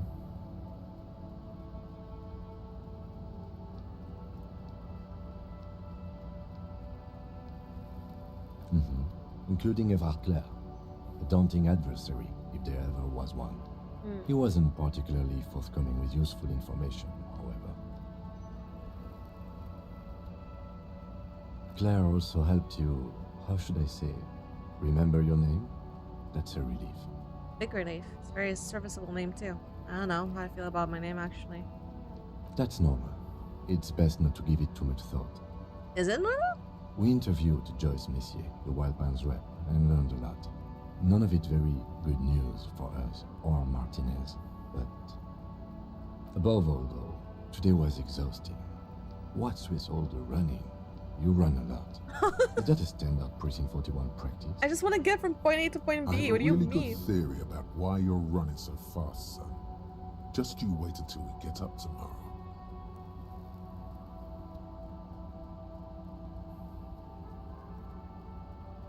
I don't know why I do the It's things I do. impressive, especially for a man your age, and in those hills.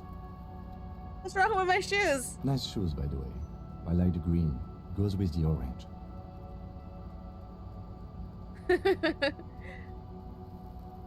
So what are our powers exactly, Darcian? They're quite limited, actually. The power officers of the Revachol Citizens Militia exercise most frequently is imposing fines of up to 1,000 real for offenses, in accordance with an interdepartmental schedule. Yes, although indirectly, as citizens can always request records from their local station.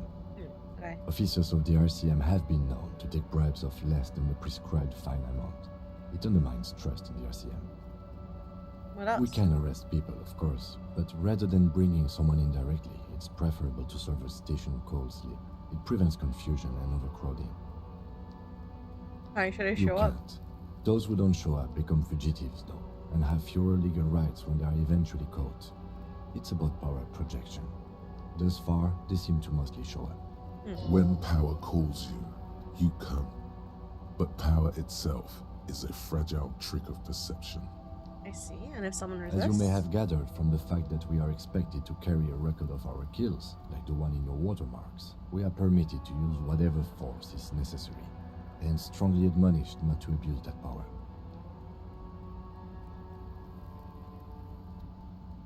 What happens to people we convict? We don't convict. We arrest and send them to coalition government courts in Couron and La Delta. The prosecution works off our testimonies and records, which is why it's paramount to keep them. Okay, so if we kill someone while on You have duty. to supply compelling evidence for why it was necessary to use lethal force. In these cases, your partner is usually your witness. Well, that sounds like a loophole. Not a good position to be in, by the way. Internal Affairs handles these cases thoroughly, by cross-examining you for inconsistencies. It is hard to cover for anyone. I feel like if your partner's covering for you... The coalition anyway. government, and the moral intern more broadly. The RCM was formed by the coalition government to restore order in the international zone after the revolution. So we did. Now we attempt to maintain that order. No more, no less. Or perhaps it is better to say we were allowed to form. It's a point of contention whether the citizens of Revachol or the coalition government founded the RCM. Be sentimental if you like. Either way, the moral intern leases us the right to keep the peace in this city, and they will take it away if we misuse it. The Moral Tyrann... The Moralist International are the world's largest political organization. You know who they are. They have been running this place after the revolution failed. If I didn't know, how would you describe them? They're a union of center-left and center-right parties across the Real Belt. Our coalition government is just one of its many projects. They also run the ICP, EPIS, most intergovernmental organizations in the world. What do they believe in? What do they believe in? They are Dolorians. They believe they continue the humanist project set forth by Her Innocence Dolores Day 4 centuries ago. Others say they are just technocrats. What is their symbol? Interesting question. It's a blue forget-me-not. Their motto is love, compassion, self-discipline. I think you can gauge what they want you to think of them from that. Something ominous. Something even a little feminine, but in a strict manner. What's Dolores Day? A historic figure? The author of the modern age? You will have to look elsewhere for opinions. The subject of humanism is too abstract for me. For you, she is something painful, though it's hard to say why. Why? Okay. What do you think of The them? moral intern are a fact. I try not to have opinions on facts until they change. And it doesn't look like that's about to happen. It is more than that. There's some kind of affection in him. You like them? Yes, I did, when I was younger. In my 20s, I considered myself a moralist. A blue forget-me-not, a piece of the sky. They're not all that bad, but the years have changed that. I don't know what I believe in now. No, I believe in the RCM. That's enough for me. Do you? Things are bad out there. Points to the city. We need them here, giving us the right police. Ravenclaw. You've done an awful job here. Have you seen the place? This isn't humanism. We are stooges of the world's biggest rights organization protecting burgers' rights. Mutter silently. Immigrants, liberal, hips, fucking men are turning into a what? I don't know.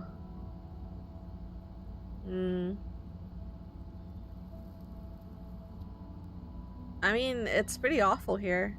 We are in what is called the twilight of international law. The laws we claim to enforce come from the MI. Without them, we are simply vigilantes.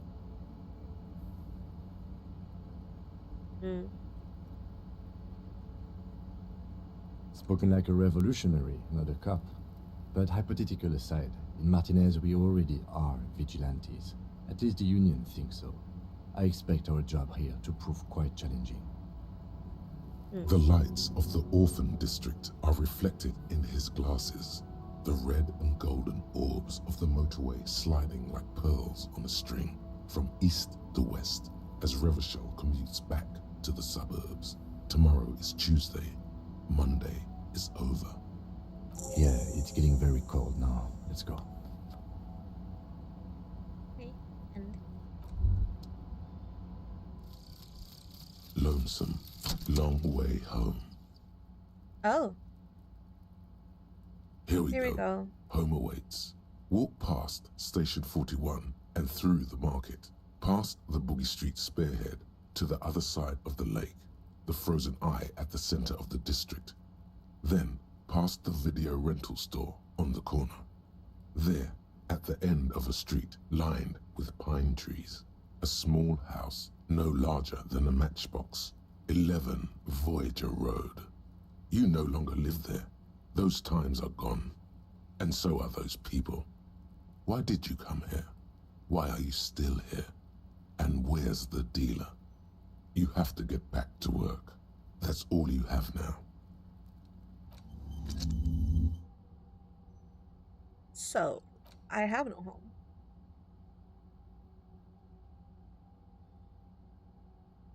Okay. Well. This one is done. Okay. I go to bed. Do I heal all my stuff after sleep? See you in the morning. Okay, so long. Bye. Can I shower? I can't. Stinky. Okay.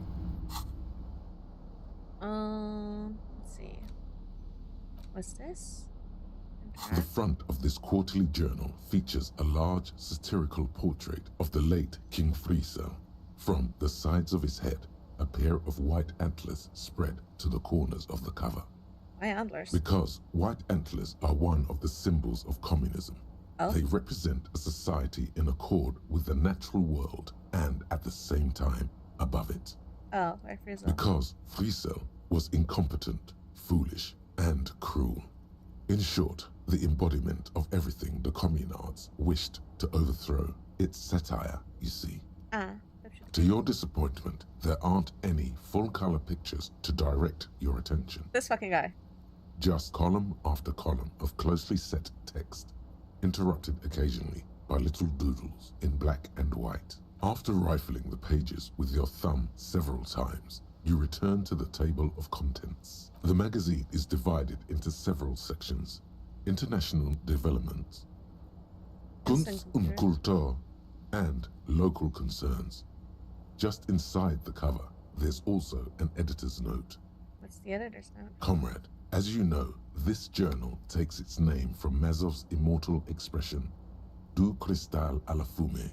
This was his way of describing the way the rigid, crystalline structures of capitalist ideology turned to smoke under communism. But, like the structures of capitalist ideology, we too are at risk of going à la fumée. Unlike many publications which are content to spoon-feed their readers reassuring drivel, La Fumée is committed to telling the radical truth, even when that truth may drive away potential subscribers. So please, if you value our radical Mazovian perspective on contemporary politics, culture, and international affairs, please consider subscribing today. Yours in struggle, the editors. You flip back to the front of the magazine. The table of contents unfolds before you. Let's see what they mean by local Unsurprisingly, much of this section is taken up with articles declaring unqualified support for the dock workers' strike. You skim the headlines. Paint the harbor red and white. Martinez tames the wild pines. Finally, there's a brief article by the writer, G. Martin, accusing the owner of the Capeside apartments of illegally attempting to evict certain communist tenants simply for not having paid their rent.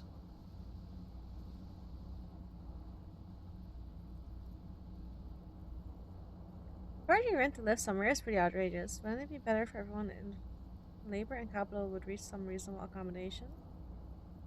According to these editorials, there can be no accommodation with the forces of international capital or their mucilaginous allies in the coalition. Why do communists love puerile insults? And they wonder why they're always being left out in the cold. This is about coalition. Judging from the context, it's something very large and fundamental. You should probably know about it already, honestly. You flip back to the front of the magazine. The table of contents unfolds before you. This section includes a long, tedious critique of the latest round of free trade negotiations between the EPIS nations and the Free State of Semenine. You also skip over an article about heavy fuel oil smuggling along the Messina border. Something about bear wrestling in Samara. Book riots in Yugograd. Face it, you really aren't interested in foreign affairs. You're not even sure where most of these countries are. You flip back to the front of the magazine. The table of contents unfolds before you. It takes a moment, but gradually it dawns on you that Kunst und Kultur must mean arts and culture.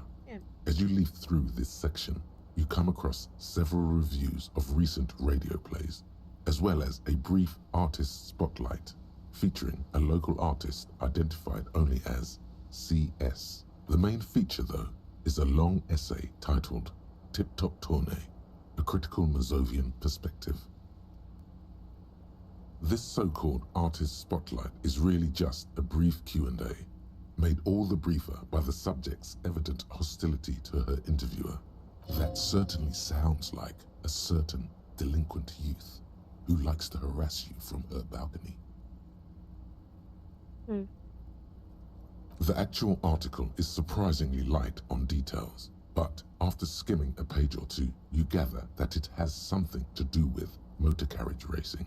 If you don't follow it, you only ever hear about the ludicrous sponsorships and obscene death toll. What did they say about the You think you're settling in for a relaxing recap of the most recent season, maybe sprinkled with some nice anecdotes about a few of the more colorful drivers.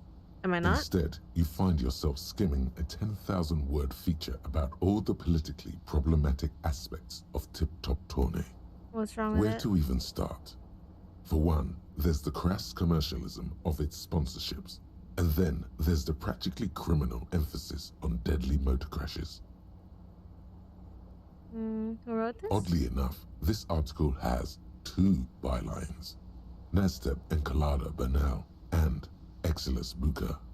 What's about sponsorships? Under capitalism, the article says, every pursuit has its price. Every pleasure, even one as elemental as the joy of racing others around a track, is reduced to an advertising opportunity. Thus, the so-called tourney becomes a competition between increasingly meaningless brand signifiers. Your discount laundry detergent racing against a pack of Astra cigarettes, or even a fritter. Right, but then you get to see them crash. And How that about precisely is what's problematic about it. Were it not for the promise of random, spectacular violence, audiences would quickly lose interest.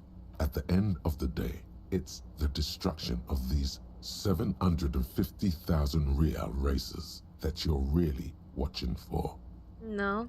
Sure, you think that, but subconsciously, it's the visions of brand names being engulfed in flames that you crave. Well, I don't know because I don't watch races. This flimsy magazine is right. Deep down, you know the only true stakes are life and glory, or death by fiery dismemberment. I guess I've never thought about it. That's much. because you haven't been reading critically. But don't worry. The whole point of these sorts of articles is to let someone else read critically for you. You flip back to the front of the magazine. The table of contents unfolds before you. I already read all of it. Okay. Alright, let's put him to bed. The bed is cold and not particularly inviting, but it's yours. Will this save it? The sheets feel at once coarse and clammy against your skin. Ew. The bed sags beneath your weight as you stretch out and finally close your eyes. And then sleep doesn't come. But I want to sleep. Obviously, you're in bed with your eyes closed, but it's not happening. Why? Maybe it's the bed's fault. Pillow? Its synthetic filling has separated into hard lumps. The pillowcase smells oddly. Ew, check the blanket. It barely covers your toes, stretching over your soft belly. This is your body here, intimate and warm, breathing. Under your thrumming eyelids, you see a dizzying array of colors. You won't get off this carousel quite Over so to easily. the other side. It's a little better. Colors, scenes, and half-formed phrases still litter your mind. Part of you is still trying to solve the case, isn't it? Who killed him? Something to do with, what was it that the lieutenant said? Union? And it's gone again. Your thoughts lost between the slowing brain waves. No more thoughts. Your breathing steadies. A great silence washes over you until your eyelids twitch in your sleep and images start forming. Images of what?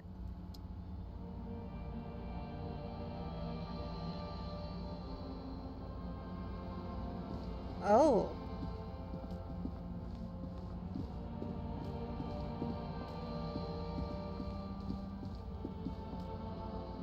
Oh.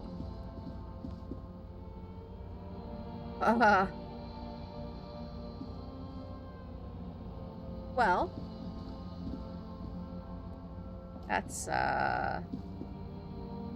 That's something to dream about, I guess. Jesus. I talked to it. Okay, great. Do you remember the scent of your childhood?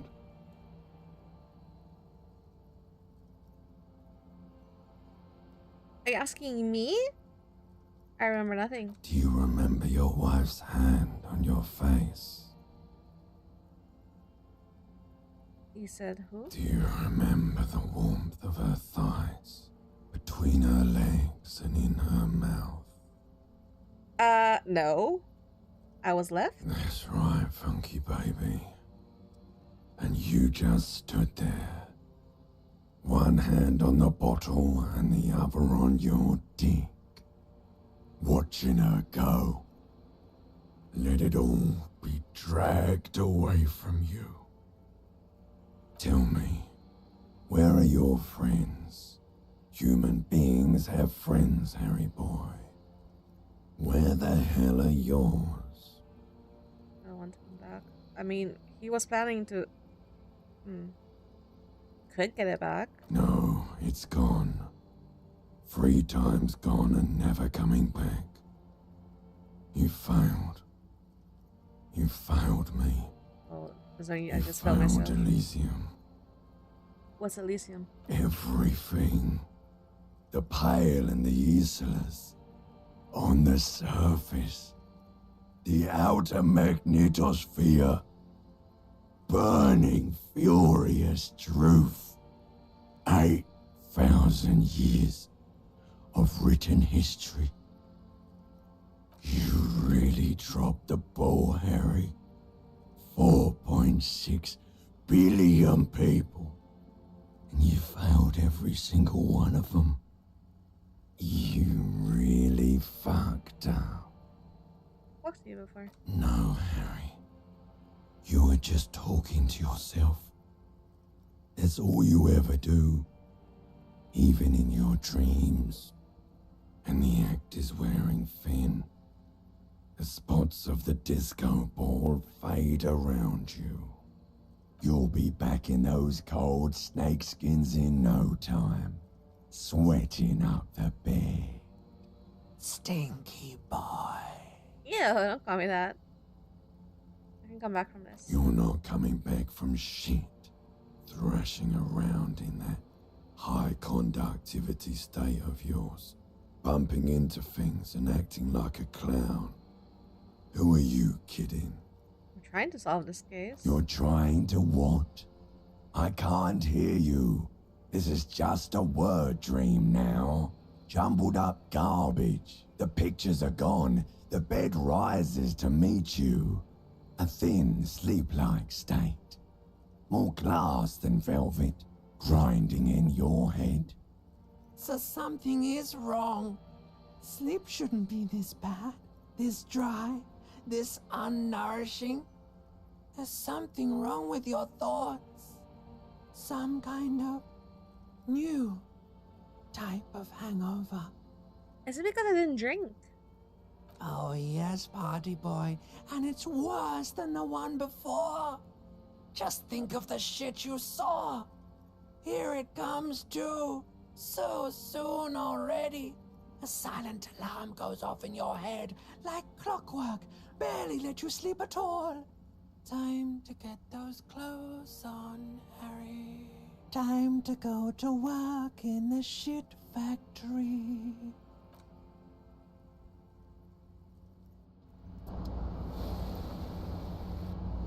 Oh, I did get all my stuff back. Even though I didn't sleep well. At all. It's 7:30. Wow, at least you wake up fucking diligently and on time. God damn. Good going, buddy. What the hell was that? I just had the most beautiful dream. Uplifting, rejuvenating. Oh, just a dream. You have ones like that all the time. You feel even worse this morning than you did last night.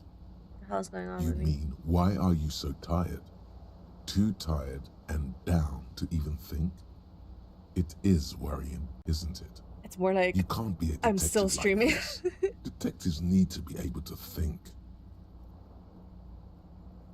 Why is this It's happening? just that your heart has finally pumped all the speed out of your system, Buster. I am detoxing. Time Okay. to get some more. Don't do that. Stay strong. The hangover will wear off.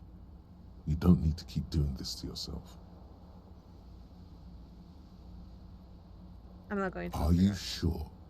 Ready to live as this pathetic shell of yourself for days? Basically, a week. Let's be honest, 2 weeks. Maybe 3. You won't make it. Half the town will be dead by then. You will be fired. They won't be dead. Suit yourself, slow, sad shell man. See how you do without your spark. Jesus Christ. That guy sucks. He's constantly trying to get me to drink and shit. Oh my god. Alright. Can I save? Yes. Okay. Save. Good. 9 hours? Yeah, I was... main menu. Confirm. I've been trying to do this one thing the entire day, and I only recently got to do it, which is removing the corpse from the from the fucking tree. But I got through the first day, which is like the length of an actual day, so that's interesting. Fucking confirm. Gloomy. Where? Oh, you mean the little blanket thingy? Yeah. It's nice. It's soft.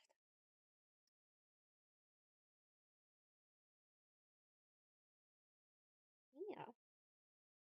I thought I had the pillow here, but because I have the same pillow you do, but it's on the bed. Oh, when I swapped the seat. Oh yeah, yeah. The Kuromi butt. Oh, my shoulders. Oh my god. How are you? How was work? What day is it? It's Thursday. Yeah. How was work?